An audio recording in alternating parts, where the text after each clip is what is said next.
Howdy. How's it going? I have the link pinned to the top for whoever wants to come up here. I'm kind of on a weird one tonight, so I don't know. We're just going to go with it. And we'll see where it takes us. Hey, Jam and TJ. I'll be an hour typing all your names out. Oh. Hey, Quinny, as Dirk.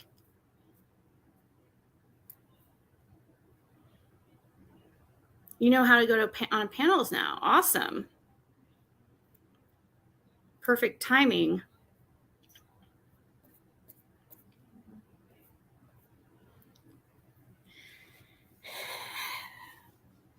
Hey, Electronic Medium, Kia's Opinion. I'll see Helen. I have a lot of messages I need to respond to. As far as emails, I'm still working on actually those packages. It's gonna end up being, I might not be able to go live either tomorrow or Saturday, so I want to have all the packages and everything out by Saturday night. So, and as much as I procrastinate, probably gonna end up having to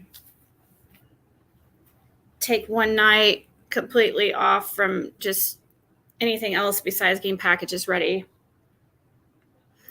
After I get those out, then I will do my first live on Whatnot, which I don't know. We'll see.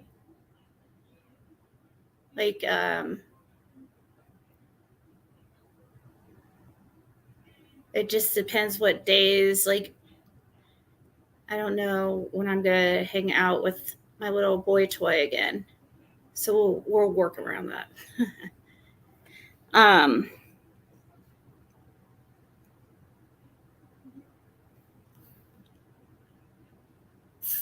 Sunday night, 7 p.m., I think, Eastern time. Let me make sure here. 6 p.m. I think it's this Sunday on Reporter Room. I'll be on. I don't know if it's going to be me and somebody else, if she's having another guest with me. I've been on there with, who was I on there with?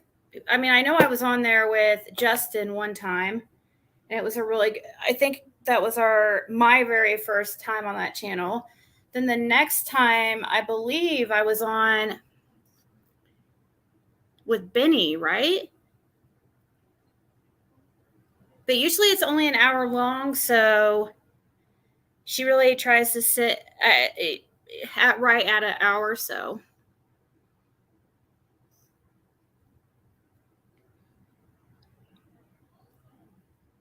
No, I'm not on a mini vacay. I guess it was kind of a mini vacay.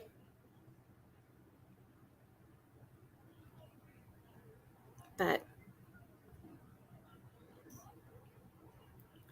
I have that 6 p.m. She put 6 p.m. I don't know if that means Eastern time. I'm waiting here back. I told her I would.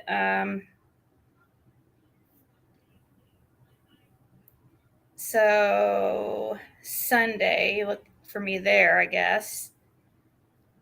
I don't know who with though yet.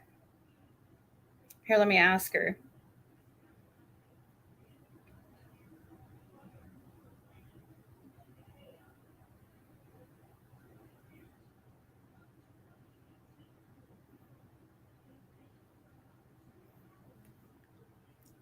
I should ask her to do a Taco Tuesday. Yeah, I have thought about it. I'm not good with plans. Obviously, I totally spaced Taco Tuesday this last Tuesday. That's really bad. I mean, I literally completely spaced it until the next day when I was like, oh my God, I just totally completely spaced Taco Tuesday. But the bad thing is, so did everybody else. Taco Tuesday is not memorable enough.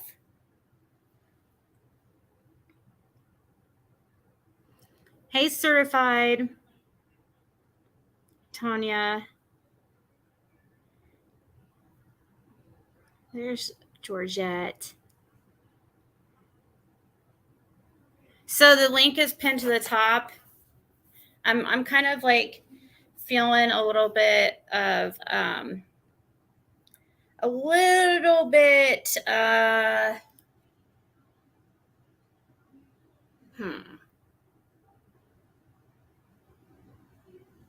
definitely been a little bit on one this evening for sure. So kind of looking for a little of a good time. Oh God. Feeling froggy. Well, see, at least Elizabeth Lander missed Taco Tuesday. Of course, I'm staying out of trouble. I'm doing actually my damnedest to avoid mentioning some things.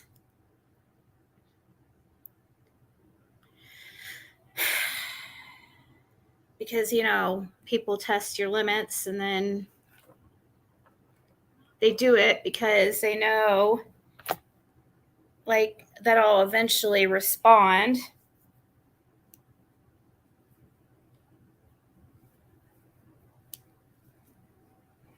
And then they hope to, you know, get views that way. Thing is, like, it doesn't benefit me to engage them because they're like nobodies. So nobody's going to come over here to see what freaking some no name has said. So only benefits them, really.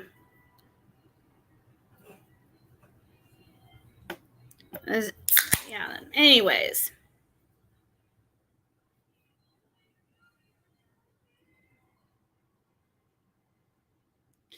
No, there's a couple people that I probably wouldn't add up this evening just because I know that they're just going to try to argue, and it's going to be like not like a fun argue. It's going to be just boring and lame. Like that one person, yeah, like that just my opinions, that was really not fun because I felt like I was talking to like somebody who was brain dead, and I didn't feel like I was on an even playing field.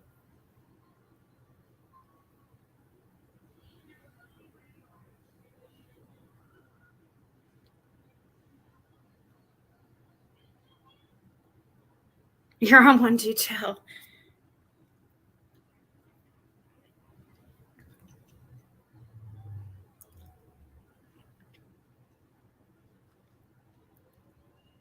I don't really, yeah, I don't care. I just wish it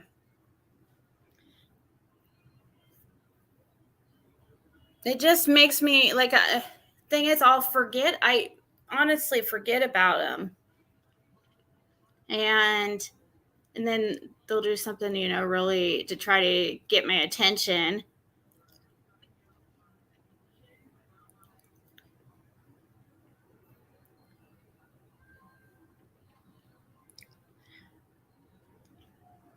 Um,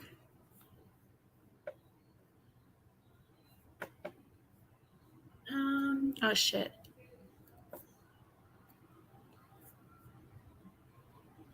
Oops. accidentally play myself back. Frank falling out of his chair, then falling out altogether. Oh, wow, really?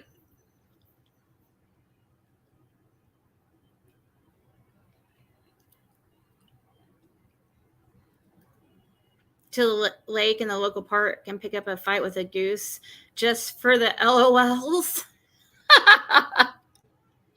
With a goose? Those things are mean. Don't go near one that has babies with it. It will attack you.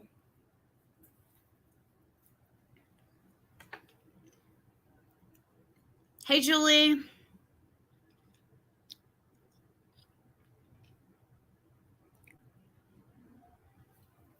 I didn't even check once again who was live. I don't even pay attention to that.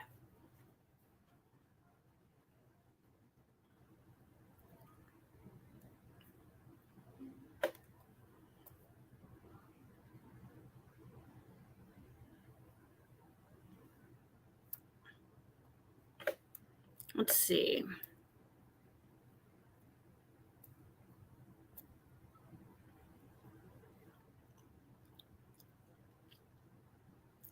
What the heck? He did another thing about the toys. JLR. Hey, JLR, I want to give everyone an update on the alleged toy belonging to Summer Wells that was possibly stolen off the property of Don and Candace Wells and is now being sold and shopped around. I received an email earlier in the day from an individual claiming they stole Summer's toy off of her property of Don and Candace Wells. Check this out.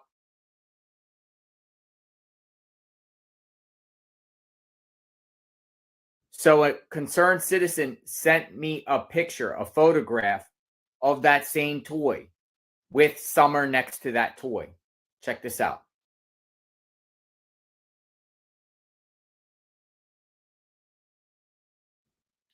Looks like the same toy to me. So someone possibly stole toys off the property of Don and Candace Wells and is now selling them or flaunting them online. I don't know. I sent Ronnie Lawson a message about it.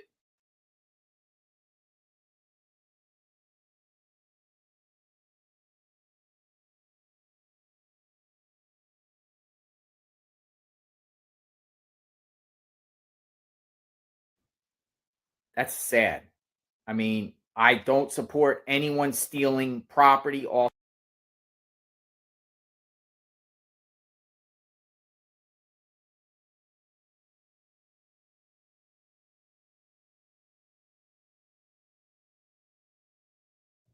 Jonathan Lee Riches, a.k.a. JLR, where is some Frank Light?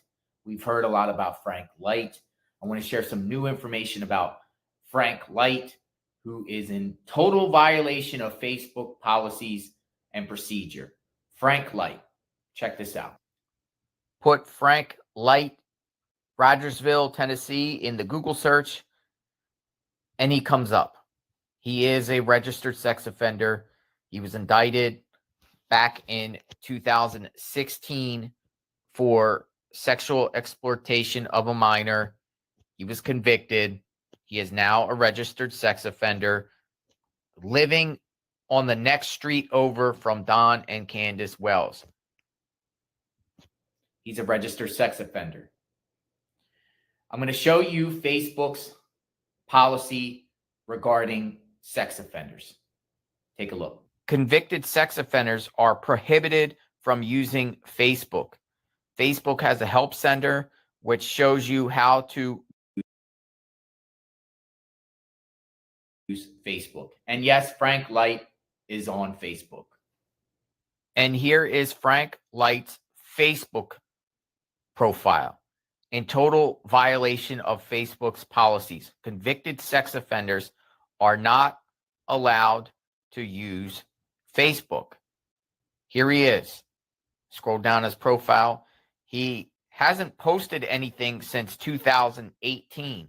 And as you see, he posts a lot of God stuff, religious stuff in 2018. Apparently, even after he was convicted for the crimes that he did back in 2016, sexual exploitation of a minor.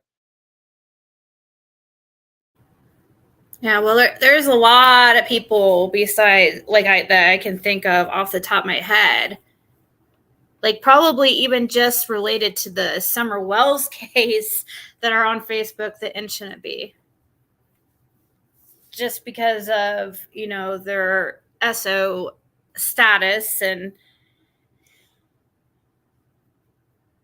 then there's some that hasn't been like convicted yet that shouldn't be on there, but are I guess shouldn't on a kind of a from a moral viewpoint, really, because I mean they say things like, oh, that 12-year-old girl has a body from hell. Okay.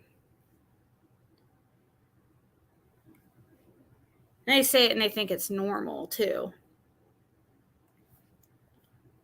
Where is that? Who hasn't heard that call that I had with Don when he said that? That was very alarming. I was very confused what he was talking about at the time.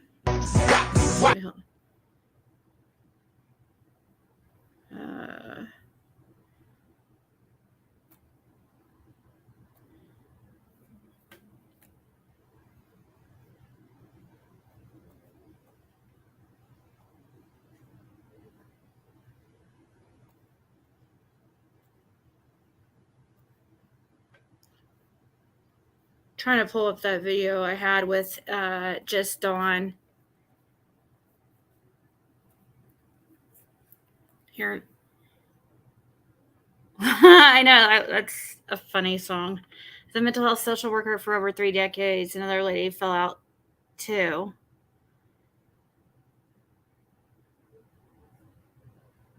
I've always thought people with schizophrenia were actually hearing spirits. They just don't know it. Some good, but some horribly bad. What exactly is a body from hell? Well, from Dawn's viewpoint, it's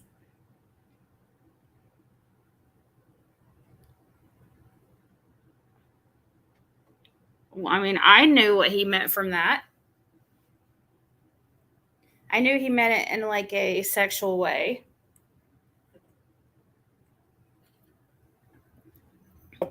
And the crazy thing is Candace was like right next to him when we were talking, and she like actually corrected him when he said that the girl was 13. Candace then chimes in and said, no, she was 12. Then Don told me he was like 12. She was 12. I seen all kind of black dudes over at the park hitting on her. No, I thought he was saying like, I was confused. I was like, wait, are you saying she's half black? I didn't know what he was talking about. Like, what is going on? Because I knew that True was half black, so I didn't know like what he was talking about. Like, then I was like, oh my God, he's like talking about, he is sexualizing this girl, like right here. And as I'm talking to him, and his wife is sitting right next to him, like it's just any other day.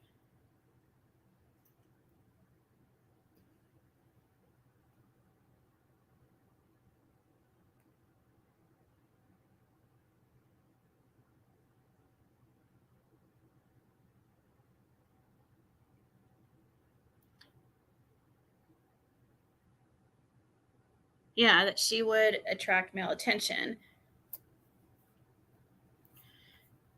It was just,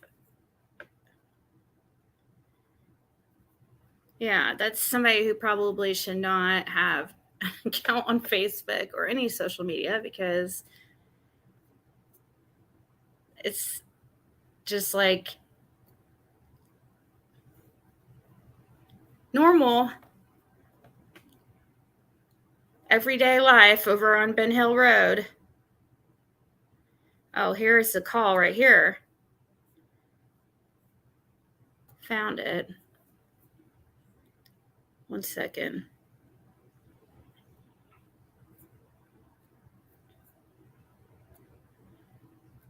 I'm sure everybody's heard it by now.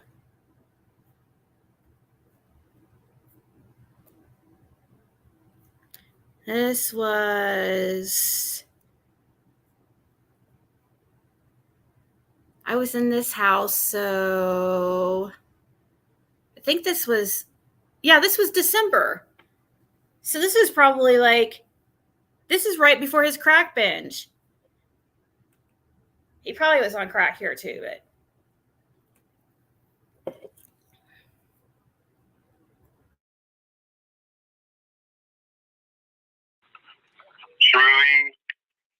Shirley was supposed to bear. Now, bear. Now, that little girl right there, I seen her at the park, alright? Bear. That poor little girl, she's got a body from hell, and I've seen all kind of black dudes all over her at the park. And you know what? All they only want one thing from her. She'll be pregnant. If she ain't pregnant How old is she? What, 13? How old is Bear? What, is she half black? 12. Bear is 12.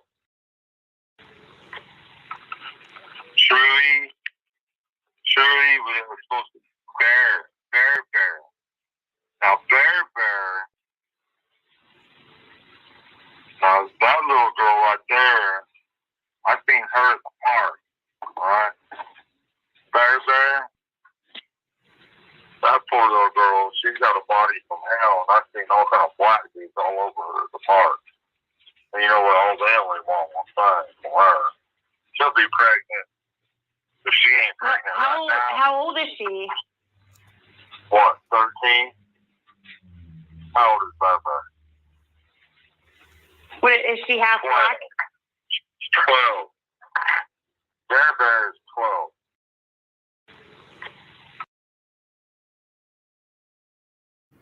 Yeah, when you talked about that particular little girl, I don't know what it is about this one girl, but I would be concerned if I were Allie, because anytime like she would come up in conversation, he would just seem a little too interested. For some reason, like he thought that he would just always talk. He told me several times about how that he couldn't believe that Allie would just give away a child, and which is crazy thing. And this is, I was thinking, well, maybe he didn't do something to Summer. Maybe he, because he seems to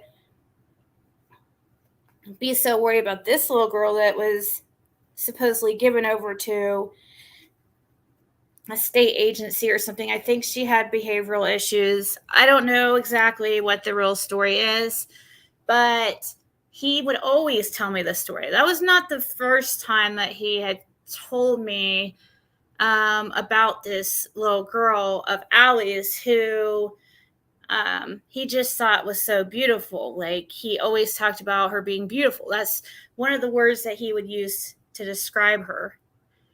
And it stuck out to me just because it just seemed different the way he talked about her than he did other, like, that was my opinion though. Okay. And that's kind of sketchy territory right there, but I'm just saying, like, I heard that story about her like several times. Not about the body from hell though. Like that threw me off. Seems Allie was most triggered about Jose and Candace, sadly. I will never forget her and Panda on a panel, and he was talking about Candace and H, and Allie was cool as a cucumber, and then Jose was mentioning she was triggered.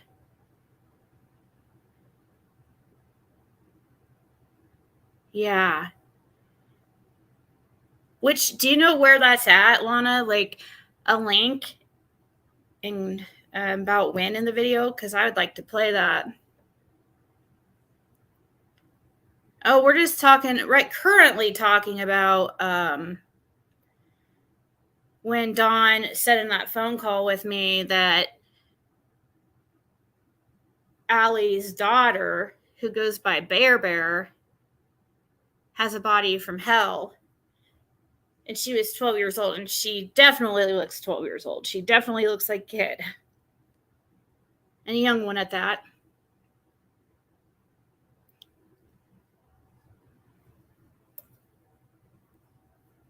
So we were talking about how, I don't know, every time this girl's name came up, he just seemed to really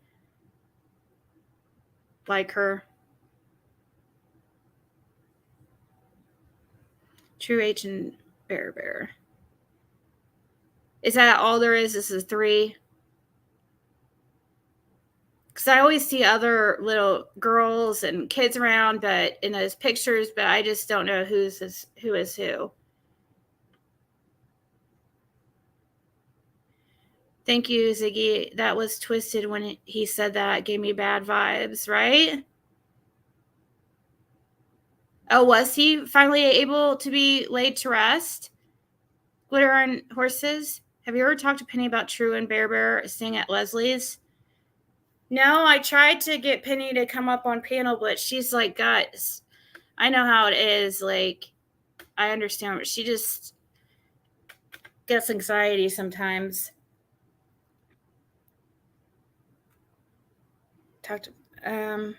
No, but the link's up top if you want to tell me the story, Scott. The ladies would love to hear your voice.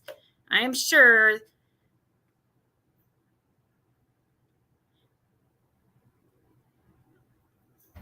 They all just... There's a few in here that I think want to be Mrs. Scott H.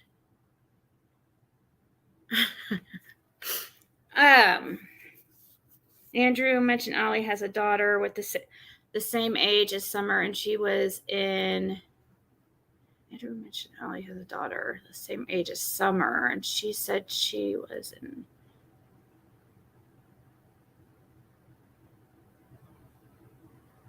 Same age. This girl would not be that young. This girl is, I guess, 13 years old or 12 right now. That's Allie. I think that there might be another one. Hey, Jess.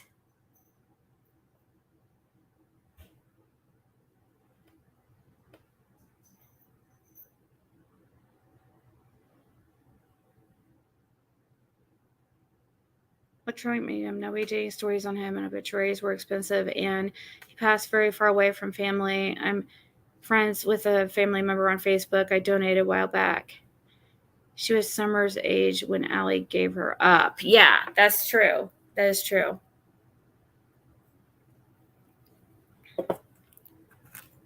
Did I put the link at the top right? Scott must be busy.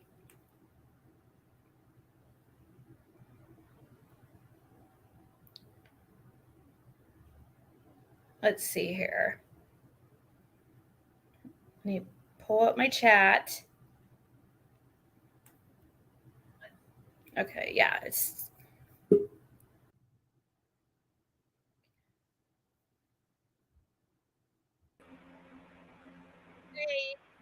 Hi, how are you? Good. How do I know you? I'm Kimmy. I know you from somewhere. Did I meet you? No, I met you, didn't I? Were you at the vigil? No, I emailed you a million times. I'm Kimmy. Oh, okay. I think you came up one other time, so yeah, I emailed you tons of times how to protect yourself. I have a dog named Athena. Oh, okay. Yeah. Okay. I'm going to change the subject, but on the same person, Summer. Okay. Evil exists, and I'm excuse my word, is bitch with a Y. Mama Bear has Allie's daughter Yeah. Brittany Don Wells, did you hear that or see that? Are you talking about that recording on Mama Bears where the about where she like did a cartwheel or something? That was like so kind of disturbing. But yeah, we played that yesterday because I hadn't heard it. I missed it. So I'm that one's sorry. actually disturbing because it's talking about SO, SA and Yeah, little girls. So yeah, I did, and it was very nasty. Yeah, I really would hate to play that one again. I would play the first one with about the drugs, but yeah, I don't know. That one was like freaked me out a lot. Yeah, and they can't do anything because now they can't show proof. If they find Summer, it's too late. You know what I mean? Right. And I blame Allie for not reporting that. Yeah, and I don't understand. Like, this is something that would have been good for law enforcement to know early on. So hopefully they did tell law enforcement before, in that phone call, because they would have maybe possibly been like, okay, well, that's a motive for hiding Summer or making it so Summer can't be found, was if there was SA and there was, somebody somehow that was about to be revealed. Yeah. Or they were afraid of being revealed. So when with Truth saying that and witnessing that, it just seems like, I hope that it was just mentioned early on to law enforcement. Yeah, and if the Child Protective Services, if they knew about it and did not do anything, then we really need to hit child services hard and through the government and demand them to redo it, because they're not saving lives. No, and then they interfere. They're ruining lives for one. I mean, a lot of times is they're interfering when they really don't need to, but yet the ones that really need to be interfered with are getting away with it. I think it's everybody's so scared. Like, they're so scared because they don't want to get in trouble for taking a kid when it doesn't, it's perfectly fine. So they have to be careful with that. And so but I don't know. Some of them, though, I just feel like sometimes they're not focusing on the right things, but something needs to change. Something.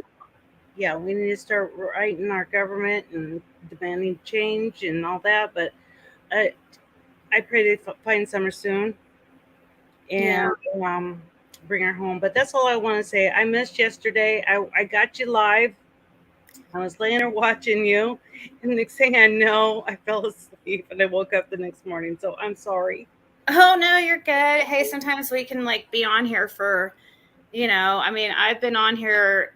It was nothing back in the day, especially I don't know how long you've been watching me, but about 5 months. Okay. So I heard you have a Ouija board. No. Good. No. I did use the term Ouija board, though, because I was when I was talking about the book I was sent, which is Don Wells, his mother wrote the drywall installation and finishing. Mm-hmm. Somebody sent that to me, and they said that it was giving them kind of weird, creepy vibe, I guess, so they wanted to get rid of it. And it just made me think of a Ouija board, how you would have, to get rid of a Ouija board, you can't throw it away. You have to burn it. Somebody else or something. You don't touch it with your hands. You take welding gloves for Johns and you burn that sucker. It's just a drywall book, but I figured it does still tell a little bit of their summer story, because if you hear bumps in the night, you might need to do that and then bless your home. I do have some sage here. You know what? Stormy sent me some sage. No, sage don't work. Okay. I did a 3-year study and I wrote a movie and I have to send it to the producer, but it's about demons and all that. Anyway, I'm sorry, people, for wiggling the laptop. Anyway, sage don't work, and there's nowhere in the Bible that Jesus or the apostles ever used sage. And I have a friend that used sage, and her house got more haunted. Now, my son made a homemade Ouija board, and my house got very, very active. I had a new washer, dryer, stove, refrigerator, microwave, and they all turned on, and I could not turn them off. I had to pull the stove out and unplug it. I opened the microwave, and it was still running. I closed it, and then dishes were flying off the counter, and my front door, the screen door goes out, the indoor, the big heavy door goes in, right? Well, we heard a bang and the screen door flew open, and I thought, well, my son Hunter didn't latch it. Then all of a sudden, my big white door, it takes a little way to open, flipped open. Then the screen door shut, and then the front door shut. Then all of a sudden, I have a dog named Scooby. He's my shadow.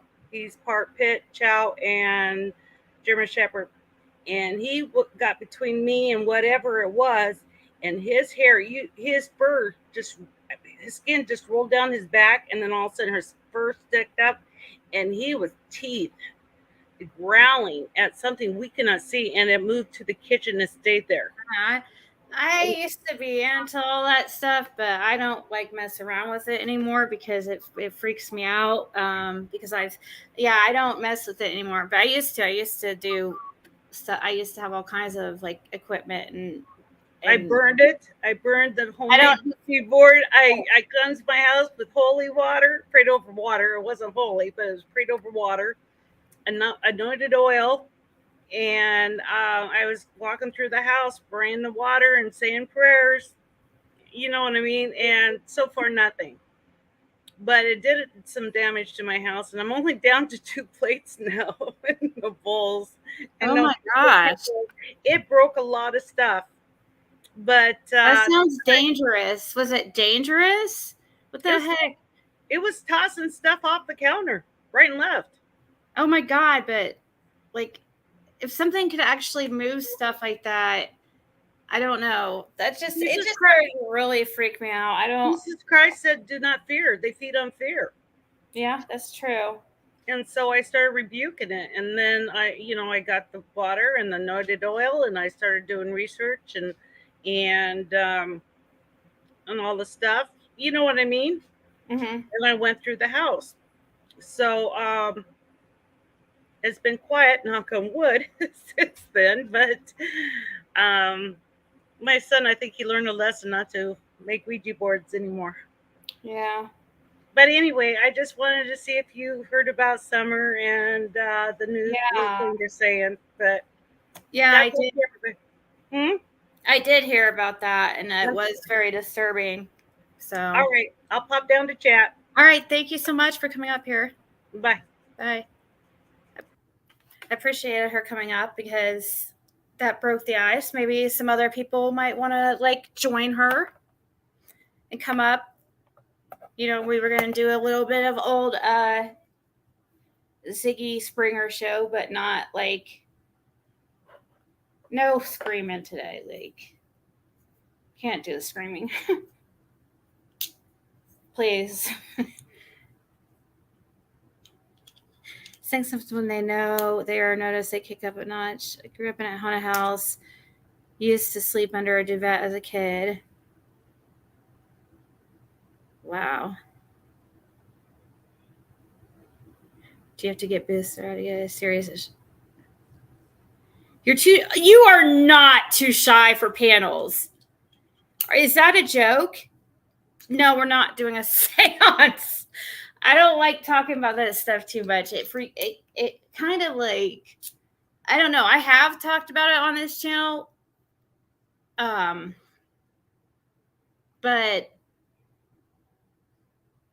it's just something I don't even really watch. I used to watch all that stuff, like Ghost Adventures, and used to be super into all that. Like, it was like my number one. I was super interested in it. But one day I just, it's like, nope, done. Got rid of everything.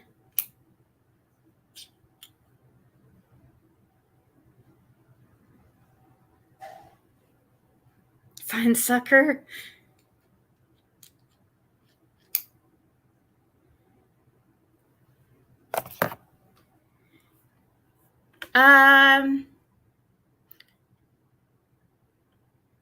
Say about summer. Oh, I can share that. She's talking about that video on Mama Bear's channel, and it's really disturbing. I really do not want to play it. It's I could play the first one, but the other one is so like the stuff they're talking about is really explicit for, I don't know. I don't feel right playing it. I'll get the clip though for you guys to listen to it, because it just made me sick to my stomach. I can't listen to that again. Let's see here. Let me find the video though to share it, because I know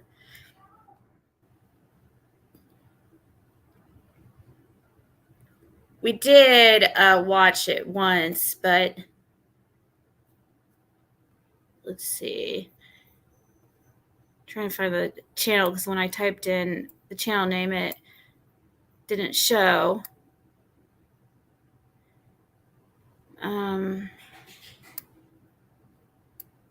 Right here.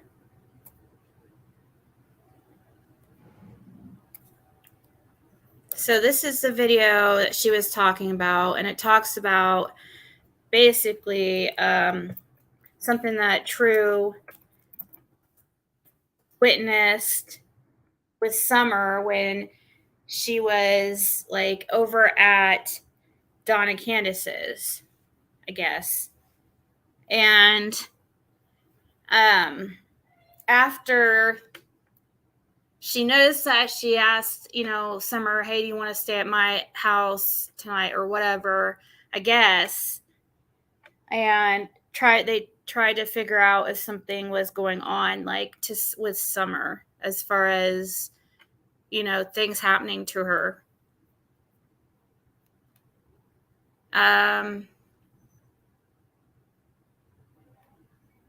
So yeah, I just hope this was something that was brought up with law enforcement early on.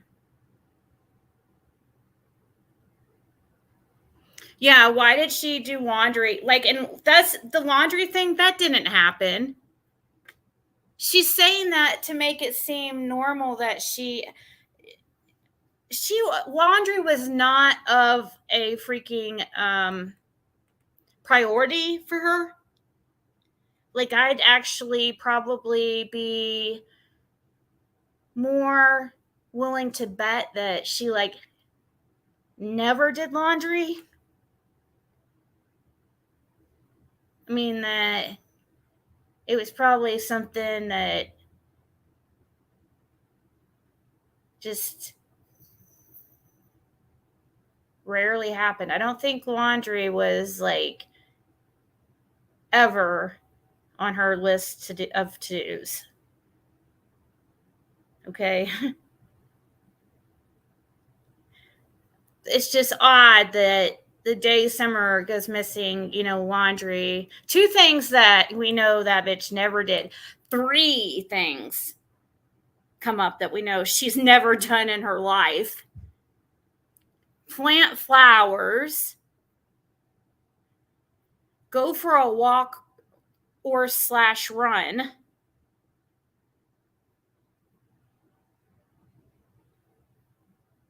and then doing laundry. Hello, red flag should have been going off everywhere, because nobody believes that she does those things. And that's just true. Or cook, but I do know she does cook sometimes. I do know that. But had I not known better, I would think she didn't at all. And I only know that she cooks because I don't know where it came from, though. It could have been from her mom, could have made it. When I went to go get Athena, it just stuck out to me because it was odd, okay?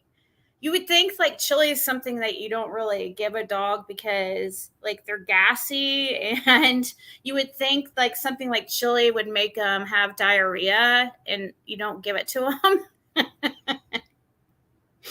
So it was kind of just like stuck out to me when she put like a huge bowl of chili on the ground for Lucky, aka Yucky, aka who knows who the dog is. The pregnant one, Athena's mom. I mean, I was glad that she was feeding her because I didn't figure they ate that often, and she had puppies, so I was glad to see her feeding her, but I was just surprised at the chili, you know. I was surprised at the on the dish of choice. But she was it could have been her mom that made it.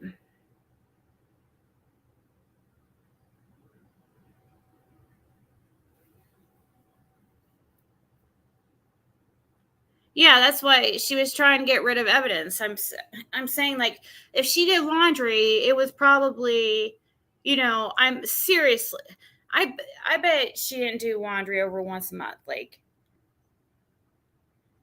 I kind of even doubt that, but we'll just say because she does have 4 kids, like, I mean, they would have to have like some type of clean clothes at, you know, some points, you would think. So I think she did the bare minimum to get by. But an awful coincidental choice in time to use to do laundry, you know, and then plant flowers and going for a walk. I mean, these things don't, it's just weird. Why are they saying these things? They didn't happen. And why would somebody have to lie? Well,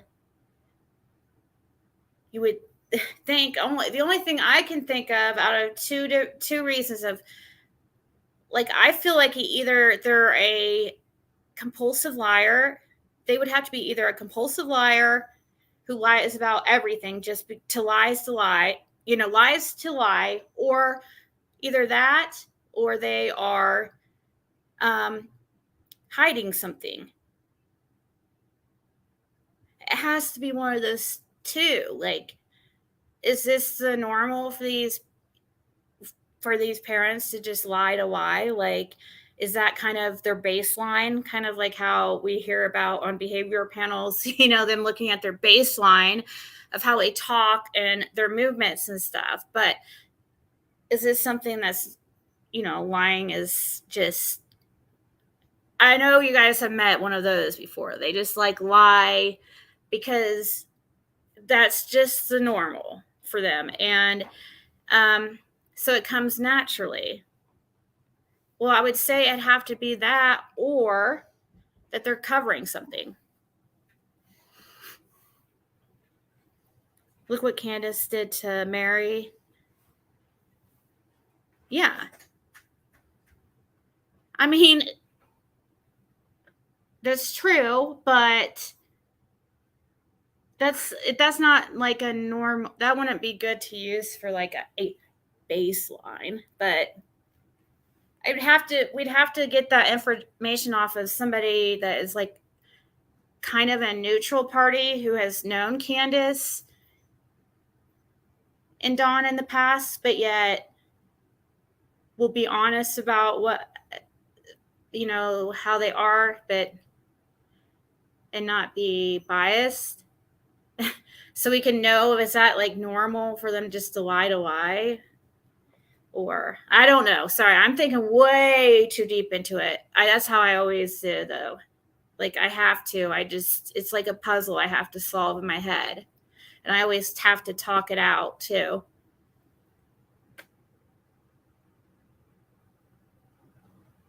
Athletic liars, that's a new one I've never heard.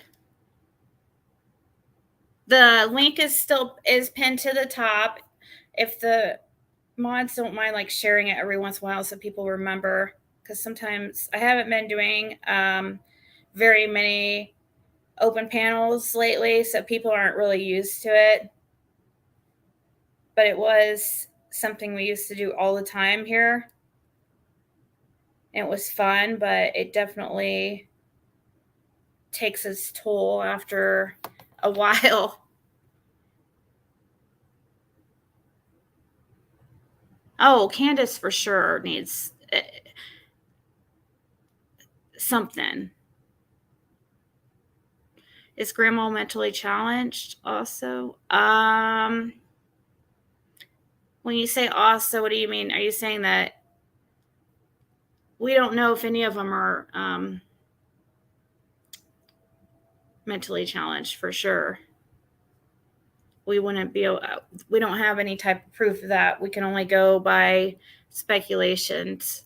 And when it comes to that, that's like a whole nother touchy subject, because people get really defensive when you start diagnosing, on YouTube. Or even if I try my best, like when giving my speculations and stuff on and what I feel about people, I try to remind people like it's my opinion. I'm not saying it's actually 100% factual. I just try to remind people it's my opinion. But even telling people that, like, they still like run with things, and it's just impossible to avoid. So, while I try to just like remember it and recognize it and try to remind people as best I can that, when something is just an opinion, or if I know for it to be a fact, or I try to let you guys know how much I trust the source of the information, that's the best I can do. But, I can't prevent everything. I'm not going to worry about it too much. But I do understand that. But yeah, I don't think we have any proof on any type of mental issues on any of them, really, do we? Well, I don't know if we have proof. We do have. I don't know if we had proof for the one with Candace. We might have. I don't know if it would be considered proof, but I think we had pretty good confirmation that she does have some type of mental issues. I know they want poor Scott. He took off when because sometimes when you're a creator, you just want to like chill and you don't want to have to. I used to, back when my channel first started taking off and I would go into people's like chats, I started to just like go in there and I would just not chat, because I knew if I did, I would be asked to come on the panel, and I didn't want to go on the panel because sometimes you just want to relax, you know what I mean? And so I try to not put people on the spot about coming up on the panel, you know what I mean? Because sometimes you're just wanting to be a viewer, and I get it.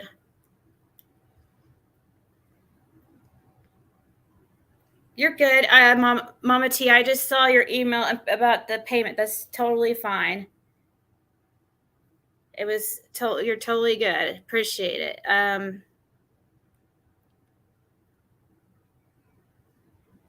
Let's see. Hey, Ronald. Candace is hiding.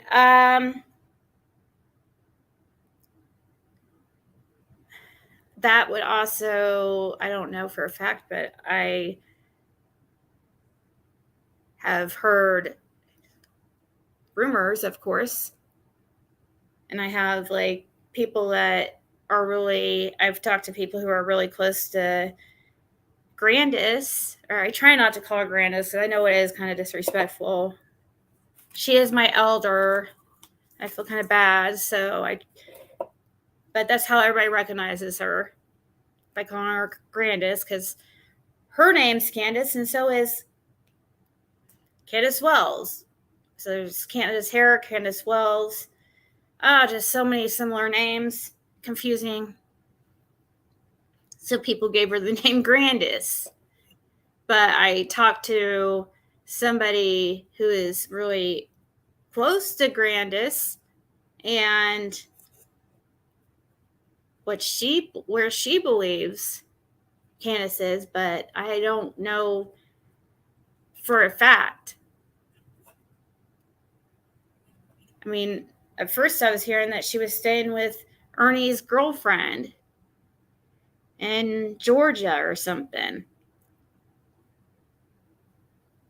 Then I'm hearing I hear a rumor that she's possibly in Arkansas with some of Dawn's friends or something like that. Then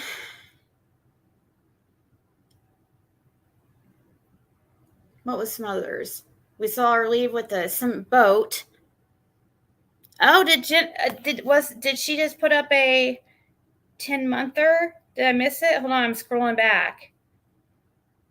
Oh, I don't see it. Dang it. No, you're good, Sky. You don't have to apologize. Oh, no, I can just share. Here's the link again.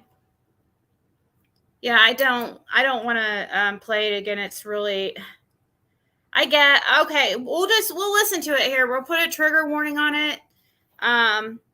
It's very, very disturbing, in my opinion. But, just to give you a heads up, if you don't want to listen to this again or whatever it's about, just come back in 7 minutes or so if you want to.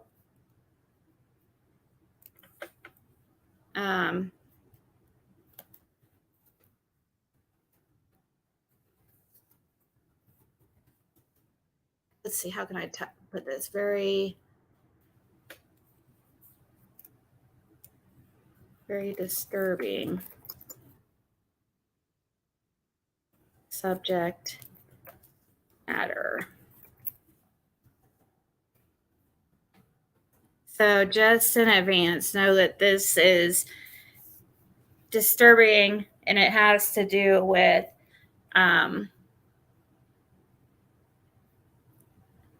SA. Okay, so I'm going to play this. It's about, I'll share the link. It's from that channel that says, I'm That Bitch Mama Bear. She's also the one that released the conversation about the whole drugs thing where Summer had gotten into some meth and overdosed or started freaking out because of the effects of the drug.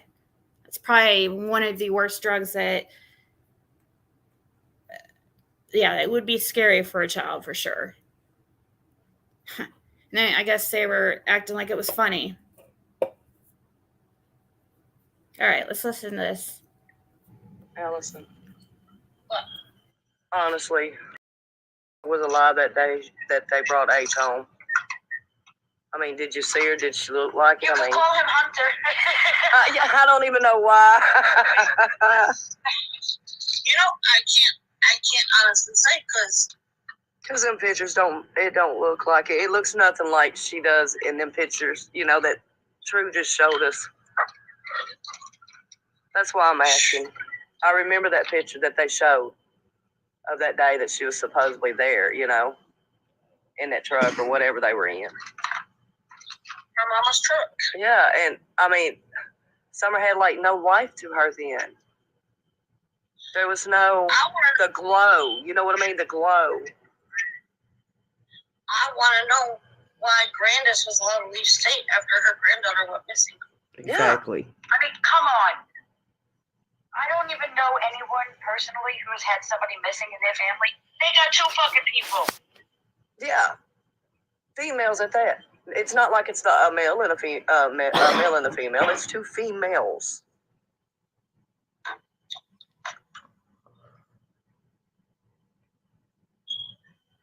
That's fucked up. Oh, so when he gets out of jail, True, they're sending him to Utah. He's going to jail in Utah. Yeah. I know. I heard he also has to. Yeah, and I thought he also has to go to Massachusetts. I don't know. No, I know about that. Utah. It was somewhere up north, northeastwards. Wisconsin. I don't remember. No, it wasn't Wisconsin. I can't remember. It was somewhere up there by fucking Massachusetts. I can't remember if it was Mass or if it was New Hampshire or something. Somewhere's up in that neck of the woods. All right. It's that live she did where she called up crying to Mary, his sister. Yeah. And it was a joke. Yeah. Yeah. True. She'll be back. What? He was molesting his sisters. It was 7 girls. 7 of them. Oh, come on, man. One time, me and my friend Angelie's birthday, in summer, she had this long dress on, and she was doing flips and shit, and you could see she had like this crusty shit on her vagina. Who? And I flipped my fucking shit. Who? I mean, take us back to my nana's, and I was like, I'm keeping Summer for the night, and I was like, fuck. And I would ask her, I was like, did Daddy hurt? You know, she's like, she would just like make a pouty face and shit. She wouldn't say nothing. And we were up there one time, and they were drinking and crap, and he took all her clothes off, and he had boxers on, and he was just holding her naked. And then they went downstairs, and Candace was like, yeah, because Donnie sleeps naked, and I had to put a cover over him and move Summer into her bed. And I was like, what the fuck? OMG. I'm so sorry, baby. Dead. He needs to be dead. Yeah, he does. And so does Tell my daughter knows I eat white bread, y'all. She's texting me, Mama, all the... He It's crazy. Sorry. used to take a shower with the 3 boys and Summer. Like, what the fuck? Y'all, I'd kill a motherfucker quick. I'm sorry. I can't even think about that, man. How the fuck? Even when my son was little, I did not take a bath with him or a shower. His Uncle Paul or his dad. And the door always stayed open, and I'm standing there. And my kids always took baths separately. Yeah. And as soon as they could hold a sponge, we taught them how to wash yourselves. How do you take a shower with a 12-year-old boy? That's like some shit the Pope would do. Those popes are some nasty motherfuckers.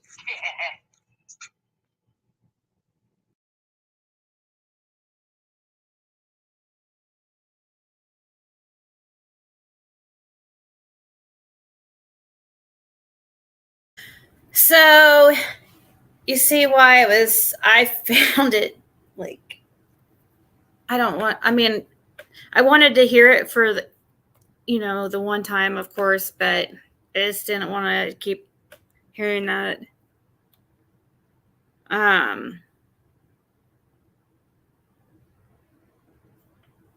So that was put out 8 days ago. And once again, I'll share her channel.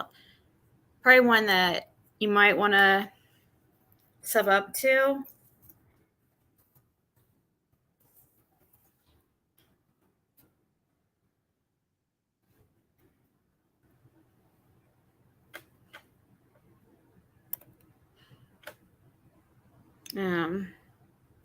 I agree. I think people need to know. It is true. You need to know the truth. Exactly. You do. We're going to have to hear things that we don't want to. And because we want to believe like stuff like this doesn't happen, right? I don't want to. It makes me feel like extra dirty because, I like met them and stuff, you know what I mean? And I just kind of creeps me out like a little bit. for real. Hold on. Sherry, is that you? Yep, it's me. Okay, we're making sure we weren't getting porn bombed here. It's been a while for one of those. But well, I think we have to take everything that they say with a grain of salt. Mm-hmm. Now, this is just my opinion and everything, but I did do a reading on Summer. June 26th of 2021, and I talked about everything that was going on. I don't believe that Summer ever got out of that truck, not on her own. I feel like she was on her way out when that picture was taken with the milk. And as far as somebody leaving the property twice, I feel like it was Grandis who left the first time and took Summer's body away. This is all in my opinion. And then the second time, it was Candace pretending to look for Summer. There is so many hours of missing time. And when I did that reading, I feel like Summer was given too much medication. I think that she was medicated a lot, very often, just to get her out of Candace's hair. Candace didn't want to mess with her. She felt like, I feel like Candace felt like Summer was the other woman. Yep, she was jealous of her. Yes, she was. And I said all this back in June when she first came up missing. And I also said that Dawn will have charges coming about things that he did when he was younger. And all this is on my channel, my readings that I've done.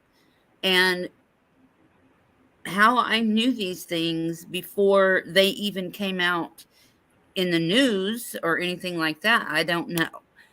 It's just what I do. But that's all my opinion. And I would love for Summer to be alive.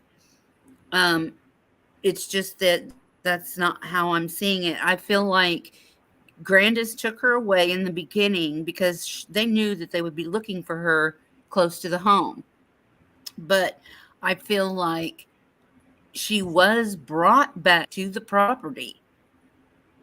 And in the beginning, on June 26th, I said that Grandis took Summer with her when she left the state. That's how I felt at the time.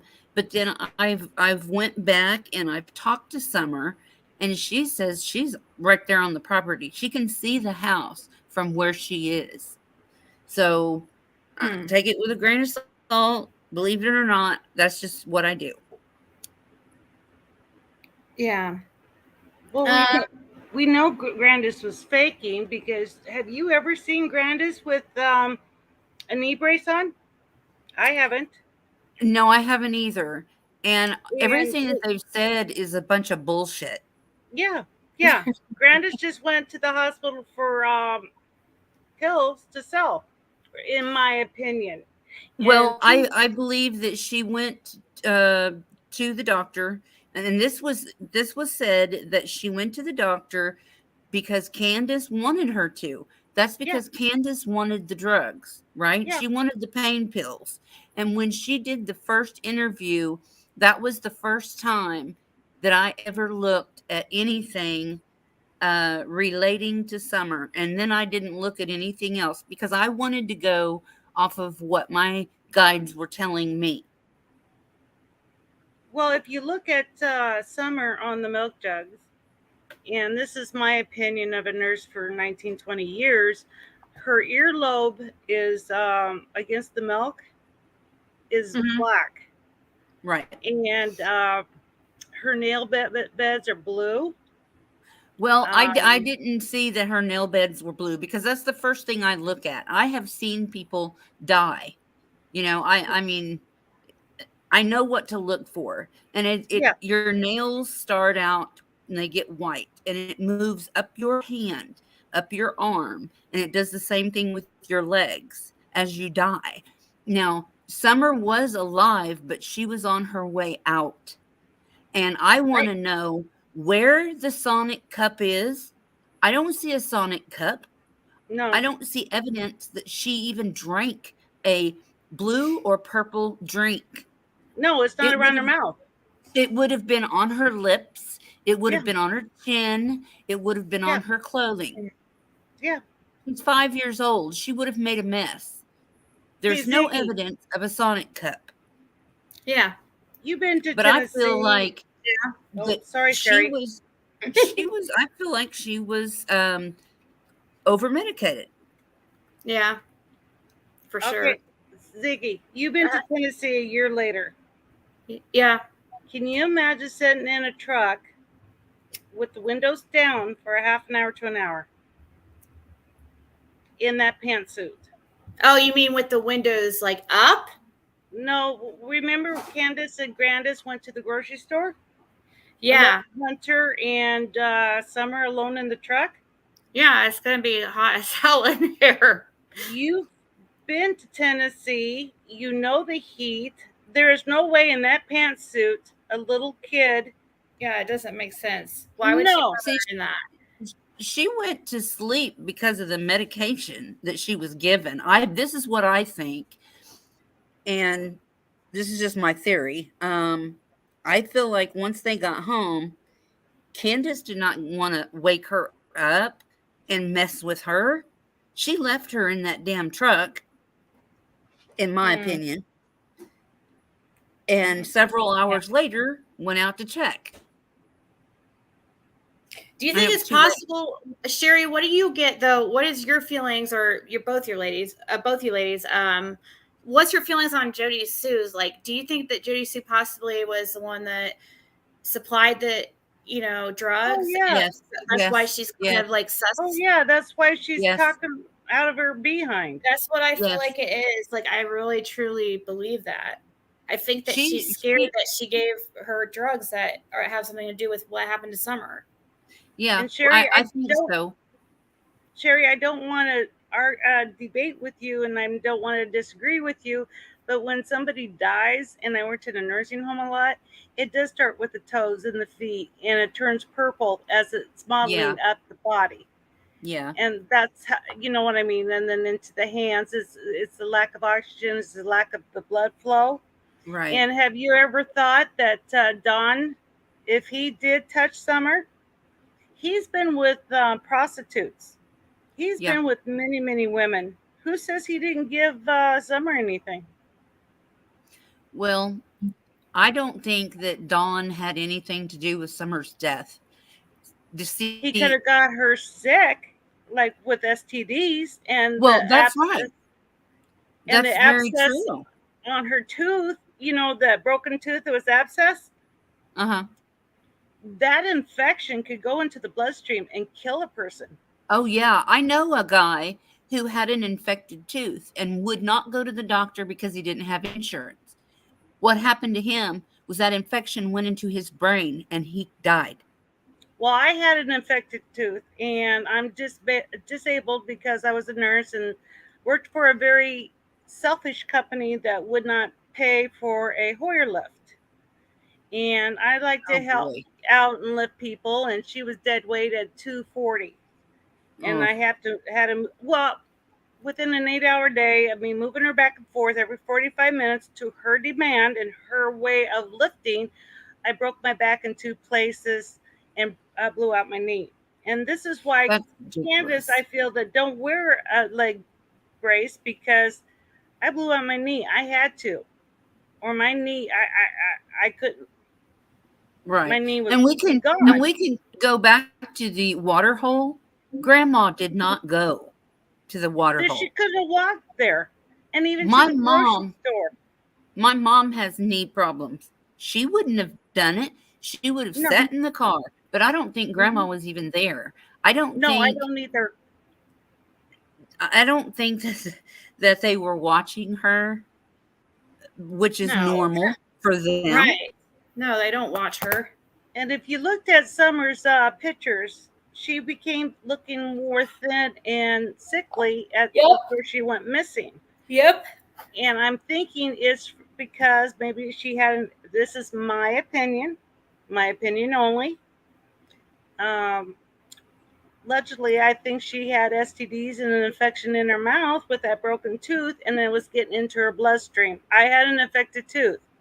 I'm disabled, and nobody wants to touch my government aid for the tooth. So I put salt and worked the infection out. And when it was out, and when I couldn't, I went to the hospital, got some antibiotics. And when I was clear of the infection, I got drunk and I pulled my own tooth. My dad used to pull his own teeth. Well, you have to, or you die. There was no two bouts of antibiotics. You know what I mean? It was coming back again. And I couldn't find anybody to touch it. It's $150 just to walk in the door. And then, it's from $150 up to $500, up to $800 to some, just to get it pulled. And I don't have that money. Besides all that, I know that every state has medical insurance for children. Doesn't matter how much money you make, they can get medical insurance. There's a sliding scale. The government will give you a sliding scale for kids. But nevertheless, those children should have been seen. They weren't. They were not provided properly for. We all know that. But what I think what we're trying to get to is what happened to Summer. I think she was sick. I think she cried. I think Candace gave her pills to shut her up from crying because she did not want to take her to the doctor. Well, I think drugging Summer, I feel like drugging Summer was a regular thing. Oh, I do too. Because Candace didn't want to deal with her. No. And this time she got too much and she went to sleep and was unable to get out of that truck on her own. And Candace left her there because she didn't want to deal with her. Yeah, I do believe that's very likely. I do. That's my total opinion of how Summer passed. And Candace that's like is the my one number one feeling right now. Right. And I think Candace needs to be freaking locked the hell up. Mm-hmm. I know how it works because my children were sexually abused. Mm-hmm. Or they were SA'd by their own father and their own grandfather. So I know how it works to get evidence to lock her up for that. I mean, he's a boy. There's no evidence, right? And it's been several years or whatever. There's nothing there to prove it. Unless he comes out and says, yes, she did do that to me, then they can do something about it. But he's saying, no, nothing happened.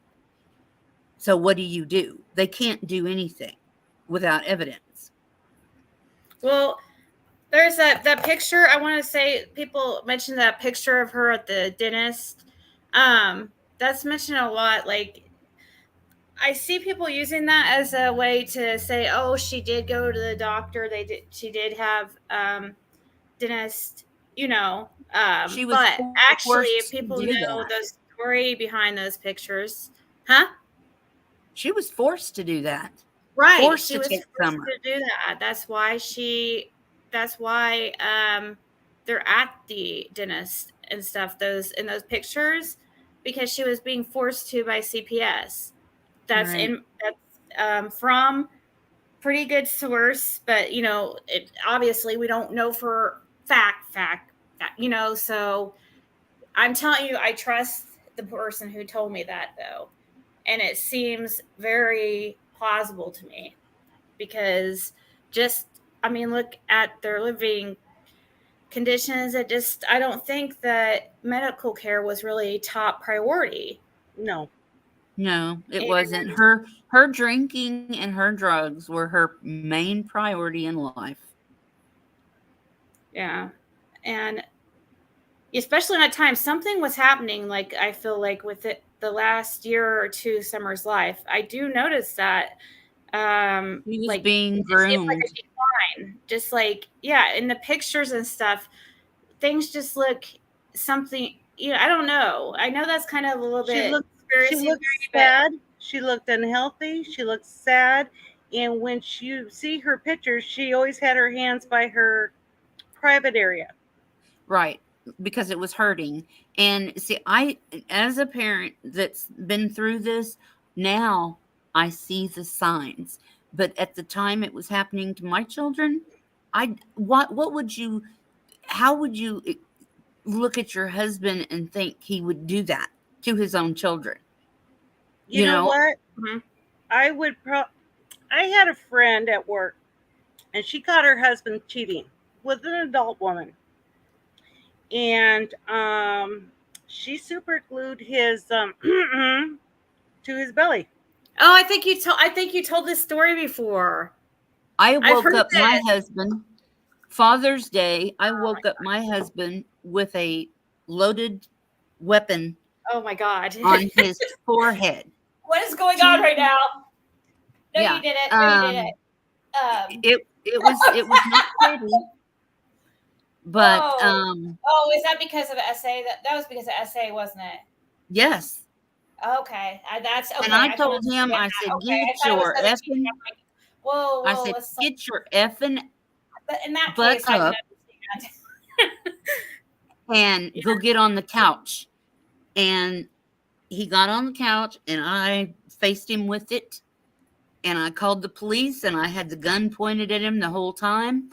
And I called the police and there was like 3 cops within 2 minutes at my house. And this went on for quite some time. You know, threatening him. And we went through the whole thing with interviews and it's taped. There is record of it in the state and city where we lived at the time. It's still an open case. But at the time that I found out, it messed up my girls. One of them went off on drugs and she did everybody she could and was trying to find somebody, I guess, that loved her or whatever.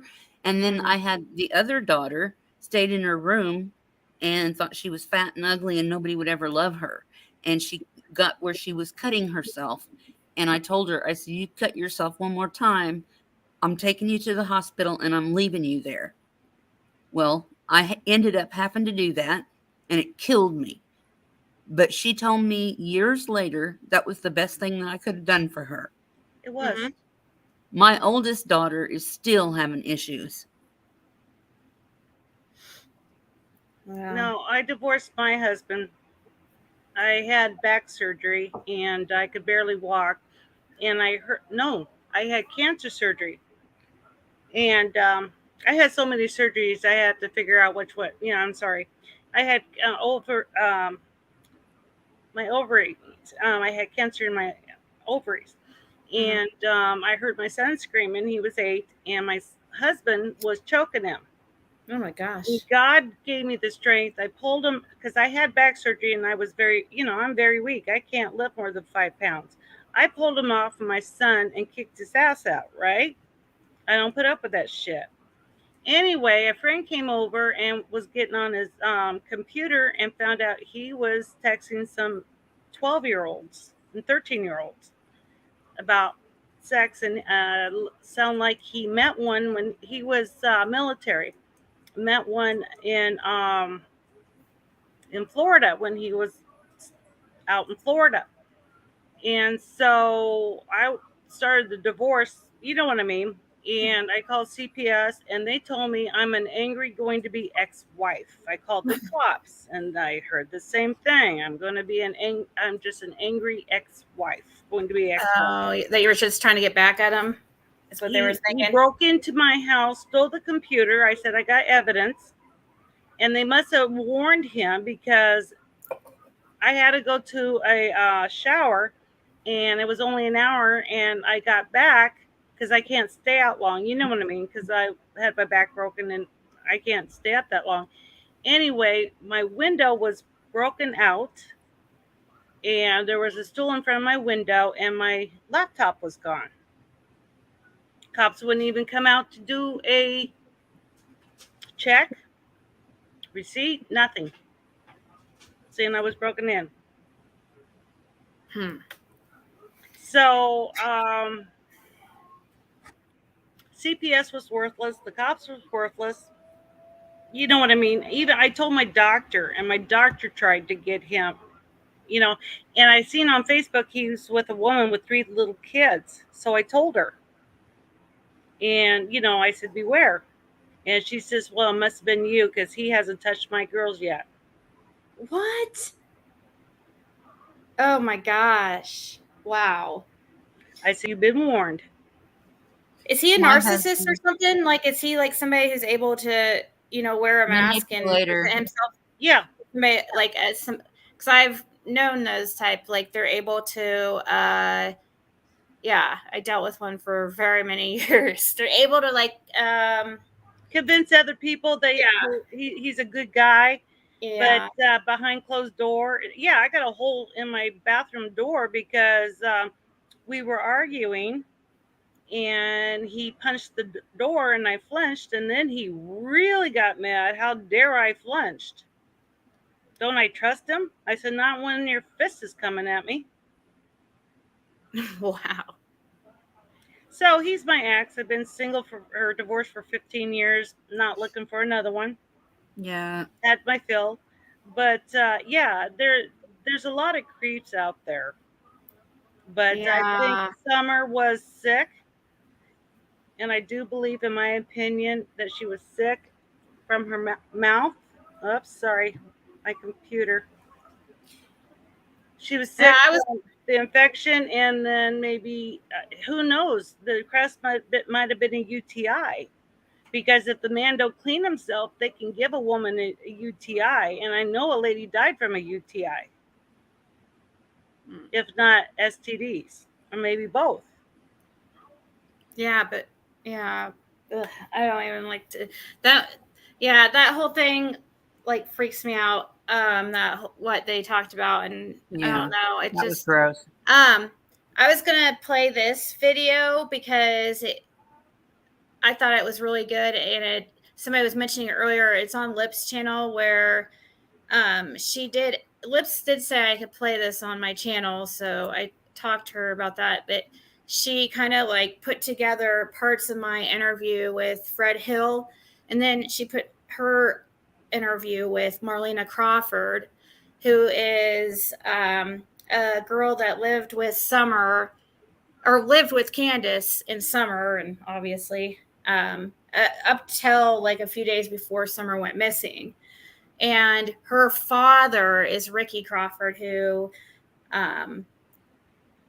is being mentioned to me by Fred Hill in this video. And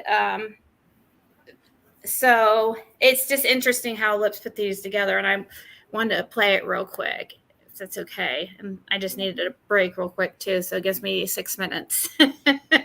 So I'm going to just play this real quick.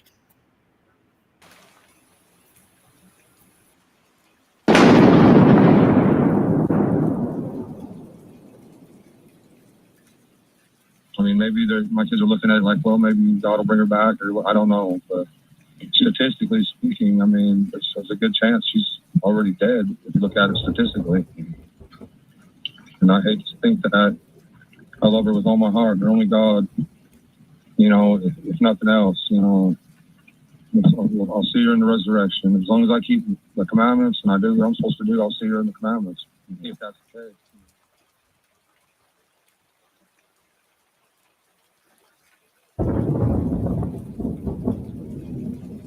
He came and told my dad not less than probably about 2.5 months ago that he had to sacrifice her for the sins that they had committed. That what? That he had to sacrifice her for the sins that they had committed. Summer? Mm-hmm. Did that have something to do with the church? Yeah, that's what I'm saying. He had to sacrifice her to get good in God's graces or something. He told my dad that they had to sacrifice her, which, you know, back in the day, they always had to sacrifice somebody they loved to get their sins washed away or whatever, or the evil away. And that's what he told my father. With that new church, the SDA thing?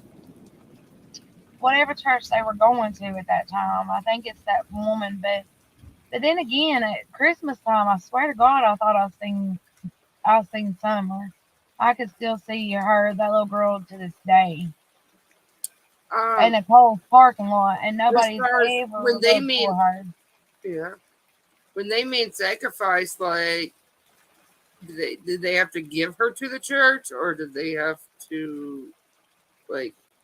I don't know. He said he had to sacrifice her for her sins. I'm guessing that he had to kill her, or they had to kill her. I don't know, but then again, there it comes back that, you know, he was a dope head, he was a cocaine addict, and he was a meth addict, he was a drunk. I mean, he was violent. And then, like I said, in May, when I went over there, I asked her if he had been out on one of his binges, and she said, no, not yet, but I feel like it's coming. He left the same damn night and never came back for a week. He seems to do that. He kind of did that over Christmas, too. Mm-hmm. He does it a lot. But nobody knows who his dealer is down there, though. But like a lot of people said, you get mixed up in the cartel and owing people a lot of money, they'll make you give up on your kids, or they'll kill your whole family. And where Summer was blonde hair and blue eyes, I wouldn't bet that for a minute. I'm from Beach Creek, and I know from a fact, kids don't disappear down there. They never have.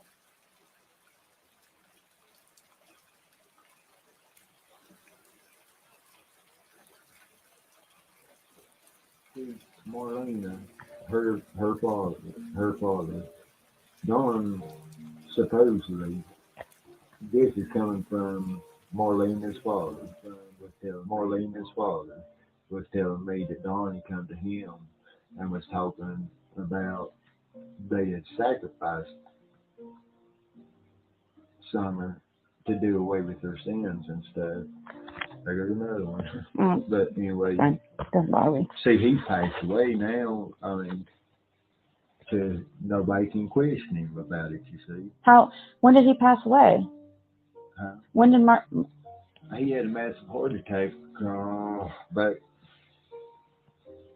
seemed like it was February, end of February. So just recently? In the bed, or in the bathroom about 5 o'clock in the morning. Did he do drugs or anything?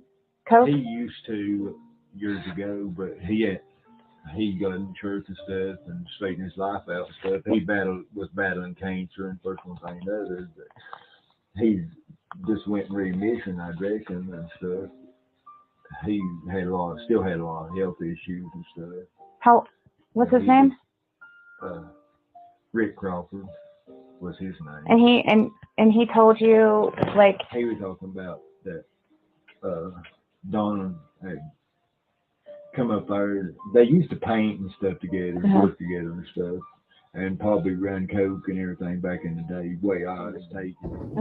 Some make ass on myself, but but anyway, he's talking about Dawn to come to him and was, I guess, feeling guilty way he talked and was saying that they had sacrificed her to do away with her sins and stuff, and then something about they at the something about her organ, something about they had taken sold her organs or something other.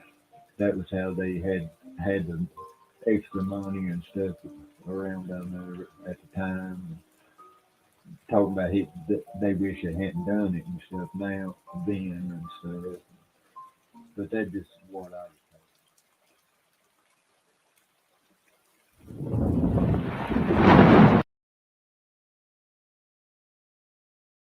One thing I noticed that I didn't notice before, or I did notice but I forgot to talk about, is that matches what was said to me in that phone call I had with that person about, the lady of the night, prostitution stuff, and Dawn going to in the outskirts of Knoxville to some kind of motel that had prostitution activity and a lot of drug activity. When Marlena brought up like that nobody knows who his drug dealer is, that's very interesting that she said it like that, because that's something I heard before. It's like nobody knows. Like I've heard those exact words, and it's crazy because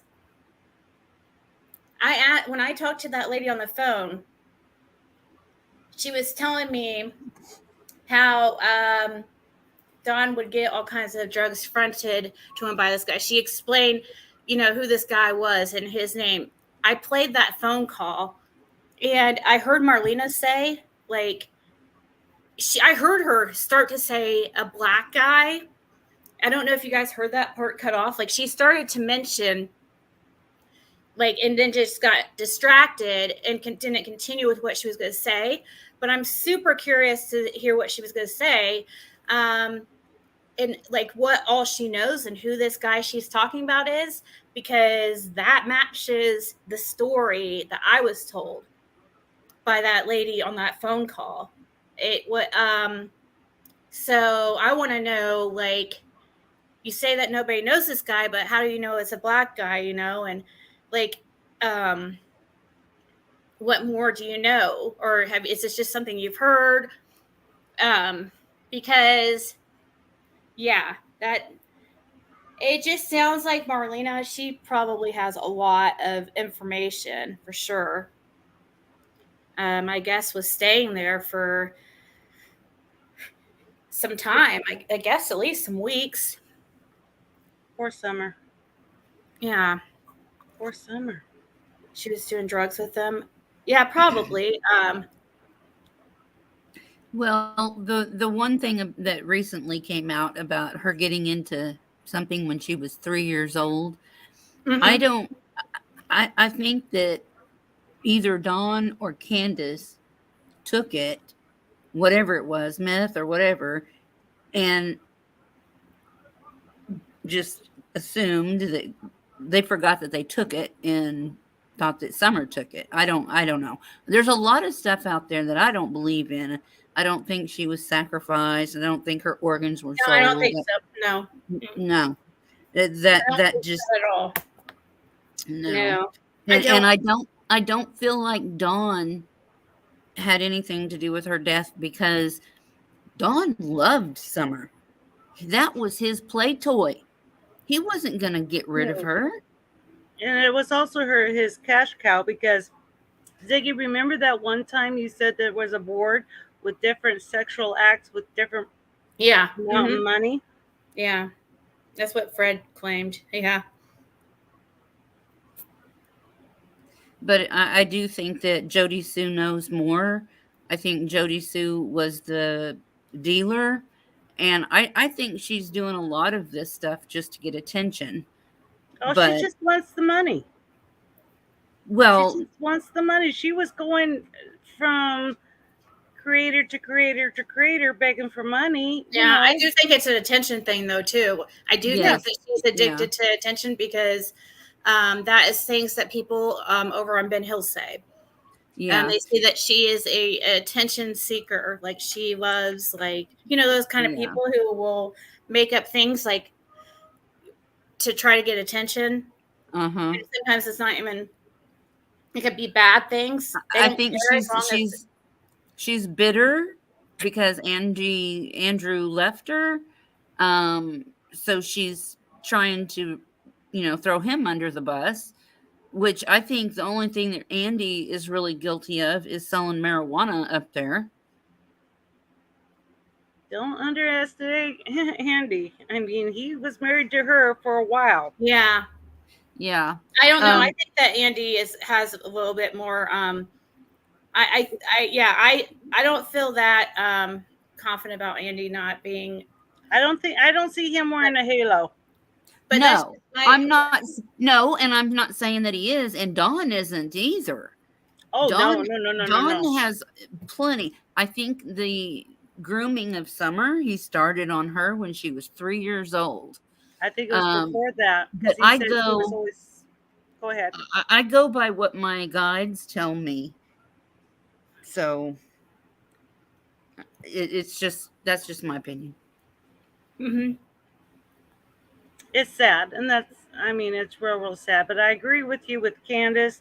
I think she could carry out a body, Summer, because of her knee. I think that was just all hoax to get drugs and pain management to get the better drugs. You know what I mean?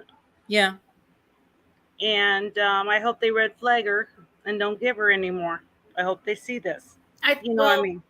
I think that we're all, I think all three of us pretty much have the same idea what happened. Yeah. Like all three of us, like me, you, and Sherry. Yeah. We have some different opinions on some things, but like overall, it's the same. Both of you guys feel like it was something to do with drugs, right? I feel like she was accidentally overdosed, right, and left in that truck and never got out of that truck on her own. Well, I think that poor baby had more than just drugs given from mommy, because I think she was a sick little girl and she was losing weight and she did not look good. Well, that's because she wasn't being taken care of. Well, yeah. With the infection in the mouth, that's why I meant by a sick little girl. Yeah. Well, I think she just chipped that tooth, and when a child does chip a tooth, or even an adult, it's going to start to die. And there is a video that they sent the picture with her, and he looked at their pictures and he said, "You see this abscess on that broken tooth?" And anybody knows if you chip a tooth, there's nerves, nerve pain. If it's not taken care of, it will be abscessed. Yes. Yeah. And it wasn't taken care of, obviously. So no. I don't think that had anything to do with an STD. That would be. No, if he sold her out, or if Don slept with other people, he could have easily got an STD. And then he slept with Summer. He could easily give it to her. Ew. And with that, I don't. It's not slept with like that. You know what I mean? Like he essayed her. I'm just trying to keep it. I know. As gentle as I can. Yeah, I understand. And I know, and I think with the combination and the crustiness could be also maybe a UTI. You don't know what if a man isn't clean and he could. I think she was sick and she needed a doctor for several antibiotics, and they didn't give it to her. And I think it was going into her blood system. And I think you're right, Sherry. I think Mama did give her, my opinion, some medication to shut her up because it was getting on her nerves. Mm-hmm. And between it was just a regular thing for her to be medicated. Yeah, I wouldn't doubt it. All right, Ziggy, I'll hop off. If you want me to come back on, holler. I'm Kimmy Love. All right, thank you. Bye. But yeah, I do see in a lot of those pictures, I do feel like she looks medicated. Yeah. Her eyes to me look like how mine would when I was back on pills, you know? That's how, but sometimes like that look can also be like, you can get that look also when you're like really tired, I guess. But they talked about Summer being so hyper and bouncing around all the time. And I can imagine that got on Candace's nerves, and she was like, here, take this, you know. Yeah, well, look at her at that church, you know. It's Yeah. like they had given up. They just like, you know, it's like they were just giving up, and it was like, I'd never seen a kid run around. It's not Summer's fault. Like people, No. you know, I'm not. Summer's a kid.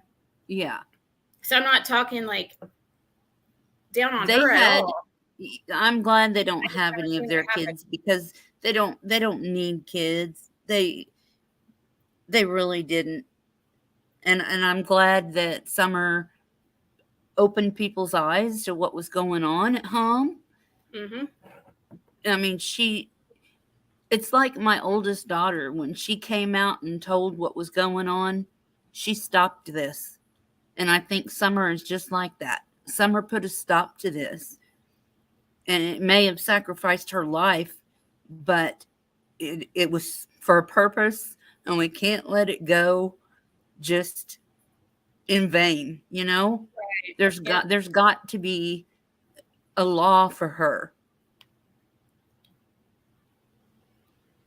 to help other kids too. Right. Get more attention on what are you thinking probably with CPS, like a reform of CPS. Something like Summer's Law. You know, we have the Amber Alert, and we have Code Adam. We need a Summer's Law. Yeah. We can't let her be gone in vain. We just can't. Well, she saved her brother. It's very likely that she saved her brother's life, so she definitely, no matter what, is not going. She's a hero. So yeah, she is a hero, and also kind of put a obstacle or a wrench in the kind of generational plan to continue this to the generations, like, you know, this sick, you know, essay, secrets, yeah, weird stuff like that. I think that she's really, you know, giving the people, the generations after her a chance, you know, her brothers a chance to actually have a normal life. Yeah. So, you know, putting a light kind of in that area, like, and what's going on and how they're living over there on 110 and surrounding, you know, some of them. And see, I don't understand why they're not letting anybody search that property. That's a big red flag to me. And I wanted to ask too, do you know, see, I said this before, that Dawn and Candace signed those boys away permanently when they were taken. But now they're saying Candace recently signed them over. Do you know anything about that? So wait, you thought that you were under the impression that they signed the boys over? Yes. Willingly? When they were taken, yes. Because, well, that was my impression, yes. That's what you felt? Yes. I never felt that. I was never told that, but I was told that, yeah, I don't know what the process is on that, because that lady that I was able to talk to and get great info from, share from Voices Behind the Wall, kind of ruined that source, unfortunately, a couple months ago for me. it happened right around the time I went to Tennessee for the vigil, or Summer's 1 year missing. And yeah, it was right before then. And, you know, I was supposed to meet up with her too. So it just like ruined a lot. But Cher had put her phone number everywhere because she thought that, well, she claimed to have thought that she was the CPS lady that I had got that information from early on. And, you know, when I first started my channel, no, that's a different person. I haven't talked to that person since, you know, September. But this lady I was talking to all the way up till when that incident happened with Cher, and I don't know, it sucks, but her son was, or I mean is friends with Wyatt, the middle boy. And you were okay, so we were talking about like the pond water test. You were talking about the boys. Okay. I had talked to her. She had told me a lot of stuff that seemed to me be legitimate over the months. And I did see some conversation, like text messages between her and her son that, definitely made me even further believe her. She just seemed really legitimate. I talked to her for a long time. But she did say that I didn't ever hear that she was signed over the boys. I heard that they were taken, and that she was complaining about how long she had to drive, and they had their opportunity, but they totally blew it. I mean, she did have an opportunity to get the boys back. She did. And had she, did what they said, she would have got her boys back, like no problem. I mean, they would have had to probably, their standards are not very high over at CPS. No. But and the Wells, Dawn and Candace, they never searched for Summer.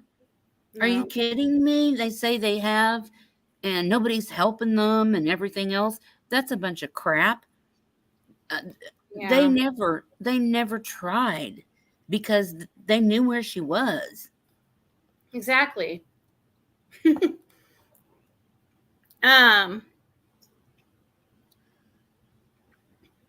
Takes 15 to 18 months before the state of Tennessee can take away all parental rights. Yeah.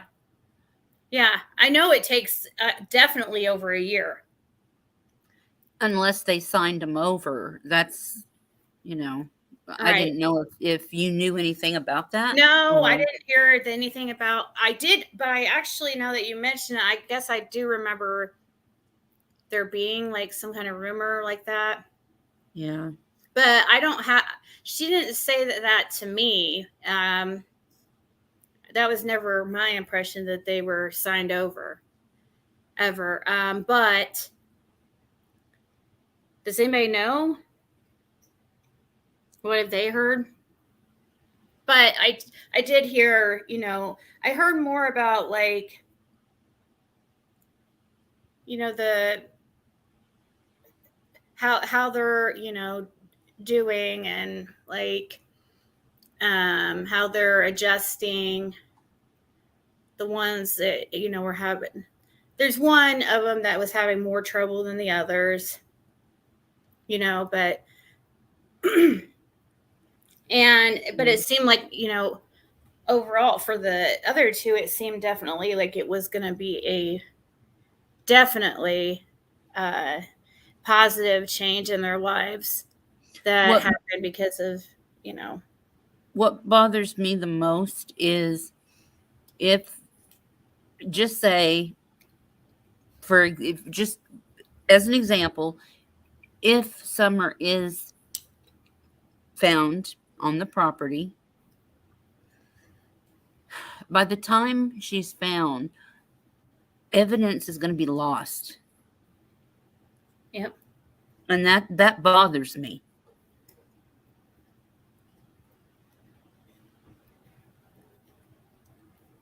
So Yeah. they really need to Why didn't separate. they confiscate that? They needed that vehicle that day. They needed Yeah. to take Candy Hare's vehicle, but maybe they didn't realize. I don't know. I have no idea what they're, They why. didn't do a very good job. I don't understand because, and then we hear that they had a hard time getting her sent. And it's like we see her in that video. I guess I don't understand why they wouldn't have had anything with her scent on it. Right. Like it was, I don't know.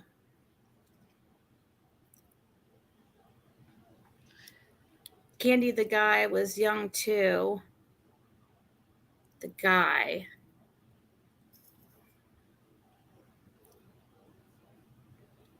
Evidence may be lost, but those boys could be the evidence that can tell all in the court of law.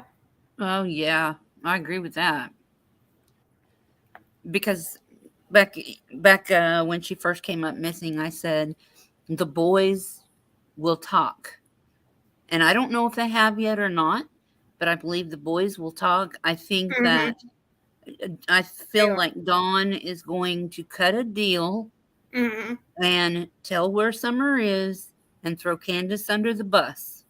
So I really believe that. So that sounds definitely plausible. I definitely can see that. But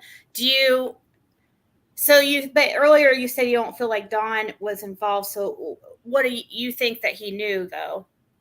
Well, I think he listened to the lies in the beginning, and then I feel like he found out the truth. Candace probably was drunk and told him what actually happened, and he covered up for her.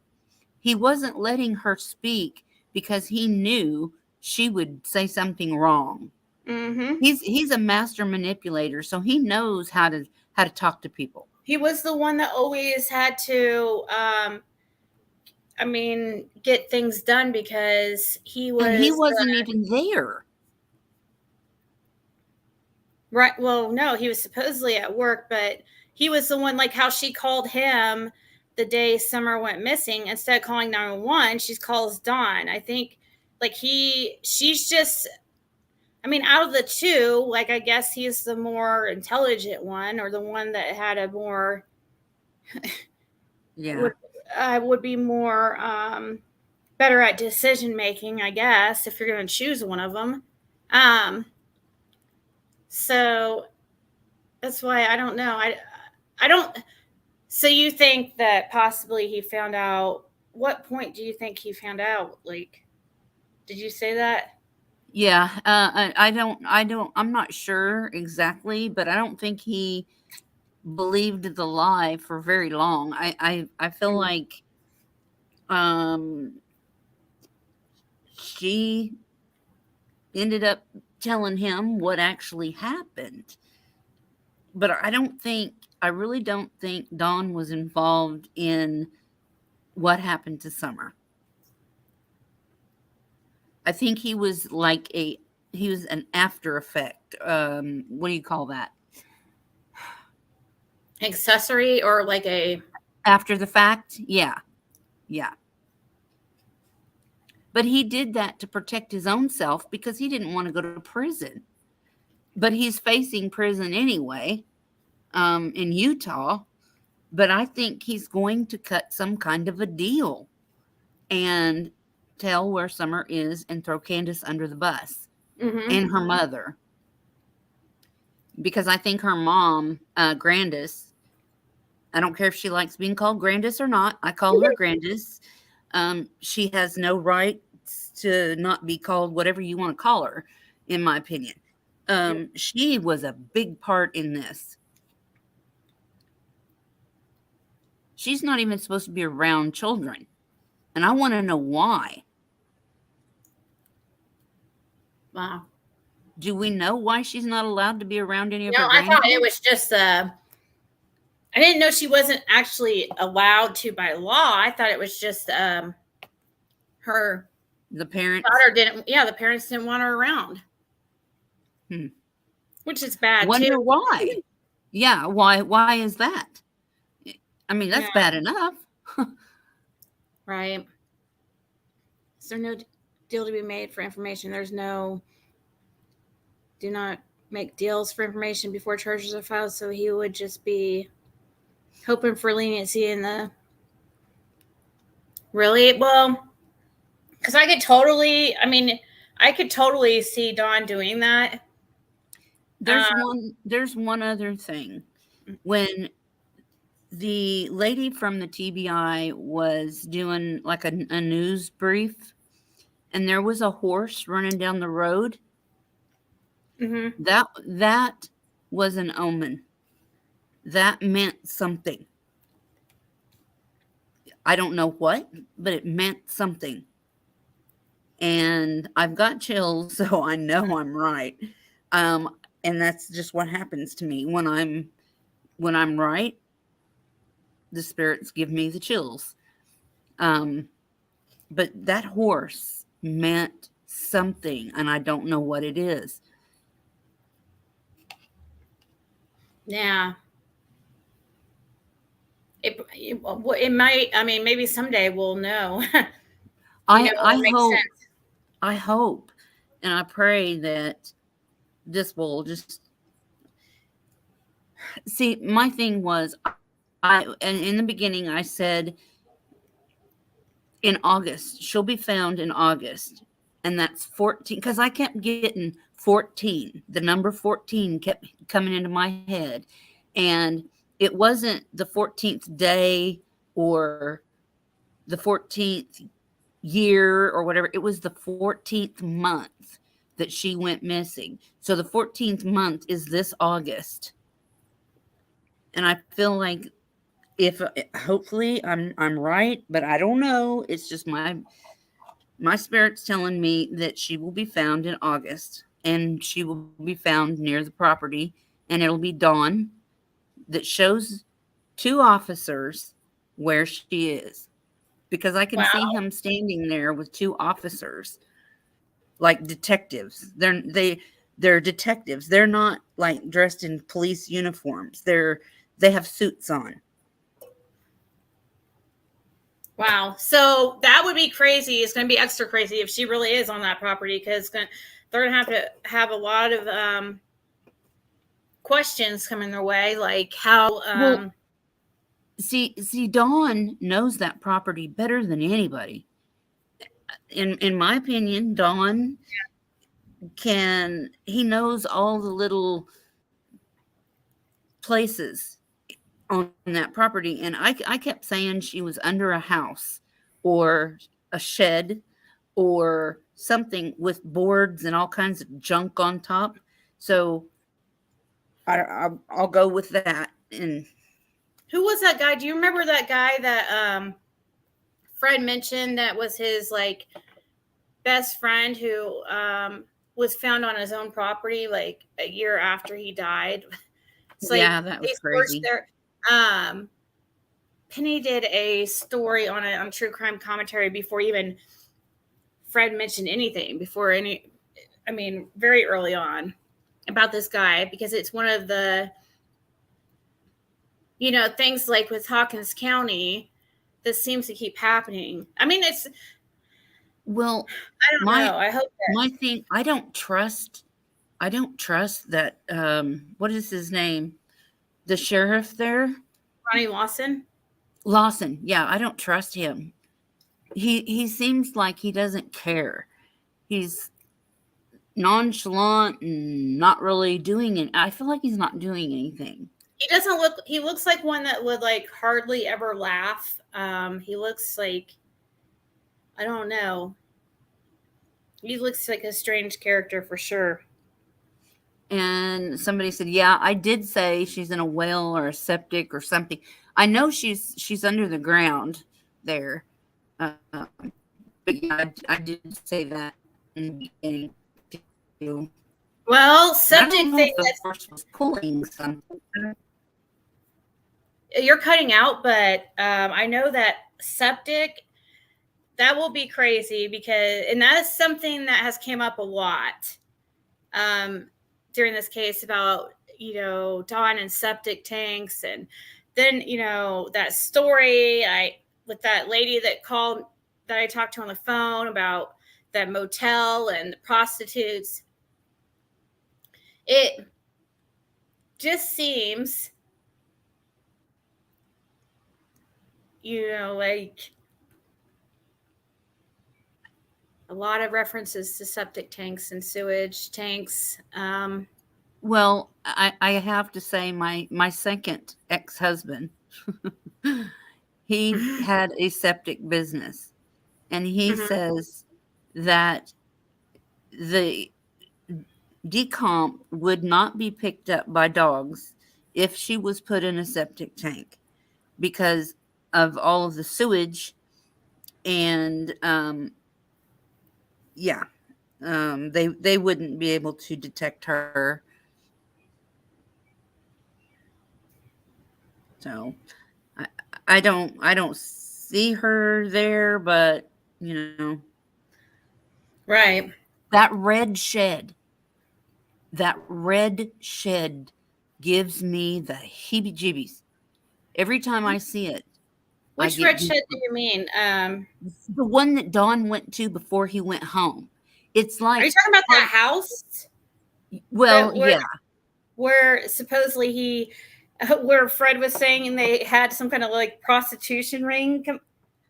Well, when Dawn and Candace first moved to Tennessee, they lived in that shed. House.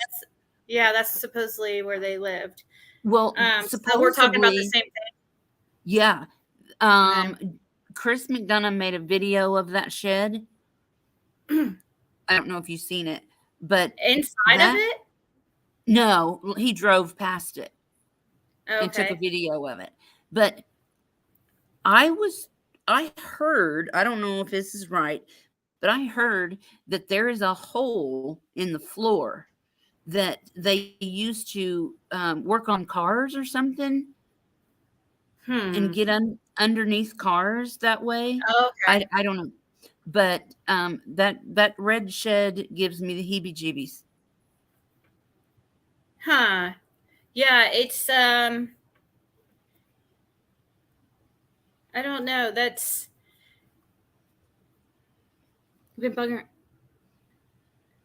the one with Sav Girl. Oh, we've played that here before, I think. Let's see. Yeah, So yeah, I you're believe talking about this place Mom right of here. 5. Yeah, I think she was moved the first time to get her away from the property for the searchers, and then I think at some point Dawn brought her back to the property, and that's why they're not letting anybody search there. Yes, that one. Yeah. That one gives me the creeps. You would think they would have definitely searched there. You would think. Oh, like, yeah.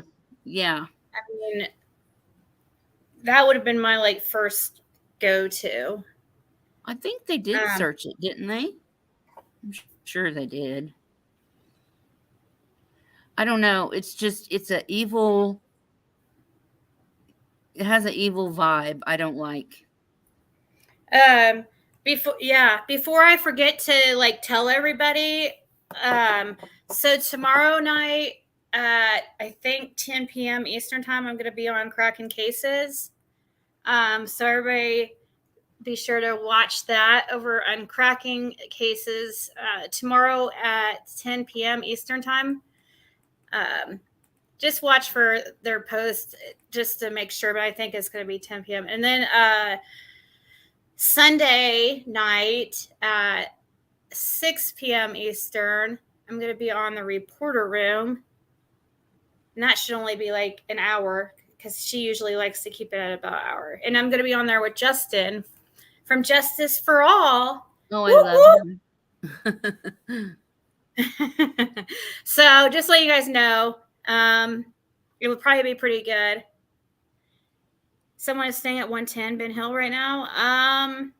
Not I that I haven't heard know of. that, but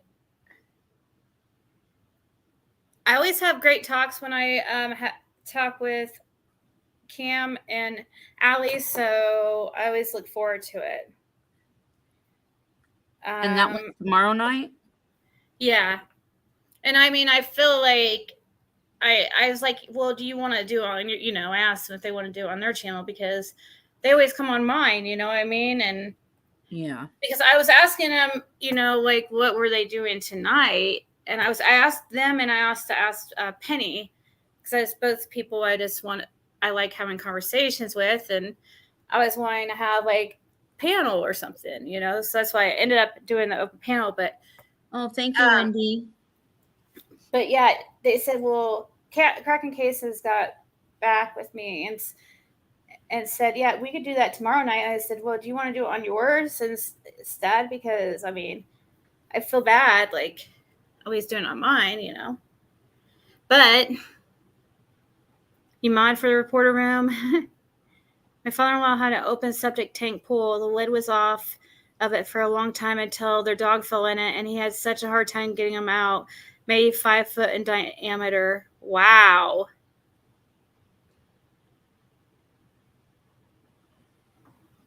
Yeah, there's usually a big opening to a septic tank, and then there's also a small one where they can clean it out.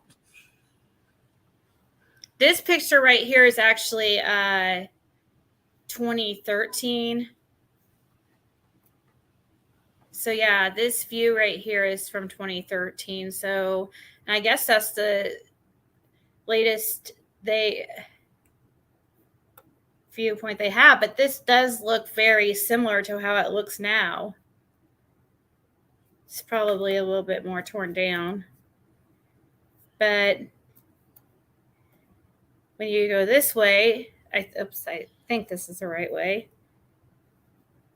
You get to that one house on Beach Creek that came up early on, and it was really weird that and I was only brought to attention to it, or only heard about it because Fred had mentioned it, and it was a place, I guess, Don and Candace had hung out, and it has that red truck in the driveway that everybody was looking at early on in the case. Let's see, how do I get back off and go to back to I put it down to this like viewpoint. I don't know how to use this, okay, here we go. It was a house that was Cam and Allie did a little video of Jody Sue. Right here. I think it was Cam and Allie. I think it was. Of her in the camper in her yellow Xterra, and then in front of her mother's house there was a red Toyota Tacoma. Yep. Was that Cam and Allie's? I don't know, but I have a video I took when I was in Tennessee that. Oh. Yeah, I was. She does have that red Tacoma out there still, and yeah, there's many people that believe that are just completely convinced that the red truck was mentioned during, being the truck of interest for information or whatever. Supposedly, could one of her boys been driving that red truck at the time? It was Jody Sue's mom's. Huh? Could one of her boys have been driving? That's what I'm wondering. I wonder that too. If it's possible that maybe Andy Jr. or Damien, whatever you want to call him, was driving it. Yeah. Then you hear, this report of, what Fred's saying that he saw Andy that afternoon on Ben Hill Road, and where he was at would have been in an area. When you go on Ben Hill Road, like Dawn's house. Okay, Dawn's house and Andy and Judy Sue's are like one of the first. This is probably about where Andy, or I don't know if you see my cursor. Can you? Yeah. Okay. I can see it. Yeah. But Fred claims he saw Andy all the way down, here. Which on his way home from work or what? Or like, hold on. I'm gonna show. Okay, so right here, this is Fred's place. He was down at his mom's, which is right here, and he saw Andy come down this way, passing him right here at his mom's, going towards back here, and he doesn't know like what he was doing. He also saw another truck and a girl who was like around 18 or 19, he said, and I want to say a silver car, but he seemed to not be consistent on the color of the car. So, but he did mention it was a young girl and that he did in fact see Andy on this road. But I wondered, because I asked him like what was he driving, and he was driving that silver like Kia Soul, and I just wondered, could it have been possible that maybe Andy Jr. or Damien, what was driving, and he, like, did he see exactly who was actually driving, or did he just assume it was Andy? You know what I mean? Yeah. I'm just curious about that. But I mean, I do believe more than likely it was Andy, but I try to take everything into account. Because I don't think the son had anything to do with it, but I mean, hasn't really been a part of my theory, but it is interesting to hear, the stories about him creeping in the woods, and, then Fred mentioning that he was swimming. He saw Summer and he called him Andy Jr. swimming in one of those like kiddie pools. It wasn't like one of the real small ones, but they were in it, and it was just them, which wouldn't seem it wouldn't really seem like that big a deal, except the fact he was like 18 and Summer was like 5. So it is kind of weird when you add in all the other weird things that seem to happen up there. There's a lot of, I don't know. It just makes you think weird things when you hear stuff like that because of all the stuff that goes down. They definitely live differently. That's for sure. Yeah. You think whatever happened to Summer happened at Warriors? I don't think she got out of that vehicle. I do agree with that for sure. And that's when it, bring up the Ziggy Valero thing, she came up in a conversation recently because I got an email. For those that don't know, I got an email randomly from her email account. Was it like a few days ago or something, saying that she had unalived herself because of something I did, or it was my, trying to basically say it was my fault. But anyways, that was a mess. Yeah, it ended up being a lie, obviously. She needs to be 5150'd. Yeah, and of course, some people were able to turn it around, like it was like somehow my fault, I guess. I don't know. I tried to let you know that on Facebook, they're calling her the crazy lady, the crazy Facebook lady. She has been tormenting Emma from Crime Stories Obsessed and Kat from Cat Chat Crime and Coffee. Kat ripped her a new one just the other day. she's just after anybody. She's an attention seeker, just like Jody. Yeah. Well, it's just weird because it was a response. Like when they emailed me, it was an email I had written. It was a response to an email I had written her 2 months ago when I talked about what I felt was her fake. I thought it was a fake FBI like seize of that receipt of private property. I thought it was completely fake. I'm sure and it that was. just my opinion, and she just kept forward with it, and I knew it was fake, so I looked into a little bit of who she was because I thought it would, this person is saying all kinds of things and people are running with it, and I just looked into, she has quite the bad past, and I had mentioned some of it, and she got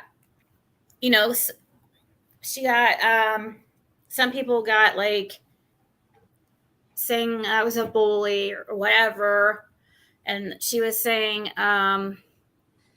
using people say all kinds of crap about you, and it ticks me off. And I always say something because I've never seen you bully anybody or downgrade anybody, body shame anybody. And it I'm like, if I ever say anything mean, like if I'm ever saying anything like mean, like really cruel, like best believe that person deserves it. Like, you know what I mean? Because I will not, I do not do that. There's a reason. Like sometimes, like it might sound like if I am real bitch to somebody, then I'm never like that. I'm very understanding. I'm very like forgiving. So more forgiving than I am. I apologize to her. I actually sent her an email. That's the whole thing is I sent her an email and I said, I'm sorry. I hope I apologize that my video upset you that bad. And I said I took it down, and I just hope that you will be honest because I'm afraid you're going to get in trouble for these lies.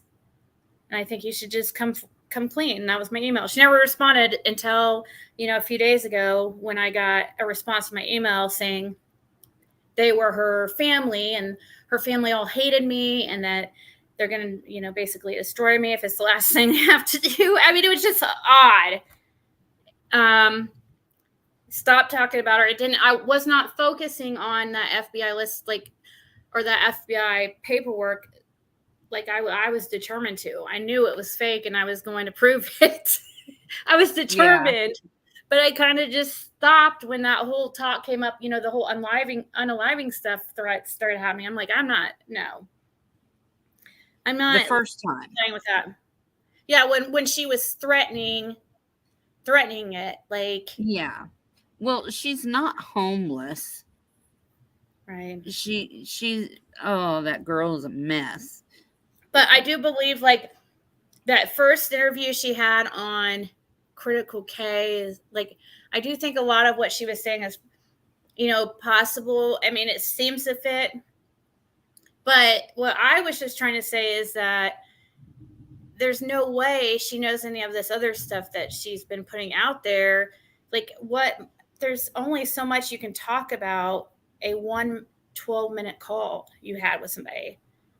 That's her only history besides that and those text messages over those couple weeks that were already put out there. What more can you talk on? Like, I just did not believe the FBI would have been interested in talking to her unless, she's putting out some crazy shit and they're like, and maybe they thought she had more contact than she did, or I don't know.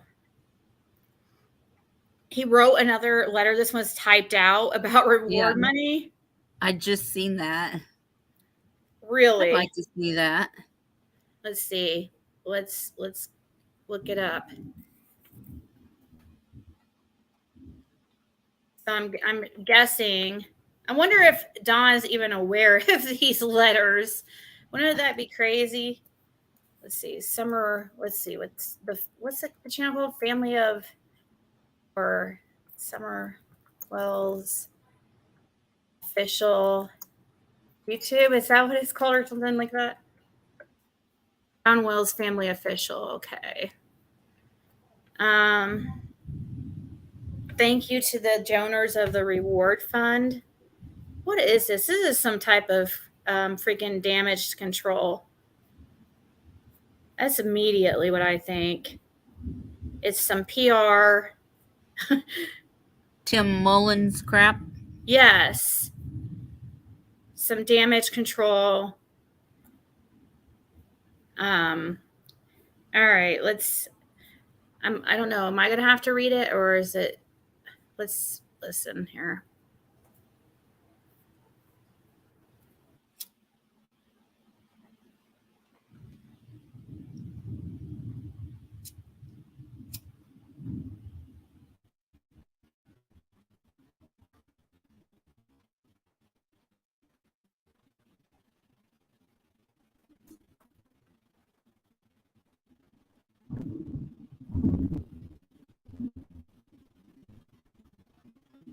Sorry, I guess that must have been your. I kept rewinding it because I thought I heard a lighter, and I guess it was you.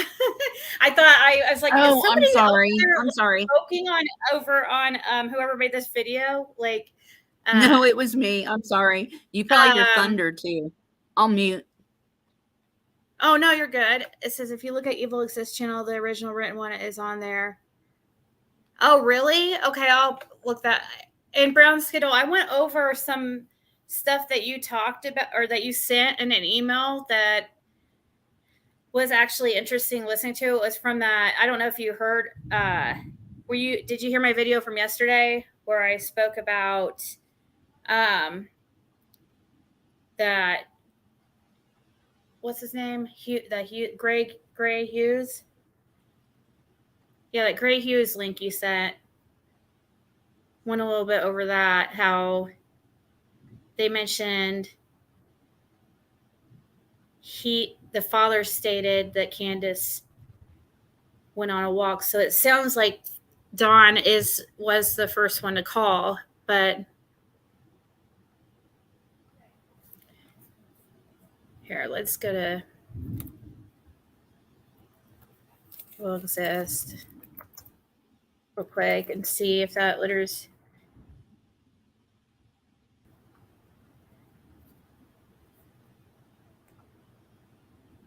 Oh, this one. Don Wells, the father of missing 6-year-old Summer Wells, has wrote yet another letter. This letter is addressed to the donors of the reward fund and even includes a poem from Don himself. It reads, "We wanted to thank everyone who donated to the reward fund in the hopes of bringing our precious daughter back home, and we can assure you she is worth everything to us, and more as she loves everyone, is blameless, and deserves to be in school with her peers becoming a young lady. It kills us to think about what she might be going through. We know those who have donated, and so many others feel the same, so thank you from the bottom of our hearts. And for those in media who do their job with a heart, thank you very much and God bless." As we wander through this trail of tears, remember, God wandered in the desert with the Israelites for 40 years. God told Moses, "I'll send an angel, have no fear." Moses said, "Lord, no, please, I need you near." Poem by Donnie Wells. Signed off as Summer Wells' earthly father. Don Wells.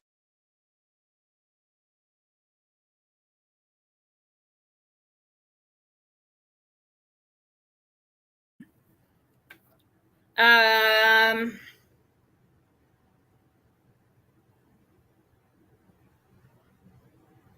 don't know how I feel about this one. It does talk more about Summer, at least. I know it's weird that he says earthly father. Could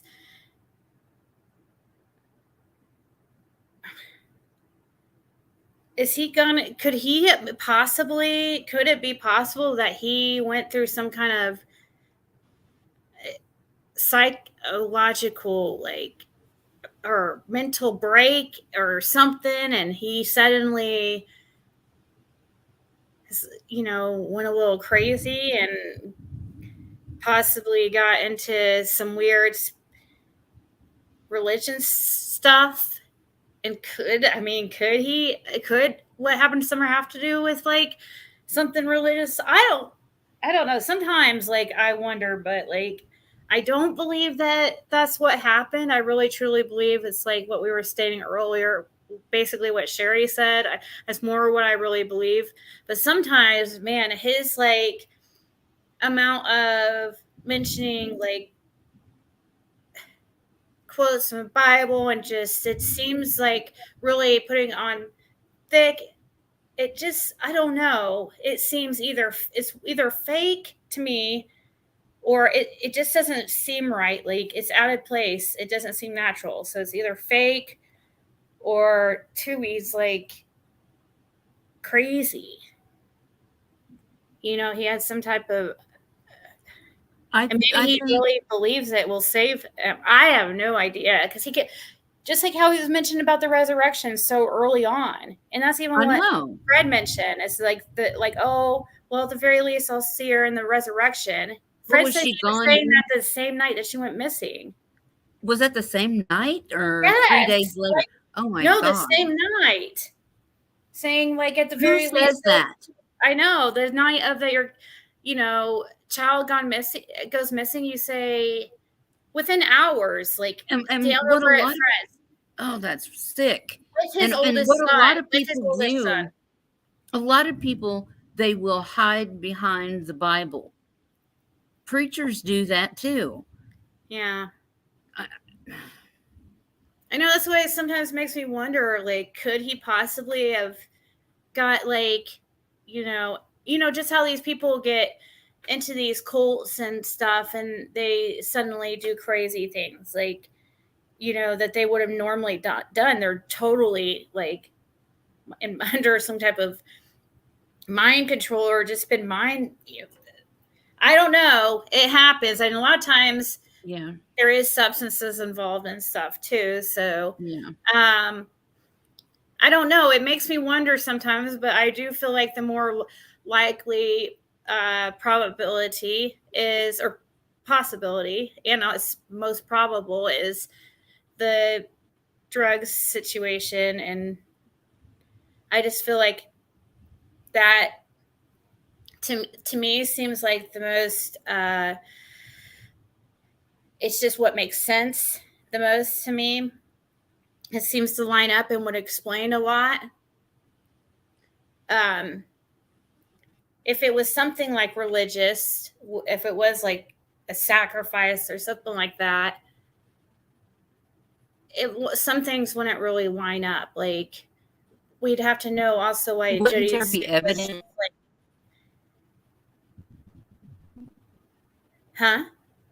Evidence of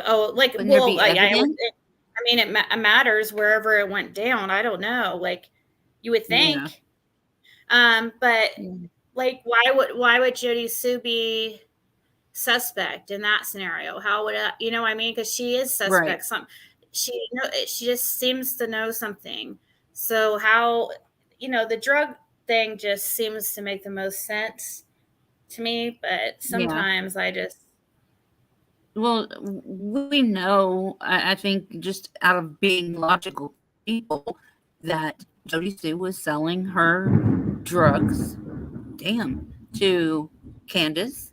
You know what that sounds like? That sounds like one of those sleep videos from YouTube. Like I was listening to some of those when I had rented that place. It's funny. It sounds exactly like that, like the thunder in your background. Yeah, it's getting bad. Videos sound like a rainstorm is what I was sleeping to. Helps me sleep if I don't have a fan. But I love storms.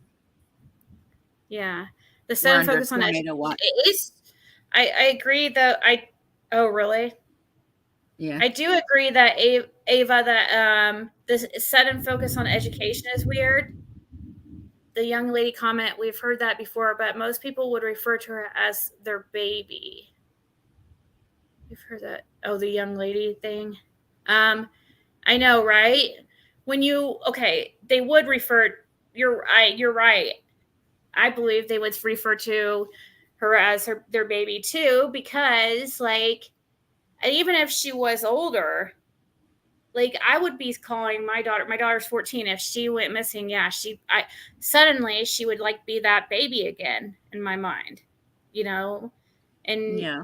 helpless. And I would, probably she could be 30 years old and I'd probably still be my baby is missing, So it is weird that that whole focus on education he keeps bringing up. You wouldn't, first things first, like your priority would not be her getting an education, or your priority is very, first thing, like when you would think on your mind would be like get her home and safety would be like first on my list, just getting her back, that, and then we'll worry about that other stuff later.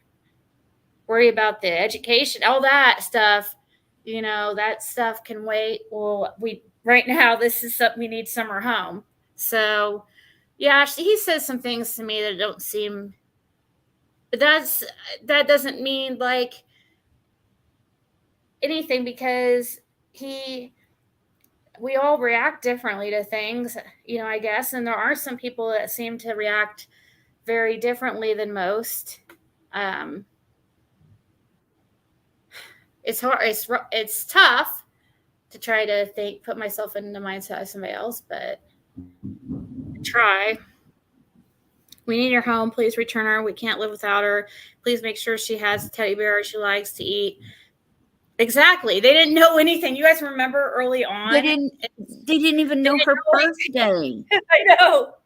They, like, when you would ask her, like, or ask Dawn, because it wasn't Candace really speaking, but Dawn, when you'd ask him like what she would like what she liked to do, or what she liked to eat, or what was her favorite this or favorite that, like he would like change the subject and go into a long spiel about a quote in the Bible or something. It would just he did not know that stuff at all.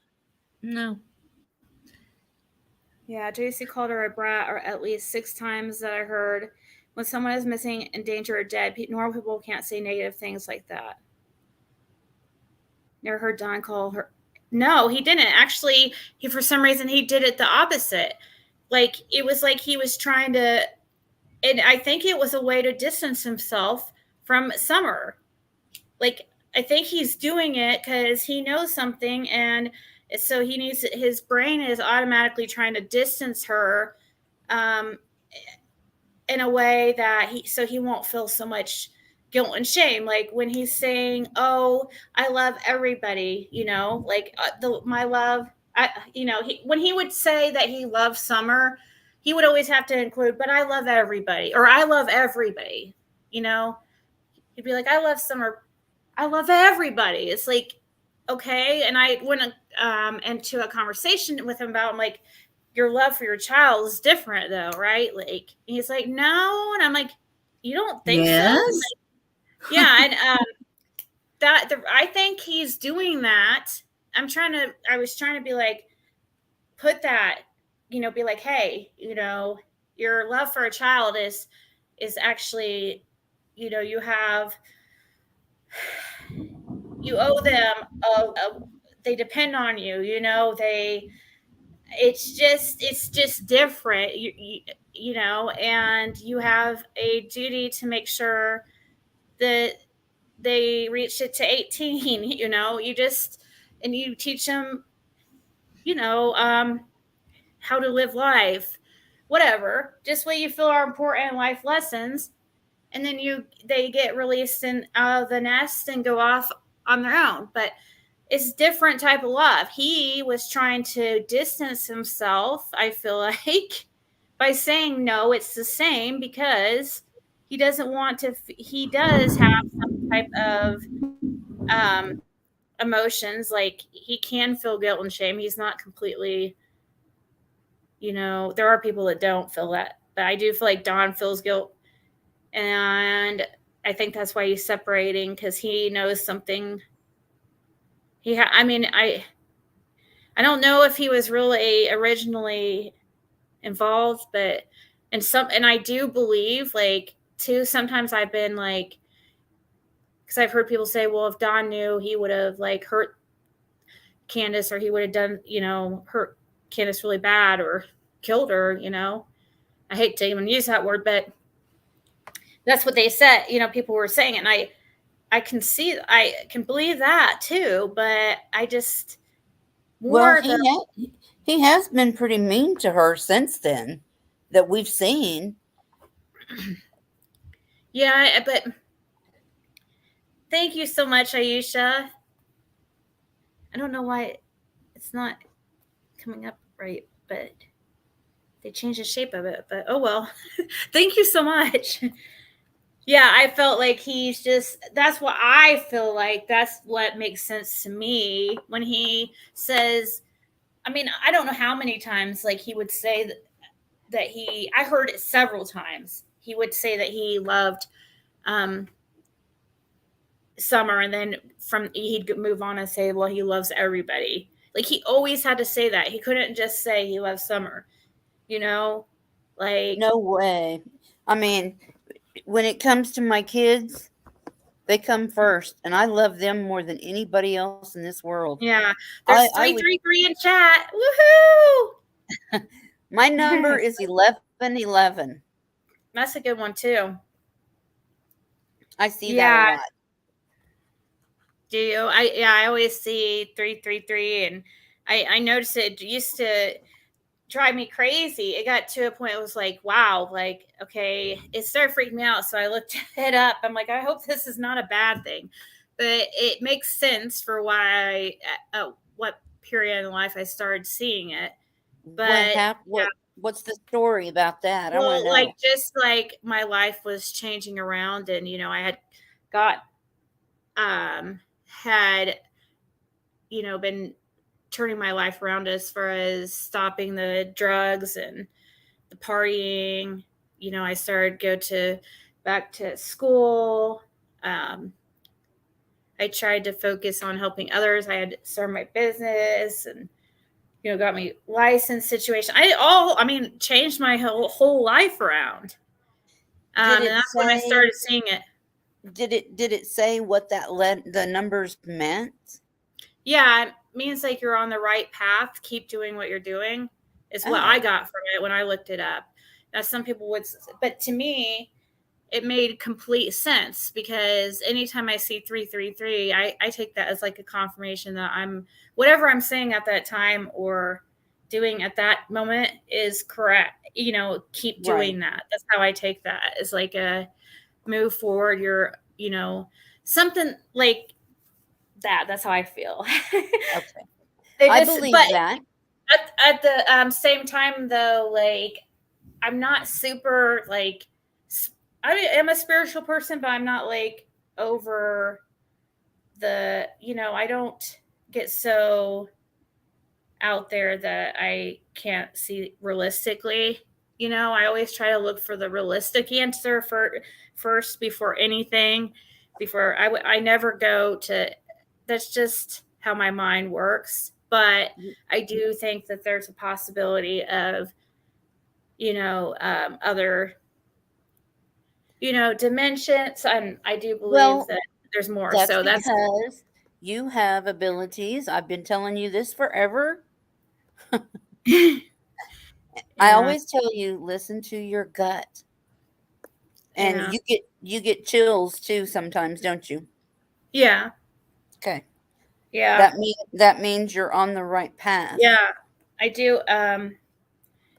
I do tend to get chills when, like, I hear something is like, I would think that's probably most people. I would think it's probably, I don't think it was just me, but I do tend to get them. But I do, It's not- but I do also, I see how I like try to look at it realistically, like, oh, well, everybody gets them and stuff like that. That's how my mind first thinks. But I Facts. do also like, yeah, but I also can try to look at things on a more spiritual level.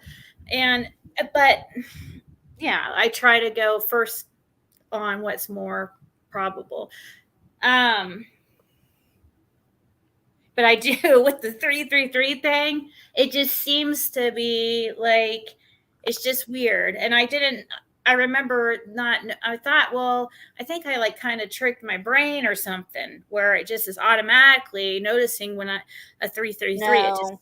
stands out, or I just happen to see the clock at 333. Like, No, it's not just a coincidence. It means something. Cindy went to bed early. I need to, if Skilo has not emailed me yet, can you please email me your address for your winnings? I'm going to have to, I'll probably even do some of that tonight. As soon as I get off here within probably like an hour or so, I'll start working on, I got to get this stuff done, or I'm going to be doing it all in one day. Because I've already set a date, like by Saturday, they have to be out. So I do that so that I actually do it when I'm supposed to. When I did reselling full time, I always shipped within 24 hours. Even if I had like 30 some packages to do. But that was just what I focused on. Dower instincts. Yeah, instincts are usually right. That's true. When Dawn said she would twirl and twirl, he would be like, gosh, Summer, I'm sorry, but I think him training her like a woman to dance on a pole, profiler professionals tell you if some. Oh. Wow.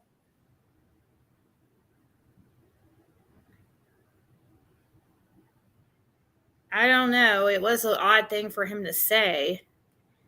He did have some weird answers. I just took it as if he just wasn't very. I do think he loved his kids or does love his kids, but I think there's an addiction getting in the way, possibly some other weird type of essay addiction stuff. Weird. I don't know, but I do think he loved them.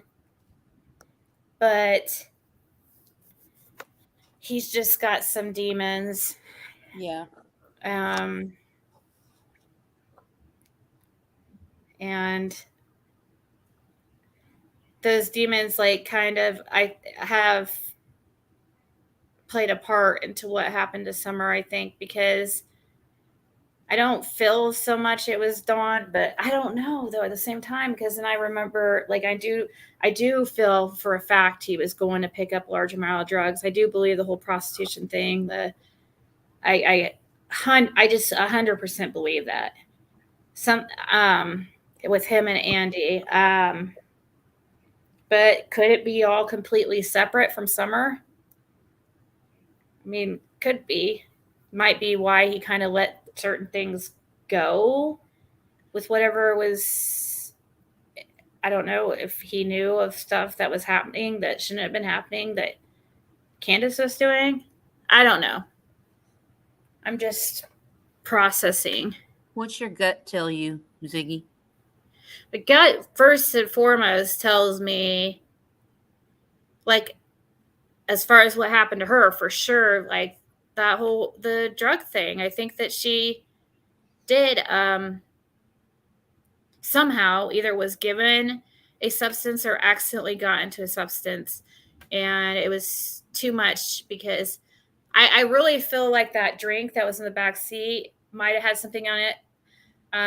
Like they were possibly, Candace and H were like sharing, drinking back and forth. It could have, I feel like it was, possibly they put like some fentanyl in there or whatever, because that's what, as an addict, that's what you do. I mean, that you said fentanyl, and when I first did my reading on her in June 26th, I did mention fentanyl.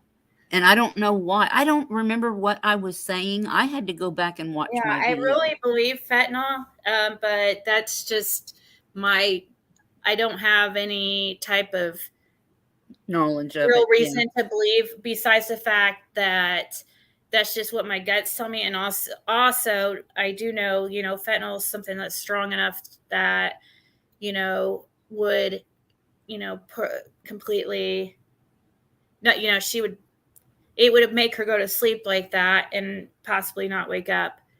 Now, Ziggy, when you said what your gut was telling you, did you get chills?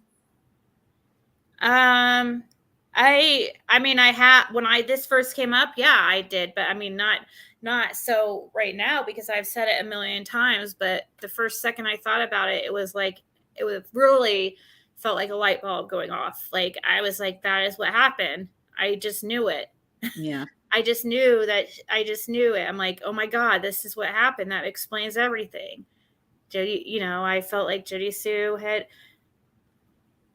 or Andy, I think both of them know that they took part in selling substances over there. Because if you think about it, where would she get fentanyl? From Jody Sue. Because Jody Sue would probably be the only one who would be legally able to get it because of her cancer and stuff. Yeah, I'm just saying. Well, and if that's, and I mean, we know she had some type of medical, thing going on because of the scars on her neck. Because I was just about to mention how Laura, Fred's girlfriend, I mention them all the time, but it always falls into what we're talking about. Like, mention that she's the type that will, like, she didn't believe her illnesses, like, because Laura didn't believe them, Jody Sue's, because she said that she's the type that will make up things just for attention. And so it's like she can't believe her at anything now, because she's seen it so much with Jody Sue. But that's kind of, it's a sensitive topic. Of course, that causes some debate. But she's obviously had some type of medical something going on, right? I mean, she has the scars to prove it. So, and I know she tried to show some paperwork. So I do believe, like, she probably did have access to some strong medications at one time. Yeah. Do we know the timestamp date of the picture of Summer in the store wearing the same swimsuit as the one she wore in the last TikTok? I don't know. Oh, wait. Yeah. For some reason, the weekend before she went, or a week before she went missing, is sticking out in my mind for some reason. But that's, I don't know. I forget who said that. I know what picture you're talking about. I think she's standing there and she has like her head shaved, and she has like that pink, like it's like some type of tank top type thing on. I think that was in Gatlinburg. The first vision that I got of Summer was her laying face down by water, and she was next to a tree. She was like, it was like they pulled her out by her legs, and her head was facing the water. And she was wearing a blue swimsuit with like yellow flowers, or white flowers, I'm sorry, like daisies with a yellow center. Has anybody seen that swimsuit? No. I just saw that one in that TikTok, I think. I don't know. I don't remember. It was a two-piece. Oh, I do remember her wearing something like that. That two-piece one. I stood out because I thought it was like kind of like skimpy. I don't know. I mean, I know it's a little girl, but it's made up this. I don't think Jody Sue made up the sedation and touching. I think she's tall enough that she thinks she's a witness and can bury everyone else if need be.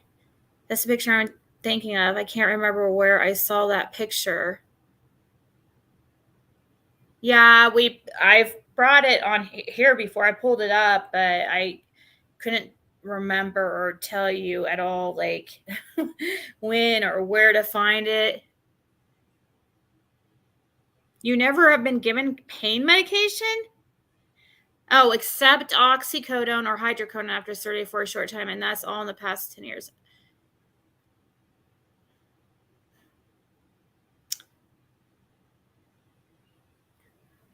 Yeah, I don't know. I have seen people be prescribed fentanyl. And he wasn't terminal either. He didn't have he probably shouldn't have been, but I guess he had been on it for so long that I don't know. Smoking cigarettes, they could have put those kids in sports dance classes. That's the sort of things that grinds me. Money for smokes and dope, but not to enrich the kids. Mm-hmm. Yeah. The one swimsuit looked too. Yeah, that might be why it was.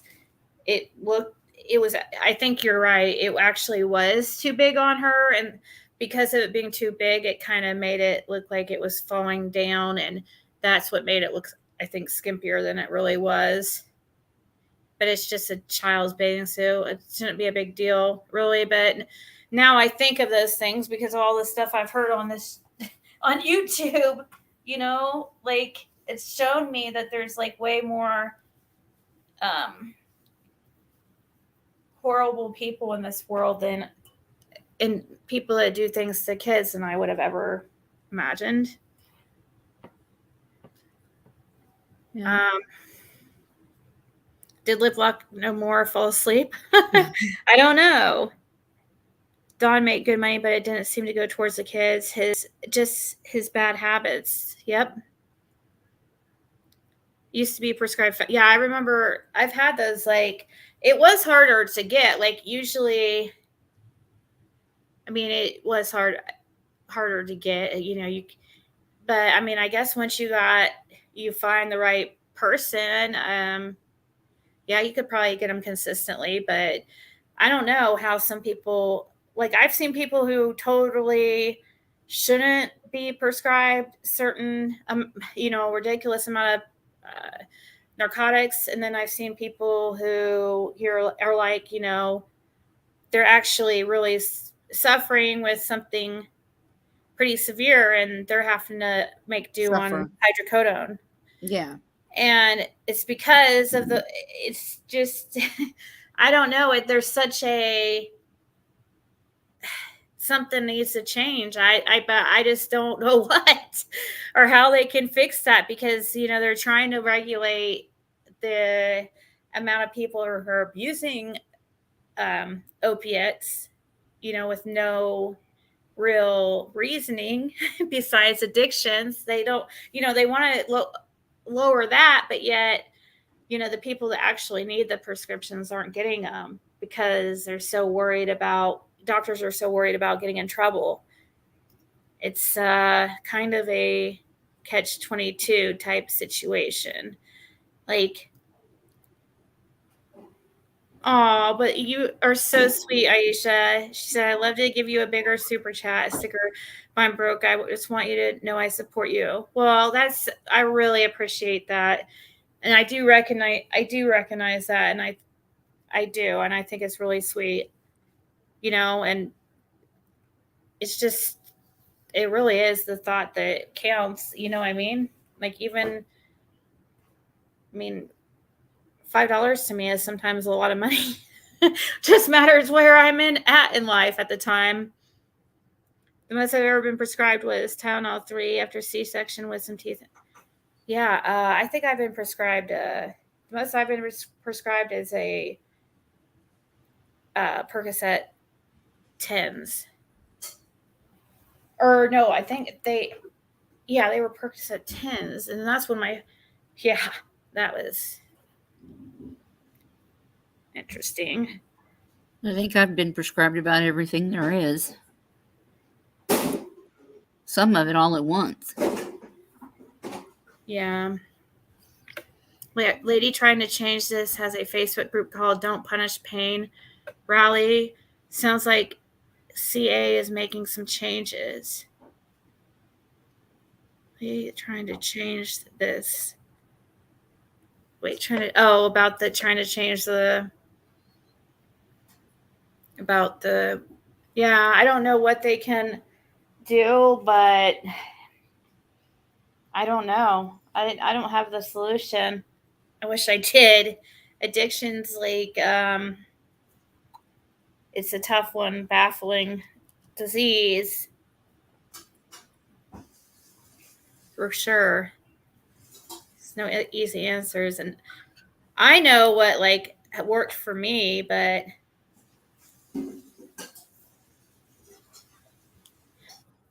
the big green monsters, yes, I do. I actually remember the 160s, but I better watch what I get into. Last time we got talking about drugs, like people tried to use that as a way to get my channel taken down, saying I was like promoting drug use or something.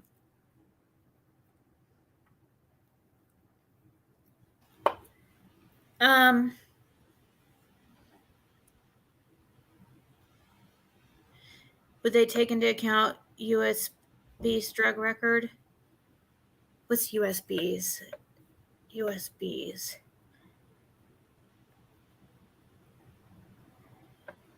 You mean like a person's past? I would think so.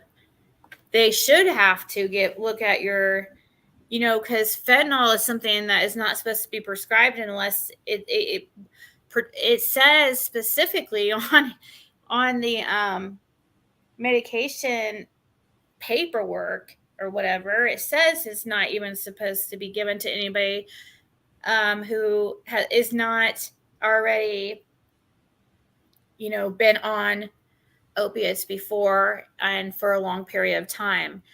Like fentanyl is kind of like one of the last,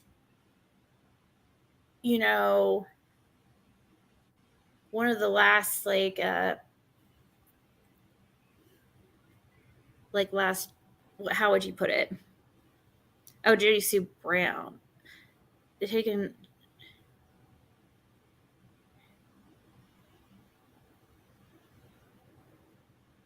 JSB. Oh, okay.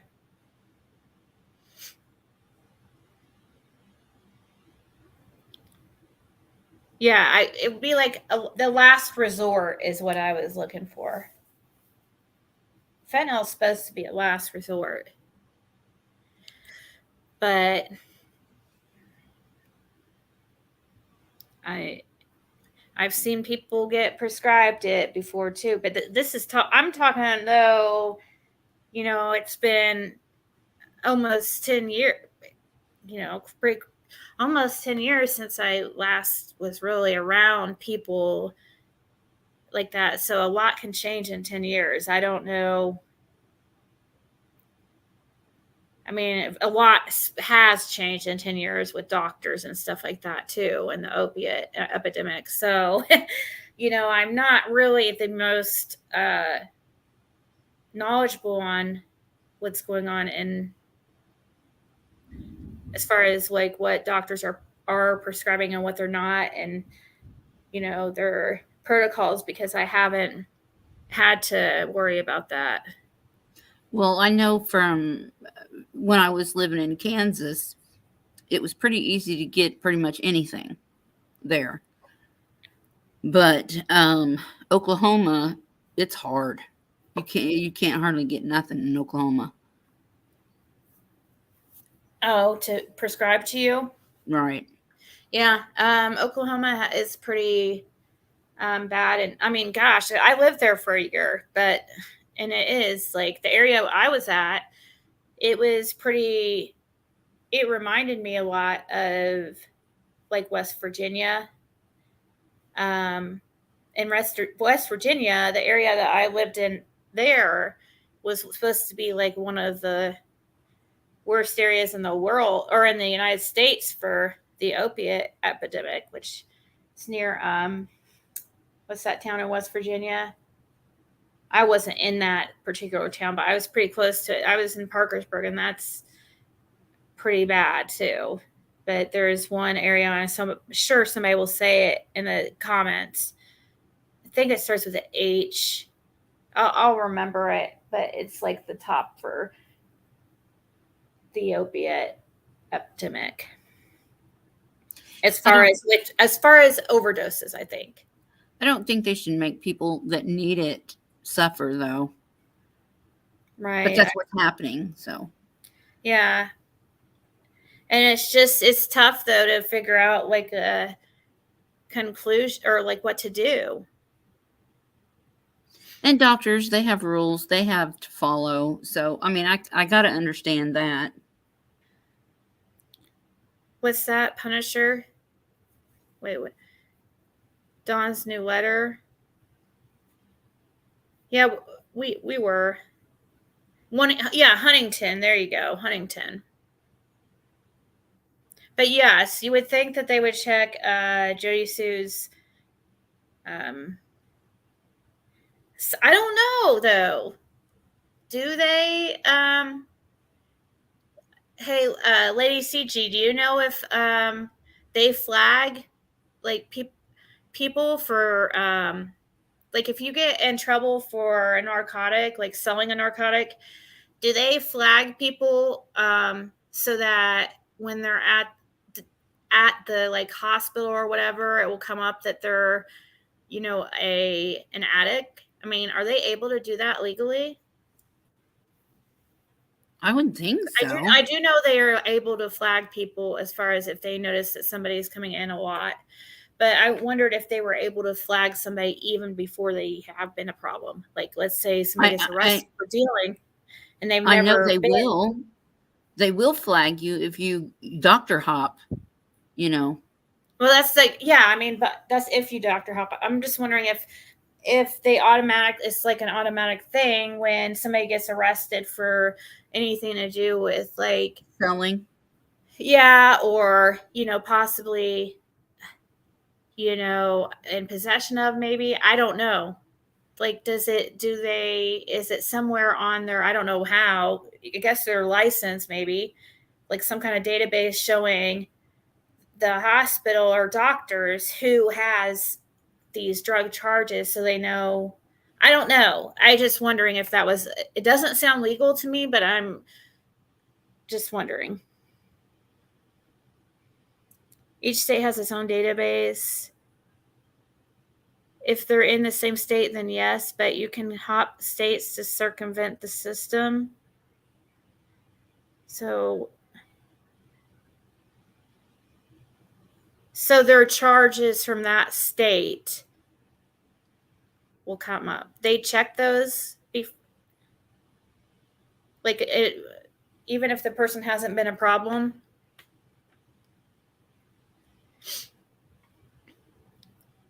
Oh yeah, it was from the streets for sure.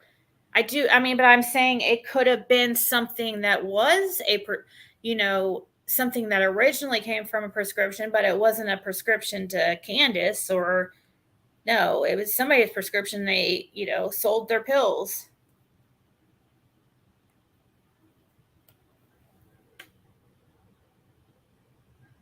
The database monitors prescriptions only.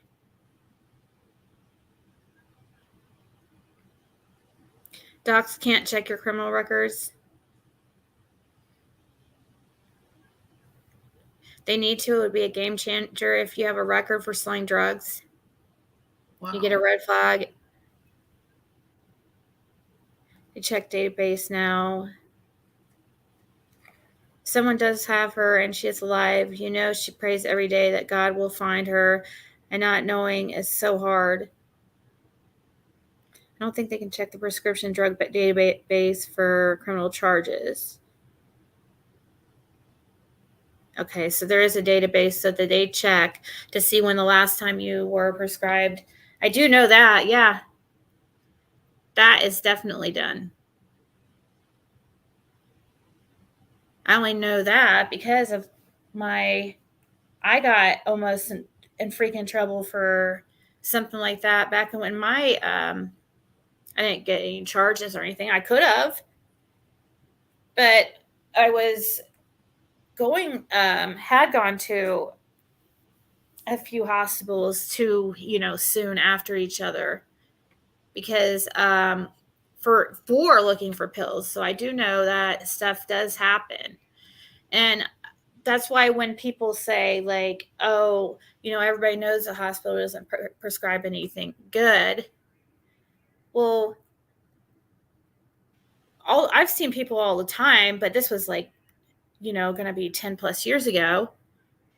I've seen tons of people just like make up stuff to go to the hospital to try to get even, a shot while they're there or whatever. Anything to not be going through withdrawals. Like I've seen it happen a million times. They usually, but within the last 10 years, they've got, even stricter with hospitals are, really having to have had to cut back. When I had my back surgery, I was on morphine, Lortabs, and Percocets. Oh, and Sonomas or Somas. Whoa, wait. So what did you say you were on again when you had what? When I had my back surgery, I was on morphine, hydrocodone, and Oxycontin, and Somas. All at the same time? Yes. So what milligrams morphine do you remember? No, it was a drip. I just pushed the button when I wanted some. Oh, so this was only while you were at the hospital? Yeah, but the other stuff I took home. 5 days, I think. So then when you got the hydros, oxy, and somas for home. So then they gave you the hydrocodone was kind of like supposed to be for breakthrough pain or whatever. Well, they wanted me to take hydrocodone, Oxycontin. They said if I switched on and off like that, I wouldn't get addicted to either one. See, that is so not true because I know it's not. I did that to myself. I remember thinking that, oh, if I'll switch the type, I don't know. And that's crazy. A doctor would tell you that because that is like so not true. It doesn't matter. Like, yeah, no. But I did believe that at one time. I remember believing that. I don't know why. Now I think about it, I'm like, oh my gosh, so stupid to believe that. But I guess if you have no history in, drugs or knowing anything about their effects and stuff, like, at one point I just was very naive. I'm still naive. Whenever I quit taking all that, I was in bed for a week. Yeah. I was sick.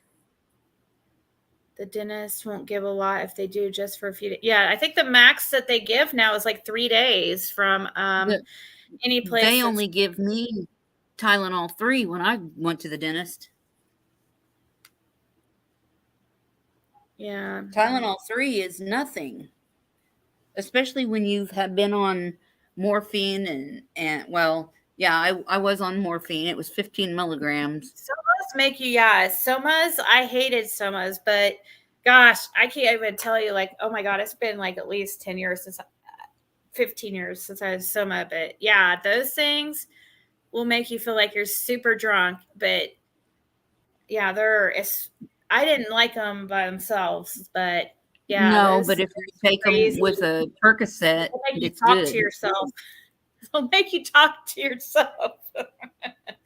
I remember, but I would mix them. Anyways, I'm not trying to teach anybody anything. I'm just saying that's something we got to be careful because last time I was like kind of giving a step-by-step instructions on how to like a DIY, it sounded like how to make this like concoction that I made back when I was using. And I was thinking like, wow, like to somebody like me, I would have loved hearing that information back when I was like using before I knew how to, because so I mean, yeah, you wouldn't think it would affect anybody, but yeah, I have to be careful because I don't want to teach anybody any new tricks. Go learn elsewhere, kids. This was a long time ago, but I called my doctor and I told her I'm getting addicted to these. I can't take them anymore. And she says, well, why don't you come in and see me? So I came in. I thought she was going to help me, and she wrote me another prescription. And it wasn't even time yet. And I mean, it was like I would get like 300 every month.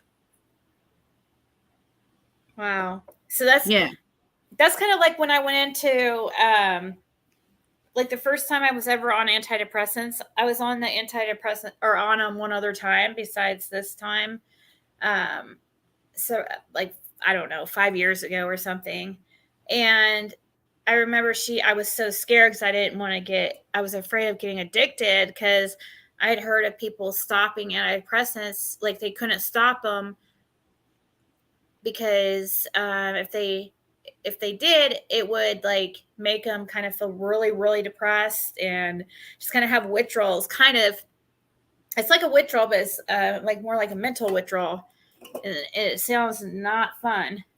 So it was really scary to me. And it sounds like an addiction. I mean, your body is addicted to it. That's why you're having that reaction. So I was worried, but she put me on Prozac.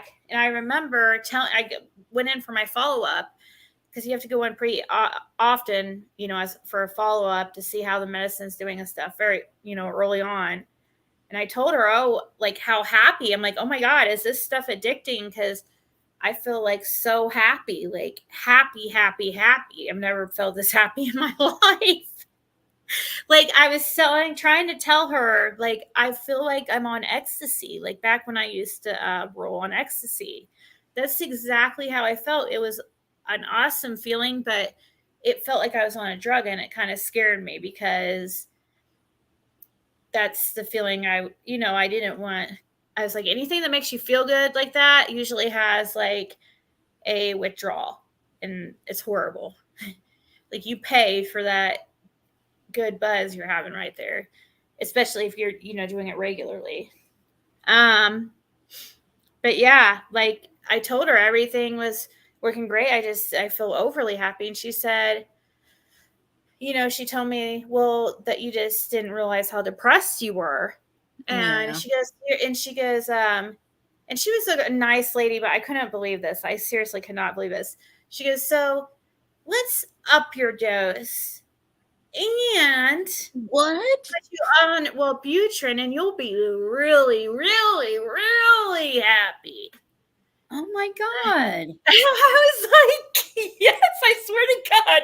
I just got done telling her how I was scared that it was addictive because of how, like, it just felt like I was on ecstasy. I mean, it was crazy. It didn't do it to me this time. Like this time that I got on the Prozac, but the very first time I took Prozac, like it was immediate. Like it was like a light switch, like had turned on. I was automatically happy the second I took it, and it felt like I was on ecstasy. If you've ever done that drug, or Molly, well, that's what I started out on Prozac. And it took about 3 days before I even started feeling better. But now I'm on Paxil. Yeah. The drug again was Prozac. And then she added to that Wellbutrin, because there is some side effects to Prozac that kind of suck. And I was telling her about that. So that's what the Wellbutrin was for. But it's like, well, dude, I'm telling you about the negative side effects I have, but you're trying to up my dose, and to kind of counteract that, we're going to put you on another drug. It's like, I just didn't feel like it was appropriate time to raise my dose when and I thought thought that was very strange. I never had something like that happen where, I mean, she had good intentions and I really liked her and stuff. I really did. Just, she was very beautiful. She was cool. I But like I just thought that was a weird thing to say. Like, you know what I mean? Of somebody's like medication Yeah. when If when they're it's working, don't mess with it. yeah, right. So I was just surprised. Like, she wanted to up it. She said she was saying that my dose was actually really low for an adult. She said my dose was more like yeah. She said it was actually below average or whatever. I don't know. She goes, so let's up it, like, and then you'll be really, really, really, really happy. And I had mentioned, I was tired. It was making me really tired. And she said that was like, she had never heard some of the side effects that I had before. She acted like these side effects I were having, that they were very just not normal for as far as like what is experienced. I gained a lot of weight on Paxil, so they switched it. But if it makes you tired, take it at night, and if it doesn't, take it during the day. I take mine during the day. So, but I do like Paxil. It has a anti-anxiety medication built into it. Mm-hmm. And that helps because I have anxiety real bad, and I take lorazepam for that. Yeah. What? Fred ended up passing away. It's not Fred Hill. I was trying to look at the rest of her story because yes, Lyrica is highly addictive. What is Lyrica? It is yes, and you'll have a very bad withdrawal coming off of it too. I know from personal experience. I've been on Lyrica and abused it before. And I know it's for Lyrica is like, to me, what I was told is that it's like kind of in the same category as gabapentin, but like supposed to be better or something. It's more, I don't know, but it is more gabapentin. Some people like abuse gabapentin, and I've seen people take like if you take a bunch of them, it will make you feel. But man, it's nah. What does it do to you? But Lyrica, yes, will definitely. I don't know. I mean, you have to take such an amount that it just hurts your stomach so bad. It's just so stupid. I mean, I've seen people that did that stuff with the gabapentin, but I don't know. At the time, I remember like with Lyrica, I think it's actually a narcotic now, but I don't think it was at one time. But it is definitely addictive, and the withdrawal off of it makes you feel like it feels like a withdrawal off the opiate. And the drug, I don't know exactly. I think it is in the same class as a gabapentin. Pregabalin. Nerve damage. Oh, okay. Yeah, it is nerve. Yeah, because I got a sciatic nerve or something. I don't remember what they called it, but that's what I take gabapentin for. Oh, and also another one is highly addictive. That is those sleeping medications, Ambien. Those things, oh my God, withdrawal of my life.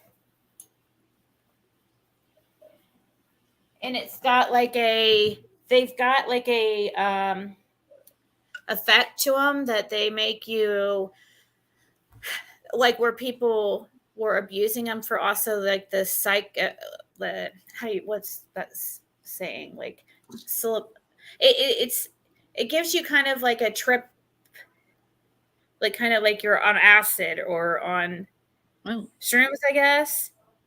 And if you take like a bunch, more than you're really supposed to, and you force yourself to stay awake, but it's like a weird, it makes you like talk to yourself. it's kind of fun, but it's like too crazy stuff. So, and it's addictive, and that's the thing, is it's so addictive. And then what's usually the withdrawal for something that is addictive is usually like the opposite of its effect. Like if it is something that, you know, takes away pain, usually the withdrawal is like pain.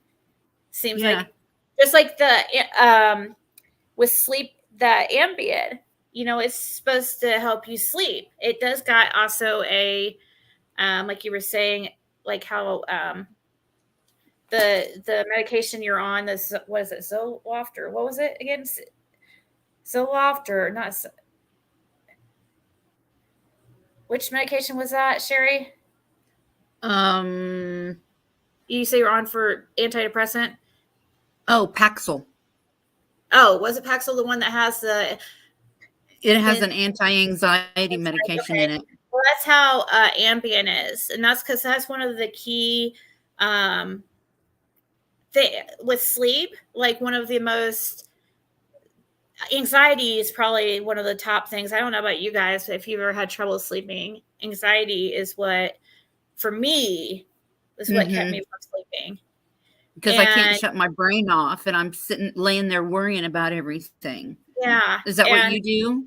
Yeah, and so that's why Ambien, you know, it's very effective. Yeah, it has that benzodiazepine for anxiety in it, and so that's really. I take trazodone if I can't sleep. It's 50 milligrams. They are different, Lana. Paxil and Ambien are completely different. Paxil's antidepressant, but Ambien's for sleep. But it's highly addictive, and it also, I mean, it will make you go like legit like crazy. I mean, it makes you do some really crazy, stupid things. And so that's pretty much the effect also that those benzos give you. People get addicted to those.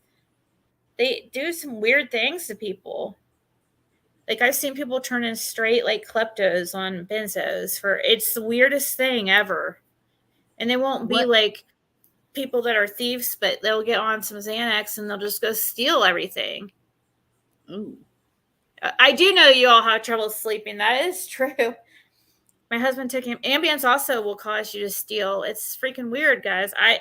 I've seen it, I swear, and it's strangest phenomenon ever is benzos. Like, so anything with benzos in it. So like Ambien, it makes, for some odd reason, people steal, especially if they mix alcohol with it. And I cannot tell you for the life of me why, but they automatically, and it's not like people always say, oh, it's this superhuman, makes you feel like, it's not, I don't feel like it's that. It's just I don't know.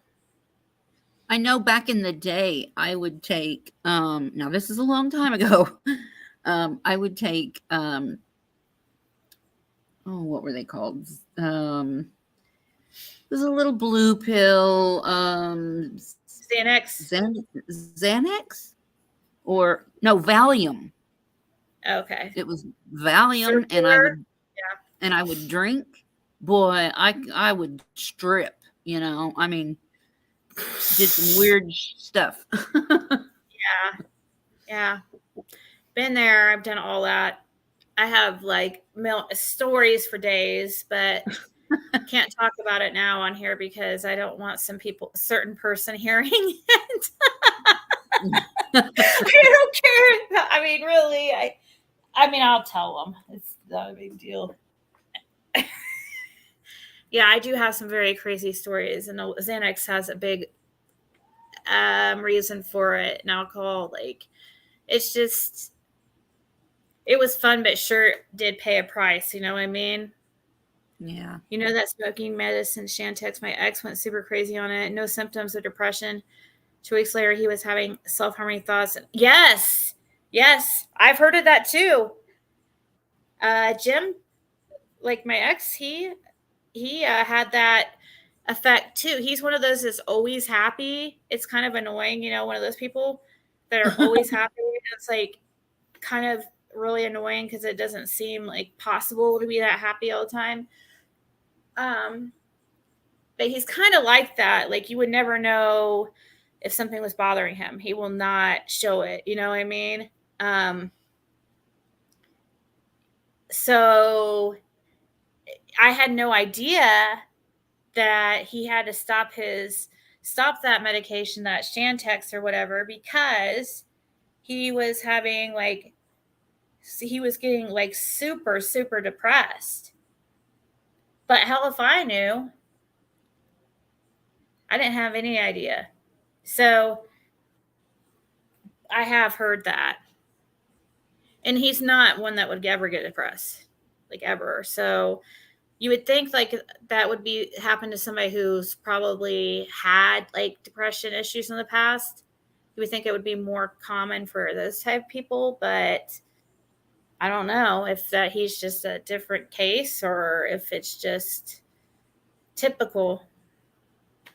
What is Klonopin? It's like Xanax or Valium. Oh. They're all in the same drug class of benzodiazepines, like given for anxiety.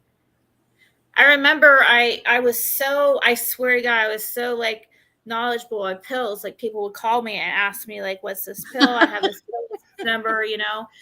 And it's funny, but also it's like just kind of sad in a way. But I was when my grandmother passed away, I was talking to the nurses and I asked them what medication she was on because I was worried because I knew about her allergy to morphine. Okay. And so I was really afraid of what they were giving her because I noticed that she was on a drip and I was like, all I could worry about was like, you know, she was kind of in a coma state. She had just had a really invasive surgery in her lungs. She didn't make it through it. What we knew she probably wouldn't, but you know, after that surgery, she was alive for like a day or two, but they had her on a drip and they asked me if I was in nursing school because I was like, you know, they told me that she was on, Bellotta. Okay. And I was like, well, isn't that like, you know, from the same family as, you know, morphine, you know, it's supposed to be like hydromorphone. You're like, where is it? Right. Sorry. No, I was just wondering if that was going to cause her issues because I knew she was allergic to morphine. It made her really sick. And so I was just like, remember being worried that Bellotta is in the same class of drugs. Like you know, I think Bellotta is morphine. Yeah, it's like it's the regular name for it is hydromorphone, but they didn't seem actually they were like acted like they didn't know. And I was like, okay. Like they acted like they didn't know if Bellotta was also I thought it broke down to morphine. Swap war stories. I have really good stories. Of course, they're probably all like about strippers and and about we went oh man, craziness. It felt like some of the stories. I mean, that's why I don't have any desire to like party anymore, really, because I just kind of went extra crazy in my 20s. I think it's best to be like, that's why I'm so relaxed with my daughter. And, you know, I'm too relaxed with her because I want her to be able to talk to me about stuff. I don't want her hiding anything. It scares me. Drug addiction scares me. The most. I just really hope like my daughter doesn't have to deal with that. But I want her to be able to talk to me about it if she ever does struggle with that. So I I want her to be able to talk to me about many things. I was Anything. always open with all my kids. I Yeah. told them everything. I mean, I never lied to them. That's the best way to raise a kid. Yeah, and that's why I'm like so extreme on the late. There's certain reasons why I am the way I am with my daughter, and it's just. I mean, many people wouldn't agree, and I do understand, but it's just because of what I, had gone through as a child or whatever, and I felt like what I felt was the main reasons for me having issues with addiction and stuff. I feel like if and it's not I'm not blaming it on my parents or anything, but I just know if things would have been there's a couple things like I feel like if they were a little bit different, that I would not have been, it wouldn't have gone that way. I feel like, Right. like for one, I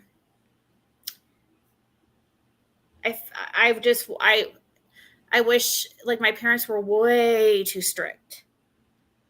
So I'm kind of like, like they were way too strict. Like my dad, I never got to do anything. So I kind of feel like that's kind of not a good, But you didn't have an open relationship with your parents where you could just talk to them No, either. right, because they were I mean, I'm not going to go tell on myself or be able to talk to them about stuff because I didn't want to get in trouble. You know what I But mean? So, but now, thank God, that you can talk to your daughter openly, and she's going to be she's going to go to you versus her friends to really get the truth. And that's very important. I think it's the best way to raise a kid is openly and honestly. You can talk to them about anything, and they're going to respect you for that. yeah. I don't know, but yeah, I hope so. It's, I struggle with it, but I just I Sometimes just my have my kids tell me reasons. too much. Right. I mean, I have my reasons, you know what I mean? Like everything has like a context and a reasoning behind it. I just feel like being very strict with your kids is not I feel like it will have the opposite effect. Like a lot of times once they finally Yeah. get that freedom, they go a little bit crazy because they were never able to experience that. Like Or they're going to be sneaking kids, out and doing it yeah, anyway. right. Yeah, and that's why I remember sneaking out one time, and I was so scared the whole time because I was terrified of my dad. I really was. No, I get it. So, yeah, I saw some crazy shit happen that night. I saw a guy like so drunk, like holding a gun up to in his mouth. Like, and I was in high school at this, like, it was some crazy shit, but all I could think, I was more worried about my dad. Like I couldn't think, it was just craziness. It was crazy night. And, yeah, I never did that again. I felt like I was like, oh, that's my payback. I couldn't have a good time because I was, yeah, terrified of my dad, but I couldn't go to him about anything. I love my dad, like, I love my dad a lot, but none of us are perfect. I'm just saying, like, the strictness definitely, I think, is one of the main things that kind of made me go like a little wild. My dad was an alcoholic, and there was 3 of us girls, and my middle sister was the rebel. She would sneak out at night, and one night I remember her coming in. The house was dark, and she come in through the front door. My dad flips on the light, and all I can hear is him beating the crap out of her, kicking her with his cowboy boots. And I kept thinking, why is my mom not getting up and stopping this? but she was afraid of my dad too. We weren't allowed to go anywhere because my dad never spoke to us.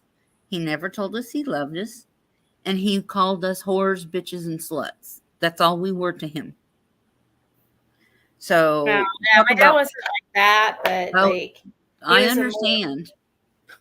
He wasn't like that, but it was bad in a different ways. Like he didn't have a, you know, I don't know if there was alcohol addiction there or anything. Did you say he was addicted to alcohol? Oh yeah. Or am I just like feel like that? No, he self-medicated his depression with alcohol. Yeah. I just felt like that sounded like an alcoholic to me. My dad, no, he was an alcoholic. No, you know, having any type of drug or dependencies in my family, like I was definitely the black sheep for definitely the black sheep. So I just wanted to be different, I guess. And I could tell that I was a little bit of rebelling. I didn't want to, it was me saying, no, this is my life. I'm going to live how I want to live. You know what I mean? I'm not going to be this, you know, like I had to go when I went to IU, like all my classes were all picked for me. You know, my major was picked for me. It was not my decision. The school I went to was not my decision. The school I went to, they felt, or I want to go to, felt like it wasn't good enough, and that it was a trashy school. I needed to go to Indiana University and the business school like my father. So I had to, that was my path. That was like what I was, for some reason, I don't know why, but for me, like that was done more with me than my sisters. I was the oldest, and was there three of you? My math. Yeah, my real sisters, there was 3 of us, but yeah, wow. And I'm the oldest. Yeah. And, but I do have a sister that's just a year younger than me. And then our other sister's like 7 years younger than me. But with me, it was more so than the sister right below me. I think he was harder me like that because I was the math one. And I think that he saw like I don't know. That's just, he was like living through me, kind of.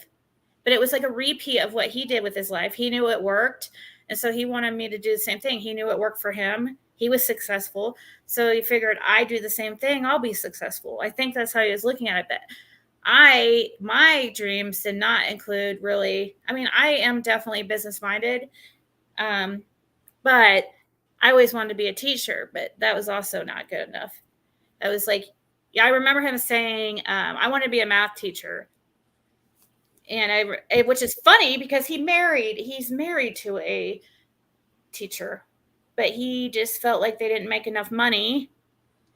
And he said the way that I spend money, that at that time I spent money because I was just an immature, like teenager, you know, and had lost a lot of weight and you know what I mean? So, it wasn't really anything abnormal. I'm not really one that cares too much about that stuff. But you got to the point. I'm sorry. You got to the point where you was going to do what you wanted to do and screw you. Yeah, so I just I use that as an excuse in my mind to kind of just go wild. So I remember. I mean, I actually remember rationalizing in my brain that it was okay for me to be just like partying away this like opportunity and not really focus on my classes, even though I knew I was going to be scared to death to even face my dad. Okay. Like I was scared I'm still kind of scared of my dad. Like even though he's a completely different person, but he's just changed over time. But yeah, he's still intimidating. He's very intimidating. And yeah, but he's definitely mellowed for sure and definitely chilled out a lot. He's incredibly impatient. But yeah, I remember rationalizing that I will just like, I can party this away because it's bullshit that he's making me go to school in a major that, you know, I didn't want to pick. And, you know, I use that as a way to be okay with doing what I was doing, but it doesn't make, I mean, I like regretted like messing up that opportunity, but at the same time, like I feel like things would have been different if I would have been given like a little bit more freedoms when I was younger. I feel like, I don't know, maybe I would have ended up, maybe it would have ended up really bad. I don't know, who knows. Well, I'm the youngest of the three, and you know, So I you were didn't the have baby. yeah, and I didn't have a relationship with my dad, but I remember things that he said, and I try to live by those things. It's really weird how that works. Mm-hmm. He's been gone for a long time, but my mom, I was always real close to her, but then something happened in the family, and I didn't talk to her for years, and I had to get away from her for my own sanity.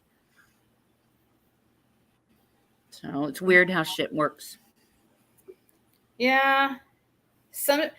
Yeah, I know. They tried, yeah, I had to go through a lot of like, I don't talk, I had to go through a lot of counseling for my childhood, that's for sure. But I've heard so many, you know, stories, like people's stories on here and the stuff like that. Summer's, you know, been going through all that's like came out because of what happened to Summer. I saw like, wow, I actually, it makes me kind of feel bad to feel sorry for for things I dealt with. Like when there's people out here that are dealing with way worse, you know, it makes like my childhood seem almost like normal, you know. And because I do that a lot. I compare things in my head, and I shouldn't do that, but um it just pales in comparison. The stuff like that some kids deal with, especially with the one thing I will never be able to relate to or speak on really is the essay, you know, as a child. Thank God I was never subjected to seeing anything like that or being around any type of, ever noticing anything like that from any of my relatives. It was not something, but besides that, yeah, we did see, and we didn't deal with addictions really, but you know, I I just, but I experienced the addiction as I was older, so um I feel like that your own experience is the best education you can get. And yeah, I can't really speak on what that's like. I can Well, imagine. because of what my girls went through and what I dealt with, I've been in therapy for 30 years or so. Yeah. Mother issues can really screw you up. Well, even your dad, you know, father, yeah, they can really screw you up your whole life. And I Yeah, just, and both of my ex-husbands, you know, I got a lot to talk about when I go to therapy. And it's good for you to go. It yeah, really I mean, is. it really is good for, it's good for anybody, really. It can be, Yeah. everybody has their things that they've been through in their life that makes it feel unfair. Everybody has that. Everybody has something. You know, Yeah. it's all, you know, I compare a lot and be like, well, this person's had it worse because of this, or, you know, I do that a lot. It does help in a way that I'm like, okay, well, my life's actually pretty good. I better, you know, be very grateful for, you know, my life because this person has dealt with this and that, you know, I mean, and that could easily be me. Kind of makes you feel like crap for being down on yourself, doesn't it? Yes. Yeah. Yeah. Sometimes, like, so in a way it's good to compare, but also, you know, you just have to set like healthy boundaries and stay. You get done while young, for real. Oh yes, get done. Yes. I think that 30 is the age that is like the magic number. That's my belief. As far as like a lot in a person, like a milestone in people's lives. And I strongly believe like that people, it's just, I mean, I understand why people wouldn't wait. I get it. Our minds are immature, you know, until it's like till we're like 25 or something, right? Don't we like mature mentally till we're like 25? Or actually, I think it's like probably a lifelong thing in some ways. Yeah, But it is. as far as like our actual anatomy and stuff, supposedly our brain is still maturing until like 25. But I just feel like people, for one, the major thing is I don't think people should be able to get married before 30 years old. I don't think they should be forced not to be able to, but I think that it should be like a kind of like an understanding. It's so easy to get married, and then it's so hard to get divorced. I just feel like people are I don't know, after you're in your 20s, like you can have your fun and stuff and like get certain things out of your system. Get an education. Yeah. Focus on like having, you know, fun. Yeah. And try to balance is key for sure. But I don't know. I think 30 is like when you get 30, I think there's like a major, like, for me, there was anyways. Eye-opening. I felt like I needed, it was definitely eye-opening. I actually cried when I turned 30. I did too. I'm like, it wasn't like that with 40, but with 30, it was sad because I knew I was not where I should be, okay, at that time. And that was kind of like a really turning point for me, because it's like everybody, there's excuses made all the time for people when, oh, they were young, or, you know what I'm saying? Like in your 20s, like people overlook things because, oh, they were in their 20s or whatever. Once you get to 30, I feel like it's just like time to grow up. It's like kind of that like bell going off, like, okay, party's over. It's a turning point. Yeah, I don't know why I feel that way, but I just do. And I think that's just, I have no idea why. You're right. I'm 56. So, I mean, I'm still learning. So do you remember feeling like that at 30? Oh, yes. I cried my eyes out when I turned 30. What about, I mean, but was it different than when you would turn like 40 or 50? Yeah, that was no big deal to me. Actually, when I turned 50, I was very proud for some reason. Yeah. I don't know why. Yeah. So you feel like you also had that same experience with 30 that seemed to stand out more than 40 or 50. Yeah. Because I mean, I feel like I've now experienced 40, and I felt like 30 was more intense. But I think there's probably some people that would disagree, but that 40 would be more depressing or upsetting. 50? But 30 was for me just because of I just felt like I wasn't where I should be.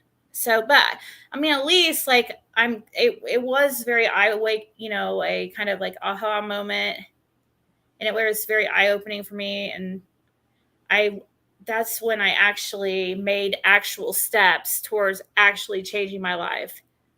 You know, I mean, where I could say that I actually was trying to. You was pregnant at 30.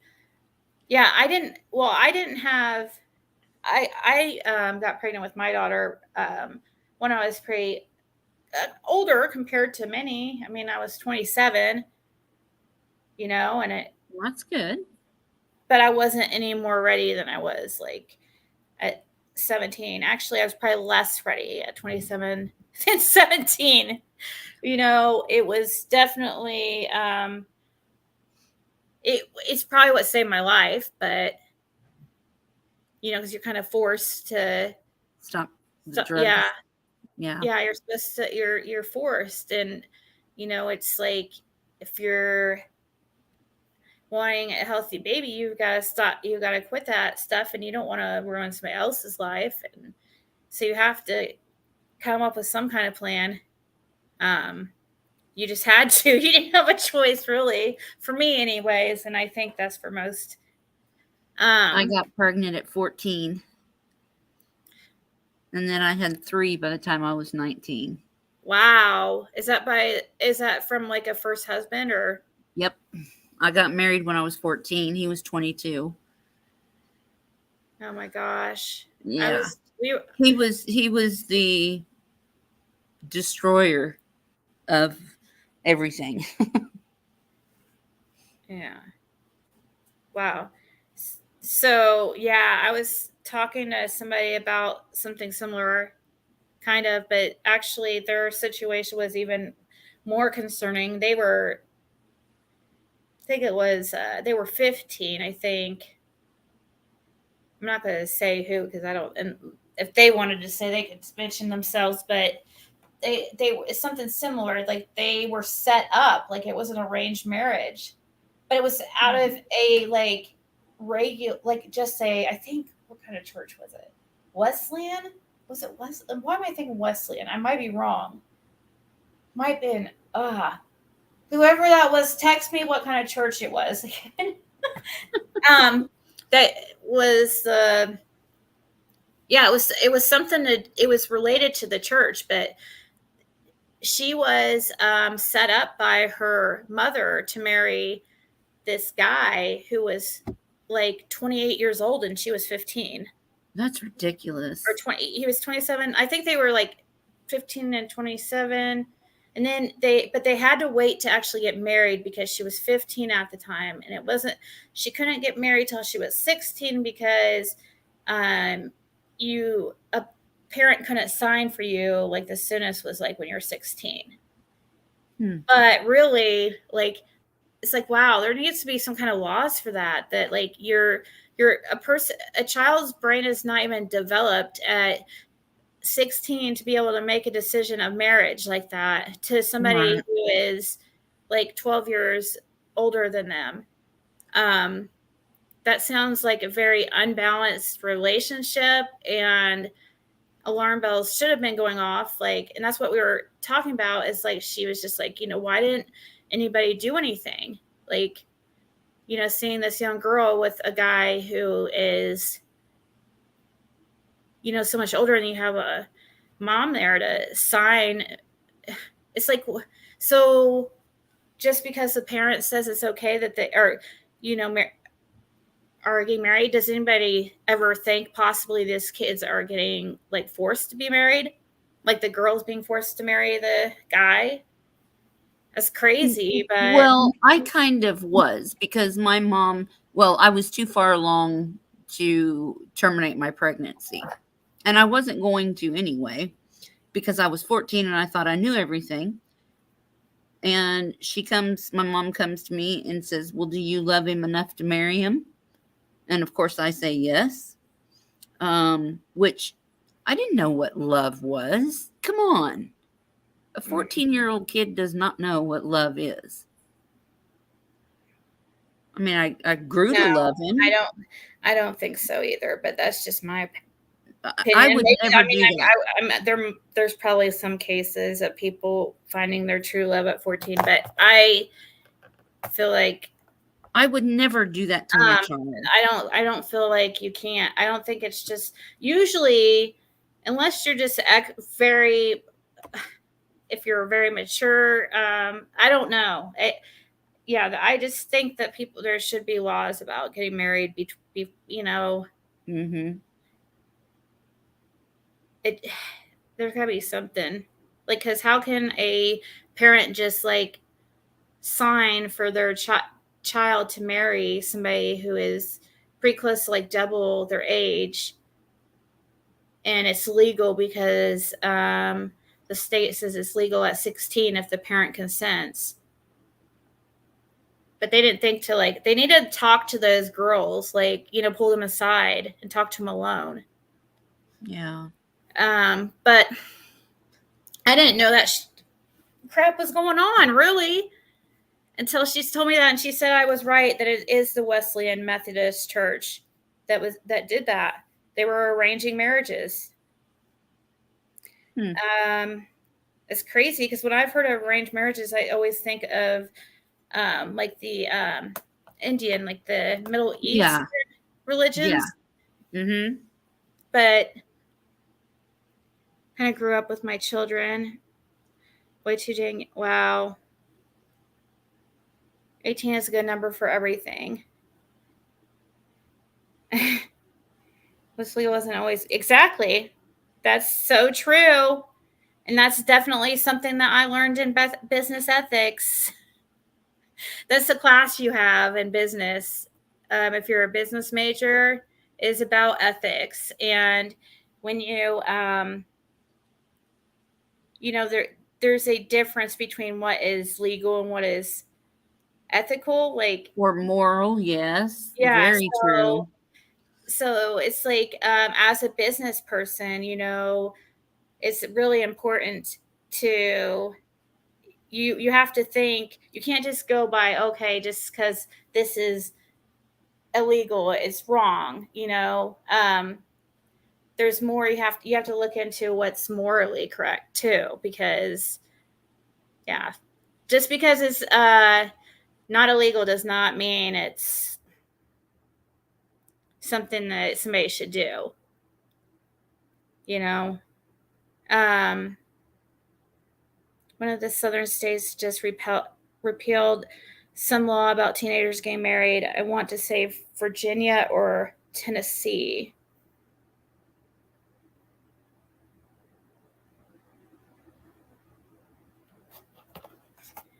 Yeah, I do know that there's a huge power dynamic when you are in a relationship, like, anyways, like with somebody so much older than yourself. I know, like, because I always, you know, dated older guys forever until, you know, I didn't think about the consequences of, I didn't think about that stuff. Like, there is, like, you know, some things that start to cause some issues when you date somebody so much older. And it's actually more, the younger you are, the more noticeable, you know, it's just, but it can be, yeah, I vowed to myself I would never date somebody like more than like 5 years older than myself. Like, if I was ever even going to date, because it just causes too many issues.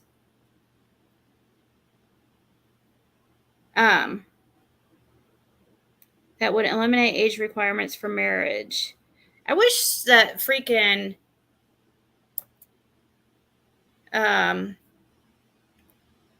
StreamYard would let me click on these. It would make my life so much easier. I was seeing if there was a way to copy it. So, okay. I'll just have to pull it up through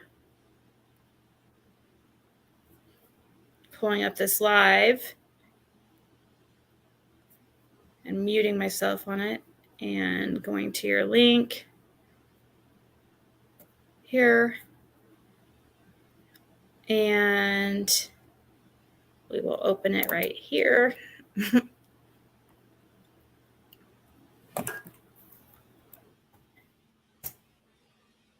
Okay, so Tennessee marriage bill called horrifying as law could see children wed.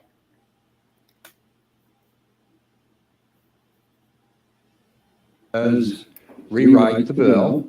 In subcommittee, there was some objections brought, some concerns brought with the bill concerning age and the county clerk's role, and I tried to address those concerns, or did address those concerns with this amendment. It's my position that the bill never would have allowed minors to be able to get married because of contracts, so forth, but I can see and understand how that might have been misunderstood. So with this amendment, it just explicitly states that both parties have to obtain the age of majority, which is defined in Tennessee Code as 18 or older, and it also takes care of the clerks, put that fee in there for the filing in the clerk's office.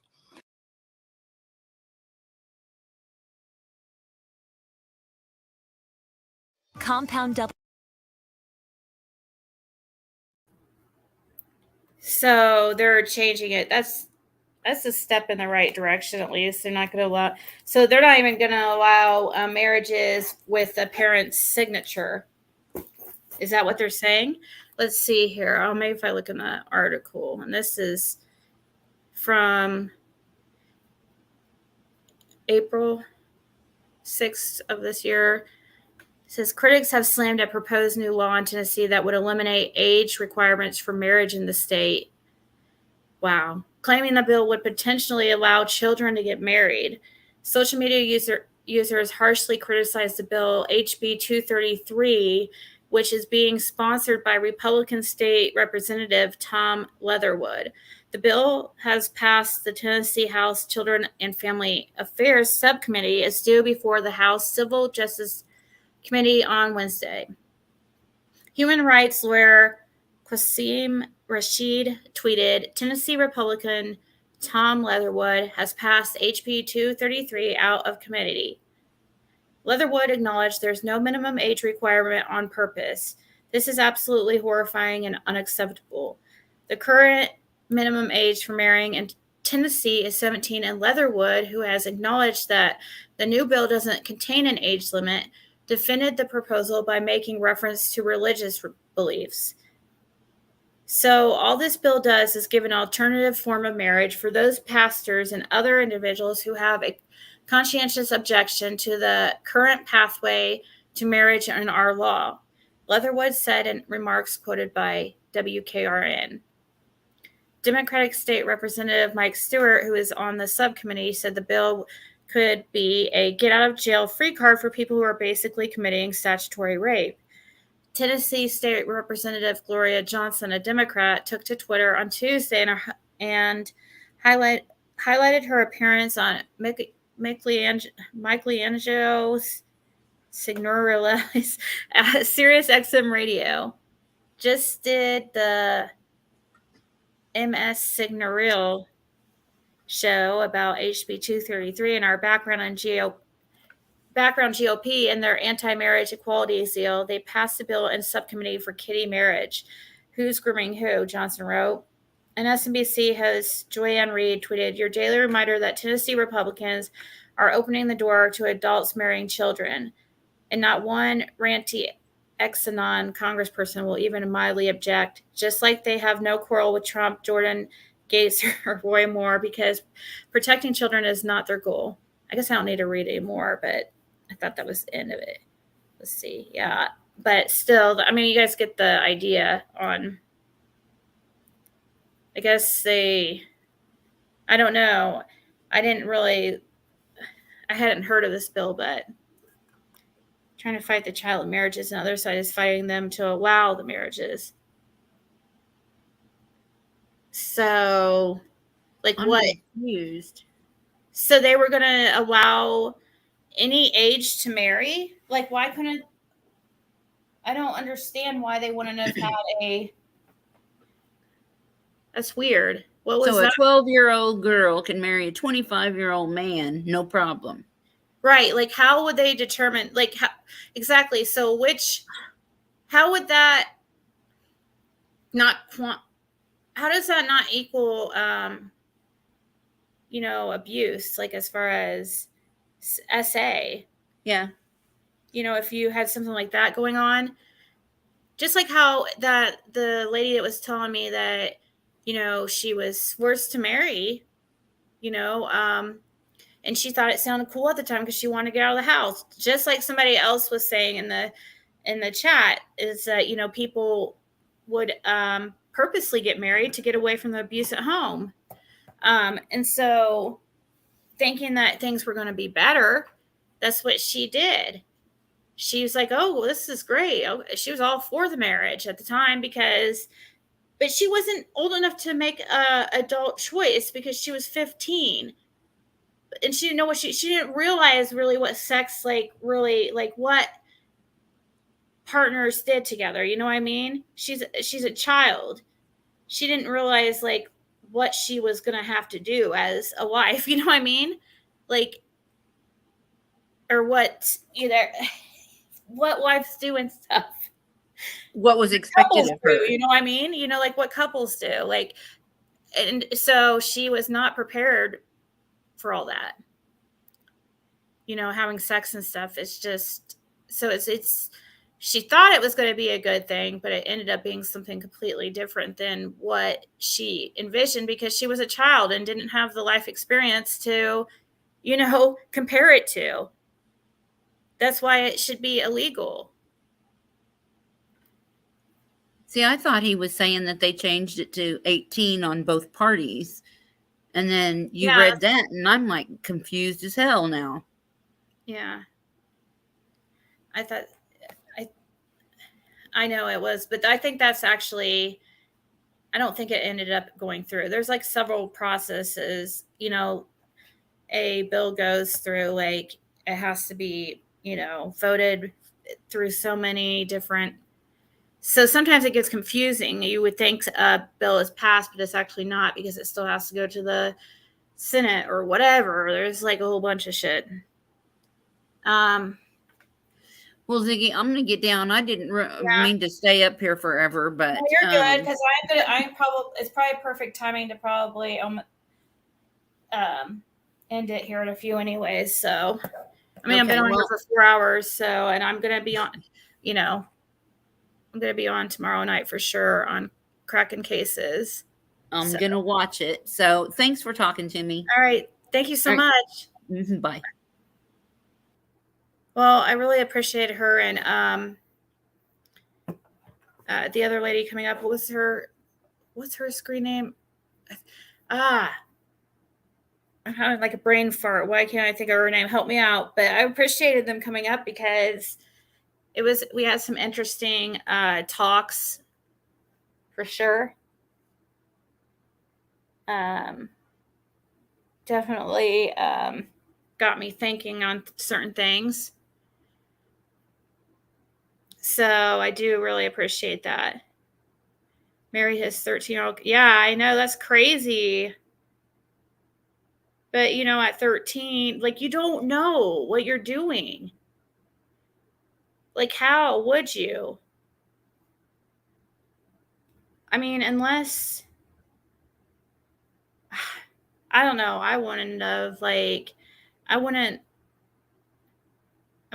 was, at 15, I would have been a virgin. So I wouldn't have known, really what I was getting myself into.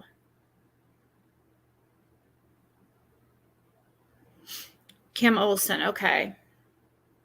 Yes, that's Kimmy. Is it you, Kimmy Love?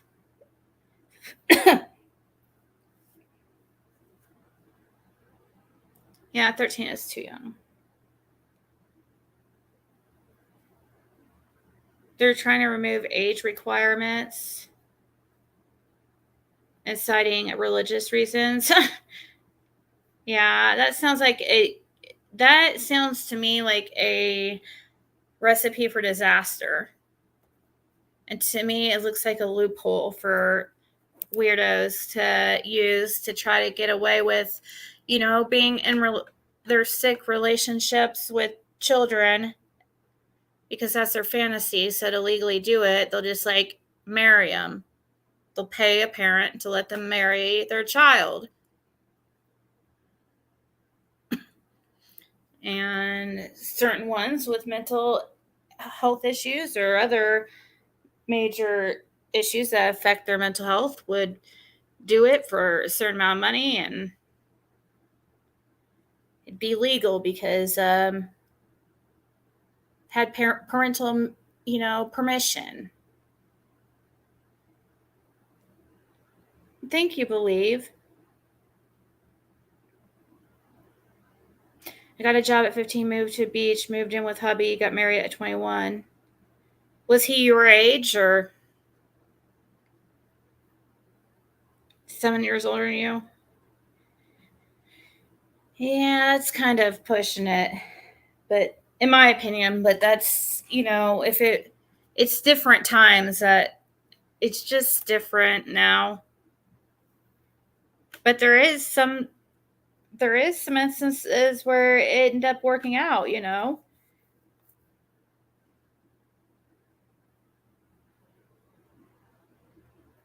I still disagree with all to let children get married. Oh, really? Do you think you should have been forced to wait till a certain age? Well, you got married at 21, so I guess you waited anyways.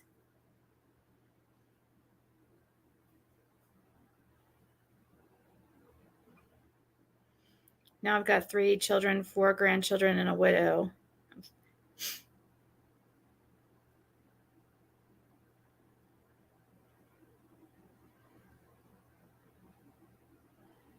Oh, I want to say real quick before I go, now that I dropped the link, I'm going to go here in a second, and I'm not going to stay on this too long, but because I don't like giving the haters any type of energy. I really don't. But when is what is considered crossing a line for these people?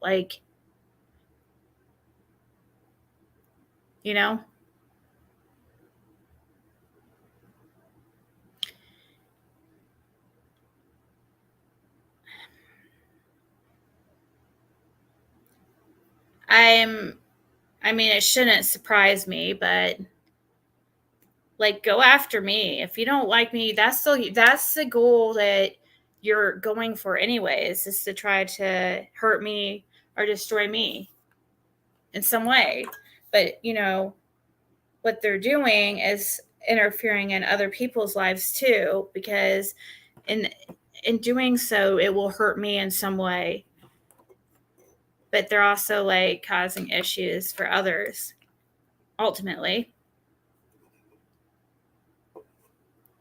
But I thought kids were off limits for one.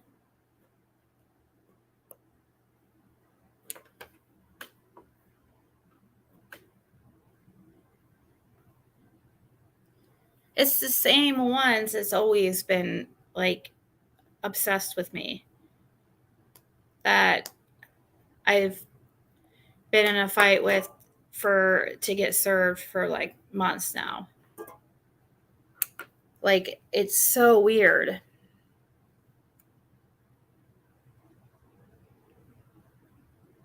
Now they're I guess supposedly bring up pictures of the guy I'm dating's kid and stuff.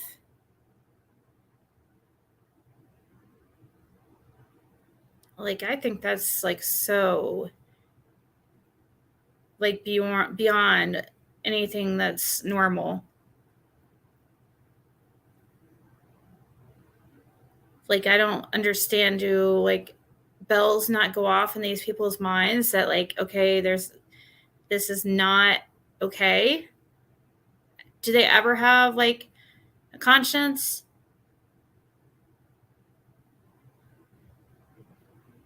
Because I understand people slip up and make mistakes, but when it happens all the time, these things these mistakes keep happening. It's okay, what's the common denominator here?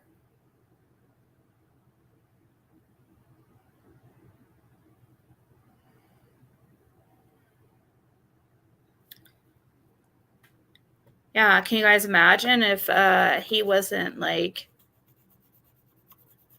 as confident as he is as a person, you know what I mean?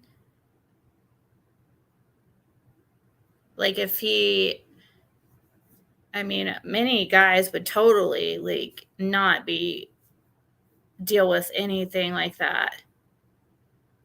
And that's what the haters are hoping, is that he won't deal with it and he'll like stop seeing me or something. He knows what they're trying to do.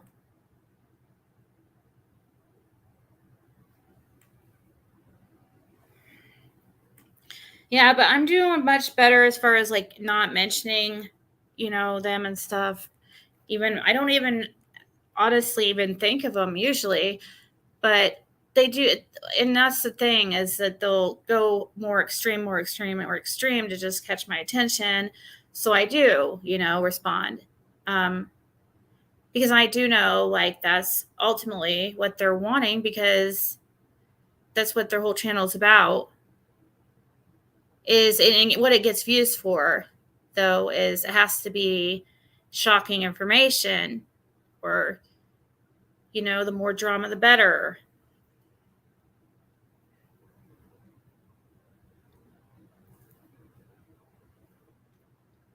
How'd she find out? Well, this is the thing, like he came in here not thinking, because most normal people don't have to deal with that in their lives, and don't think that they can't go by their regular name in a chat, because he's just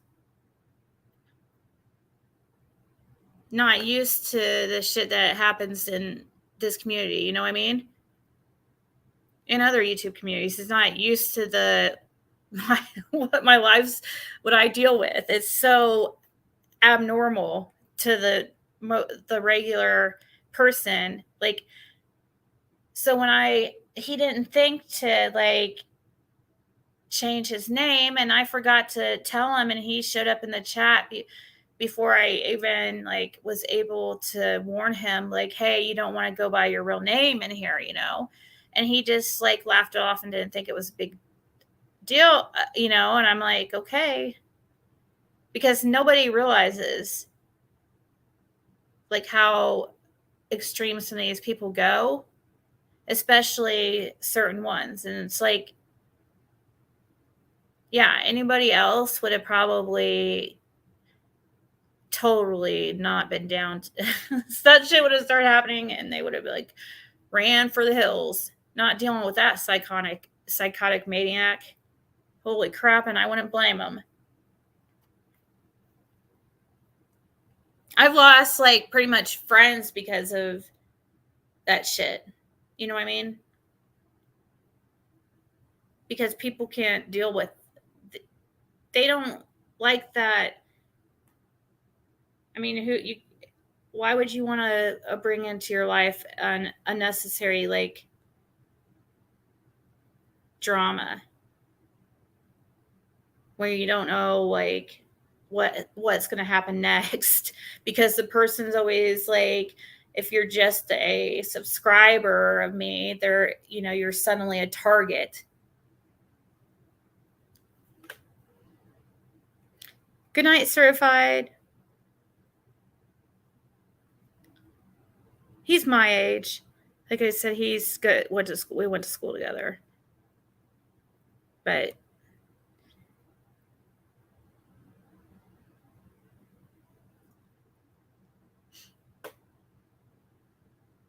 her views dropped to under 100 unless she's talking about you. That's why she keeps it up.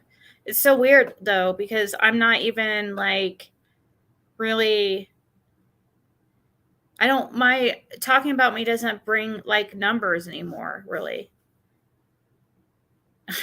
That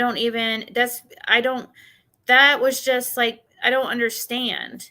Like, it just really doesn't do it like it used to, because people have got tired of it. It's been going on since like January. like people just got really, there's only so much you can, uncover about somebody, especially like an open book like myself.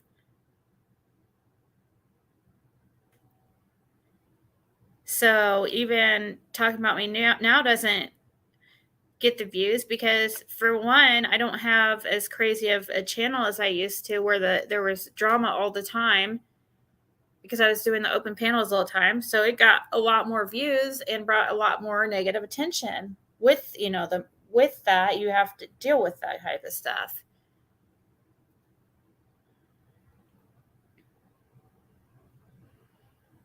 Now I'm talking about I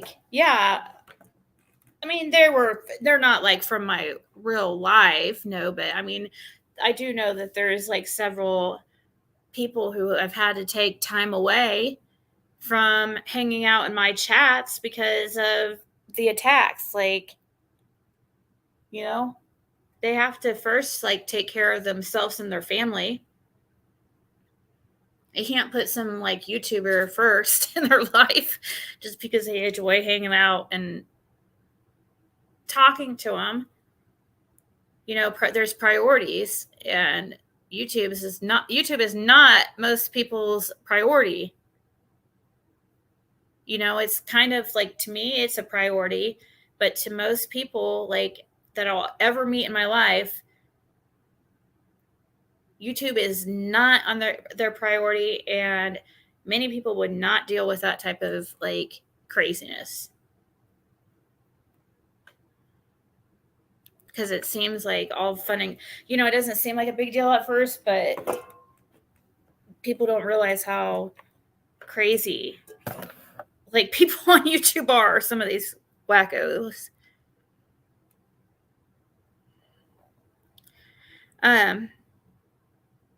Oh, I know. People just believe it. They count on those people to just continue it. He doesn't care what internet randos have to say. Life still goes on. We go to work, pay our bills, eat our ice cream, right? Bluebell ice cream at that. We only accept the best. Hate us because you ain't us, and that you're just miserable. I feel like it's sad, actually. It really is.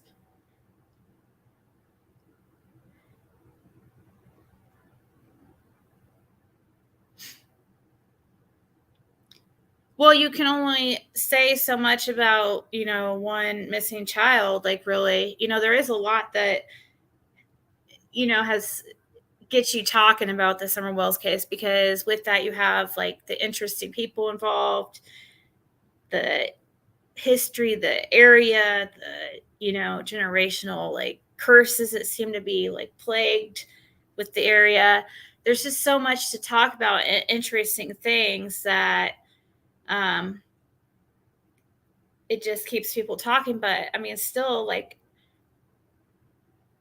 when you veer off that topic, you just don't, you start to, like, over time, you just slowly lose views because they slowly stop watching you because you're not on the topic they came to watch you for. You know what I mean? Not as much as you were. It's completely normal. And it happens to, I'd rather almost, though, I don't know. I mean, yeah, the drama and stuff that brings the views and the money. And it's sometimes kind of exciting, but it's something that me dealing with that every day was really affecting me. I did not, I swear, I know people give me shit all the time and say I knew what I was getting into. No, I didn't. I really didn't. I am extremely naive. I show up for Ziggy and Scott and don't open YouTube if they aren't live. No. That's kind of like the only thing I would probably need somebody for in my life as far as a relationship. Like, seriously, like, as far as need somebody. Like, otherwise, I feel like I am completely fine and can do fine alone.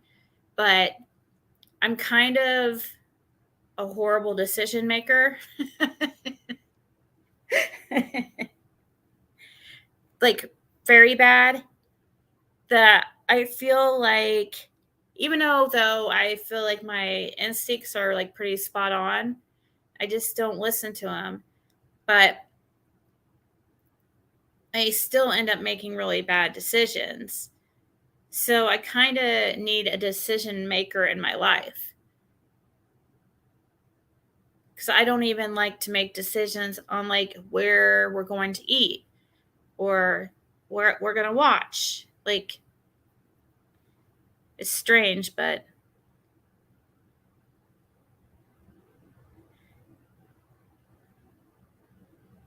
oh no, I am happy.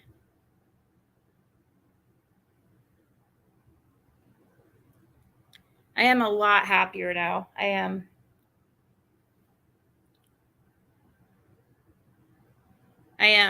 I do feel like more like myself. I saw somebody comment that in the chat, and I was like, you know what? That is true. I am acting more like myself. You know, like how I was when my channel first started. But, you know, I'm willing to have a little bit, you know, more fun and start opening the panel and stuff and start, you know, being okay with a little bit of drama. But I just don't want like World War III up in here. Like, it gets to every day somebody new is mad at you. You know what I mean? When you're dealing with that, it's like every day.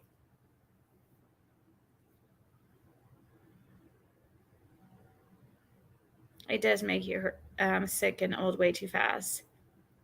You can't make a decision to save your life. Hate making decisions. I want to go back to kindergarten. I guess that's something like with Pisces. I don't know if you guys are Pisces, but women Pisces are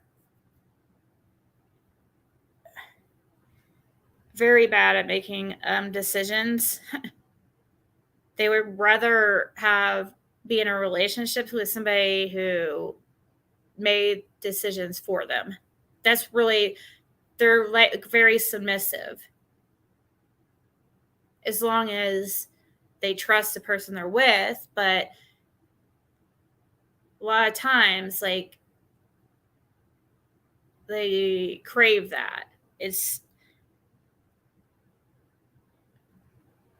because we're just not very smart decision makers. Oh, man. What is that picture of, Lady CG?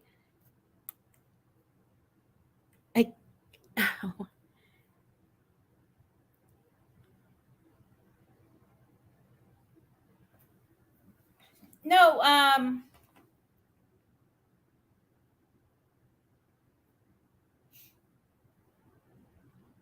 don't think, though. I don't know. I think you can be very, very happy in your life without going to those, like, I don't think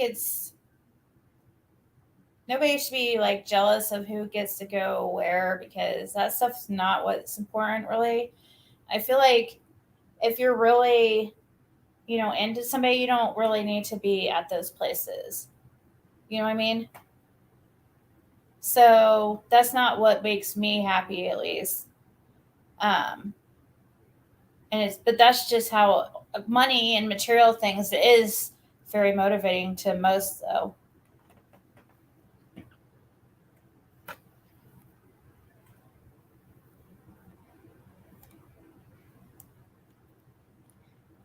I was going to say, if I trusted someone, then yes, please make all the decisions. That was good to hear that laugh. Yeah. If I know, I noticed that.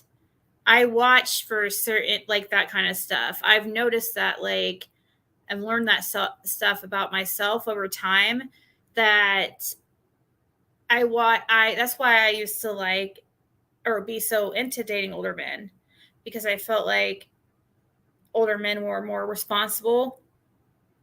And I needed somebody like that was responsible because I was very irresponsible. And I don't know. I feel sometimes like we are drawn to people who I guess kind of like opposites. Oh, Gemini are the worst. Gemini men, anyways.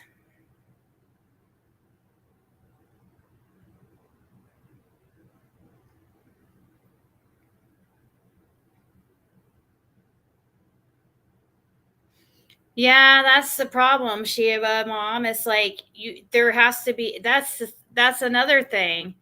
That's why I get in those situations. That's why I've always been in controlling relationships, because it's like that's what I was asking for or looking for, I guess. Matt Willis is a Zigster. Scott H. I forgot. That's right. Scott H. is a Gemini. I wouldn't have guessed that. Is your birthday like right on the line? Like, are you right on the cusp? Like, are you next to possibly being, what is it, Taurus?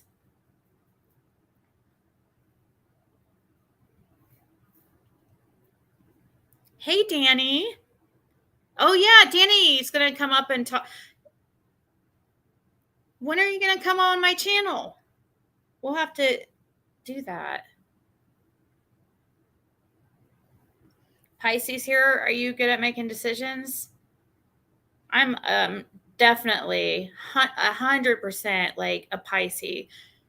Pisces, and it does not surprise me that in 3 other areas of my chart, it's also Pisces.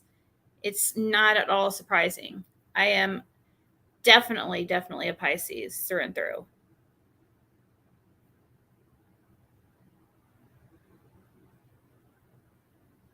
You're a Cancer. Who should you look for? I don't know much about Cancer because I've looked into a lot of, the signs I've looked into are really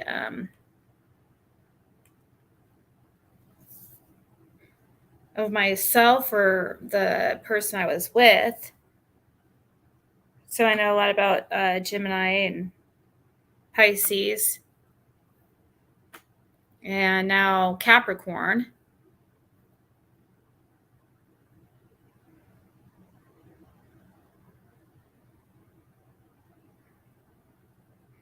Gemini men are the only ones that don't. Really?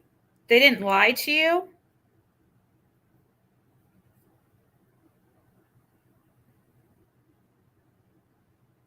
Aquarius Aquarius. I love Aquarius.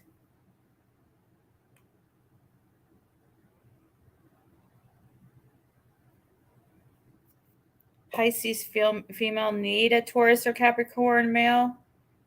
Oh, why do you think that, Ethereal? I mean, I've heard that. I've seen places say that. I've seen it more than once, especially with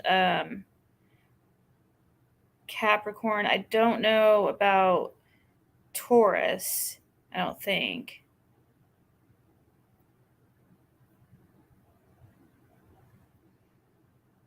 Aries here, Taurus here.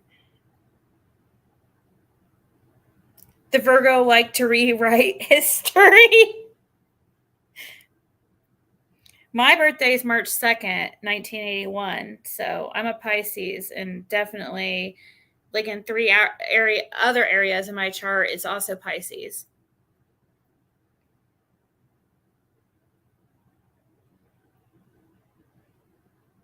So anytime you look up something about Pisces, that's like 100% me.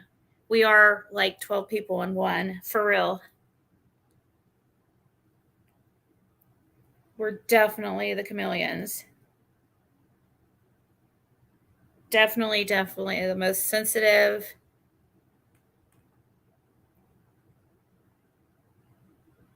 It's almost like a curse sensitivity to Pisces. I was born in 1981.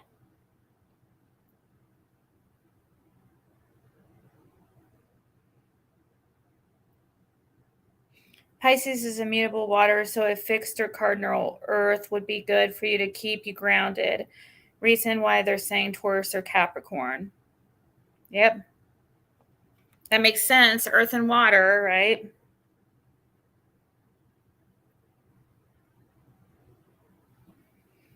What was your sign, Diane? Did you say? Because I know I asked. I was wondering if you are a Pisces.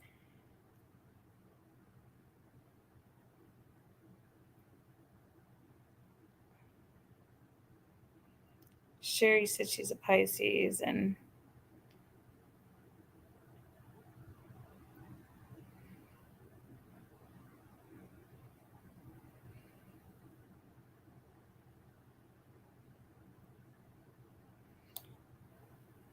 wait, no, we are not this close to when I graduated. You're like, no, that's when you graduated. Yeah. No, I graduated in 1999. Ziggy could be my BBG.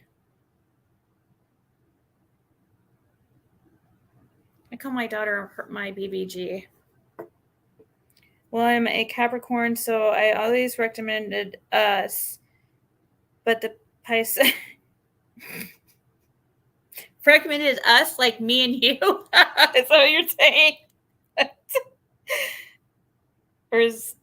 But the Piscean Taurus dynamic is beautiful balance and dualities.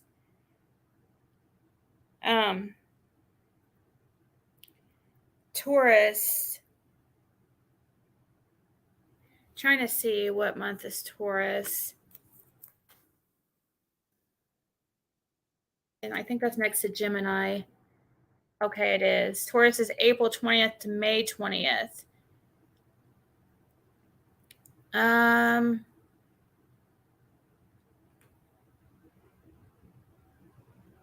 you're a Taurus, Diane?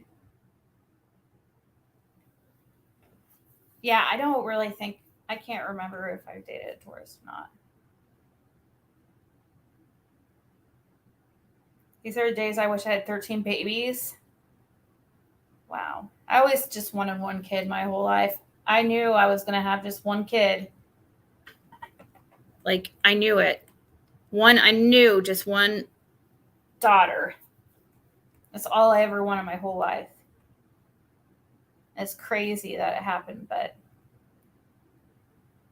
as a Capricorn, no, us as in Capricorn, I always recommend everyone have a Capricorn somewhere in their life. Yeah.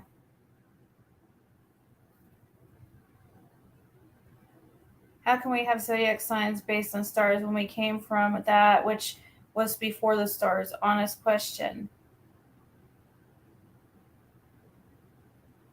How can we have zodiac signs based on the stars?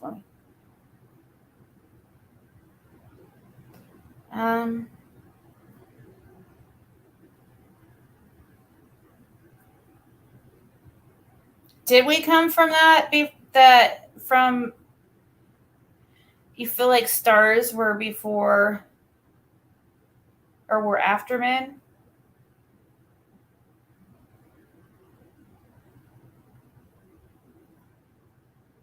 I don't know.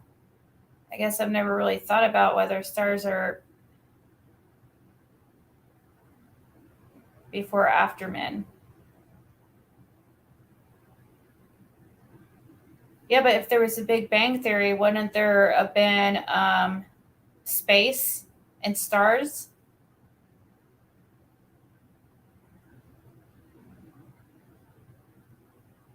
Or was it just like matter, like floating everywhere? I've never believed in the Big Bang, but that's just I don't believe that a lot of it makes sense.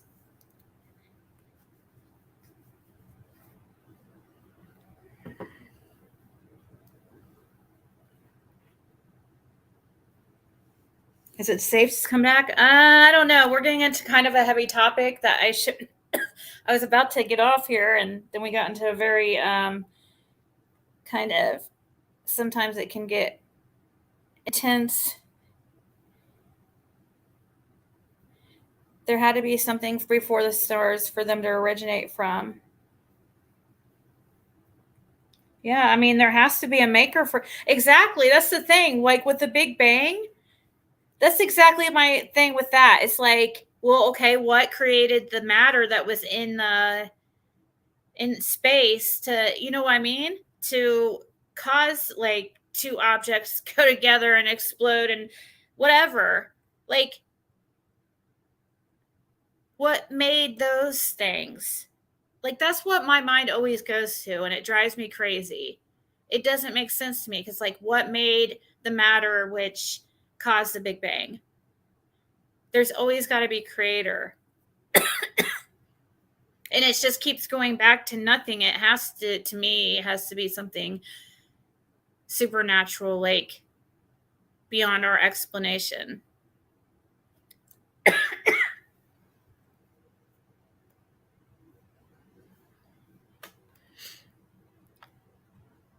The moon, Ziggy has a lot to do with placements. We were born, moon cycle.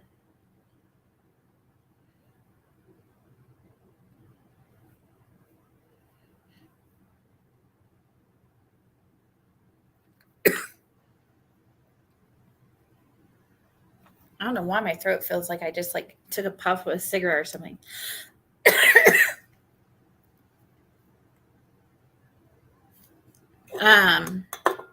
Yeah, that's what always brings me back. Like, I'll sometimes start thinking about, you know, especially you get to those in these like talks, especially I need to get a drink. Especially got in those talks when I would smoke weed or sometimes occasionally when drunk. I don't know what's going on with me.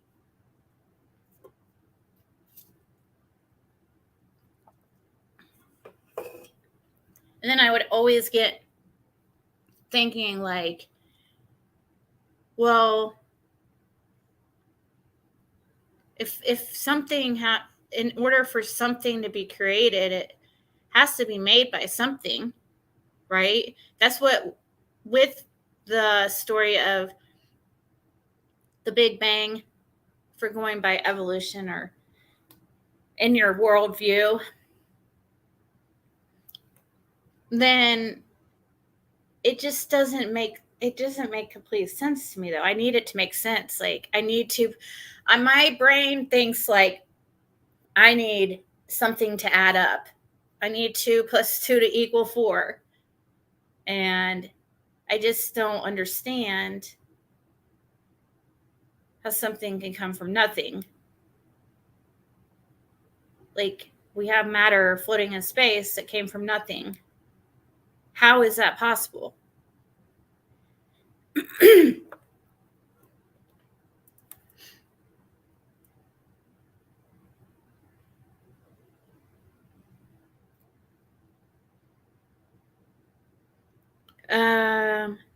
There's only existence, not existence does not exist. Consciousness pervading. Get a hide. There's disposable vapes and tons of flavors. They're good. A hide for what? I haven't. I can't even smoke like vape. I tried when I went to Illinois that one time, and that's why I had did it that time. But man, I don't. To me, vaping is. It hurts like if you're talking about THC, it hurts your chest just as bad almost to use a vape as it does smoke regular weed. So it's like that's why I thought the vape would be okay because I didn't think it would hurt my chest as bad. I hate that coughing, but no, it was just as bad. So matter broken down becomes energy.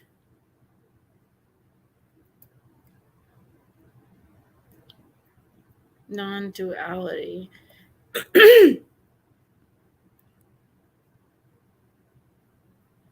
They've always been there as they are, and man labeled and defined them as they've done and do everything else.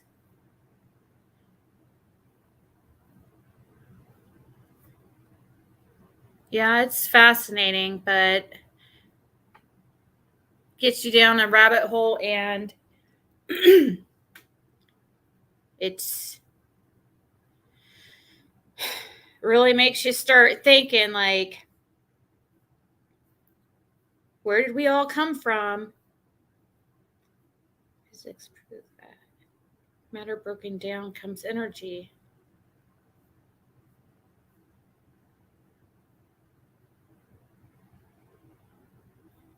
So if matter broken down becomes energy, oh God, he's going to get me down a freaking rabbit hole. But here we are, who is we, with no matter, only energy.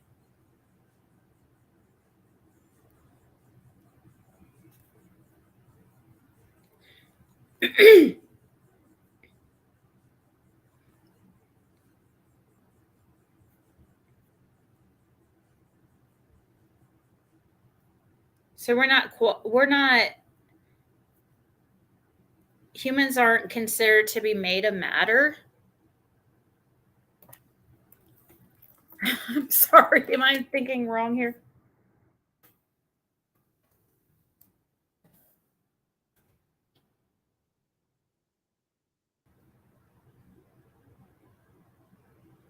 Said 14 billion years ago, when the hot, dense speck that was our universe quickly expanded, all of that matter and antimatter that existed should have annihilated it and left us nothing but energy.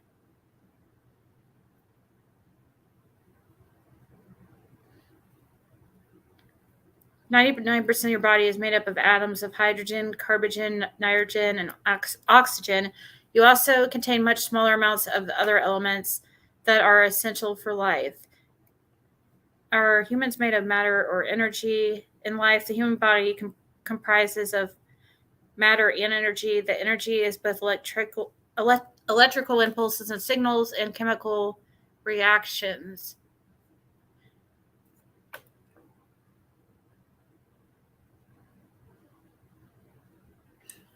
Oh no. Okay, you can come up if you want. I mean, I tried to get you on yesterday, but here's the link. I did have it up earlier. I was trying to get you to come up earlier today.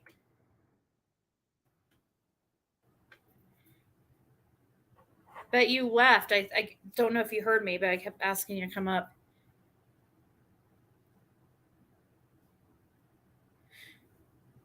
Oh, he's definitely would have been a philosopher, like, if he was born, like, a few hundred years ago.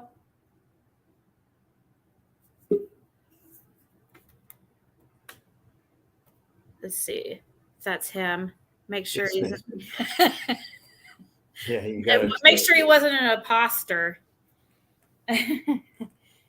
So, all right, now let's look at this. You got to give me a minute though to explain it out. Mhm. There is a philosophy, and it's called non-duality.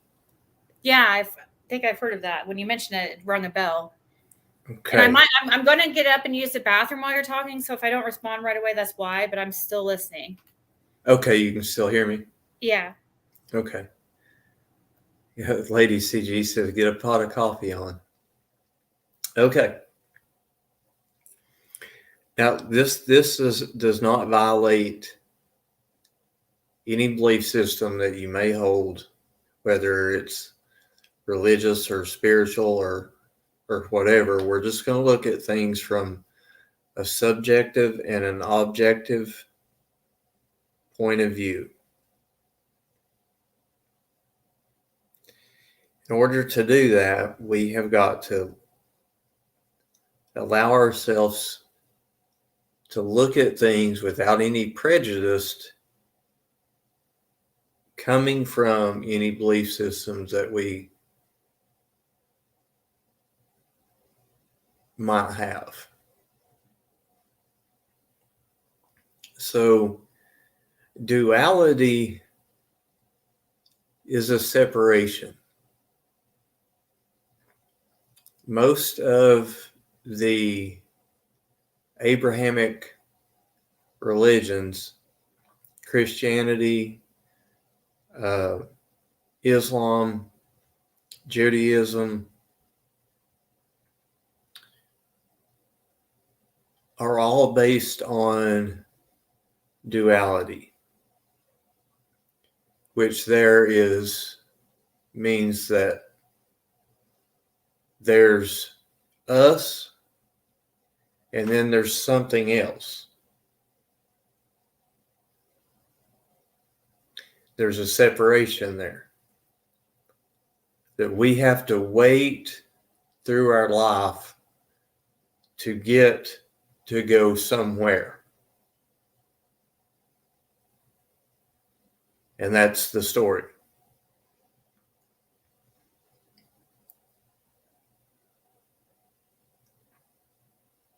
Non-duality says, no, no, no. No, no, no. Let's look at this a little bit differently. Let's look at from a subjective and an objective point of view, and we'll see that there's not a duality. It's actually non-dual. That we are that.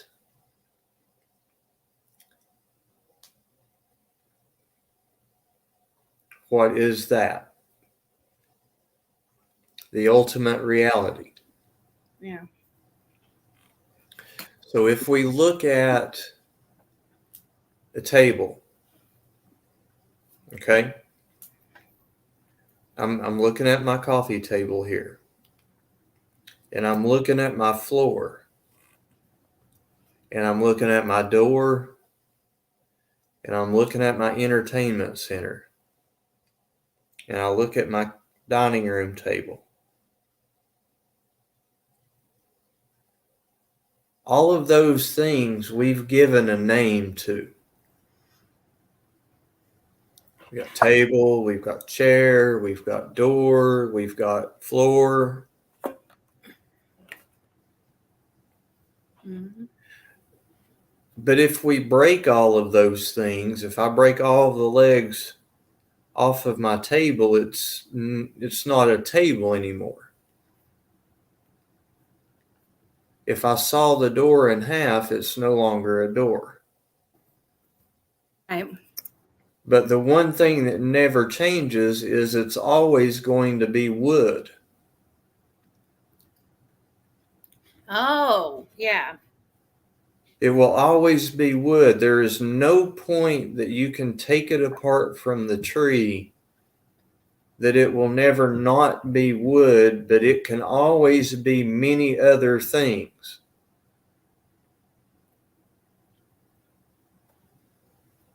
The pot will always be clay. Even though clay can be a sculpture, clay can be a pot, clay can be a road, clay can be a floor, clay can be a roof. But it will always be clay if you destroy the road, if you destroy the roof, if you break the pot. It's no longer a pot, a roof, or a road, but it's still clay. There's no point that you can ever take the clay apart to where it's no longer clay.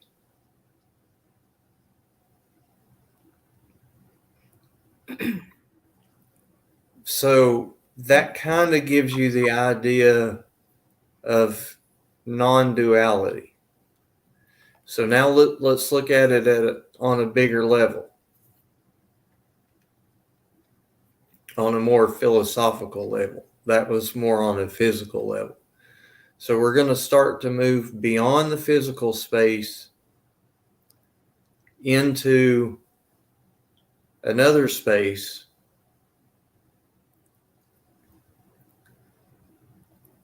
So if we're looking at objects, I'm looking at my table, but my table is actually not a table because its inherent nature is wood. Mm-hmm. So if I look at, and the inherent nature of the pot is clay, and the inherent nature of the earrings, the necklace, the bracelet is gold. You can melt the bracelet down and make a necklace. You can melt the necklace down and make a bracelet. But you can never take away the gold, the one thing that encompasses everything. See where I'm going? Yep. So So physics has proved that when we take gold or we take clay or we take the table, and now here we go, when we take ourselves, because that's what we're really trying to figure out. We're not concerned about where the table came from. We're going to learn that the table came from the same place that we did. We're going to figure that out. But we're going to look at ourselves the same way that we look at the table, the pot, and the gold. Okay. Or the wood, the clay, and the gold. So if we look at a molecule, okay? Yeah. We have a neutron and an electron, right? Okay. Well, if we go down below molecule, if we go to an atom, we have a nucleus, and then we have an electron whirling around the nucleus, right? And it goes, and everything is made up of atoms, right? Right. It's the smallest form of, right? Don't they call it like the smallest form of matter or an atom or something like that? Okay. Now, let's break that down. The distance from the nucleus to the electron with the electron making a circumference around the atom, the area of space is larger than the area of the matter that the electron and the nucleus hold.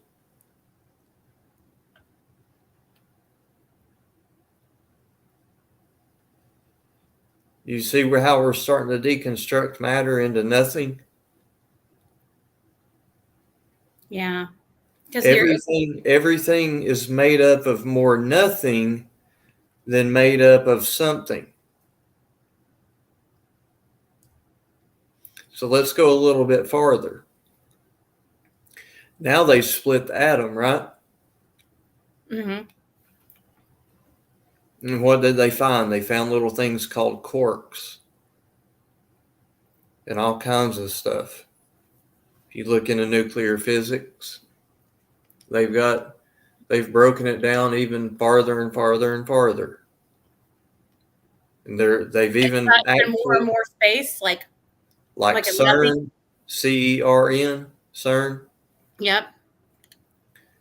They've actually found what they call the God particle. Oh, really? So I think I've heard this story. I think you've told this story one more other time on my channel a long time ago. Yeah, I don't think I've never got this deep with you though. Oh, okay. I was thinking that I heard it somewhere. Maybe it was on your channel. So we go on down beyond that and we find out that even those quarks and everything that make up the nucleus and the atom can be broken down. Mm-hmm. So we're getting smaller and smaller and smaller with the things that we're made up of. And the farther and farther that we go, we find out that we're nothing more than energy.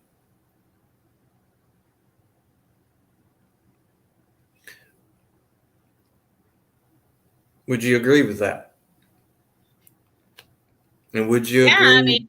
Would you agree that everything else, the wood, the gold, the clay, all goes back to matter, right?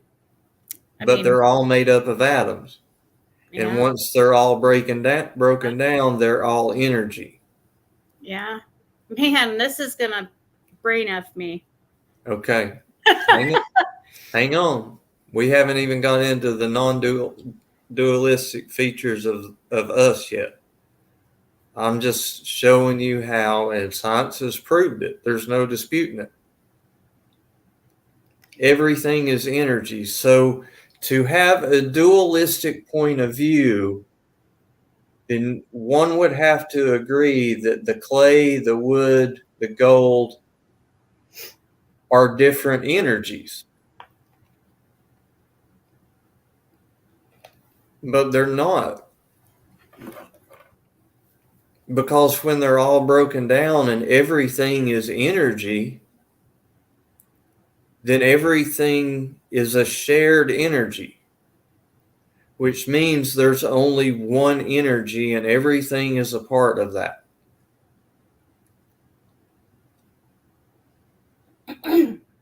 Duality says that there's me and this is just the term that we use. I'm not referring to a Christian God or an Islamic God or a Hindu God, or I'm not referring, but that's the word that we use. The English language doesn't provide us with anything else unless you want to use the ultimate reality. But I'm going to throw you a punch here in a minute because I put it in the comments there and you read it. It's called consciousness, and I'm going to show you how we get there. Okay. There's a professor at NYU that has termed it the hard problem of consciousness. These have been peer-reviewed papers by psychiatrists, by brain surgeons, by philosophers. So what's it called? What did you say? It's the fear or what? Wait, what would you were just calling or the hard problem of consciousness. Okay. So now we go back to that question that you were asking. So now we've got all this energy, right? And it's a shared energy. So if we take all of the stars and all of the planets, if they're made of matter, then basically aren't they all energy? Because we know that the sun is. So we're all one. And we're all one. Yeah, I remember you telling me about this. It was you. So we're all a shared energy, but wait a minute. We've got to go back to, okay, I don't know which route to go here. Whether to split us up and show you the true That you. would mean though that we are God, though. Huh? That would mean that we are also God. You're right. And I'll show you how. There's 4 sayings. I remember going over this and also my business ethics class too. Yep. Tat Twamasi, that thou art. It's in the Mandukya Upanishad. And there's 4 other Upanishads that have the other 3 sayings in it. Wait, did you need me to look up something or? No. Okay. I don't know why I thought. So we were talking about, Lady CG said we're Bill Nye, the space guy, or whatever he's called, said that we're created from stardust. Okay, great. I'll take that. But where did the dust originate from? Well, it's stardust, so it had to originate from a star. Well, where did the star originate from? Who made the star? Yep. Well, okay, God made the star. Well, who made God? And then who made the one that made God? And then who made the one that made the one that made God?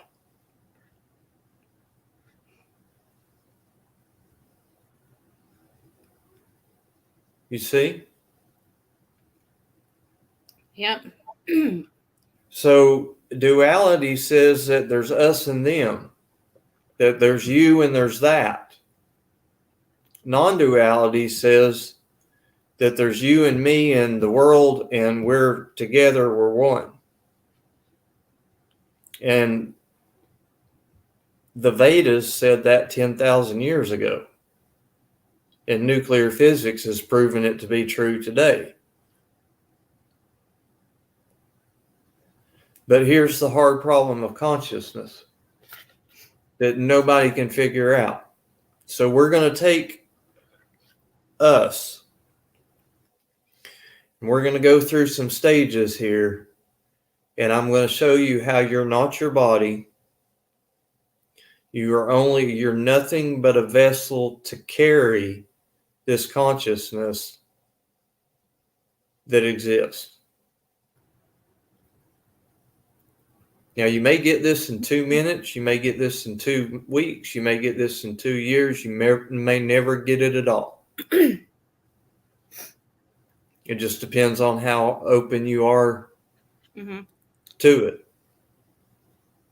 But it can't be disproven because you got all these scientists and preachers and gurus and neuroscience and physics and everything trying to figure it out, and none of them can figure it out. But yet, here we are. Not we, not the table, not the gold, not the clay, not the wood, not the Scott, not the Ziggy. I'll show you how. If you pick up your cell phone, you see your cell phone, and it's a cell phone, right? But its true nature is it's an object. Okay? So you pick up your laptop.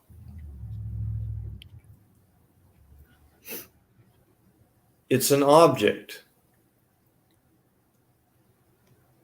It may be a laptop and it may be a cell phone, but they're both objects, right? Yeah. Okay, who's observing that? The subject. The subject observes the object. So you look at your hand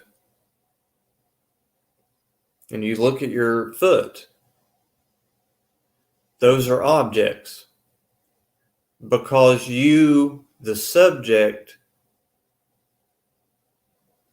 can see the hand as an object. And you say, well, wait, whoa. What about blind people? Blind people can't see objects. It's a fair statement. So objects really don't matter then, do they? Because the blind person, even though he can't see objects, the blind person still exists, right? Yeah. So just because we can't see it doesn't mean it doesn't exist? Is that what you're trying to say? Right. That means that there is a subject there.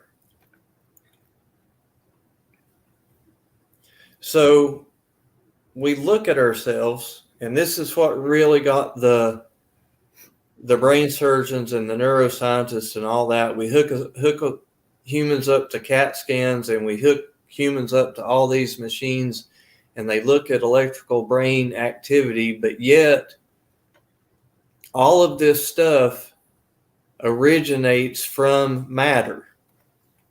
But there's a big problem, because matter reduced down is only energy. Okay, what part of how much of me can you cut off before I disappear? I'm not talking about killing me. Mm-hmm.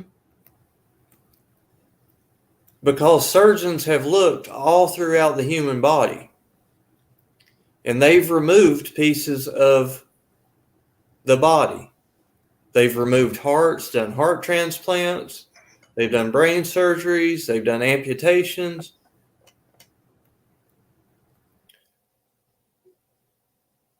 My body has changed since I was born to over half a century, and I'm still me.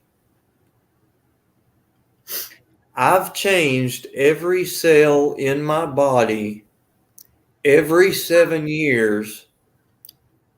So since I was born. So I am no longer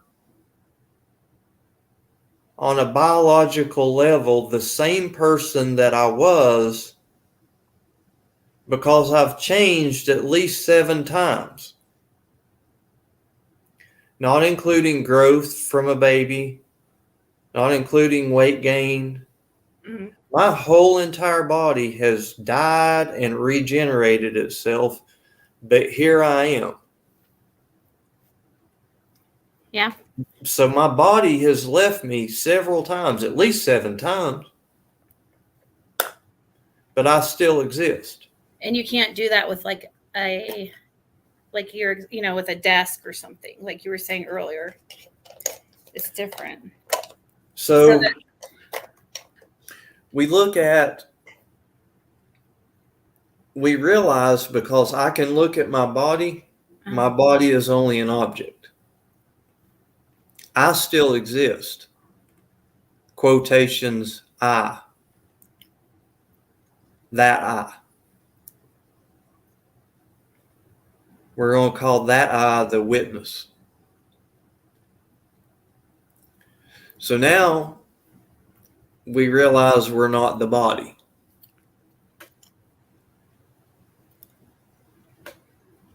So we must be the mind. Nope.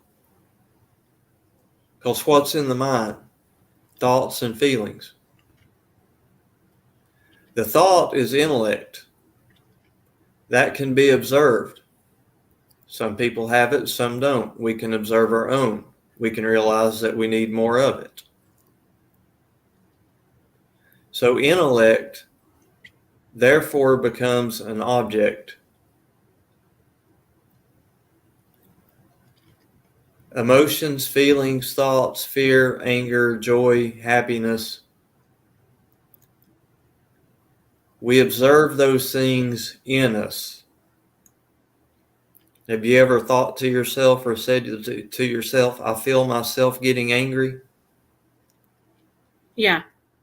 So there is someone, you, the quote, I, the witness, that's observing that happen. Oh, okay. Never looked at it like that, but that's kind of like. Right. Makes sense. Yeah. So the witness is observing the body, but you can cut the body into many pieces, but the witness is still there. The witness sees the intellect. It sees the thoughts that come up in the head. I think I'm going to go to the grocery store. I think I'm going to vacuum. I think I'm going to go brush my teeth. I think I'm going to fix me some dinner. That's intellect. A cow knows that. A cow knows that when it's hungry to eat, and it knows what to eat. See but that theory, that worldview, though, like it's hard for me to. It makes sense, but it's hard for me to grasp because I would have a. It sounds like with that worldview, you look at yourself as a god, like you are God. Well, And see, you're putting too much into that word, God, yeah, it's true, I guess. because that's only a word. It's only a name. It's like you. Right. Why do you call your arm an arm? I don't know. It's because somebody told me that's what you call it. Why do you call your cell phone a cell phone? I don't know. That's what they called it when they made it. Why do you call God God? Well, that's what they called it when they made it. Because there wasn't a word to describe where we're getting to on this journey back.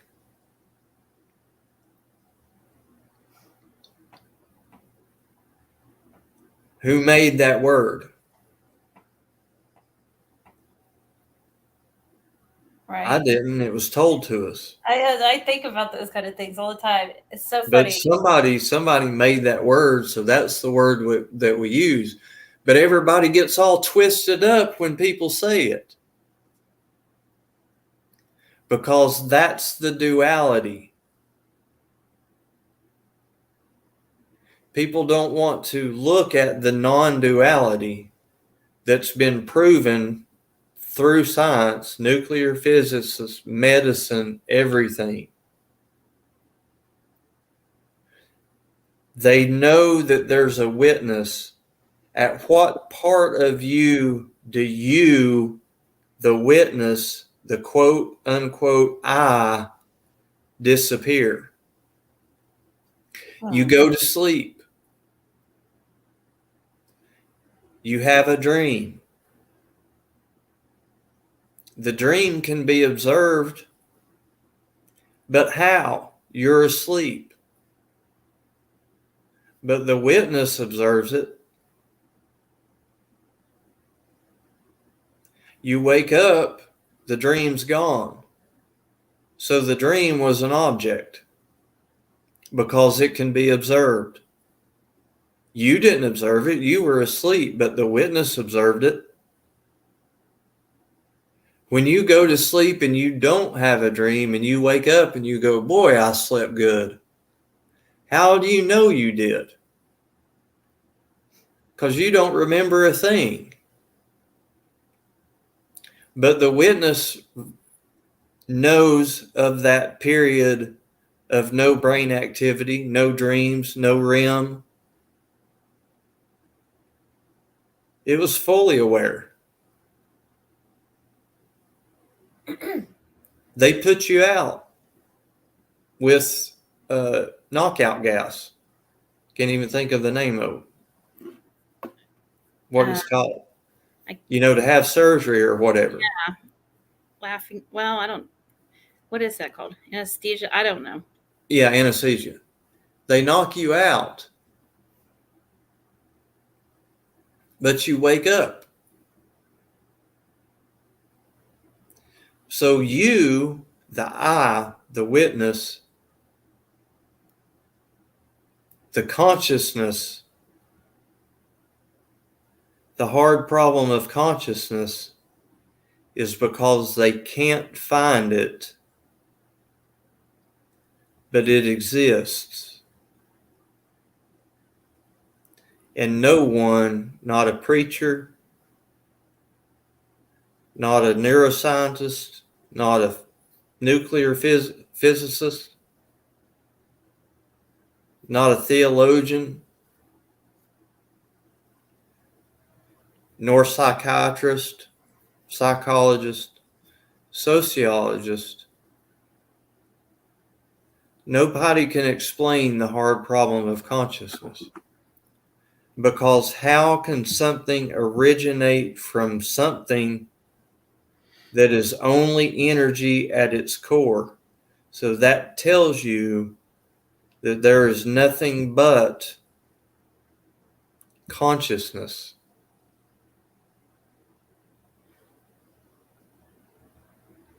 A shared consciousness.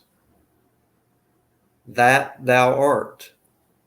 You are that. If you want to call it God, I know a lot of people, it twists them all up because they're so used to the dualism that we've been taught, because that's what we've been taught. We would not know a dualistic way of looking worldview if we had not been taught a dualistic worldview. But a non-dualistic worldview, not necessarily a worldview, just the philosophy of, because all duality is just a philosophy, because they can't prove God either. The God, the capital G God. They can't prove that either. And they can't prove who created God, because God had created the earth, but who created God? Where did God come from? What is God? Well, if God is God, maybe God is consciousness.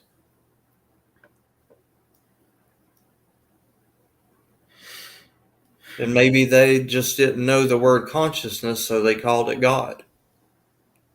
Yeah. They could have called it, whatever. And they have called it many other things. They've called it Jehovah. They've called it God. They've called it the Holy Spirit. I feel like you were a philosopher back in one of your past lives. I feel like I've been studying this stuff for 25 years. Yeah. I feel like it, but I like it. I think it's interesting. Seriously, it makes you think. And that's how my mind does too, but you're really good at digging. It's a lot to It is. It is. think about. It definitely is.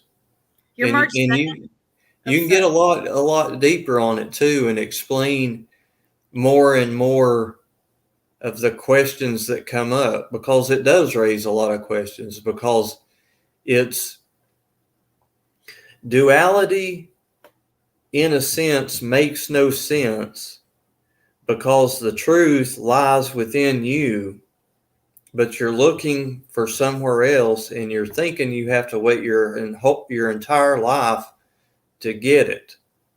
Mm-hmm. Now, if you want to look, we know that, let's look at the Bible for a second. And I love the Bible, don't get me wrong. This is just an explanation. This is just philosophy, is what we're talking about. The Bible has a whole lot of good lessons, right? But why does the Catholic Bible have more books in it than the King James Version that the Baptists and the Methodists and everybody use? Why?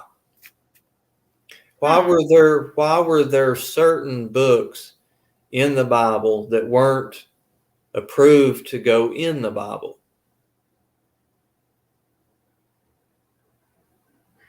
Why? Why were those not when they? Yeah, exactly, Tracy Wendover. What version of the Bible? So, because there is different Bibles. The Bible that a Baptist takes to church on Sunday is not the same Bible that Don Wells would take to church on Saturday, which is not the same Bible that they take to a Catholic school. And even if it were the same Bible,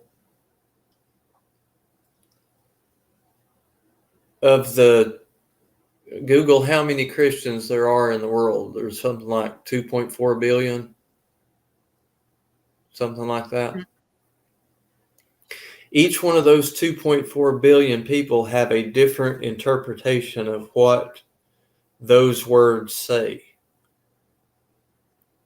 Are you talking about how many people? Oh, are you saying how many people are in the world? Sorry, I was reading one of the.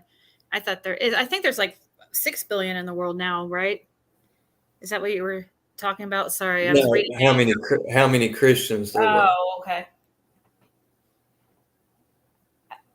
The point is, of all those Christians, it's like looking at a car wreck. If you and I look at a car wreck and the police come and they say, okay, you two are witnesses, what'd y'all see? They're going to ask us separately. And we're going to give a general description of what we saw. The end result is going to be the same, but our interpretations of how that wreck happened are going to differ slightly. That's the same way. Well, there's a lot of books that they left out of the Bible, and a lot of those are called Gnostic books. Yeah. A lot of the Gnostic books, like the Book of Thomas, has, I can't remember how many direct quotes, allegedly direct quotes from Jesus Christ, the living Jesus Christ.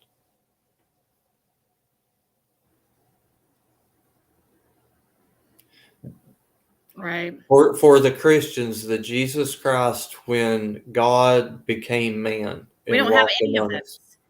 We don't have anything straight from. Is that what you're asking? How many was written by him?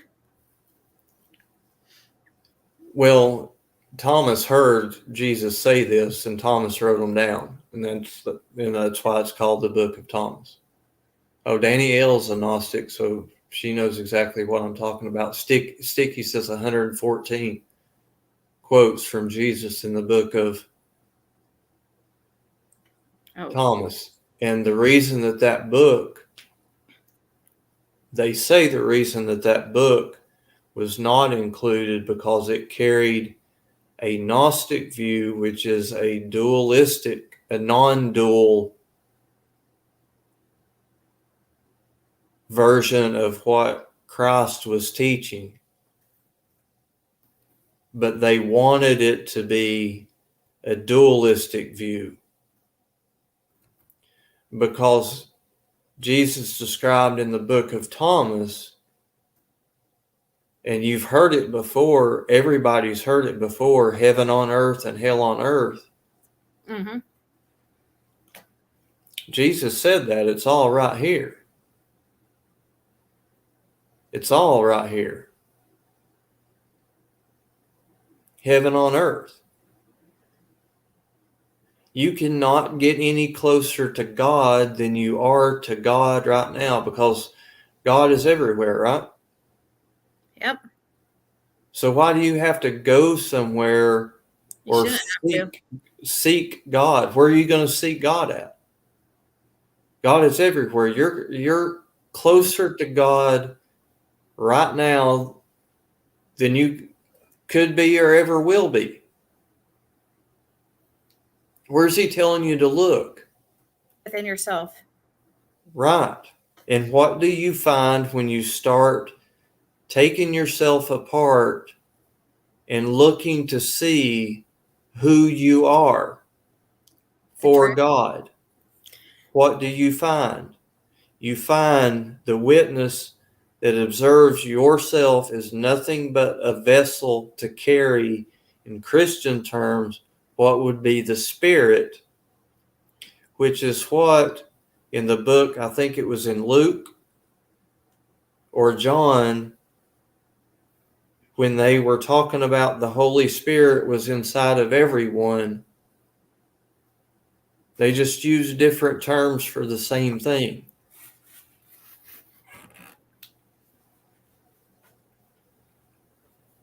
Yeah, that makes sense. I just saw the grossest spider. I swear to God, I was like, it's freaking me out. Like, and I'm not as I'm sorry, but I know what you're saying. It's like humans gave that name to God. Who's to say that all these different religions aren't talking about the same God?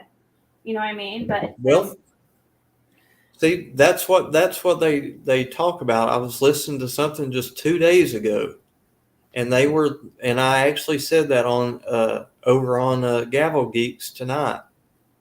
We were making some comparisons about. Well, it was a totally different topic, but we got into this, and now I don't ascribe to any particular religion. Most of y'all know that. But the Hindus say which religion is right.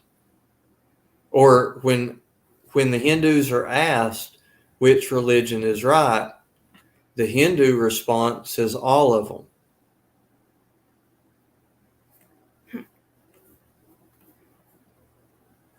Don't criticize the color of the donkey that someone rides to the top of the mountain. It's not the donkey or the path that they take. It's the top of the mountain. Mm-hmm. It doesn't matter what donkey you rode to get there.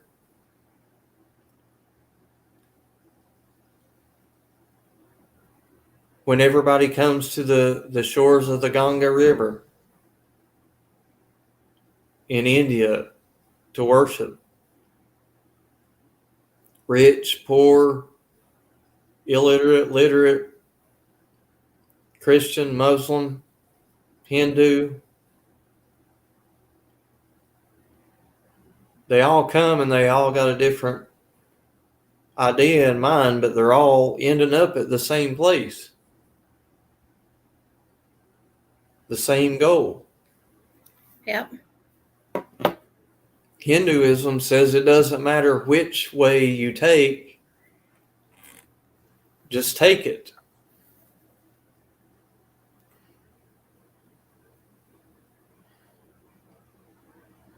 And they give you lots of different ways to achieve that. Devotion works for some. Devotion would be like praying and worshiping. That works for some. In Hindu terms, they call it karma yoga. The devotion is bhakti yoga. Karma yoga is doing good works, like where you volunteer and you help out at old folks' homes or orphanages or homeless shelters or, doing good works. Meditation for some. Meditation is nothing more than Jesus said, go in your closet and pray to him. What's he telling you to do? What's meditation? Sit quietly. Be with yourself.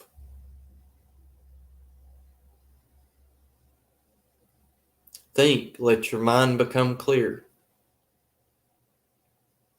And do it like you mean it. Don't just go out there standing on the street corners just to make it look good. And then you've got jnana yoga, which is the path of knowledge. Self-inquiry, knowledge about yourself, self-inquiry.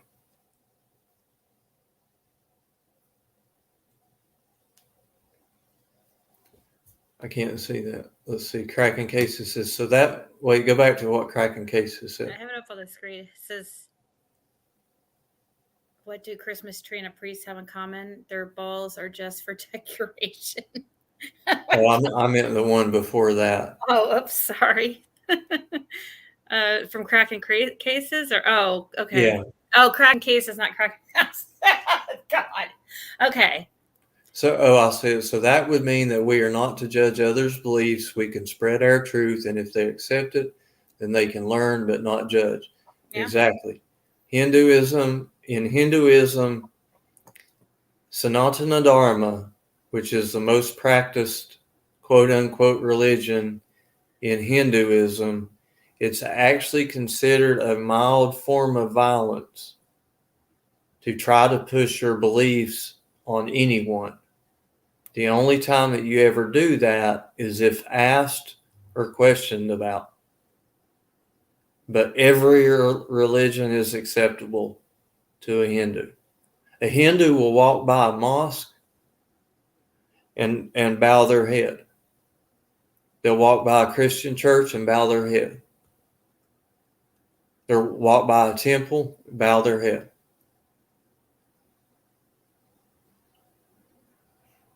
Because y'all have heard of namaste, right? Mm-hmm. Namaste means that I acknowledge and recognize the divine in you. Because I know that I'm looking at God. Because I know what I am, and I know you're the same thing as me. You are that witness, that consciousness, that quote, I unquote. God, whatever the ultimate reality, whatever you want to call it. Because if you break it down, if you break down the brain, if you hook it up to electricity, to meters, to surgery, to whatever, to nuclear physics, if you break it all down, it's all nothing but energy, but somehow that I exists and you can't get rid of it. It was here when I was born. My body has changed 7 times in half a century. I no longer possess any of the cells that made me when I was conceived and started out as a sperm and an egg 52 years ago. I have none of that left. None of that left. Except for the witness that observed all of that happen. And the witness was unfazed by any of that. That witness exists. It never went anywhere. Jesus says he knew you before you were you. He knows you now, and he'll know you after you're gone. We got cracking cases in here. He's a Bible guy. He knows that. Yeah, it says that. It's the same thing. Who were you before you were you? Who are you going to be after you die? You're going to be you. Yeah. You're going to be that witness. The unchanging. I hope so. I mean, I hope it's never like changing, and I mean, you don't die. Like, it's pretty depressing thinking that you just like cease to exist completely at death. You know, Right. It's really depressing. When you really think about it, but if what you were saying is, you know, if you go by that worldview, then you would believe that you never die. You never die, right? Because you is that, you know, like you were saying, the witness. Like we're all the Abrahamic philosophies say you have eternal life in heaven. The Eastern philosophies, Hinduism, Jainism, Sikhism, say that there's reincarnation. So you come back to where? To heaven on earth. The Gnostic view that Jesus talked about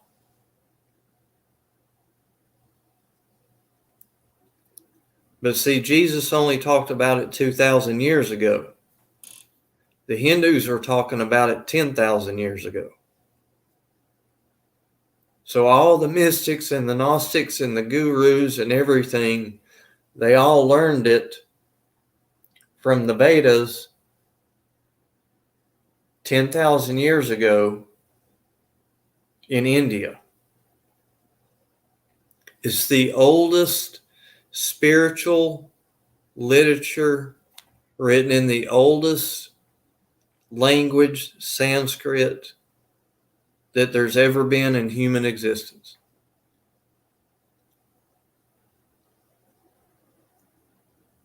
There you go, Danielle. Energy cannot be created or destroyed, only transformed, or we can become alchemists over our own lives and consciously transmute our energy. Yeah, and Carl Jung was fascinated with that. That's where he differed from Freud, because Freud thought that there was an end. Jung thought that there was a spiritual side, that it wasn't just mind and body.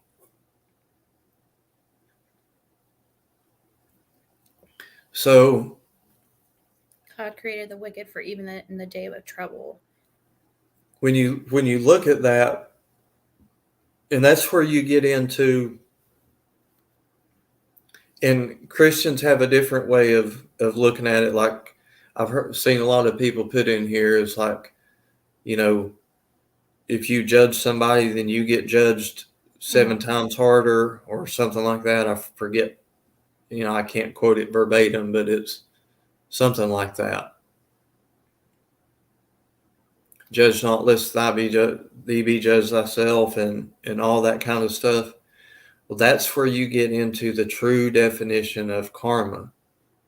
Most people don't actually understand how karma works. Yeah, I am big about karma, but not on a, but more in a, but I still consider myself a Christian, you know, because I just believe that what goes around comes around. Right. Some way. That's called the karmic wheel. Yeah.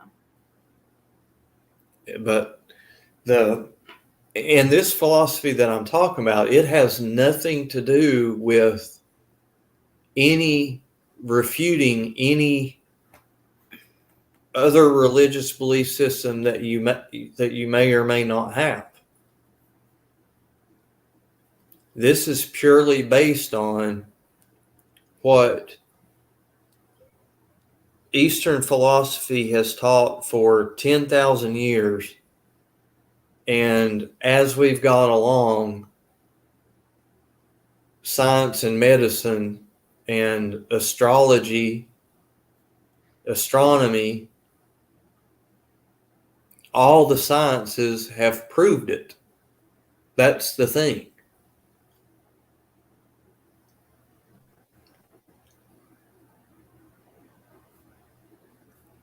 No wonder your ears are always ringing. Why is that? Because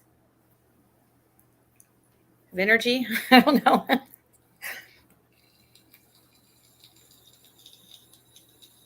I mean, it does make the most sense. Like to me, I can, and some, I mean, but that's like, I guess it's an opinion, but I think a lot what you're saying makes sense. Here's another where and Cam will definitely know this one. My avatar, has many different meanings across many different Hindu beliefs, whether you're, you know, Vedantic, whether you're Sanatana Dharma, whether you're Buddhist, whether you're Jain, whether you're Sikh, you know. But I heard a beautiful story one time that Om was the sound that was made when the universe was created. Mm-hmm. Now, in Christian terms, they talk about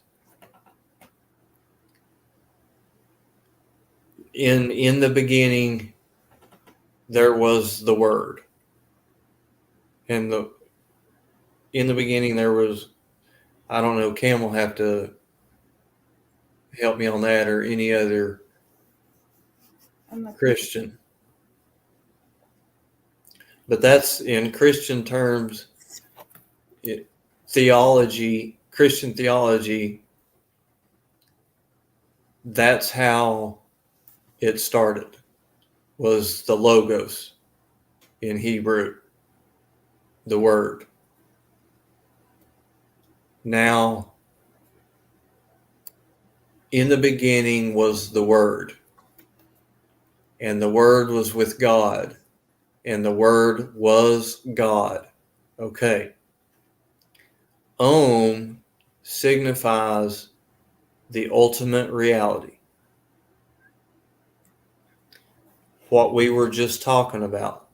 Now, people are talking about the energy from the sun, and they talk about, you see a lot, I've seen a lot of people talking about energy and hertz and stuff. 432 hertz is the optimum vibration for good healing or whatever.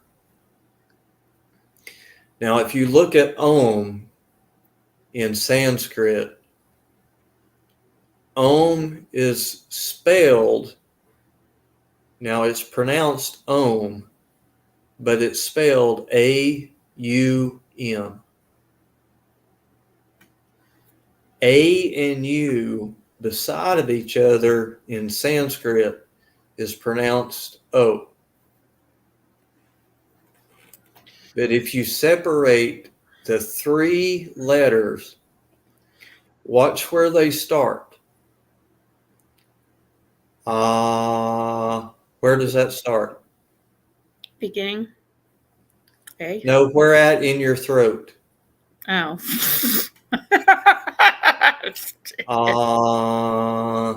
It starts down at the where your body ends and your throat begins. Oh, now the sound is in your mouth. Now the sound is in your lips. Okay. But that sound is emanating the word. Oh, that's so cool. Was God. So that is so cool. Now, what most people don't realize, if you look at the map, look at a diagram of Om, and it will explain to you the A, the U, the M. Well, Om is actually 4 characters. There's a space after the M. So it's A-U-M space. Om.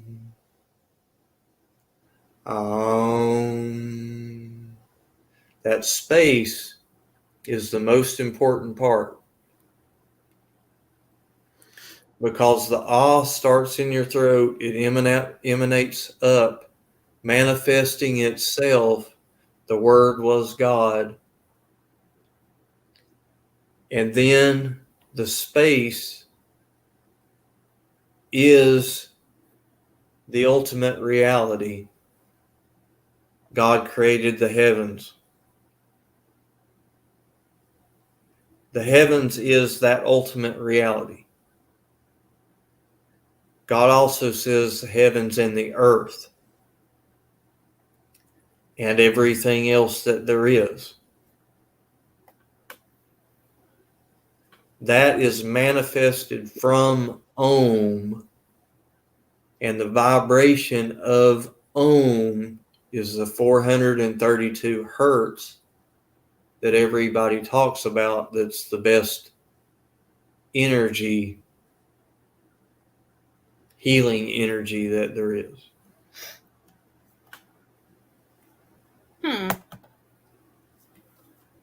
That's really cool. It is kind of cool. Yeah, I brought up that word, the Om word. I know it's Wikipedia, but I started reading about it, even though it's not like, it's not a scholarly source, but just to like read into a little bit what you were saying. But that is very interesting, for sure. It's crazy. Like you're a very deep thinker. Like you're a very you look at things like more than just like what you see.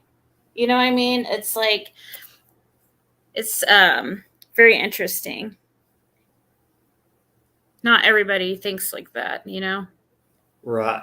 A lot of people Well, look at things so black and white. not here, they don't.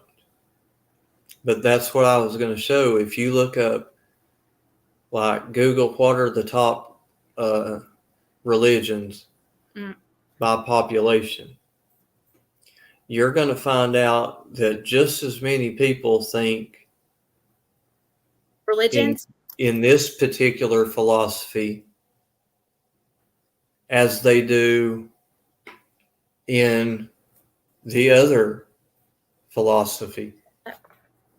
So just as many people, just as many billion people are thinking in a non-dual way as there are people thinking in dualistic ways.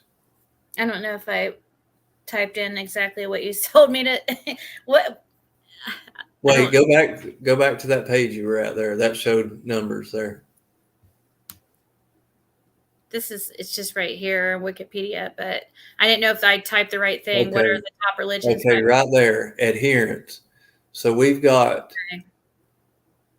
Wait, you moved it again. Oh well, I'm on stinking YouTube, so I got a lag. Let me go over here. I go on YouTube, I can see the chat better. Let me go over here on StreamYard so it's more consistent. I'm just okay, so right there where that list is. I didn't. So here's the people that we've got. And I could open it up. We've got 2.3 billion people. Well, let's go percentages. We got 31% of the population that believe in Christian theology. We've got 24%, 25% that believe in Islam. We've got 15% that are secular, non-religious, agnostic, or atheist. And we've got another 15% that are Hindu. So we've got 25 plus 15 would be 40, plus another 15 would be 55% of the population. Are that many people going to burn in hell because they don't believe the same as 31% of the population? Doesn't seem like that would be fair.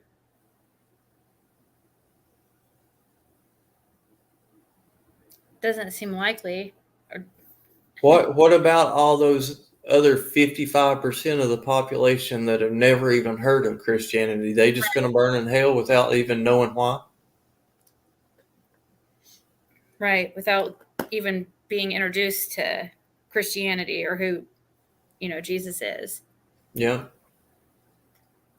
Because Jesus says that you got to do it. He says every knee will bow. And that's the only way in, is through the Son. Well, what if you didn't know about it? You just up shit creek without a paddle? Well, dualism says, yeah, that's your fate.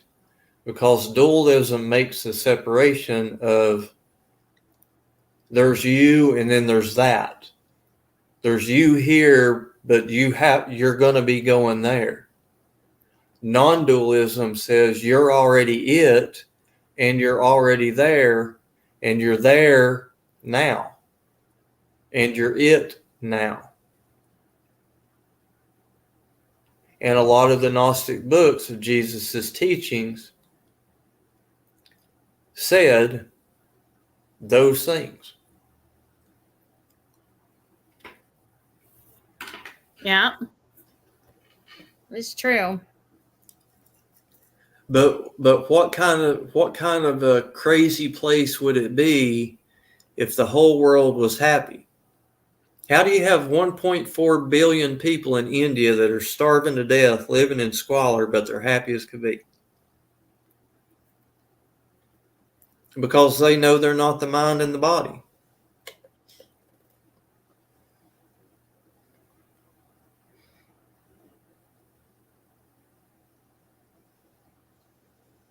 Oh yeah, when you look back on events, I definitely see purpose for like certain things happening in my life.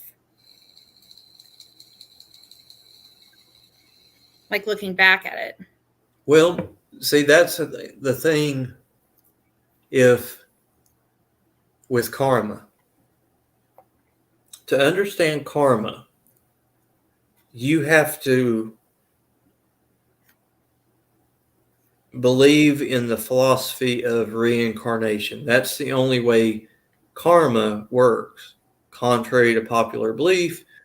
But you're being told how karma works by dualist people trying to adopt a non-dualistic theory, philosophy, into their philosophy. It don't work that way. Because a dualistic theory says that you're you, God's God, you're here, and you have to do certain things to go to heaven. Non-dualist says you're already here, you're already that. Have fun and enjoy life now. You don't have to suffer, you're choosing to. But somehow dualists try to adopt non-dualist theories into their theories. Now, why would they do that? The dualists must be finding some kind of truth in the non-dualist philosophies if they're trying to hijack them and take them over.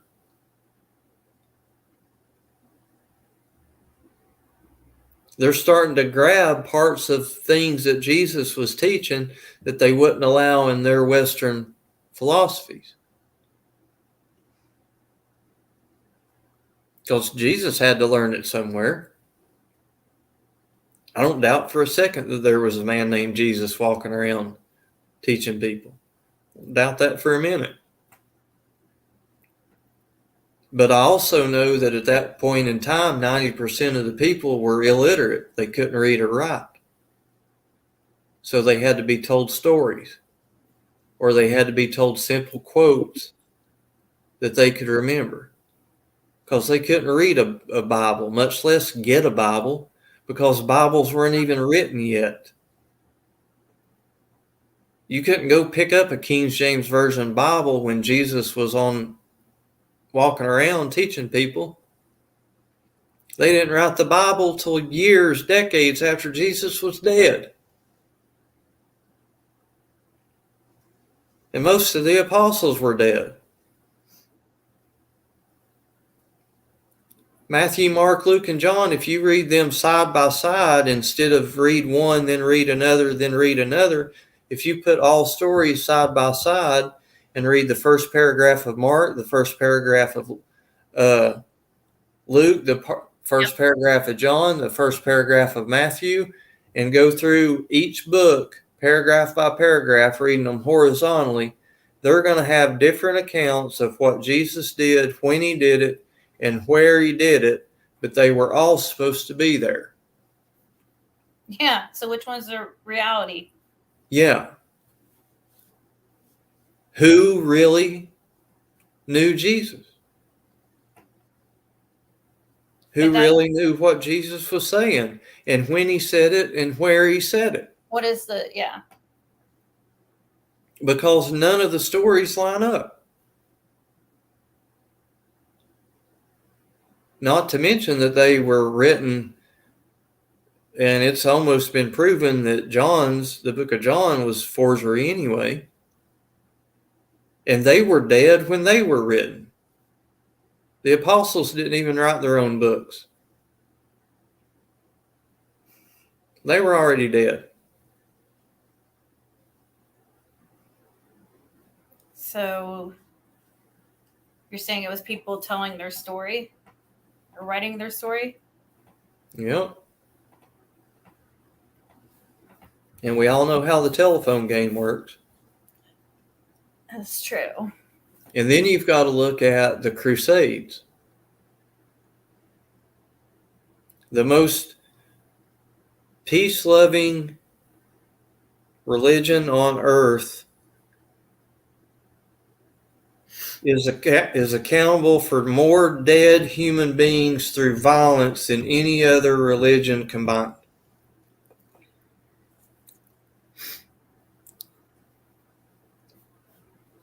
Because they were, during the Crusades, they were running around killing people, conquering cities, and tearing temples down and building their own.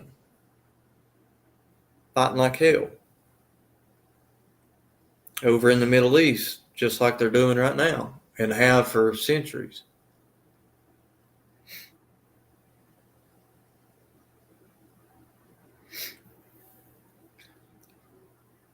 I had some doubts in my 20s, but I'm a bigger believer now than I have ever been. I see it all playing out.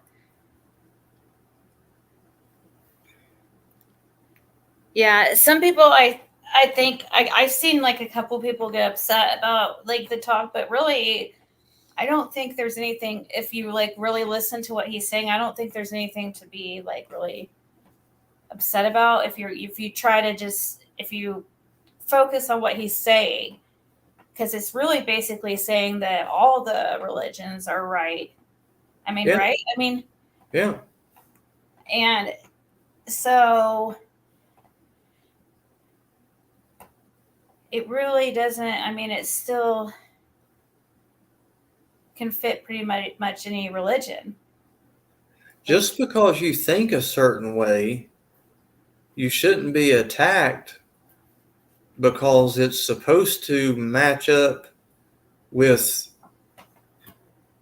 your belief system that tells you you're not supposed to be attacking or judging somebody. You're supposed to be kind to them and treat them the same way that you're supposed to be, that you want to be treated.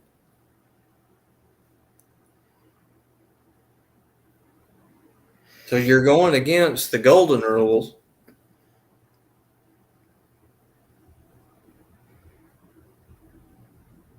When you attack a person for trying to explain something that may be different than what you feel like is acceptable. Even though that we've shown that far more, a greater percentage of the population believes differently than what you do. So now you hate the rest of the population because they think different?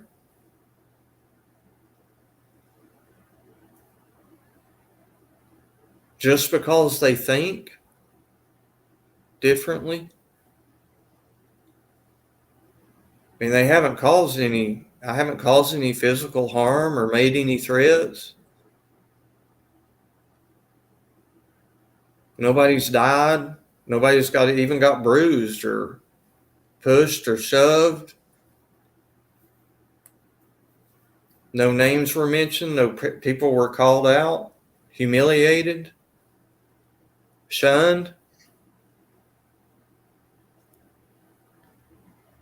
Talk back at because I may not believe the way that you believe. I think that's like way more, I mean, that's like that's like everybody is equal type of viewpoint or, worldview.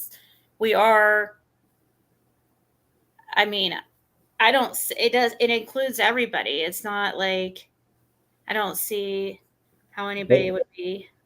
That's the thing. It's as inclusive as it could possibly be. And you get into, I can't remember if it's Jainism or Sikhism, they sweep off the sidewalks in front of them so they won't even step on an ant. Wow. Because they have just as much respect, because if everything is everything, then everything is everything.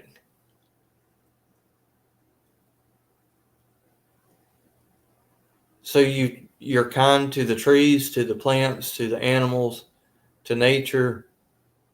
You don't pollute the waters. You don't pollute the air. You don't cause harm to anything, to anyone. Right. You're accepting of everything, every belief system, every religion, every thought, every question. I mean, how, but yet people still seem to get angry with that.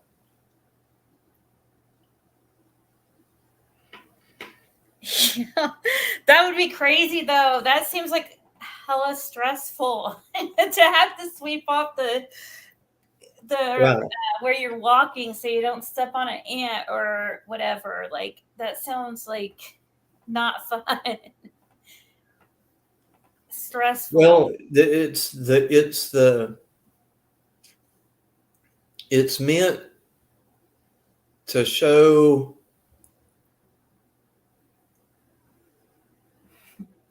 so that Mhm. I see what it symbolizes. It makes sense. right. Yeah. It's so everybody will see and hopefully gain an understanding, and it will click to them that, hey, we really need to be taking care of each other and everything in the planet. Because we're all here, we all inhabit the same space. You know, if there wasn't oceans in the way, I could actually walk and see, let's see, I don't know if Sarah Mee is still in here. Sarah Mee is like, She might, I don't know, but I'm scrolling up. There's definitely some people in the UK in here. It might be time for the Aussies to be waking up too. But you know, if there wasn't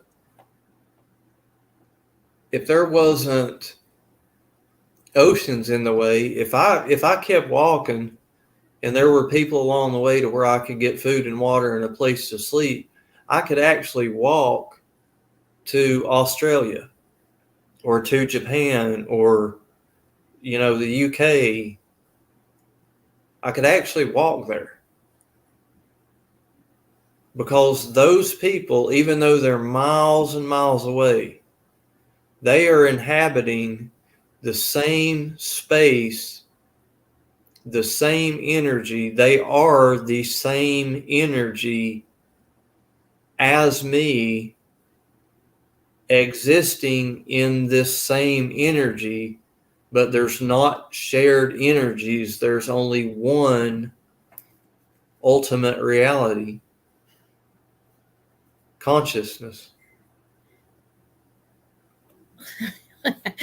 I was just reading this comment about that woman is it's because of what the Bible says. If we're going literal, women have to help the man.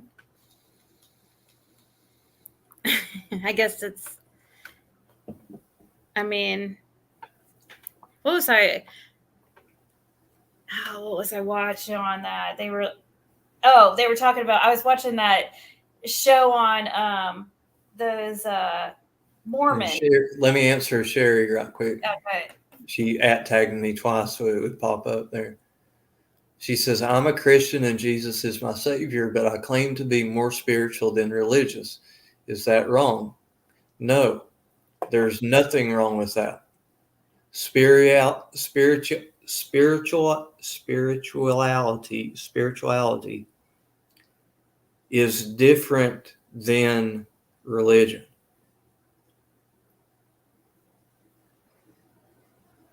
It's the old saying is, you're not a human looking for a spiritual experience. You're not a human being looking for a spiritual experience. You are a spiritual being having a human experience. The human chooses to have religion. But you were a spiritual being long before you ever knew that there was a religion, because you knew nothing about religion when the witness, came to be as the human form. That spiritual being existed before, during, and sometime in the during, the human with the mind, which is an object that can be observed by the witness, chose to adopt a religion. When that body, the vessel for that witness, the I, is no longer functioning, when it dies, the witness still exists. Just like it did during the human experience, just like it did before the human experience. Whether it ever knew of a religion or not, it still exists. Well, that'd be awesome if that was true. I hope so. Because it's depressing to think that you just die into nothing. Let me run to the restroom right quick and I'll explain Okay. how karma actually works. All right. When you get a fuller understanding of karma, well, it may or may not change the way that you do things. You may get it in 2 seconds, 2 minutes, 2 years, or never. Yeah, I'm interested. We'll wait. Okay. But yeah, because when he's mentioned karma earlier about he was saying you can't be Christian and be like, if you, what was it he was saying, if you can't be a Christian and believe in karma, I guess. Because I guess I don't know, there's something like in the Bible, it does mention, it doesn't say the word karma, but it really, like, says things like an eye for an eye, or it just kind of is the same thing. It's just, called something different. But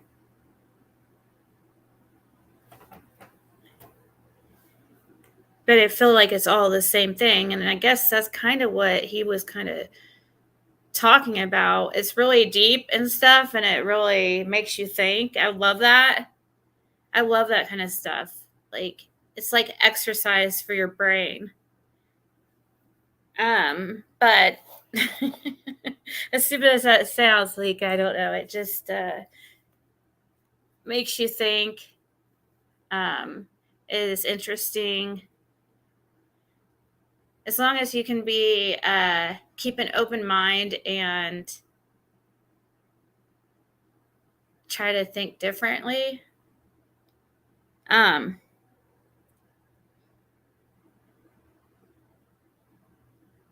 you reap what you sow. That's basically what I look at as the same thing as karma. So I guess that's what I mean when I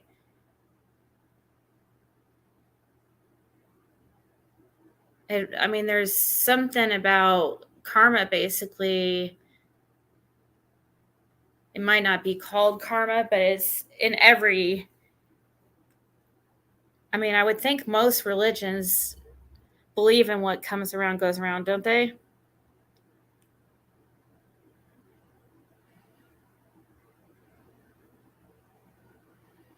You believe in reincarnation, having multiple lives.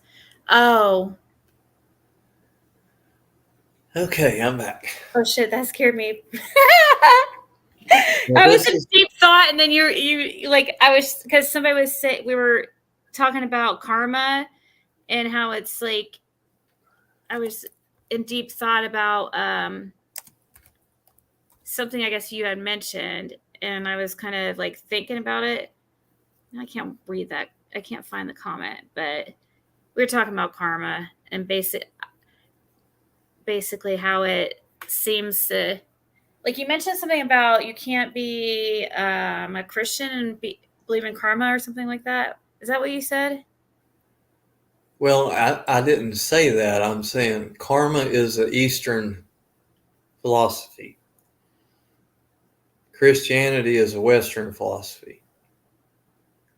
So it's strange when Christians say that their way is the only way, but yet they try to adopt Eastern philosophy into their Western philosophy, while shunning the Eastern philosophy by saying their Western philosophy is correct.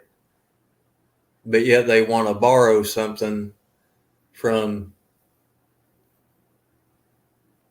the Eastern philosophy. You see what I mean? So I mean, I don't know. I'm not one to tell a Christian what they can or can't believe. I just don't do that. It's not my place to tell anybody what to believe.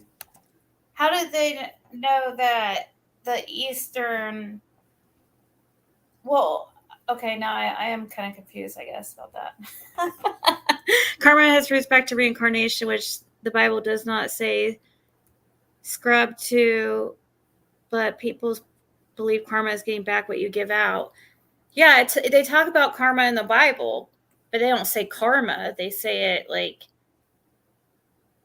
it's not called karma. It's called, reap what you sow. Right. Or eye for an eye or something. Or right. But it's basically the same thing, right? There's something about karma in every religion, I feel like.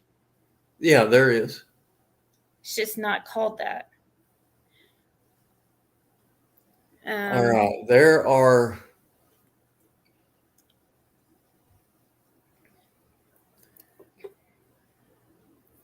in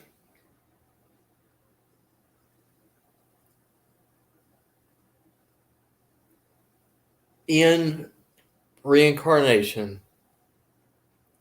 Now, let's see, I'm going to open another tab here, and I'm going to ask.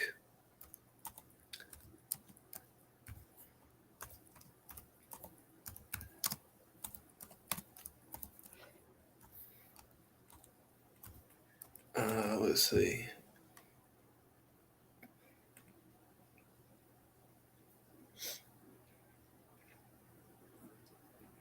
Typed in, how many gods are there in Hinduism? There's 33 million. Can you handle that? How many what in Hinduism? How many gods Oh, wow. of Hinduism? There's 33 million. So we get down to the four main.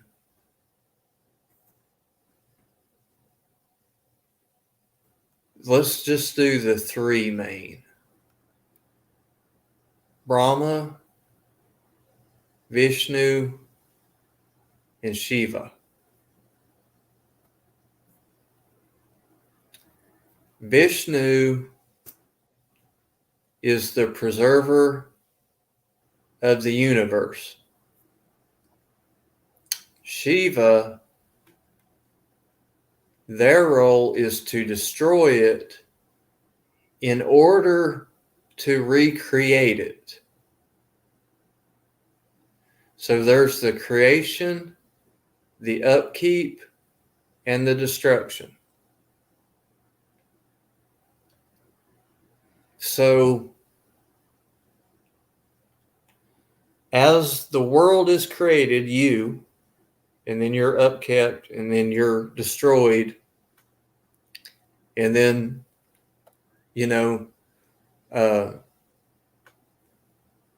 they create it again, maintain it, destroy it, same, on and on and on.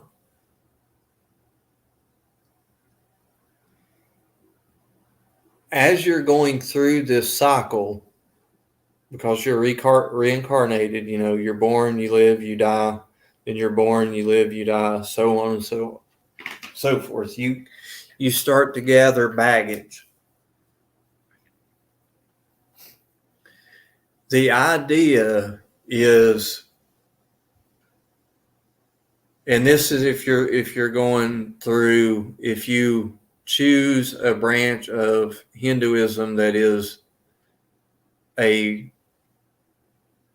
like a Shiva religion or a Vishnu religion, where you build your altars in your house and you worship them and all that kind of stuff.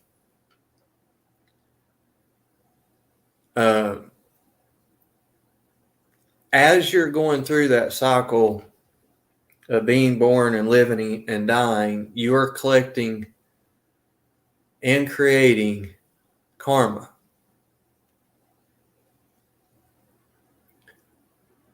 Karma are, and here's the thing that a lot of people don't realize, is you're not the only one creating and carrying karma. Everybody else is too. Mm-hmm.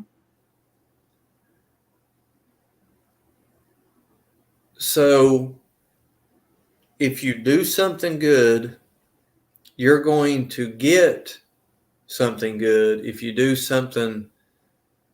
experience something harmful, I said that backwards. If you get something good, it's because you did something good in your previous life. If something bad happens to you, it's because you did something bad in your life. So it's a group of actions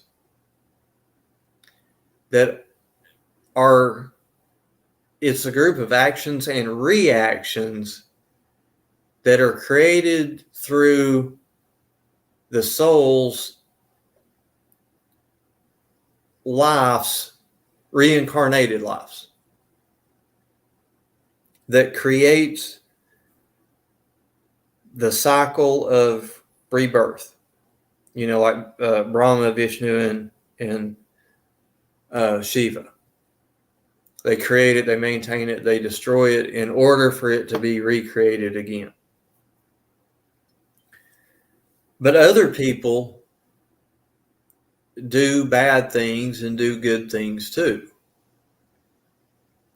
So the question becomes, can I be affected by someone else's karma? You wouldn't think so, no. So Well, you can. you can. Yep.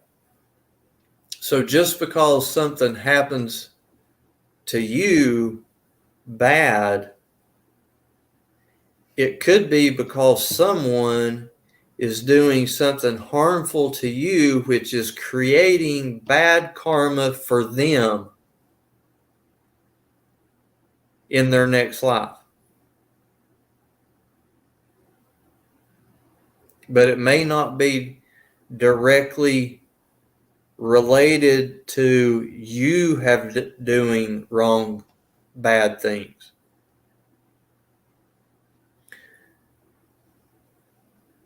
Now, a lot of people, you know, they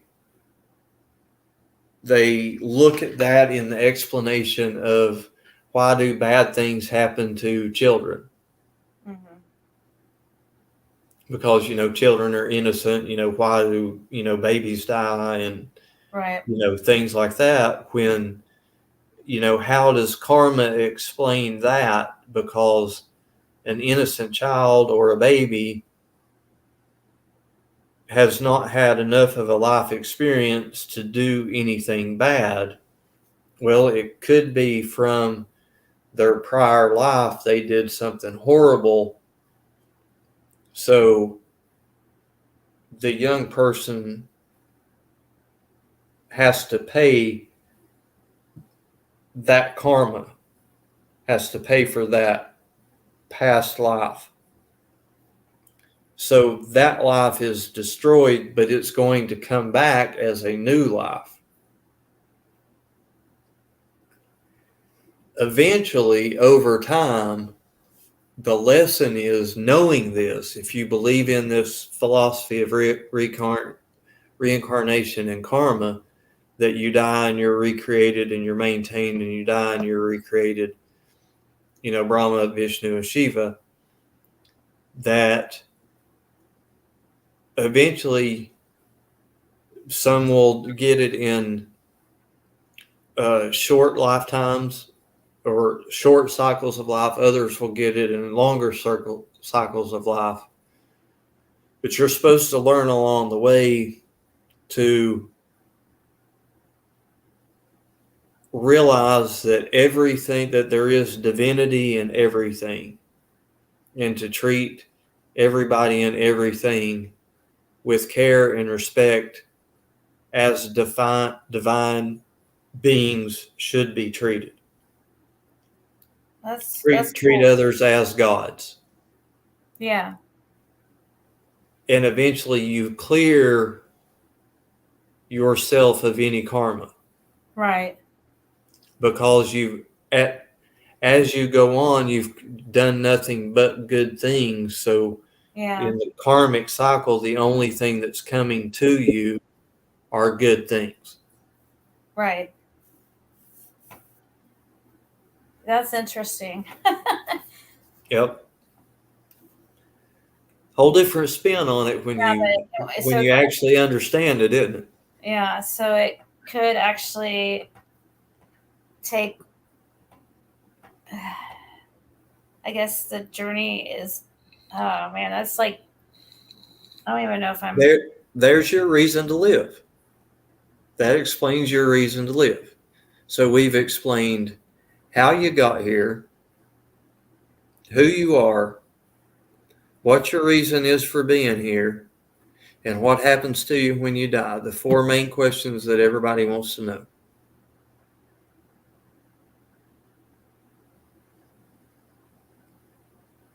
And I don't know when I came up on panel. Let's see. Oh, I don't know.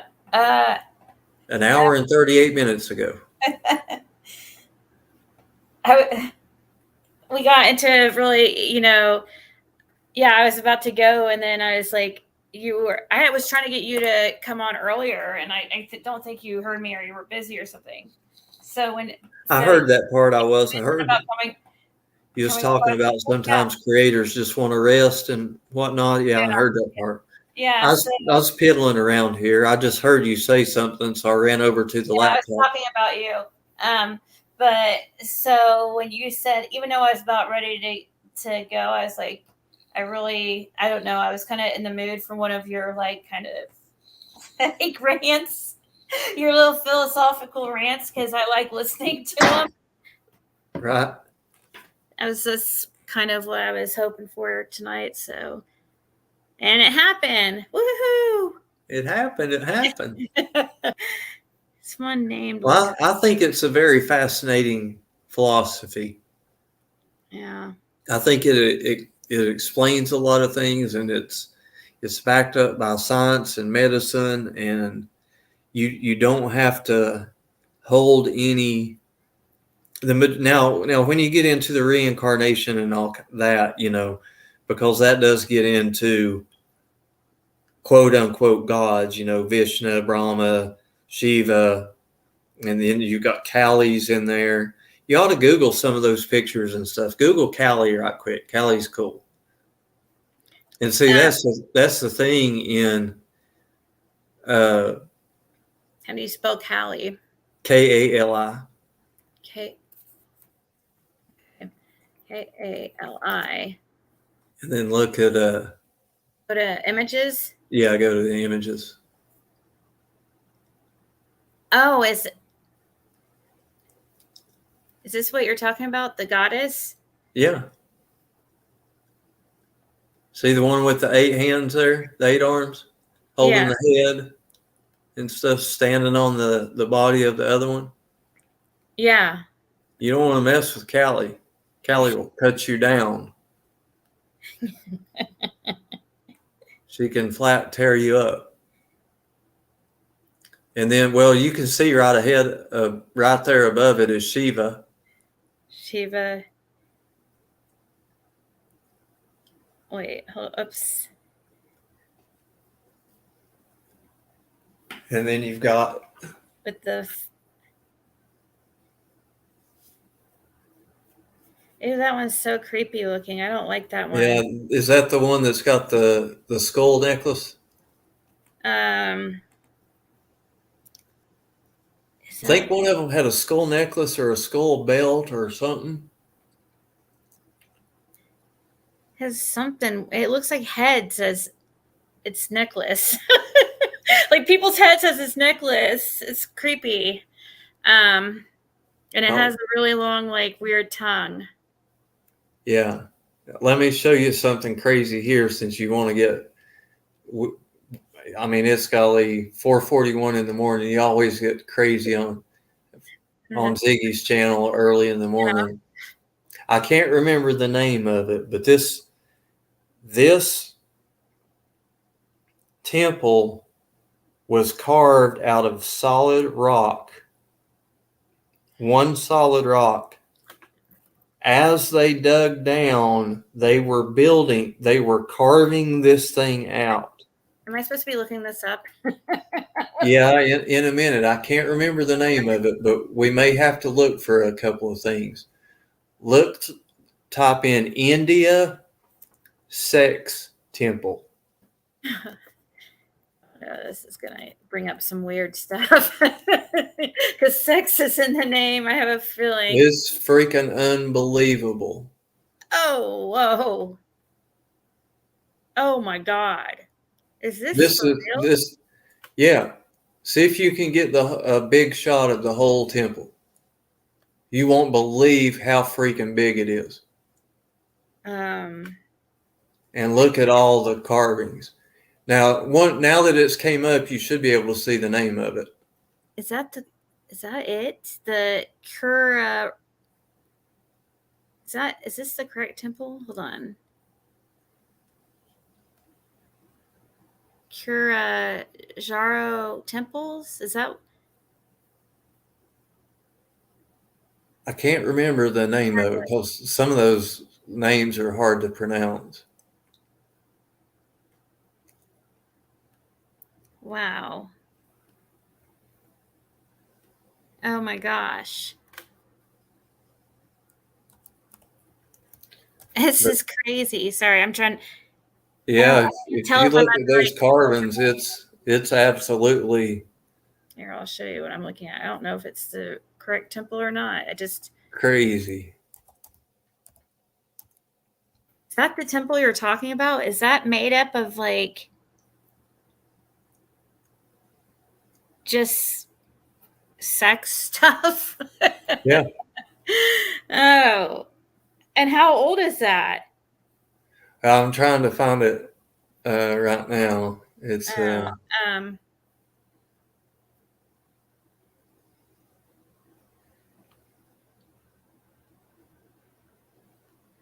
under the Chandela dynasty. 3 unique groupings. Look up I can't say it right now. It's KH. Yeah, AJU Khajuraho temples. Yeah, that's what this is. Yeah. It's a group of temples in Chhatapur district. Yeah, I think that's what this is. Yeah.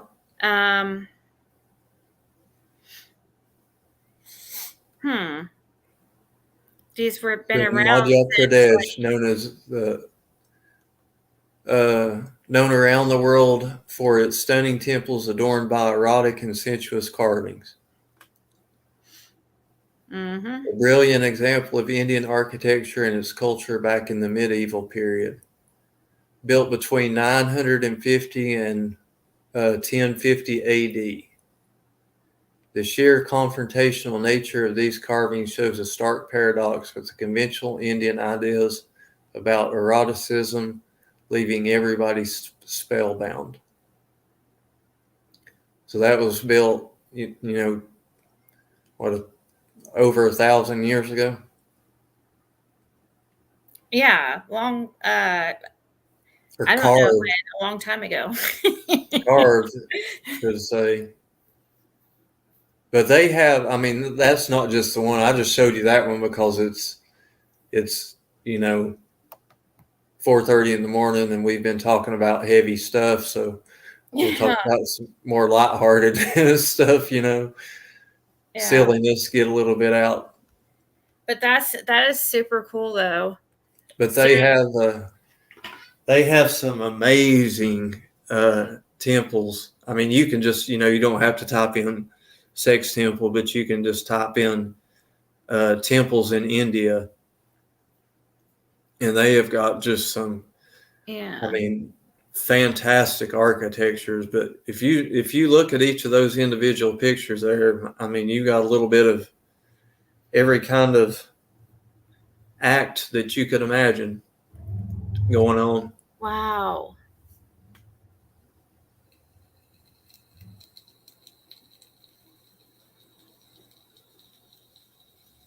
That is. Imagine the time, the detail, how long it would take to do that. Yeah, because I'm looking at this. Yeah, this one right here. I'm reading an article on it. That's crazy. That is so cool. Wedding of Temple of God and Goddesses is the temple complex covers 15 acres.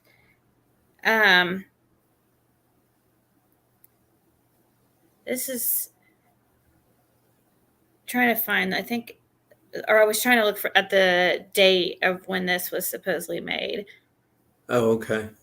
That's what I was just trying to see because I just thought that one was really cool. I see you've got pulled up there the 10 tops South Indian temples. Yeah, I was looking at I'm looking at a different page pops up but this is what I'm looking at because I clicked on that and I was kind of looking at this right here and reading about it, which is right here, seeing if it would say the date. But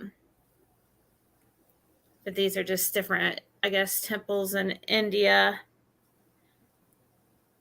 Because of course you got me down I always have to go like I don't understand why I do this, but like this is how I go down these rabbit holes on everything. Anything you can imagine. It's fascinating to me, when you come. Well, for me, I like to look at every, like where did this philosophy come from? Let's look into the culture and the history and the buildings and where do these people live and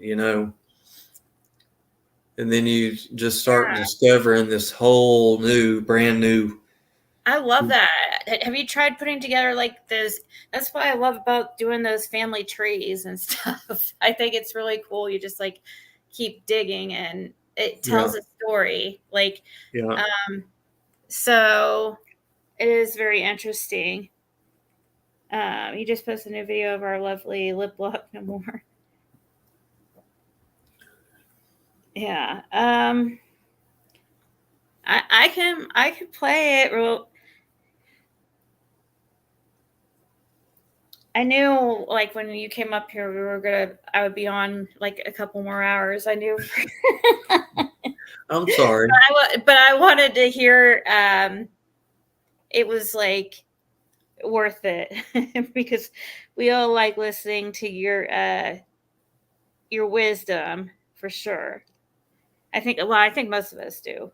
I mean, there's always haters, but Oh yeah, well, and that's not all okay. of us like the same thing. I guess that's not. It doesn't mean they're a hater. I guess that's okay. I know that I'm not going to help anybody, nor am I going to harm anybody.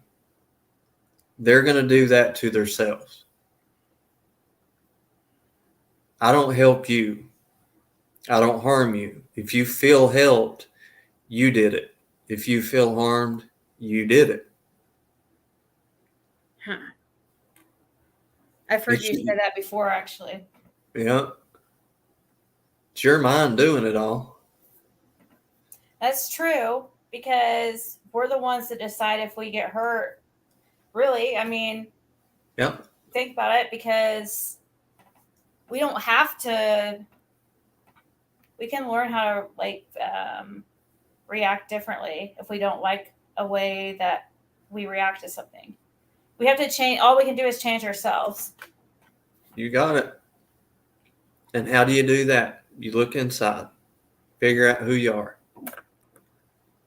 One of these days, we'll have to do the theater of lies on here. Jenny, I've started a couple of people on it. I think Fizzle and Jenny, and They seem like the types that would be interested in that. I was thinking somebody else to. They're definitely. That's what makes them interesting to talk to too. I like listening to them talk also. In the morning when you wake up and you've got all those voices in your head from as soon as you wake up, before you even go pee, you got all these voices in your head, just your mind's constantly racing, and it goes on all day long, Well, the theater lives will show you intimately who those voices are and how to quieten them. And when you get all that quietened in your mind, or a significant portion of it quietened in your mind, you'll be amazed at how intuitive you become, how creative you become, how relaxed you become. Right. Because your mind is not racing with unimportant, crazy things that. Right.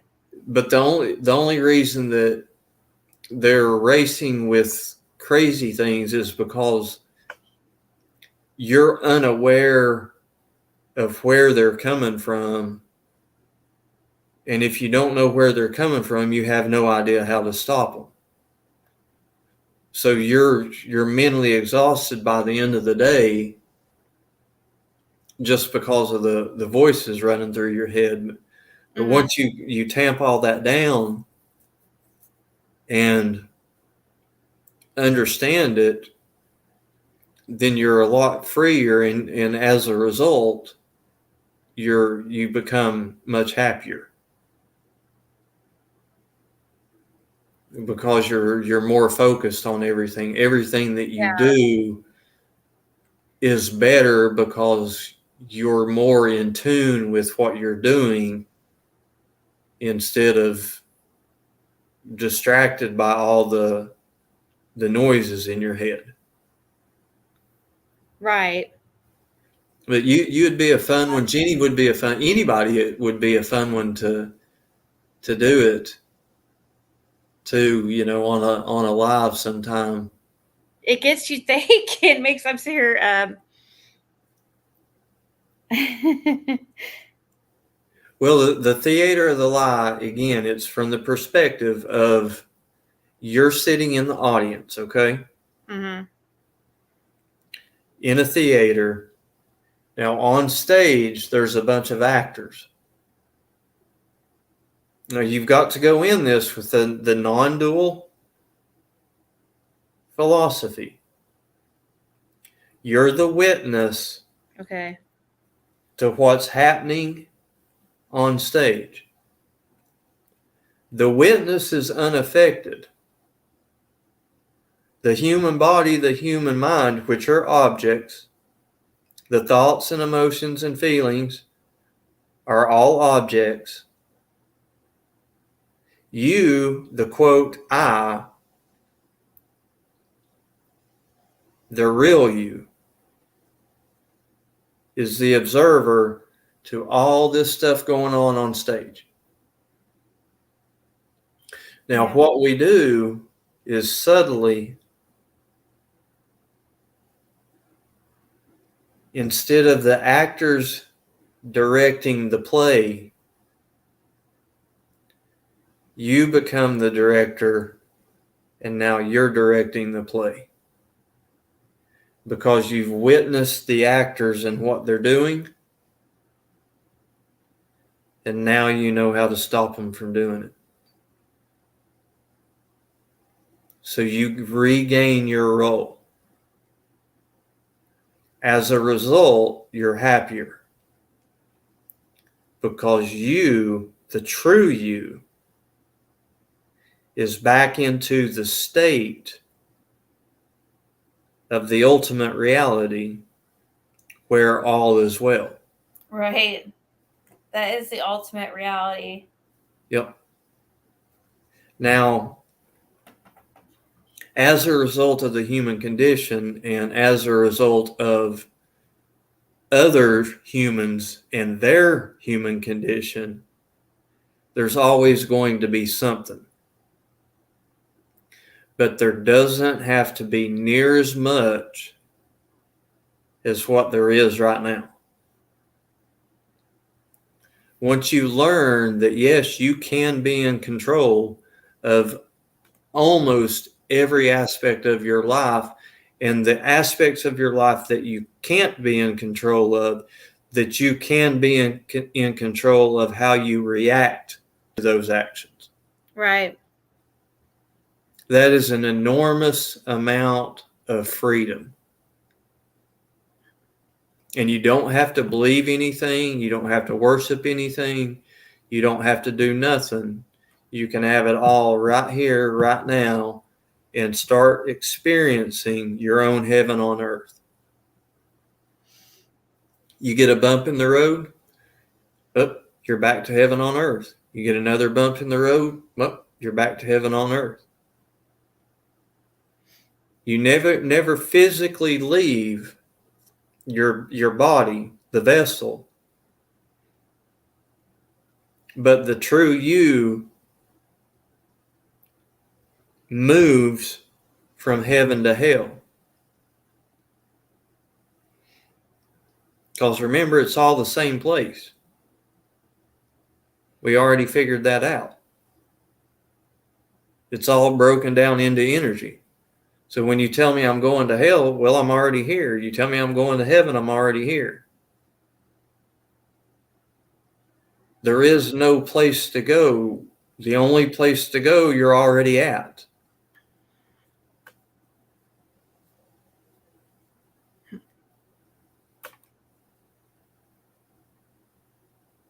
But we'll definitely have to do that one night.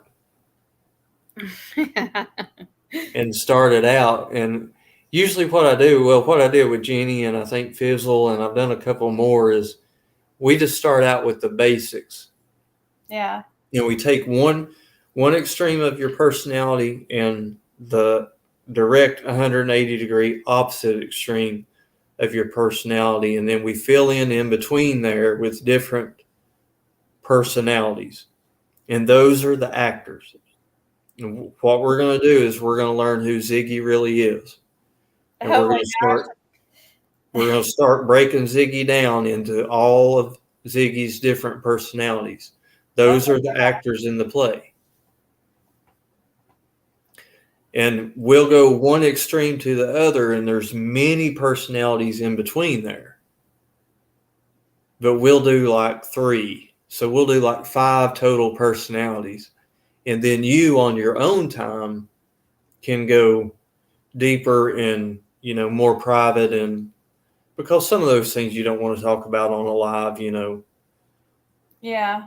When you start talking about friendships and intimate relationships and family members, and because those are the things that are driving forces in everybody's life. Who are the people that give you the most trouble in life? The person that cuts you off in the parking lot, or your friends, your family, your intimate relationships, your children? You see what I mean? Sometimes your neighbors, your boss, your employer, your coworkers. Those are the people where most of those voices that are in your head come from, because normally one of those people are involved. and we'll show you how to do that. Actually, if you want to know where I learned it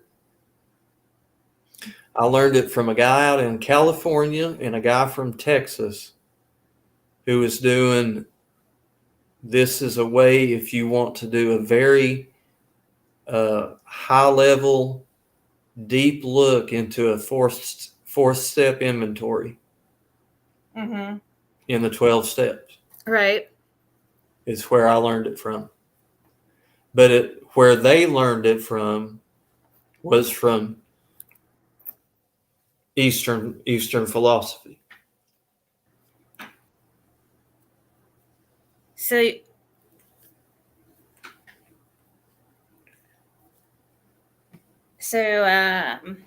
you learned it off of two guys.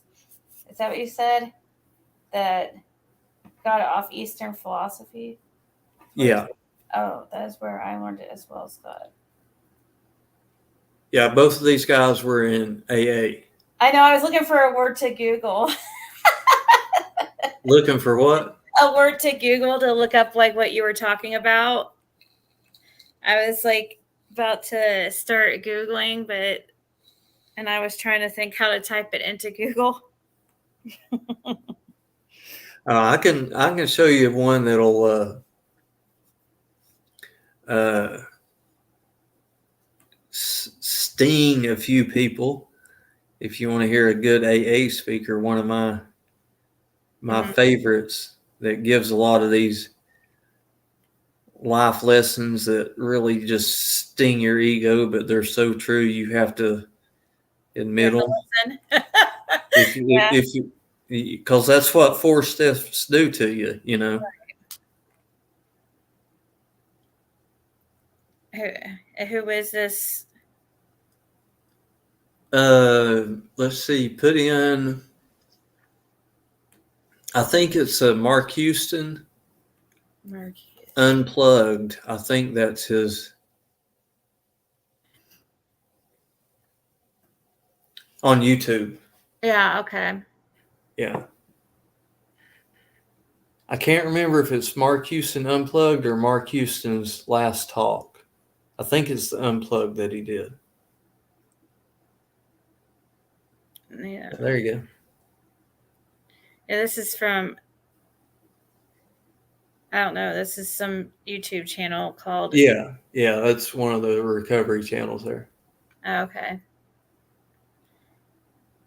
I think he says a couple of things at the very beginning of it, so we won't have to listen to much of it.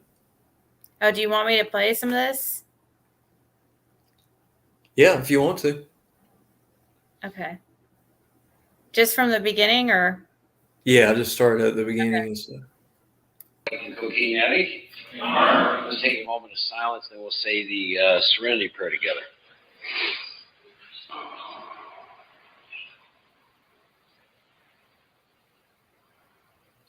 Thank you. Serenity Prayer.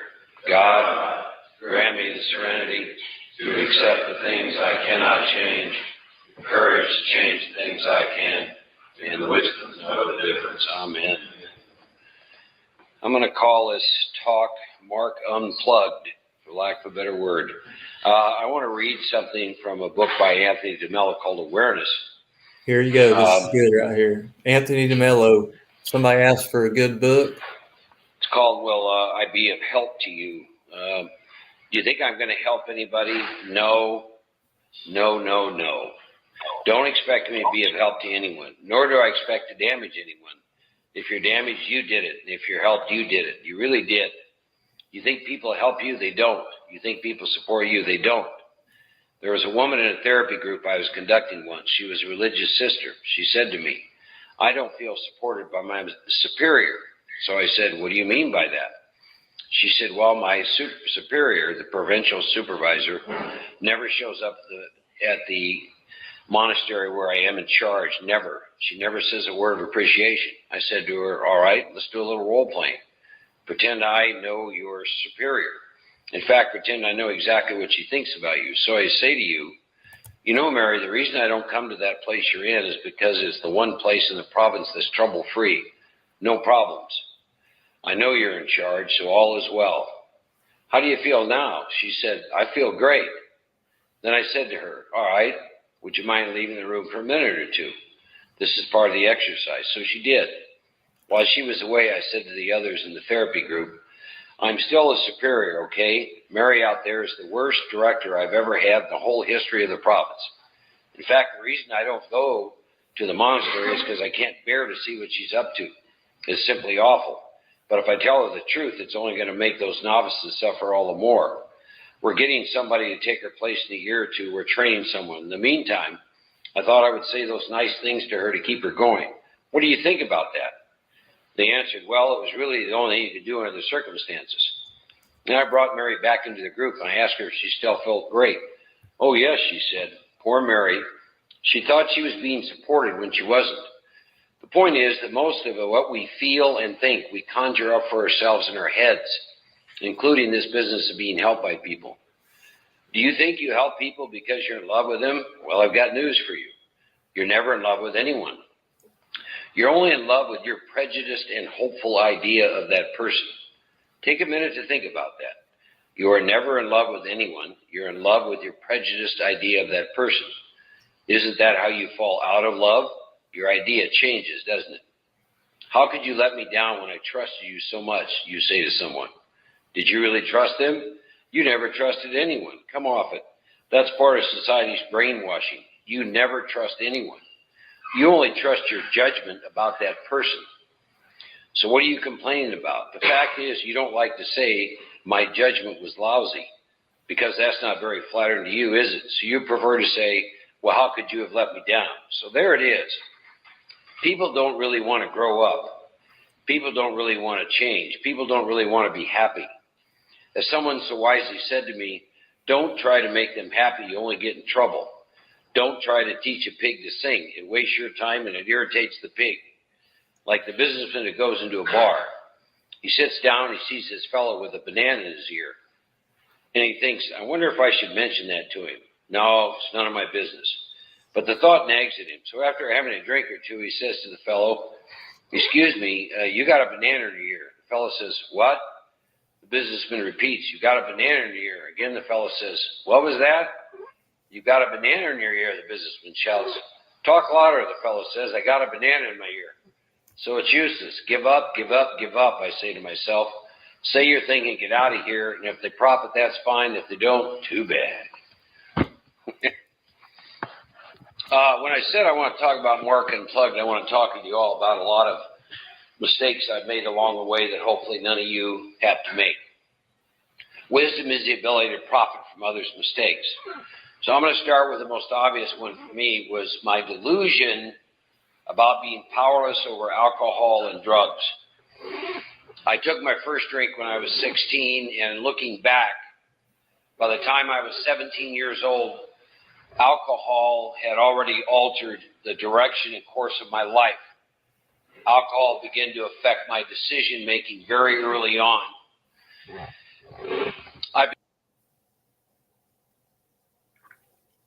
Do you want me to go for a couple of minutes? Because I was going to go use the bathroom real quick. Is that okay? Okay. Or do you want to talk? Or do you, or did you just want to talk about that? And I'll just listen. Yeah. I can talk about it there for a little bit till you get back. That first part there was really all I was wanting to play was that Anthony DeMello, because you see where I got those sayings that I say. Right. Is from Anthony DeMello, and Stellar in there is exactly right.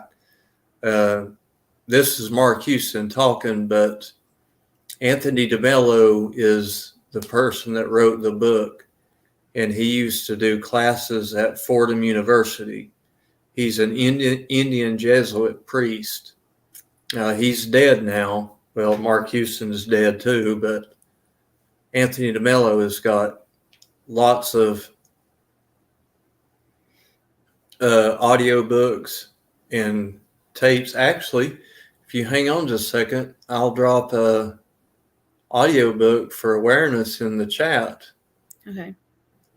Because I've got it saved.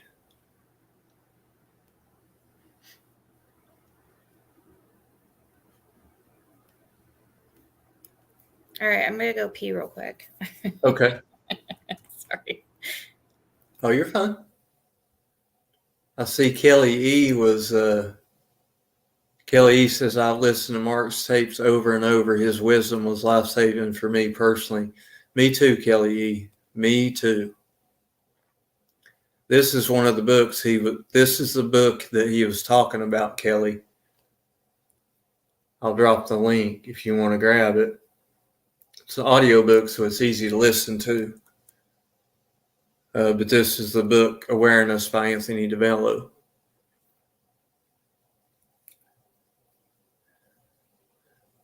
But when you really start thinking about things like that,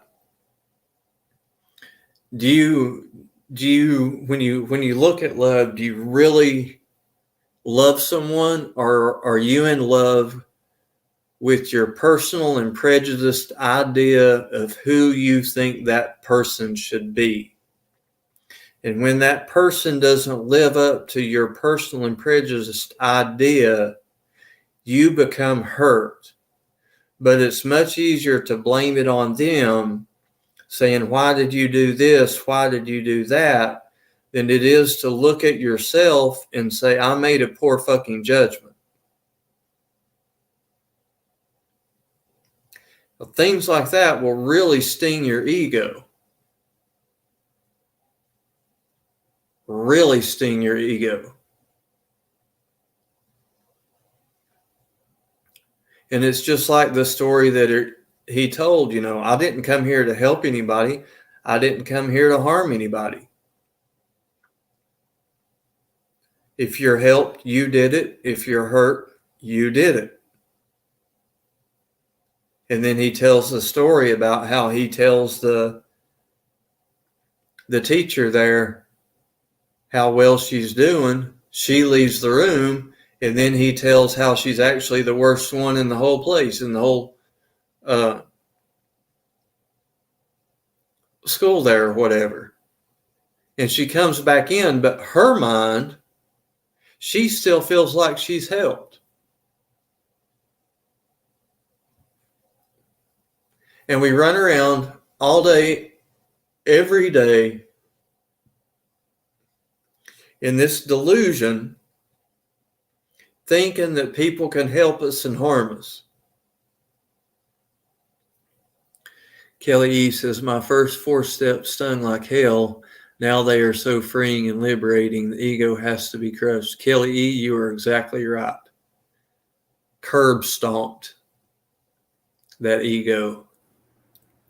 Okay, I'm back. Sorry. And Mark Houston was the one, Kelly, that did Mark and Bob, somebody, I can't remember his name, but they're the ones that started doing the theater of the lie. And it's really deconstructing the ego down to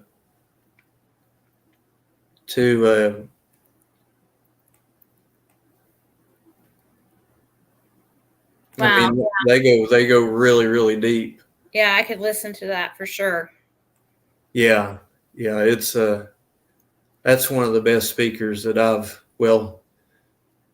myself and Kelly E.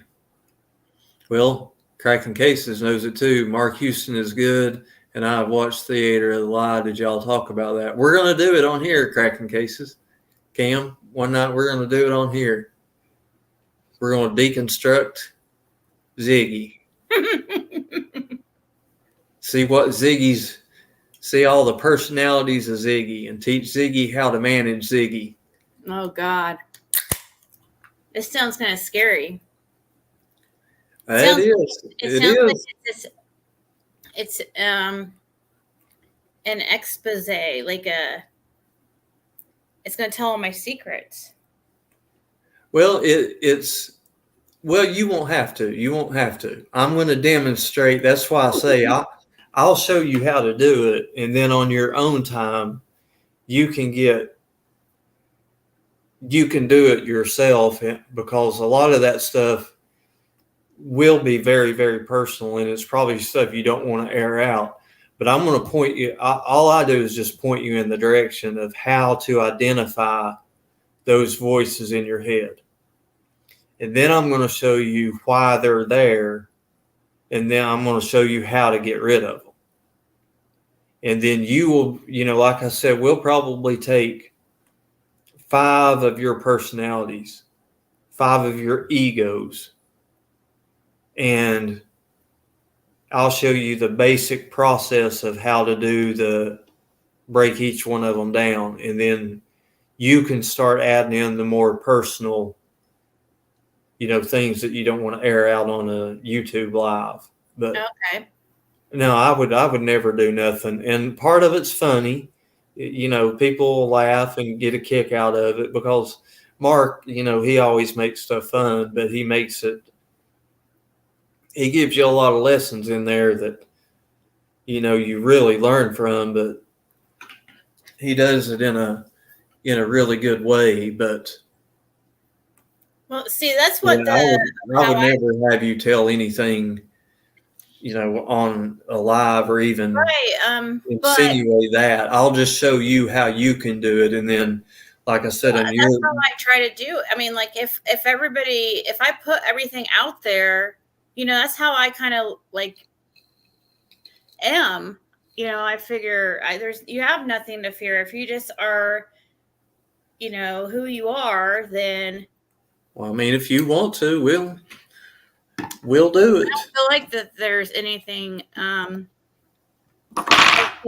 really. When I said it exposed me, I was being I feel like I've been pretty honest about who I am, and have you is there a way that you can make the screen like a chalkboard to where we can write? You can write on it and then, start, like have a title, like one title, the top of it would be Ziggy. And then we would draw 5 arrows down from it. And then we would put the different personalities of Ziggy. And then down below each one of those personalities, we could write out things. Is there any program like that? One of the check out your banner or disturbing matter. So it could be like you were writing on a chalkboard or a whiteboard, full screen, so that we could be watching you.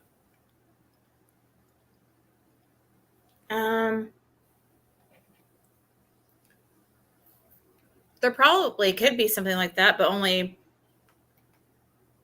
I don't know if it'd be possible for both of us to write on the same. Well, just one person would have to write. Okay. Yeah. Oh yeah, there's something that we could use for that. You could just pull up I could pull up something like paint. I could even use, if I had didn't lose my stylus for my freaking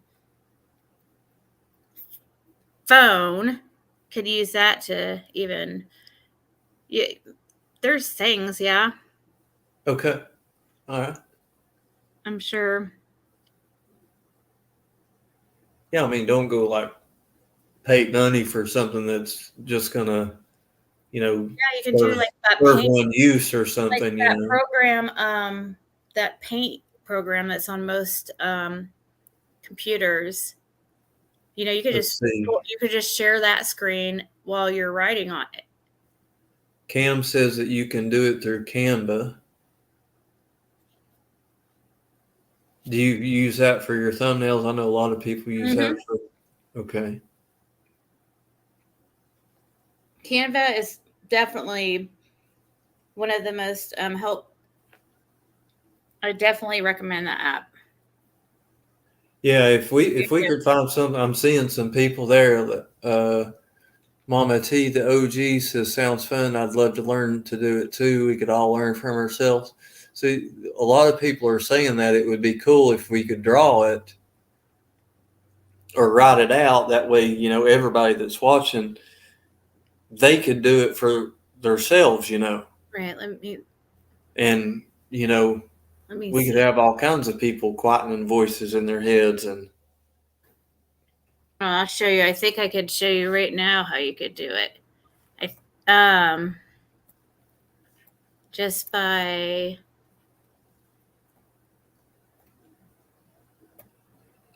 like, oh, why is that making that weird? Do you guys see that flashing on my? What the heck? No, I don't. I don't think you guys see it like I do on my. Must be my. ooh, there's a whiteboard.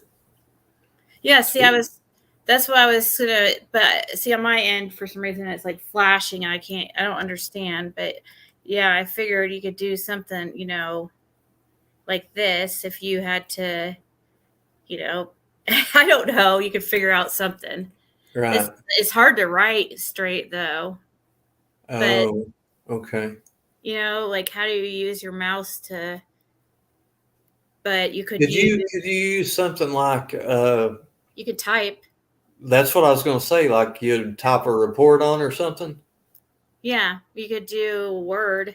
Yeah, or you could even add in a box here, like but Yeah, Word might be better if you could like type it. I guess. I have all that. Yeah, but yeah, you could Oh, okay. I see you put a box there and then put you text could in type it. on this even, and this is just the Paint program that anybody has. You don't even have to have Microsoft Office. But I have Microsoft Office too, so I do have Word, but Okay. I think anybody's computer should have Paint, right? I don't know. But I love Canva for sure. So this is just, I don't know, that just came up to my mind when you mentioned. That's just what I was thinking, but there's probably better stuff for what you're thinking of, where maybe even both people could contribute. I mean, there is a way you can do that through Microsoft, where you can both collaborate on one, or on one. Right. Right. Yeah, like if you're both making like you were talking about like a graph or something, right? Wasn't there, you were wanting to illustrate? It's not really like a graph. Oh. It would be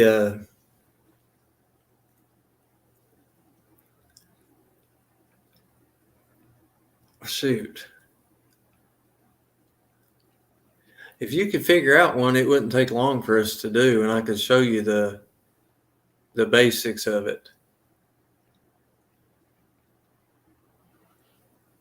It would be, I mean, if you want to. I mean, it's early in the morning. It's 5:30 now, so I don't know if you want to wait and do it another night or Oh, I think I need to go off here. I'm getting tired. Okay, yeah. I've been on here for over 7 hours, but it is interesting for sure. Yeah, we'll have to collaborate. That's true. I saw somebody put in. I'm supposed to be over on cracking cases tomorrow, or well, I guess basically tonight at 10 p.m. Maybe Over at Cam's tonight? Yeah, maybe go over there with us and come on too. And I don't know. It's just an idea. Oh, you know I'll be strolling around these YouTube streets somewhere.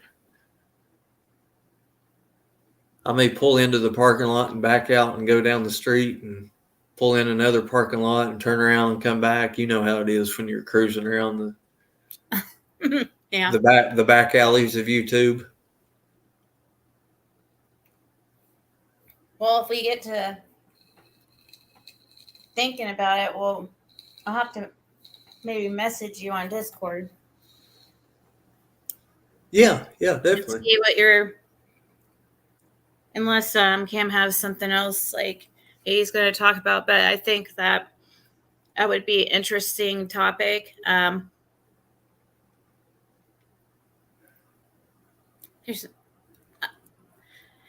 feel bad. Like, I just have been on for over 7 hours. I was gonna get off here and then, but I was like, oh, I'll make an exception because I know like whatever you're going to talk about, I'm gonna be super interested in. So because I just know how your mind thinks. It's just it's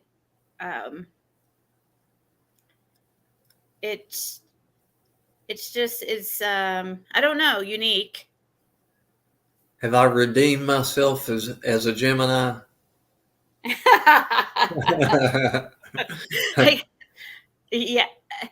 Yeah, I don't know. I don't look at. I want to see. I would not think that you were a Gemini for sure, but That was the first thing I heard when I came back over to your channel. I clicked on there and I heard you say something. I don't know. I was doing something, then you was like, "Gosh, the worst men are like Geminis. I hate them," or something. I was like, "Whoa, hey, Gemini here."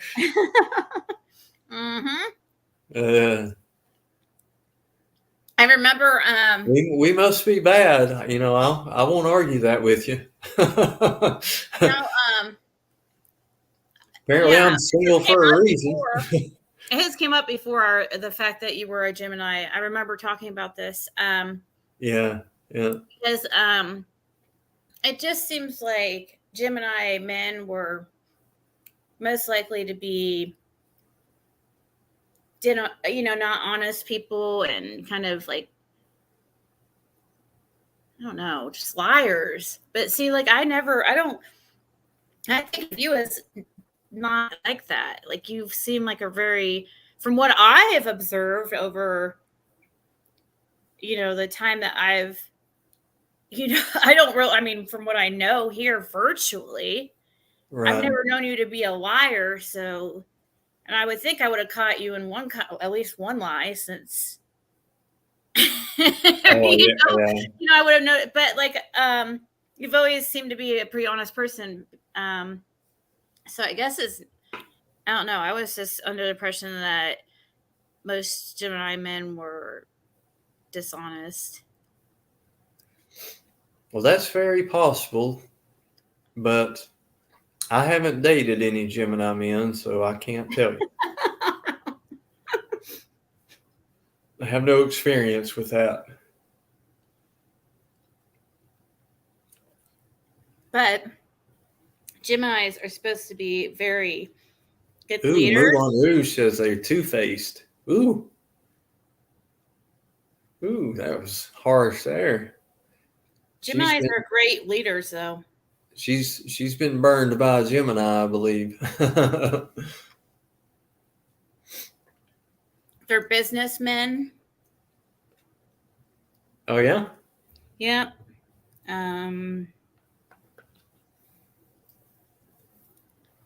Leaders, like people are drawn to them.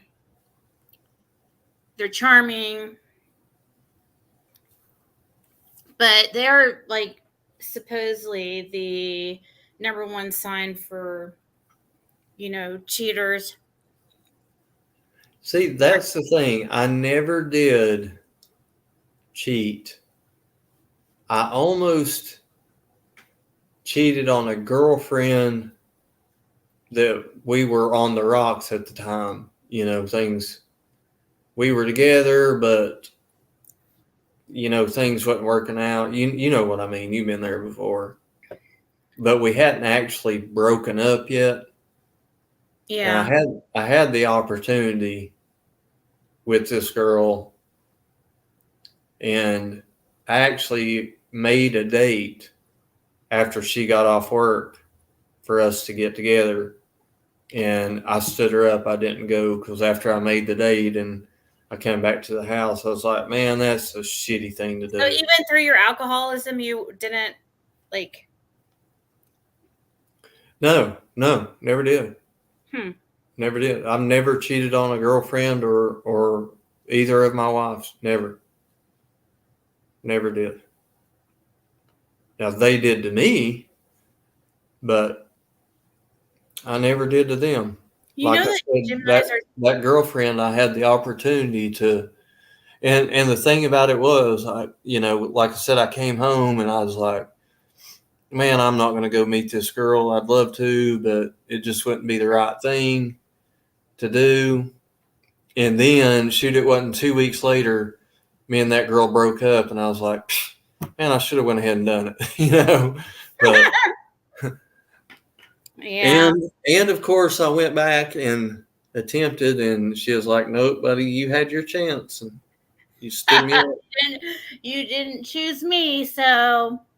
Well, she didn't know that I was choosing anybody. Oh.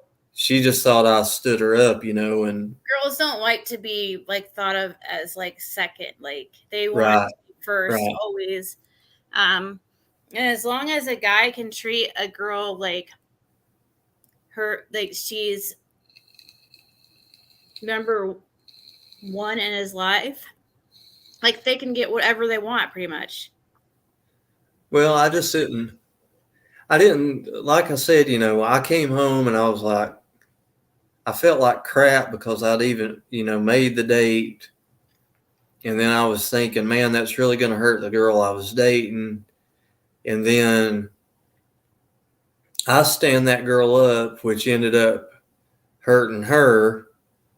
And then when I tried to patch things up, I saw that it hurt her, but she wouldn't give me another chance. So there I get hurt again. And I'm like, there's a whole lot of people hurting for no reason, for just selfish means, just because of, where my motivations was. And I was young, at this time. And I was just like, I don't know, I guess I was just like, man, that's just no way to, treat myself, treat other people, treat people that ain't even involved because they don't know something's going on behind their back. I was just like, man, this just ain't. So I never cheated on anybody ever. I was just like, that's just.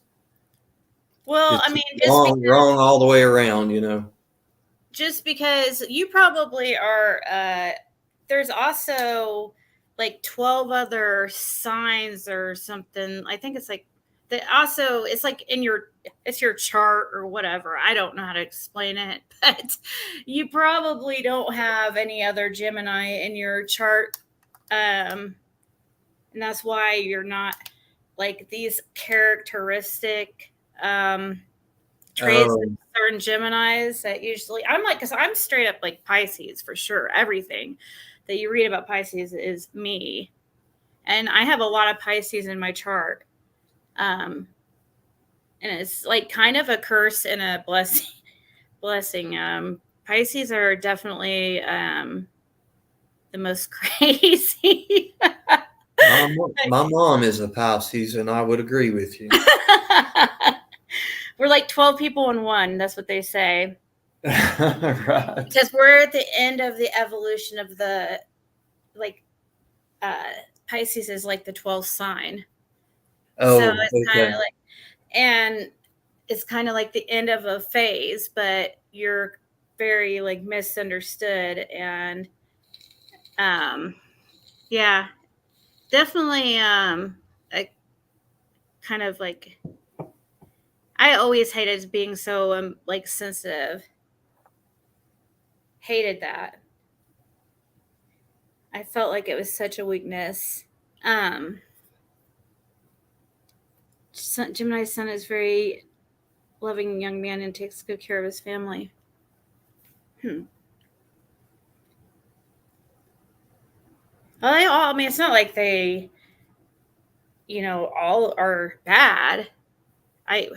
I think people just go on their experience of what they've had, what they have experienced. They compare to those life experiences to kind of try to predict the future of, you know what I mean? Like you learn if you happen to like date, if you are in a relationship and you date like a certain sign and it was absolutely horrible relationship. Like a lot of times, like you kind of, I don't know, people suddenly get this perception that certain sign's bad. Right. But there's a lot more involved than just one, like your sun sign. Kind of like getting food poisoning at a restaurant and you never eat at that restaurant ever again in your life. Scotty, she's probably Scorpio rising or maybe Taurus rising, Cancer rising, something that balances out the Gemini energy. See, but Gemini, I guess it does make sense that he's the way you're kind of like a philosopher. You would like just seem like you'd be a philosopher. So I guess that kind of makes sense. That's kind of what I would guess that to be Gemini. Let's see. Gemini, because they're supposed to be like pretty, like some of them are supposed to be kind of psychic. Supposedly they're supposed to be more psychic. They name Pisces. Gemini. Oh, wow. Like they're are supposed to have an intuition that's like crazy.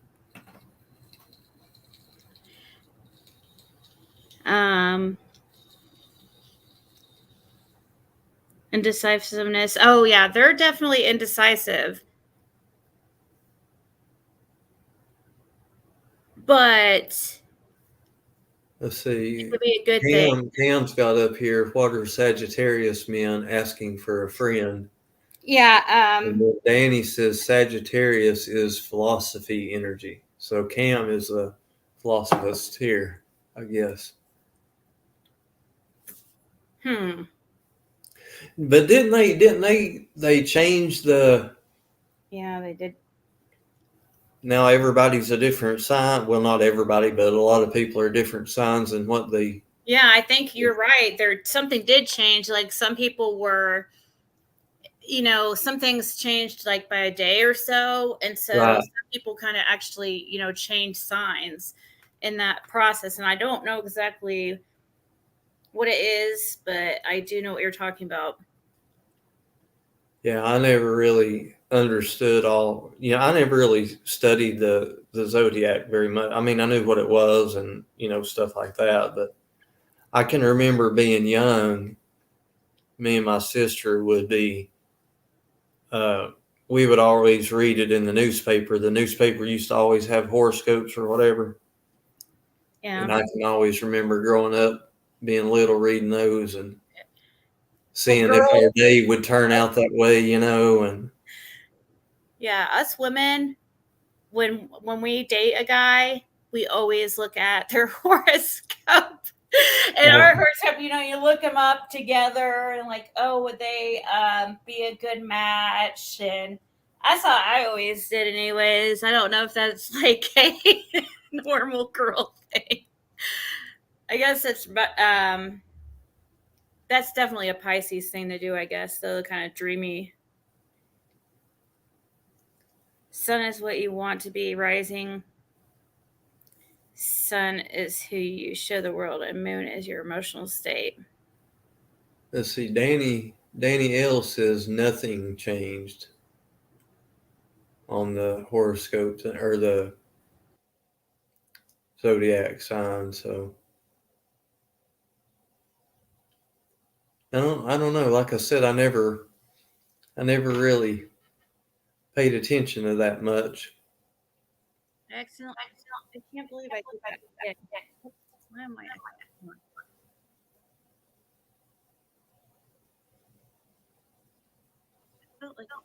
I'm still echoing. I feel like. Got quiet all of a sudden. You disappeared and then you got quiet. I know. I thought I was echoing, but I think I'm good now. Yeah, you sound. Yeah, I got kicked. I don't know. I messed it up again. Remember the 70s? What's your sign? Yeah, I remember. I mean, I wasn't around in the 70s, but I do know it's supposed to be like a pickup line. Is that why? Is it because of astrology? People looking to see if your signs match or whatever.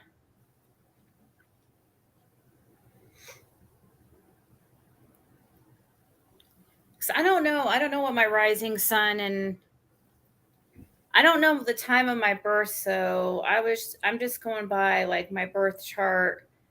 If I put noon as the time.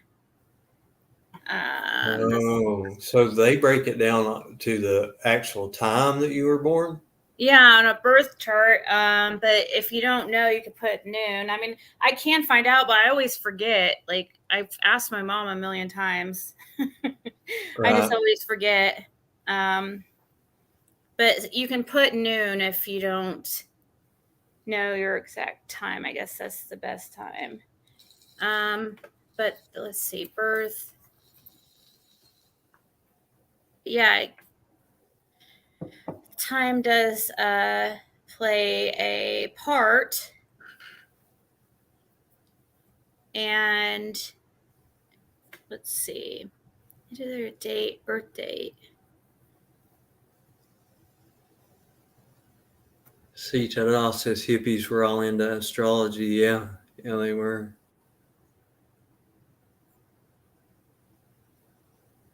I was young in the 70s, but I remember part of them. And also it includes your location of where you were born plays a part too. Oh, really? Yeah. Because I'm doing one right now, just kind of real quick, where they ask you your birthday, your time you were born, if you and then there's a place to click unknown, and that just sets it to noon. And you have to put in your location of your birth. So, and I think somewhere it tells you you're like, okay, so right here, I guess this is mine. I'm guessing, so I have 1, 2, 3.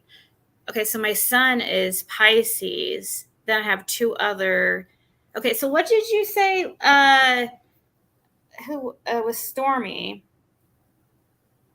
It said. I think Stormy said something on there about sun is what you doing want. a reading on you. Yeah, she says, find out, Ziggy, and I'll read your chart. Well, this is what comes up, but that's without knowing the time, so it could be slightly off. Rising sun is who you show the world. So what's rising sun? Which is that? So that's the sun.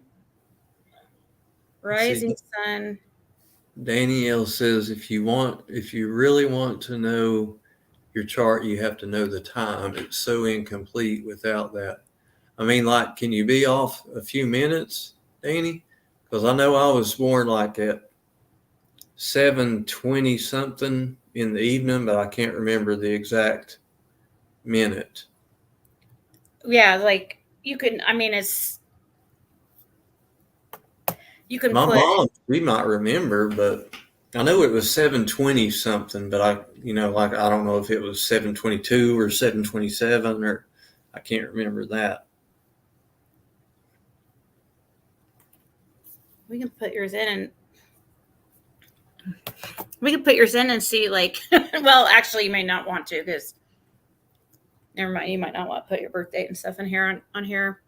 People are already like stalking you enough. Oh, Lord have mercy, ain't they though? Yeah, so maybe that's not a good idea. Mine's out there, whatever. So I'm sure mine probably is. I mean, to be honest, but yeah. I could probably, that chart you're showing right there doesn't show your date. I could probably like send it to you in Discord, and then you could just hide it on screen or whatever. Yeah, but I don't know if people could figure out your date of birth they probably could some way, I guess. I don't know. I mean, you'd have to be. I mean, I've probably said, I think I told people in here when it was my birthday. Well, I told somebody tonight because they had the same birthday as me. Oh, wait, It was Tracy Windover. Yeah, Tracy Windover. Because you asked me earlier what my birthday was, and I put it in there, and Tracy Windover said she had the same birthday. So I mean, it don't shoot. Well, if you're Gemini, that would be June. It's May 28th, 1970. Okay. We're gonna And like I said, the Smile time your was life. 7:20 something. I don't. Okay, hold up. The 28th. What was it? 1970, right? Yeah, 1970. Okay. And then 7:20. Okay, so 7. Yeah, you could just put like 7:20 p.m. And do you want to put your birthplace? Do you want people to know that? Yeah, I mean it's Kingsport, Oh, okay. Holston Valley, same Okay. hospital that Kingsport. Grandis went to. Yeah.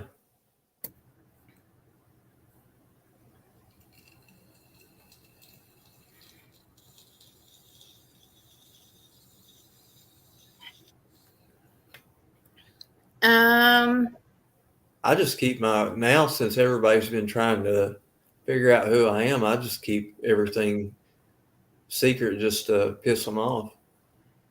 Because I think it's funny because they get so worked up over it.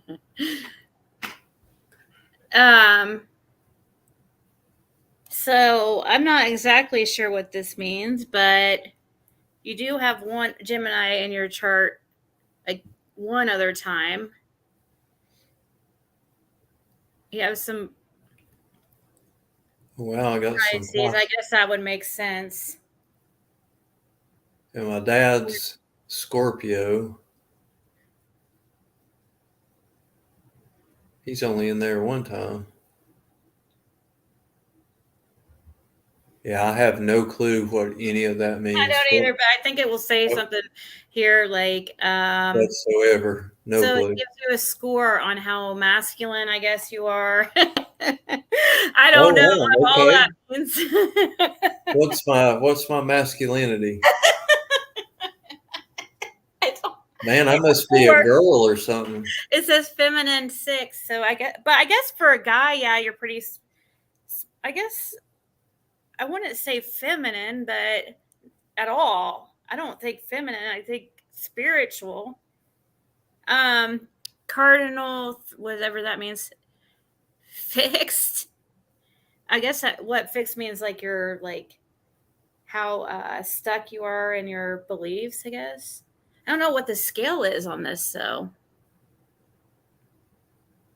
Oh, Lord, we got Danielle saying Mercury, huh? He's Mercury and Gemini, isn't he? Stormy saying Brown Skittle, I love this stuff so much.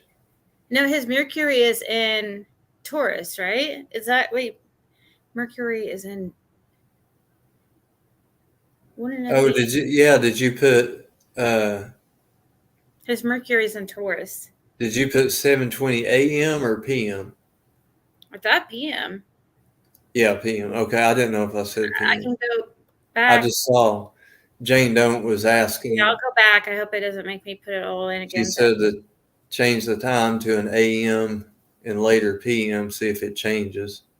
Sometimes it doesn't. So she's apparently. Yeah, see, I put p.m. right here. Sounds like she's fooled around with this stuff before. It's only 20 and Kings. Yeah, it was correct. Scott likes to dress nice. I'm sitting here in a t-shirt and basketball shorts.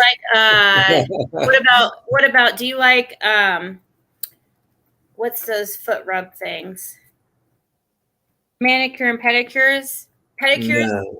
No. Do you like candles and stuff? No. Do you sit down to pee? Yeah, what? Sit down to pee? No. Not unless there's other business that I've got to attend to while I'm there. But Oh my gosh. Why is it asking me this stuff? I got to figure that out because I don't. I mean, I know everybody because just from studying psychology, you know, that there are masculine and feminine aspects of our psychology, the way that our psychology is built up, but it doesn't actually mean like you're Right. in a masculine or feminine No, it doesn't mean anything has to do physiology, with you know, like sexuality or anything like that right. at all. It just they go by they call certain traits, you know, feminine. Right. It's certain traits masculine, and Right. but Like a masculine in psychology, masculine would be like more utilitarian, where feminine would be more like creative or, you know, something like that, you know. yeah, it's like the tip. Yeah, it goes by Left side, society. right side of your brain type thing in psychology. I don't know why though. I keep putting our birth. Let me Elizabeth Landers says, "You know, you bought a candle from Laura." Hey, no, I'm just saying that the reason why I was saying that stuff because I had like kind of a feminine boyfriend, and that's the kind of stuff he would like. I was like, man. I mean, if a candle's burning, you know, I mean, if it smells good, you know, I'm not going to complain. But Look, do like I? the most masculine person ever, but like. Do I ever buy candles specifically for the reason of having a good smelling candle? No. But my wife, I mean, my ex-wife, she would have them, you know. Well, shoot, every girl I've ever dated or been married to would have them, you know. And yeah. Citadel says he loves Lady CG's laundry soap. Now, I'm not gonna lie. That is one of the best night's sleep is when you do your do laundry and you put brand new fresh sheets out of the dryer on your bed, and your pillowcase smells so good, and your sheets and everything smell good. I gotta say that's pretty enjoyable right there. It's not the same the next day, you know, even though they still smell. It's just like that first day they really smell good. And I don't think that's feminine just because you like having a clean, fresh smelling bed to get into. He's gonna get a complex. He's gonna think he's feminine. No. I'm sitting here defending my masculinity like crazy right now, man. Oh, well, I don't know. Yeah, I guess they count. I don't know how they do all this stuff, but it doesn't mean have anything to do about whether somebody is gay, straight, or anything like that, or more. I guess there are just certain traits that I have no idea.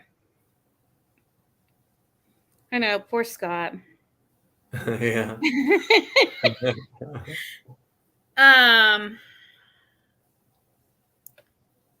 Following table shows the planetary aspects in your natal chart. Okay, it says the numbers listed below under the column value serve as a relative rating system for each aspect and are determined based on the planets involved. The aspect type and the orbit influence. Negative values suggest more stressful or challenging influences, while positive numbers show more flowing, easy energy. Oh, this is a light table that may require you to scroll up on right. Okay, so I don't know what. So a bunch of negative would be bad? Huh. I don't know what this means, but they do work. They're enjoyable. I'll be honest. I do let her put them on me. Oh, or what are these things? But I have to say they do work. They're enjoyable. Oh, one of her face masks. Okay, I was thinking you were talking about like nipple like tassels or something. Like what are you talking about? What? I've never had a face mask, but I can remember my girlfriends and wives. I thought they were cool. I always liked to peel them off. That was my favorite part because it's like peeling a sunburn or something. Mm-hmm. But that's a certain type of mask. There's like other kinds that are made of like paper, that don't like. But you have those ones that are like you put on as like a gel and then they dry and you can peel it off. It always remind me of like Chainsaw Massacre or whatever, where the guys wear the horror movie guys wear the mask and stuff, and it's like if you go real slow and peel it off, you could have like her whole face right there in a mask, Oh gosh.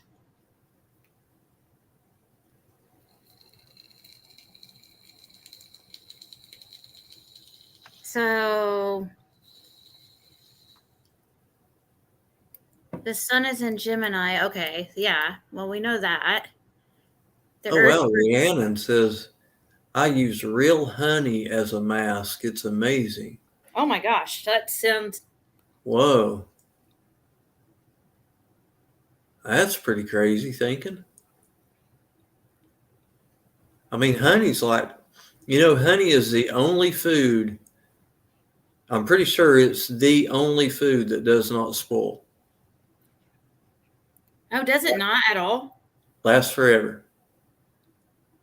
Even they say if it crystallizes, or in a rare occasion if it does crystallize, you just put it in the microwave for like 30 seconds or 10 seconds, whatever. You got to watch it, and it'll turn right straight back into honey. Wow. So honey has a secret to living forever. Yep.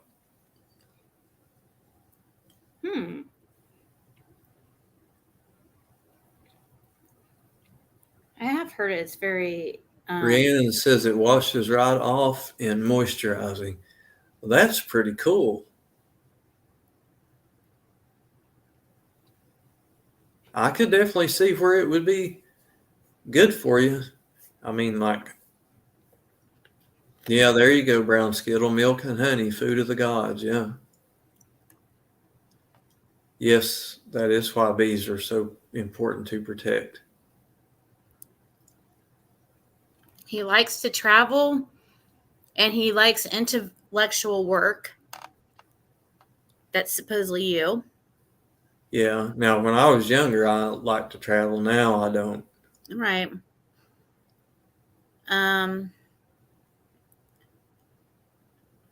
But your weaknesses are a changeable and diffuse nature.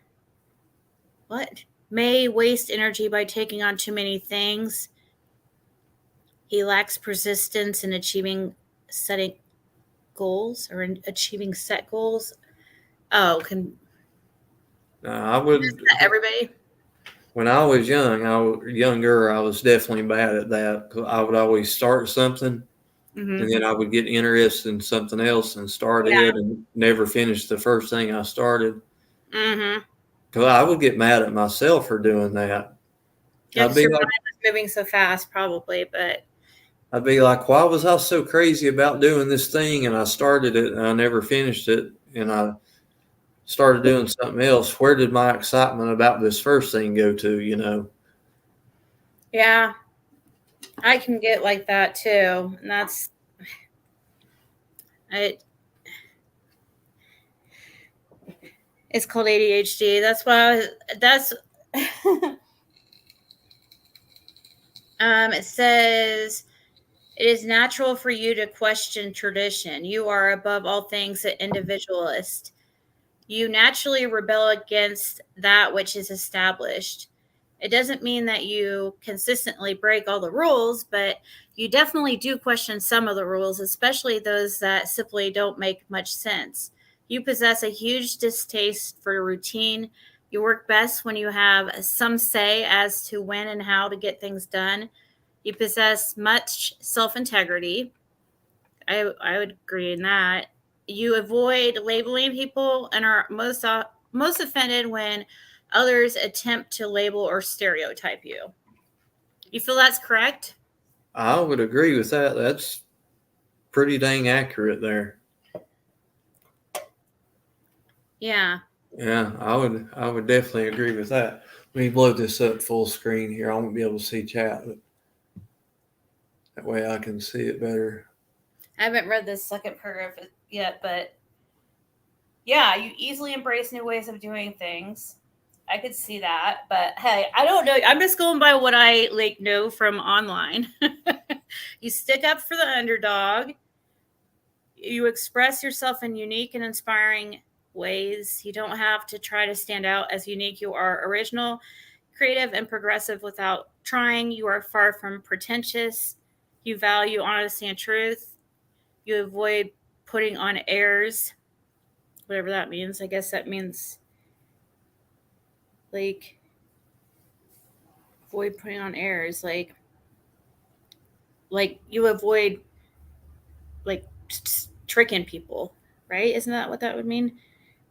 You believe in the equality of people and easily relate to people from all walks of life. You possess an unmistakable enthusiasm about life. Generally, your life is interesting because you invite unusual or adventurous experience into your life. You are generally appreciated by others because you are open-minded, fair, and not judgmental.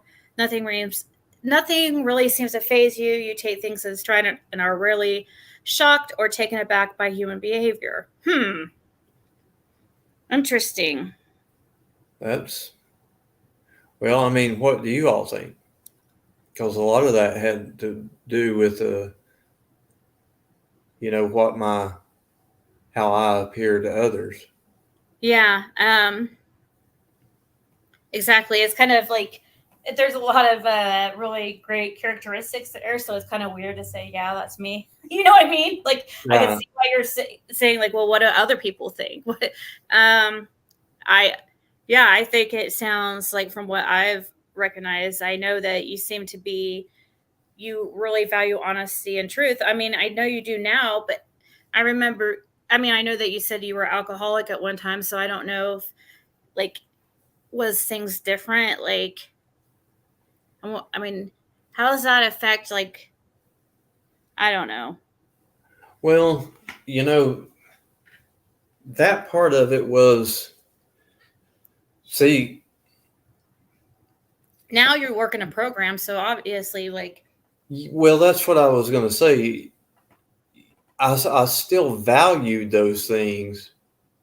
Yeah. I just wasn't always able to practice them, because that's where a lot of your guilt and shame come in, because you still value things, but you're not able to be those things that you value because of, the alcoholism. Right. Yeah, because that's true. Because everybody knows addicts and alcoholics, they lie. And that means, well, you say, and then it gets me thinking, well, I'm an addict, but I really value honesty and truth. But so it's weird to think that I ever was a liar, but really, I mean, you had to lie in addiction. You had to. Yeah. Oh yeah. Yeah. I mean, I would lie to my boss, when I would be sick or,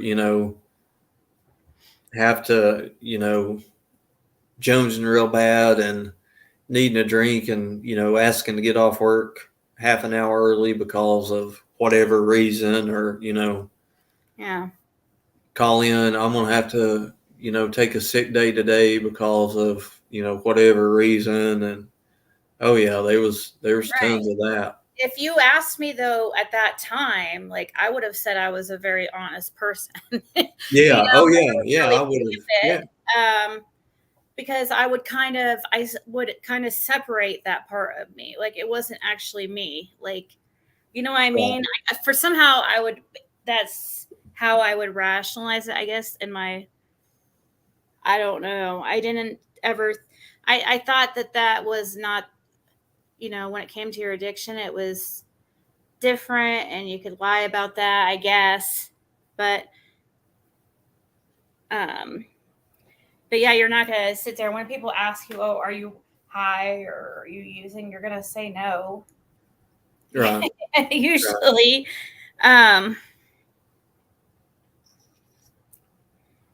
It seemed like for me I'm not going to lie, the last 5 years of me drinking were not easy. But it seemed like when it fell apart, it really fell apart really quick. It was just, it's, looking back on it now, it seemed like, before everything, I was able to function. I was able to, come home, mow the yard, drink a 12-pack of beer, cook supper, eat, get up, be at work on time.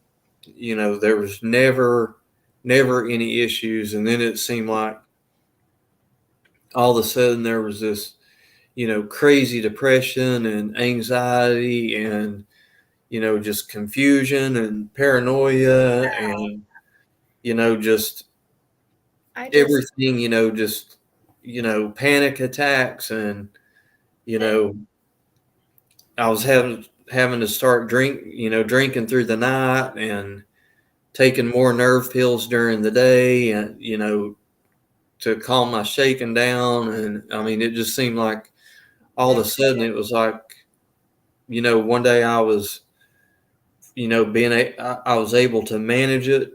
Mm-hmm. And then the next day, I was, really needing to be locked up in a psych ward, to detox, and that's, but it was a lot longer time frame than that. But looking back on it now, it just seems like it fell apart so quickly. But in reality, I was falling apart little by little all along until it got to where it was just totally unmanageable. Survive addiction, Yeah. no matter if it's like alcoholism or drug addiction, like you could survive anything, seriously. Like as an addict, you like punish yourself like over and over and over. You're like your own worst enemy. And I don't know, you go through a lot of humbling times. Oh, shoot. Gosh, I just saw in Sherry's opinion said, "Thank you. I'm so proud of you." Holy cow. Yesterday, I missed it. Was 7 years. July 28th is my anniversary. Yep. Oh yeah, I remember you were saying, I saw something where you said wow, 7's supposed to be a godly number too. 7 years. See, folks, if there's anybody in the chat right now that's struggling or any lurkers, anybody, it can be done. Ain't nothing special about me. Make the change. The people that you can really change are the people who knew you when you were an alcoholic, and the ones that see you now, you know what I mean? That can be really inspiring, and that's what's, it's neat, like running into people who are from my past who they just remember who I was, and a lot of times there are people who were struggling too and still are.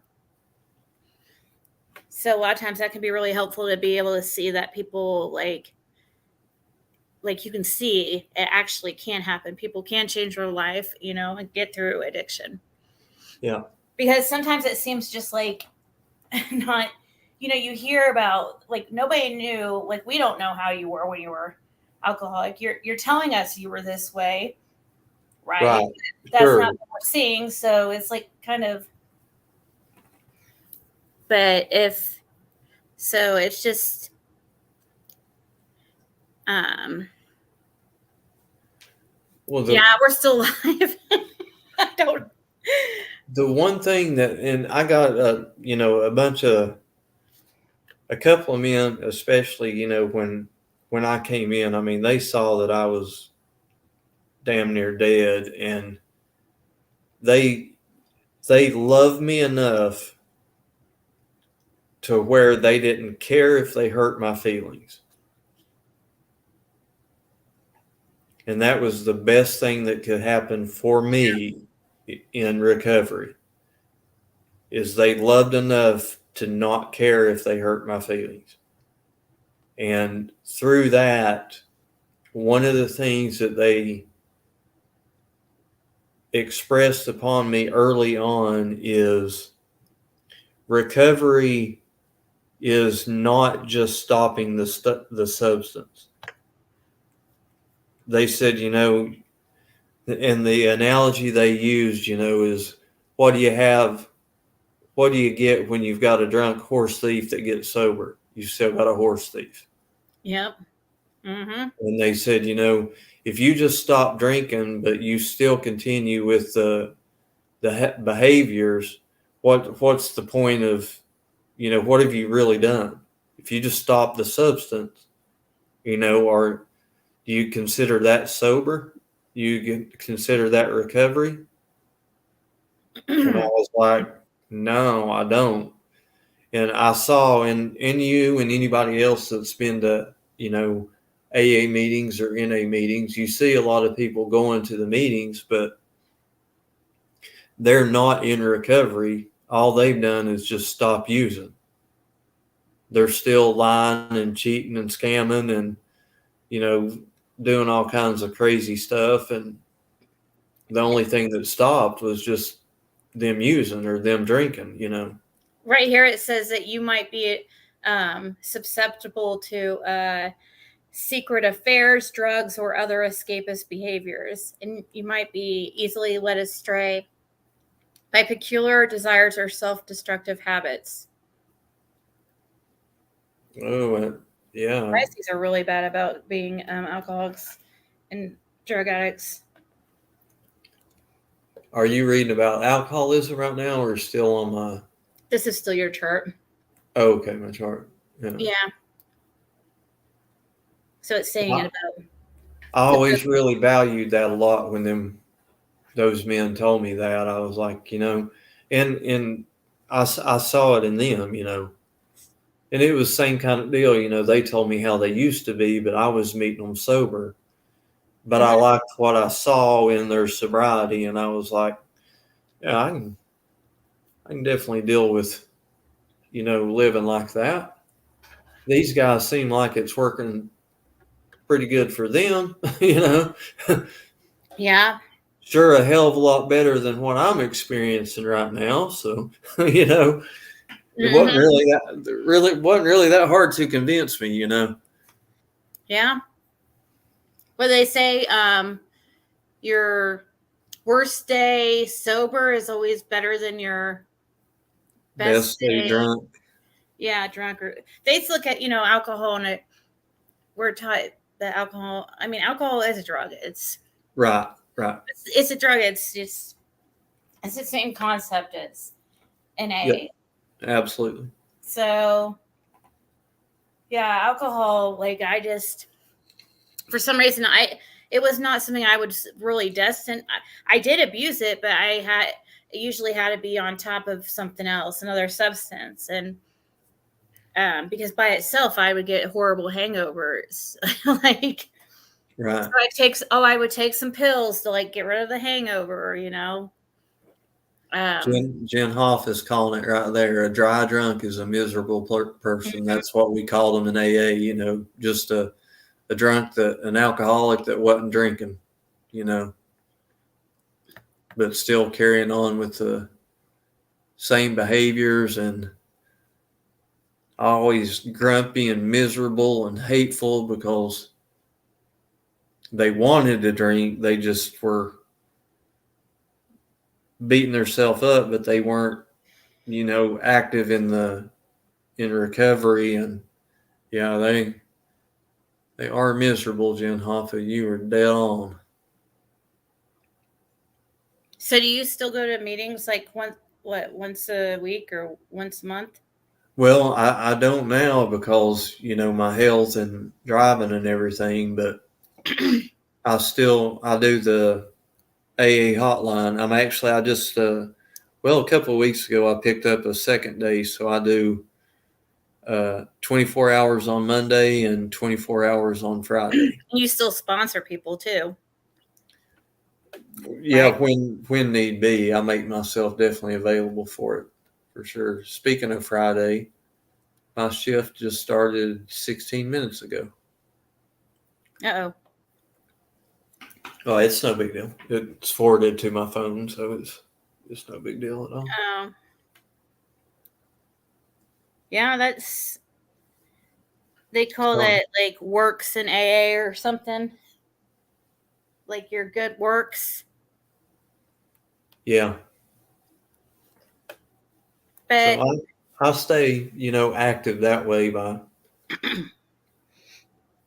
still, people call in and see, of course, sometimes they just call in and want to know, where the next meeting's at or, but sometimes, they call and they have questions, about how does AA work and, what's a sponsor and what are the 12 steps and, Oh, that's cool. Like that there's actually, because usually you have to be really hit your bottom to get to that point where you're. I seriously remember a time in my life where I could not imagine life without drugs. Like I was like, oh my God, I can't imagine that I could ever be sober. It just was because it was so like foreign thing in my life. But it's actually so much better to be sober than using, by a freaking million. Even though it's not those, it's more like smooth sailing instead of like the really like crazy ups and downs. Right. And yeah, there's much more like negative things happening. Everything's much more extreme. I'd rather have my life be just like smooth sailing instead of those just yeah, it could be fun, but there was always like some major negative consequence.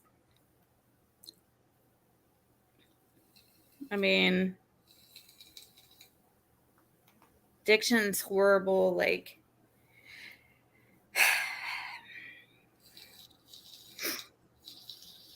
and the thing that sucks with alcoholism is like that's to me. That's one of the worst because it's so accessible and so accepted in our society. So, yeah, absolutely. Yeah, it's one of the hardest. That's one of the hardest drugs to quit. That's the hardest drug to quit. It's everywhere. It's restaurants, grocery store, gas stations, liquor store on every corner, it's. Yeah. For some people, like alcohol is kind of like it affects. They even sell beer in dollar stores down here, Yeah, it's weird how alcohol affects some people differently than others, but that just shows you like that's something that's easier to see. That shows you also like that's how it is with other substances too. Like some people are just more susceptible to being addicted to certain substances, like because I can't imagine I get hangovers too bad, but like people who are alcoholics usually they never get hangovers because they're I don't know. It made me too sick. One of the favorite sayings that I heard was, we were talking about that one time about you never get hangovers because you stay drunk all the time. Yeah. And somebody said, if I was always worried that because I stayed drunk all the time, that if I ever sobered up, all the cumulative hangovers that I would experience would kill me. Hangovers feel like you seriously feel like you're dying. Like, oh Yeah. my God. Like, Yeah. I do not miss those. They're the worst. And I definitely, Scott is the one you would want to really listen to, as far, because he follows like a program and stuff. Like, as and NNA and AA, they really feel like you shouldn't do any drugs at all, and that includes like weed. So that's kind of one of those things. Like, I'm just like, I guess the only thing that I don't know how I feel about that, but I Well, do understand. the reason is, now I know a lot of people do, and I don't, because I feel like any mood or mind altering drug will lead me back to, if I got high, if I smoked a joint and got high, Yeah. my inhibitions would lower, and I'd be, I'd get that cotton mouth, and I'd think, well, hell, one beer won't hurt. Mm-hmm. And then there, down the road I'd go. And that goes back to, Don Wells. Yeah. Don said every time he got drunk, he wanted to do cocaine. Yeah. It's like, well, you're drunk every night, so are you doing cocaine every night? Right. You know what I mean? And really, though, alcohol is freaking worse than, they're both really bad. Alcohol and cocaine are equally as bad. They're all equally as bad. Yeah, yeah. But it's hard for me to look at marijuana as equally as bad. You know what I mean? I've seen so many people that try that. We call it the marijuana maintenance program. Yeah. And I've seen so many people fail. They would, be doing really good, and they would, start smoking pot as a substitute for whatever, their problem was, and it would lead them right back to their problem. Now, does that happen with everybody? There's no possible way that I could know that. But have I seen it happen to some? I certainly have.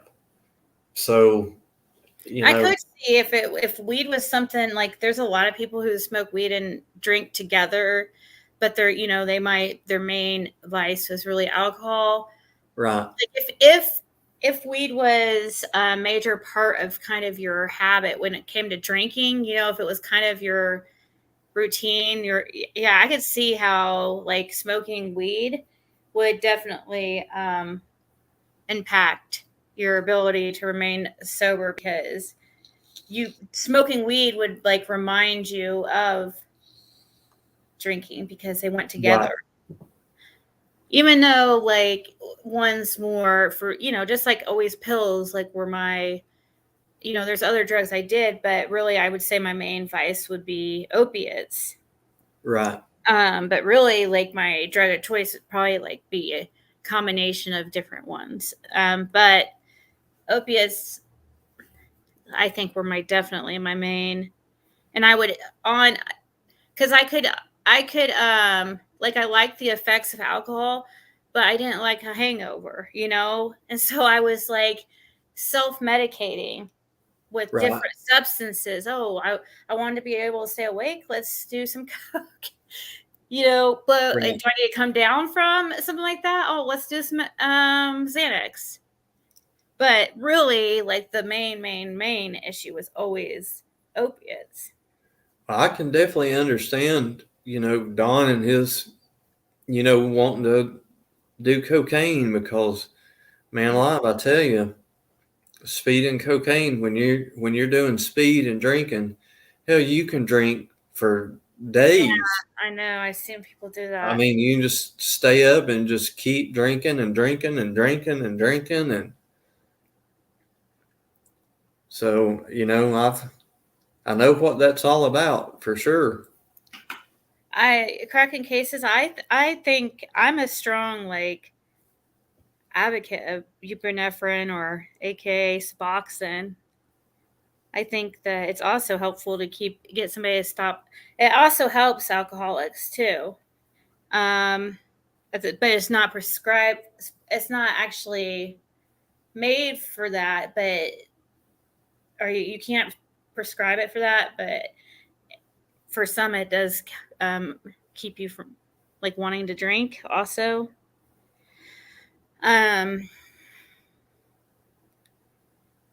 But I don't know. I guess if it works, I mean, it's better than being on the streets. For methadone, I kind of feel a little bit differently, but that's just, but if it will, for some people, if that's what works, it's definitely better than being on heroin.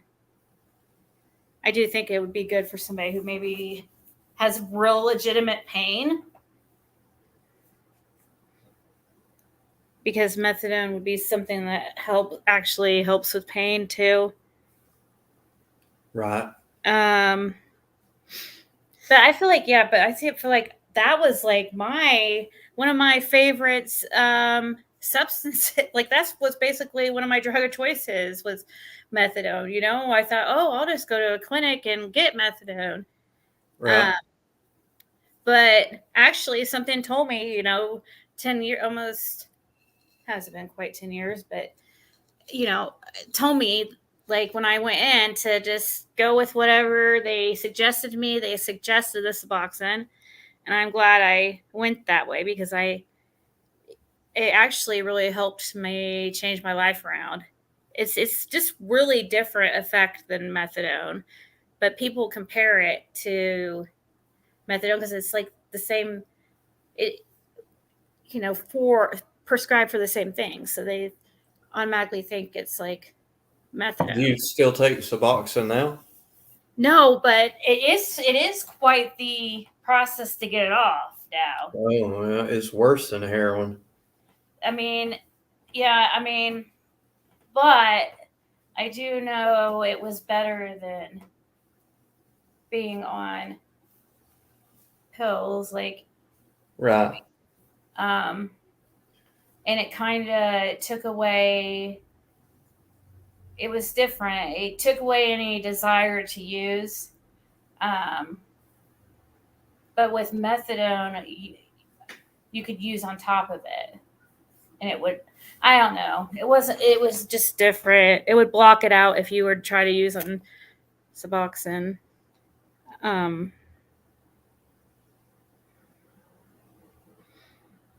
I can't imagine Suboxone being good for pain because I felt like my bones ached more when I was on it. But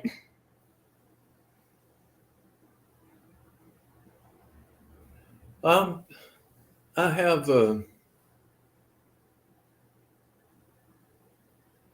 have different views on the maintenance medications. Mm-hmm. I can see. Here's my problem with it, and I'll tell you straight up my problem with it is Mm-hmm. I see people every day, well, you and I, that live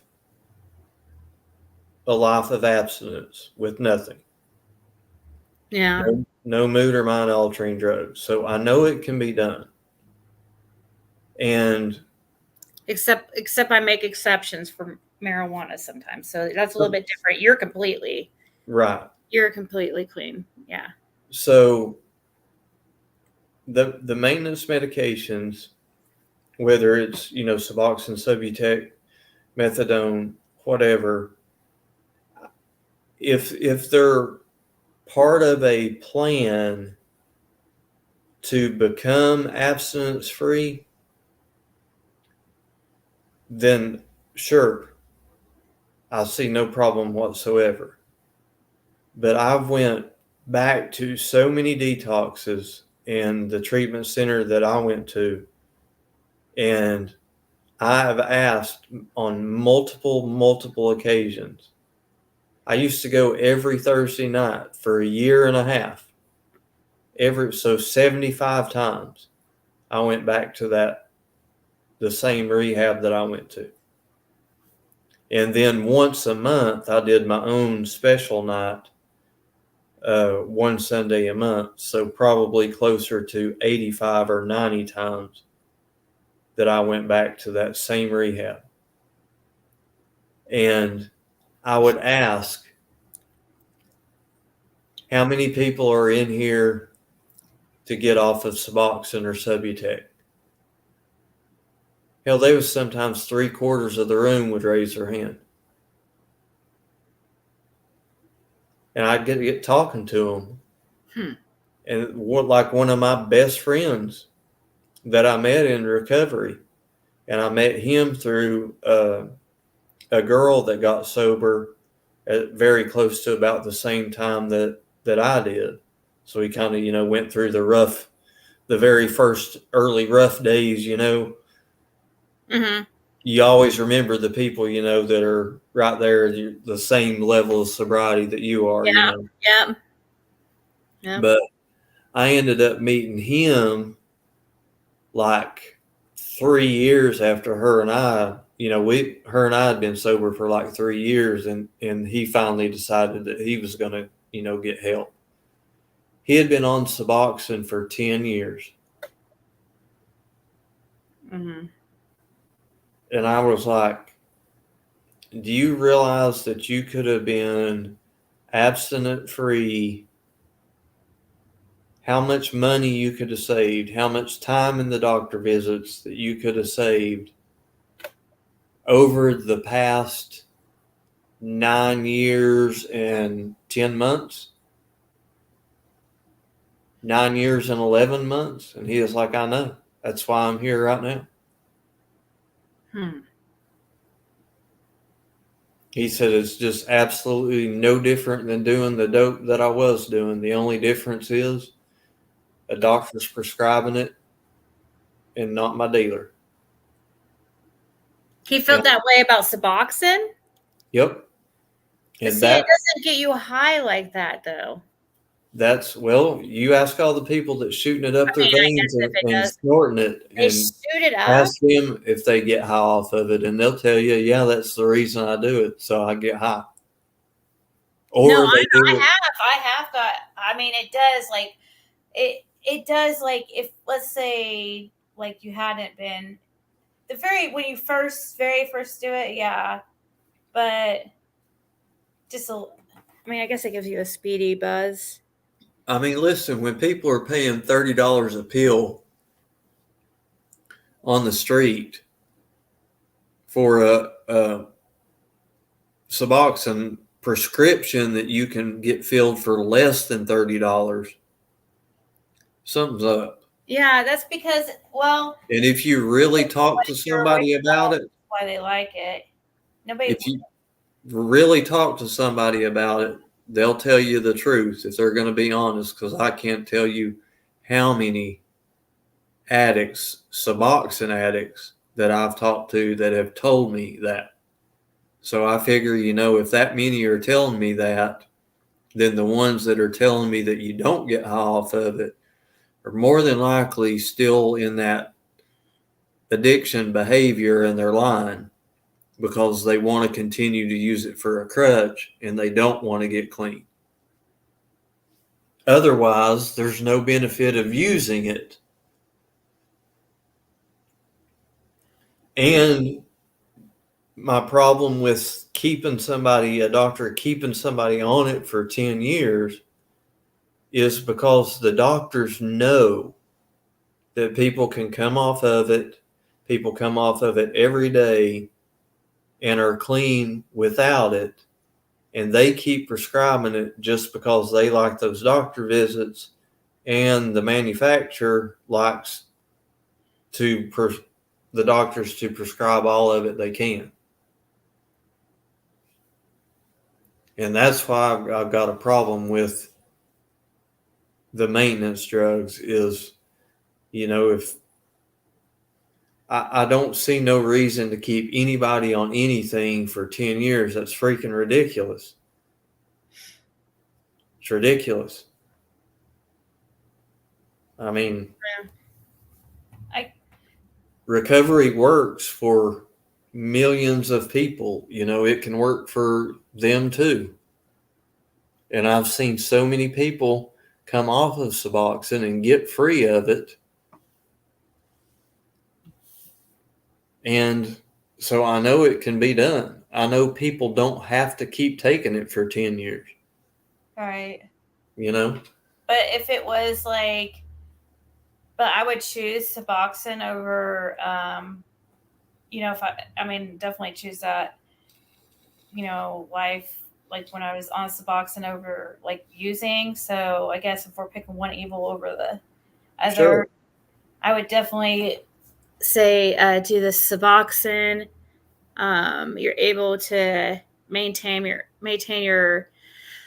life responsibilities. Aren't spending all your money on pills or drugs or whatever. So that gives you money to pay your bills, and you're on something that also kind of takes away your desire to use. So you don't obsess over the drug. You don't have to, you don't go through the withdrawals and stuff. I mean, you're getting it legally. So there is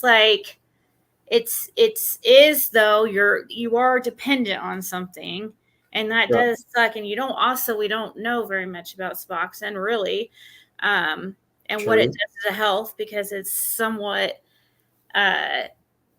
new drug. We don't have enough studies really. I'm always felt like Suboxone was. I do. What I hate too is at that clinic that I used to volunteer at, there was a girl that was pregnant, and she ended up having her. Well, they call them Suboxone babies, Mm-hmm. and that's freaking horrible to see.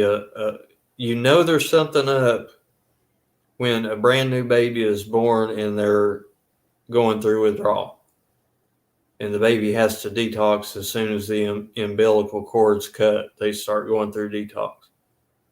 That's freaking horrible. Horrible. Horrible.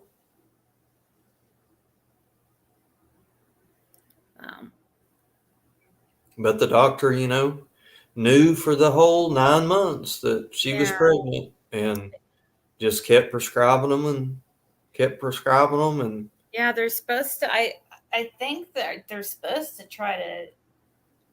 Aren't they supposed to try to, kind of lower you down as far down to close to as nothing as you can, as far as trying to taper off those. I thought. I don't know. yeah, I mean but he waited, to the absolute latest, and which, I mean, he was kind of cool, because she did make sure that her OBGYN was aware, so they knew, that when the baby was born that it was gonna, need extra care and stuff. So I mean, all the doctors were informed. Everybody was informed on what was going on, and but that's just it. It's sad. It's freaking sad. To know that girl could have been off of it, in her first trimester, and the baby would have had plenty of time. The baby wouldn't probably even been fully formed enough to experience any of it. And then, you go through the second trimester, and then the most important, the third trimester, when drugs and stuff are involved. And Yeah. That probably comes into a moral issue, Yeah. and we can all have our different views on that. It's I would just, think it. Yeah, I would think that would be the goal. Like if I, for some reason, were on that, and I would think I would want to taper down to, well before the baby was gonna be born. I would think that would be the goal, but I don't, because otherwise, I think even with the Suboxone babies, they have to give them, little bits of morphine. To taper them off of it. right. And people don't understand if you've never experienced like withdrawal is painful. It's torturous. And it's really just sad thinking about a baby having to go through that. It's really so I mean, for me, I always think just it'd felt be that it important was to try to taper down if you were pregnant. I think you can't just stop it. You have to taper it, because if you just stop it, it can be very harmful to the baby. But if you right. taper down, it's like definitely the best choice, I think. Well, and it all comes back to that, that selfish behavior. You've got a mother that Yeah. knows that she could get clean off of it, but still chooses to use it for her benefit, knowing that the baby is going to be in withdrawal as soon as the umbilical cord's cut. Yeah. That's selfish as fuck. Yeah. That's and so that does show that it is kind of like addict behavior, because that's how addicts are. Yeah. Because it is a selfish disease. But yeah, I guess I felt like I was more clear-minded on Suboxone than I was, the other substances. But it does, for those who are pregnant, I mean, it does put the baby still in withdrawal. I guess I don't know how they did. I don't know. I've never been pregnant while I had to just. I'm lucky that I was able to quit. I pretty much was forced to quit when I got pregnant. Right. And luckily, she lived through that, because if you just stop, it's really hard on the baby. You have to just, when you find out you're pregnant, you got it's very it's a shock to the baby when you just quit something. But a lot of people don't know they're pregnant in the first trimester. Yeah. So I knew immediately. I could tell immediately. That's very true, because I know that, well, depending on what kind of drugs you're on and how deep into the addiction you are and stuff, I know that type of stuff can mess with, a menstrual cycle. Yeah, for some women, yeah.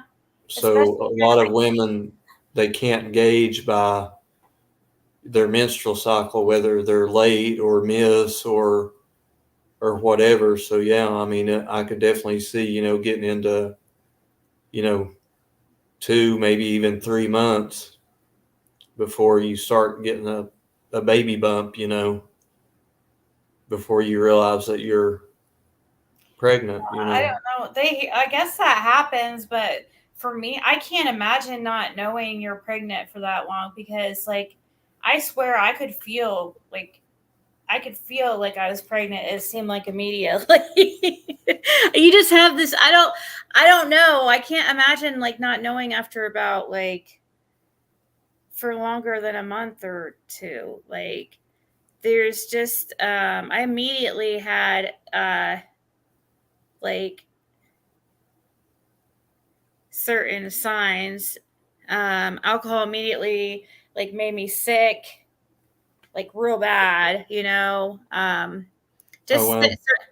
I had I would get sick without even for all of a sudden, and you know, morning sickness wasn't really morning sickness. It was like every time sickness.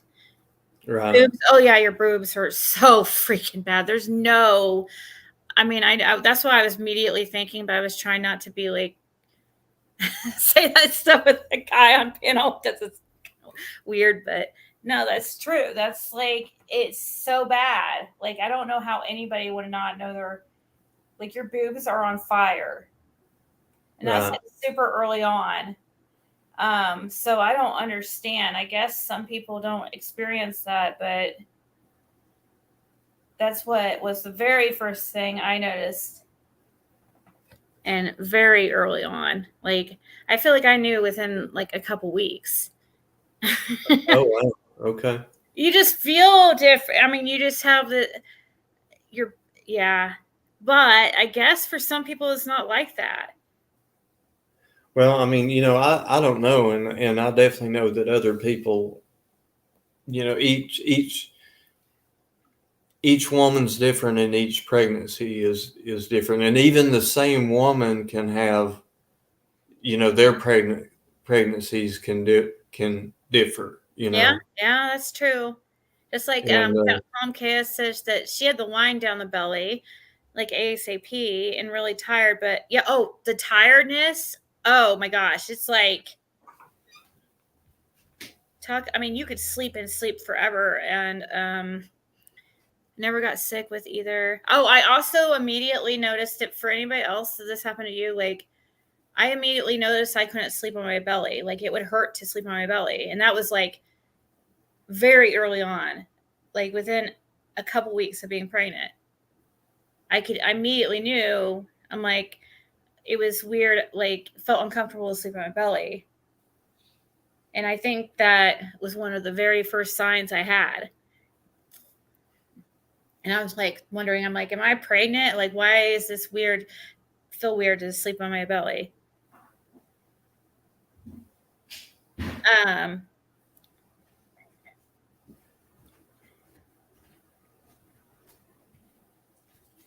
Also,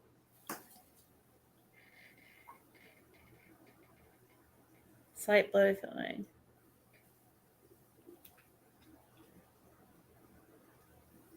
Meth houses. Oh wow, yeah, meth is. I feel like I don't know. Actually, I hate doing that. Comparing drugs. I better not do that because they're all bad. It just depends on They just affect people differently. right. Some are worse for others. You know, like for you, yours was, alcohol was what like you were powerless over. Ultimately. Mine was opiates, I feel like, but I know, but I don't know. I'm not trying to scare the dude away. Well, actually, sometimes I guess I do actually purposely try to scare him away, actually, to tell you the truth. Oh, that guy I've been like hanging out with, I've been dating. Oh, okay. Yeah. Yeah. I knew you had talked one day about that you didn't think it was going to work, and then I just caught the tail end of it live. You were somewhere that looked like you was at a hot tub walking down a sidewalk at a. Yeah, I know that hot tub didn't work, but right, you was talking about that. It didn't work. Was that the same guy y'all went out on a date or something? I wouldn't be. I didn't think I would ever be dating. So if I'm hanging out with a guy, it's going to be him because I never expected to. Didn't think I would. I actually didn't even want to.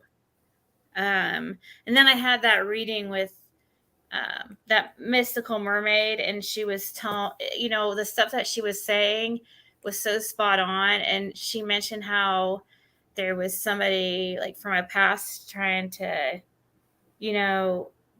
some guy from my past was gonna try to like get a hold of me, and I'm gonna ignore him or not respond or something. And it was weird because it was already happening.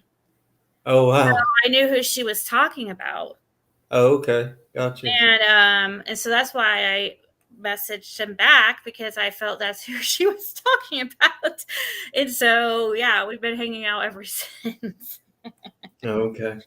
But yeah, I went to school with him.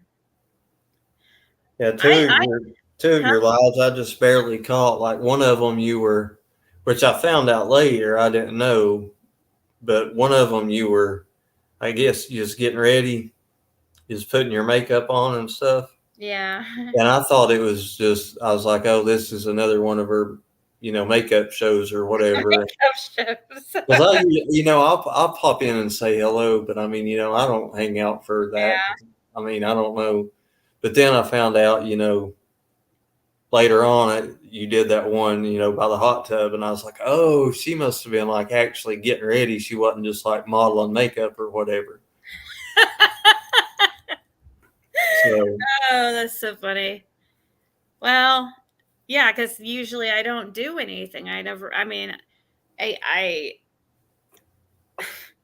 I probably could have figured it out, because I once I looked at the titles and stuff, that sometimes I just, like on your home screen on your laptop, you just, click, there's a little icon for live. You click it and you see who all's live.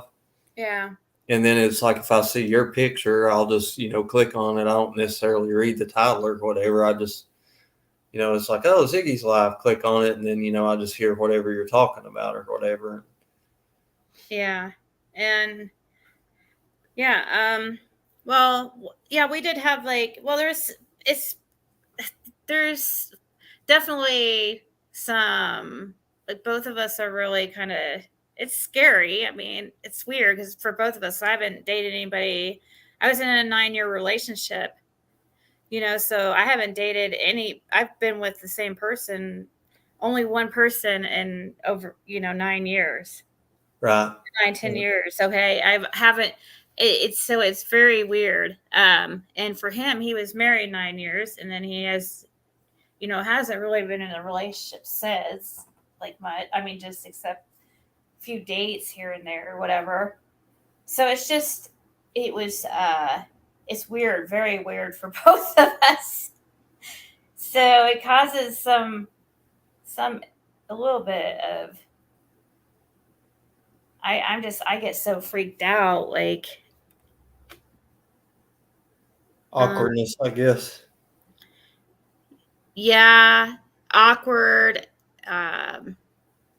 It's really just being scared because, yeah, just I couldn't even imagine it right now.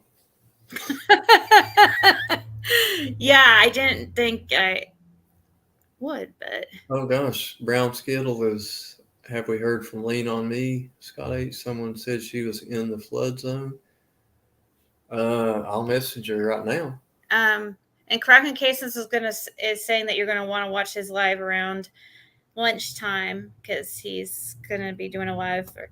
But I do need to go. Speaking of, I have to go because it is 7 a.m. I haven't been to sleep, and I'm gonna be on Kraken Cases tonight at 10 p.m. Right, Cracking? Is it 10 p.m.? Is that what time is at work? And then Sunday night, I'm going to be on Reporter Room with Justin from Justice for All. Kentucky got hit. Okay. But I think I'm going to be on Kraken Cases tonight. But it looks like he has something he's going to be doing here in a few hours that he wants you to see, Scott, and some other people to see. So oh wow, be looking for that. 10 p.m. is cool. Okay, well, no, 10 p.m. would be best for me. But if you go on before that, that's cool. I'll just be there at 10, if that's okay. I might miss the noontime show, Cam. I've been up all night, so right now it's like my bedtime.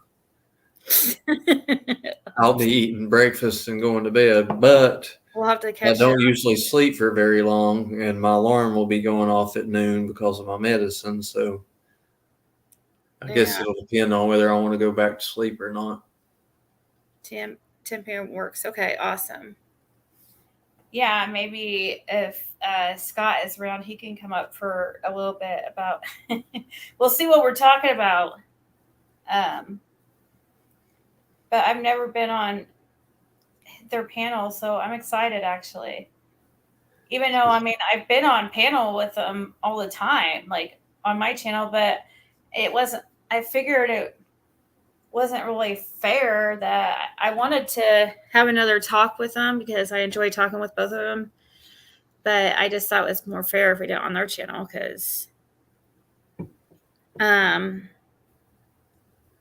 you found something insanely crazy and it connects a lot of dots. I was just reading that. Huh. Is it something? So why? I wonder why. It must be something that Scott is. Because now you got me thinking, because you mentioned that Scott needs to watch specifically. So now it's got me thinking, like, why Scott? Now. Yeah, I know.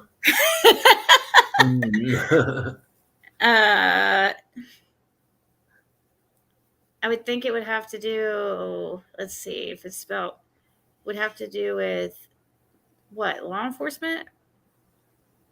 Or something to do with the area? Because I'm trying to think why he mentioned you. No, it's going to be for a lot of creators to watch. It's going to be for everybody. Okay. Oh, good. Scott sounds worried. He sounds like it's just so crazy. I mean, how many?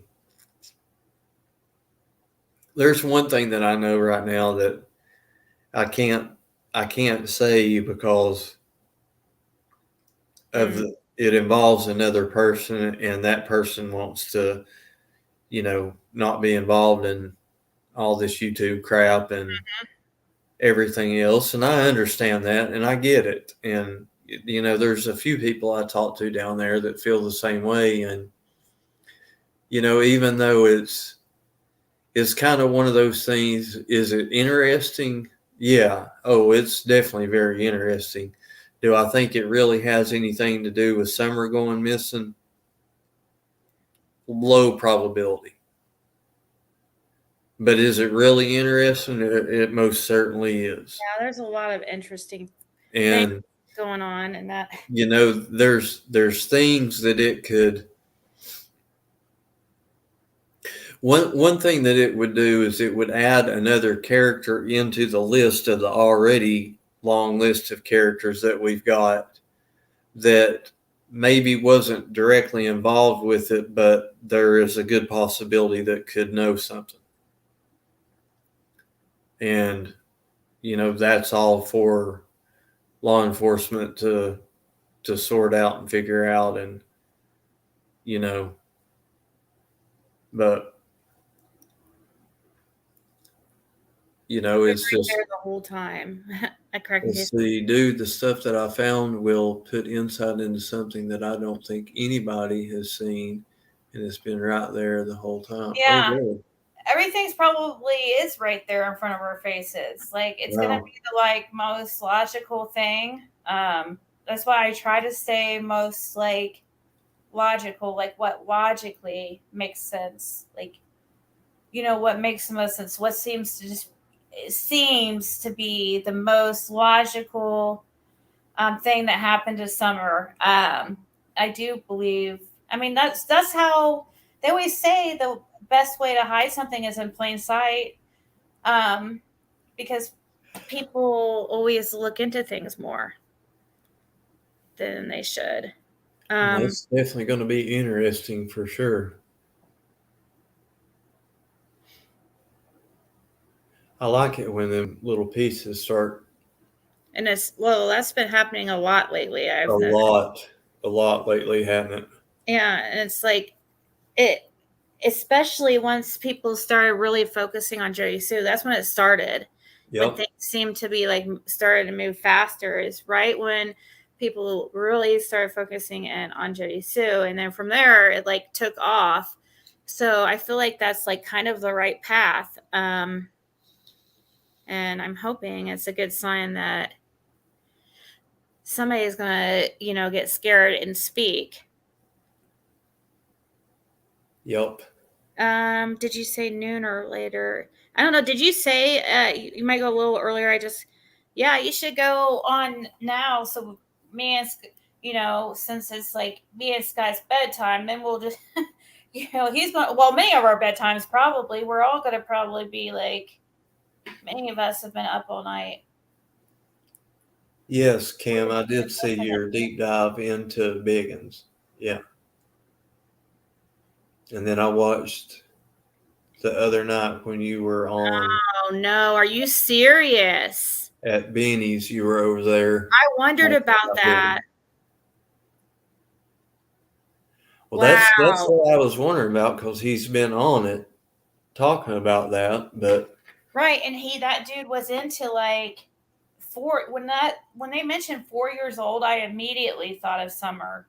oh yeah, I couldn't help but think like this guy's into young girls. Like that's a different like type of weirdo. Like, I mean it's all bad, but I don't know. I can't imagine being attracted to a little girl. But that shows like what he's capable of. Like, if he's looking for a mother who would, like, who's to say he didn't run into Candace at some point, and does he know Candace? Are they oh yeah, I know. John Allen Biggins?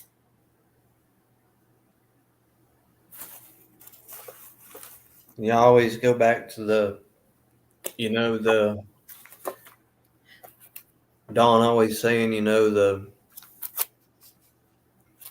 maybe, when Brian Enton was interviewing him down there at the shed about Candace having the wrong type of friends and, Yeah.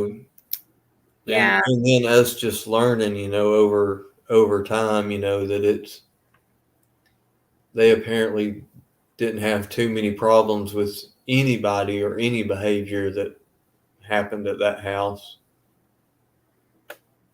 Wow. This shows that mothers are out there, in other words, pimping out children for agents to be acting like one to catch people that are seeking it. Right. Hours.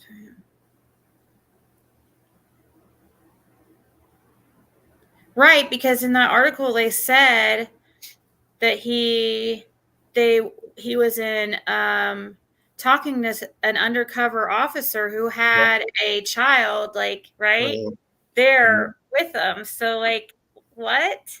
Or I don't, it sounds like they're kind of abusing children in the process of it. That doesn't even make sense. What's that entail? Like, I don't know.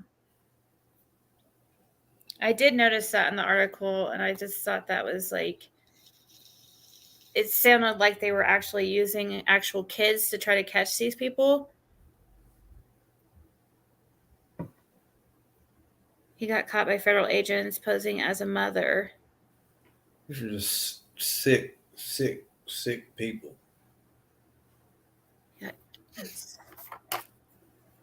And they don't even realize that they're sick.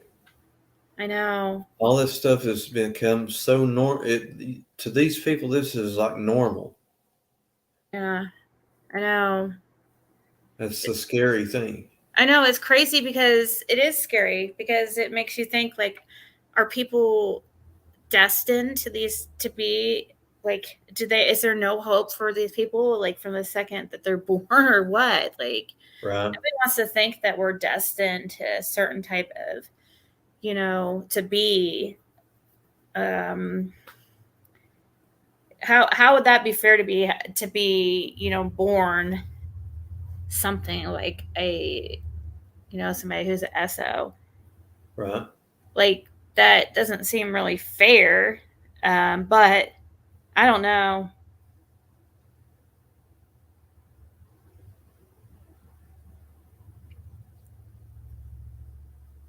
It was Let's see, accused of.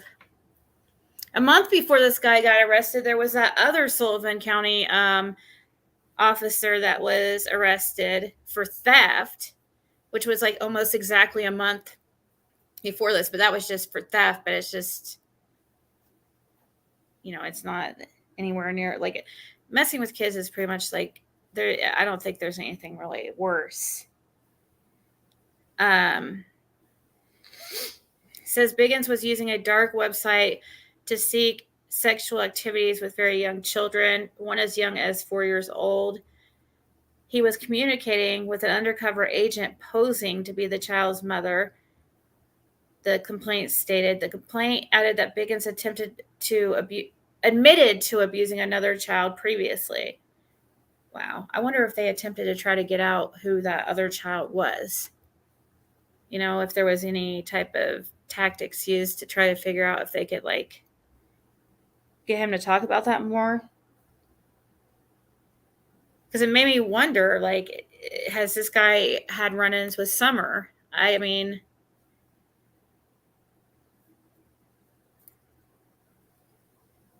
he was a corrections officer.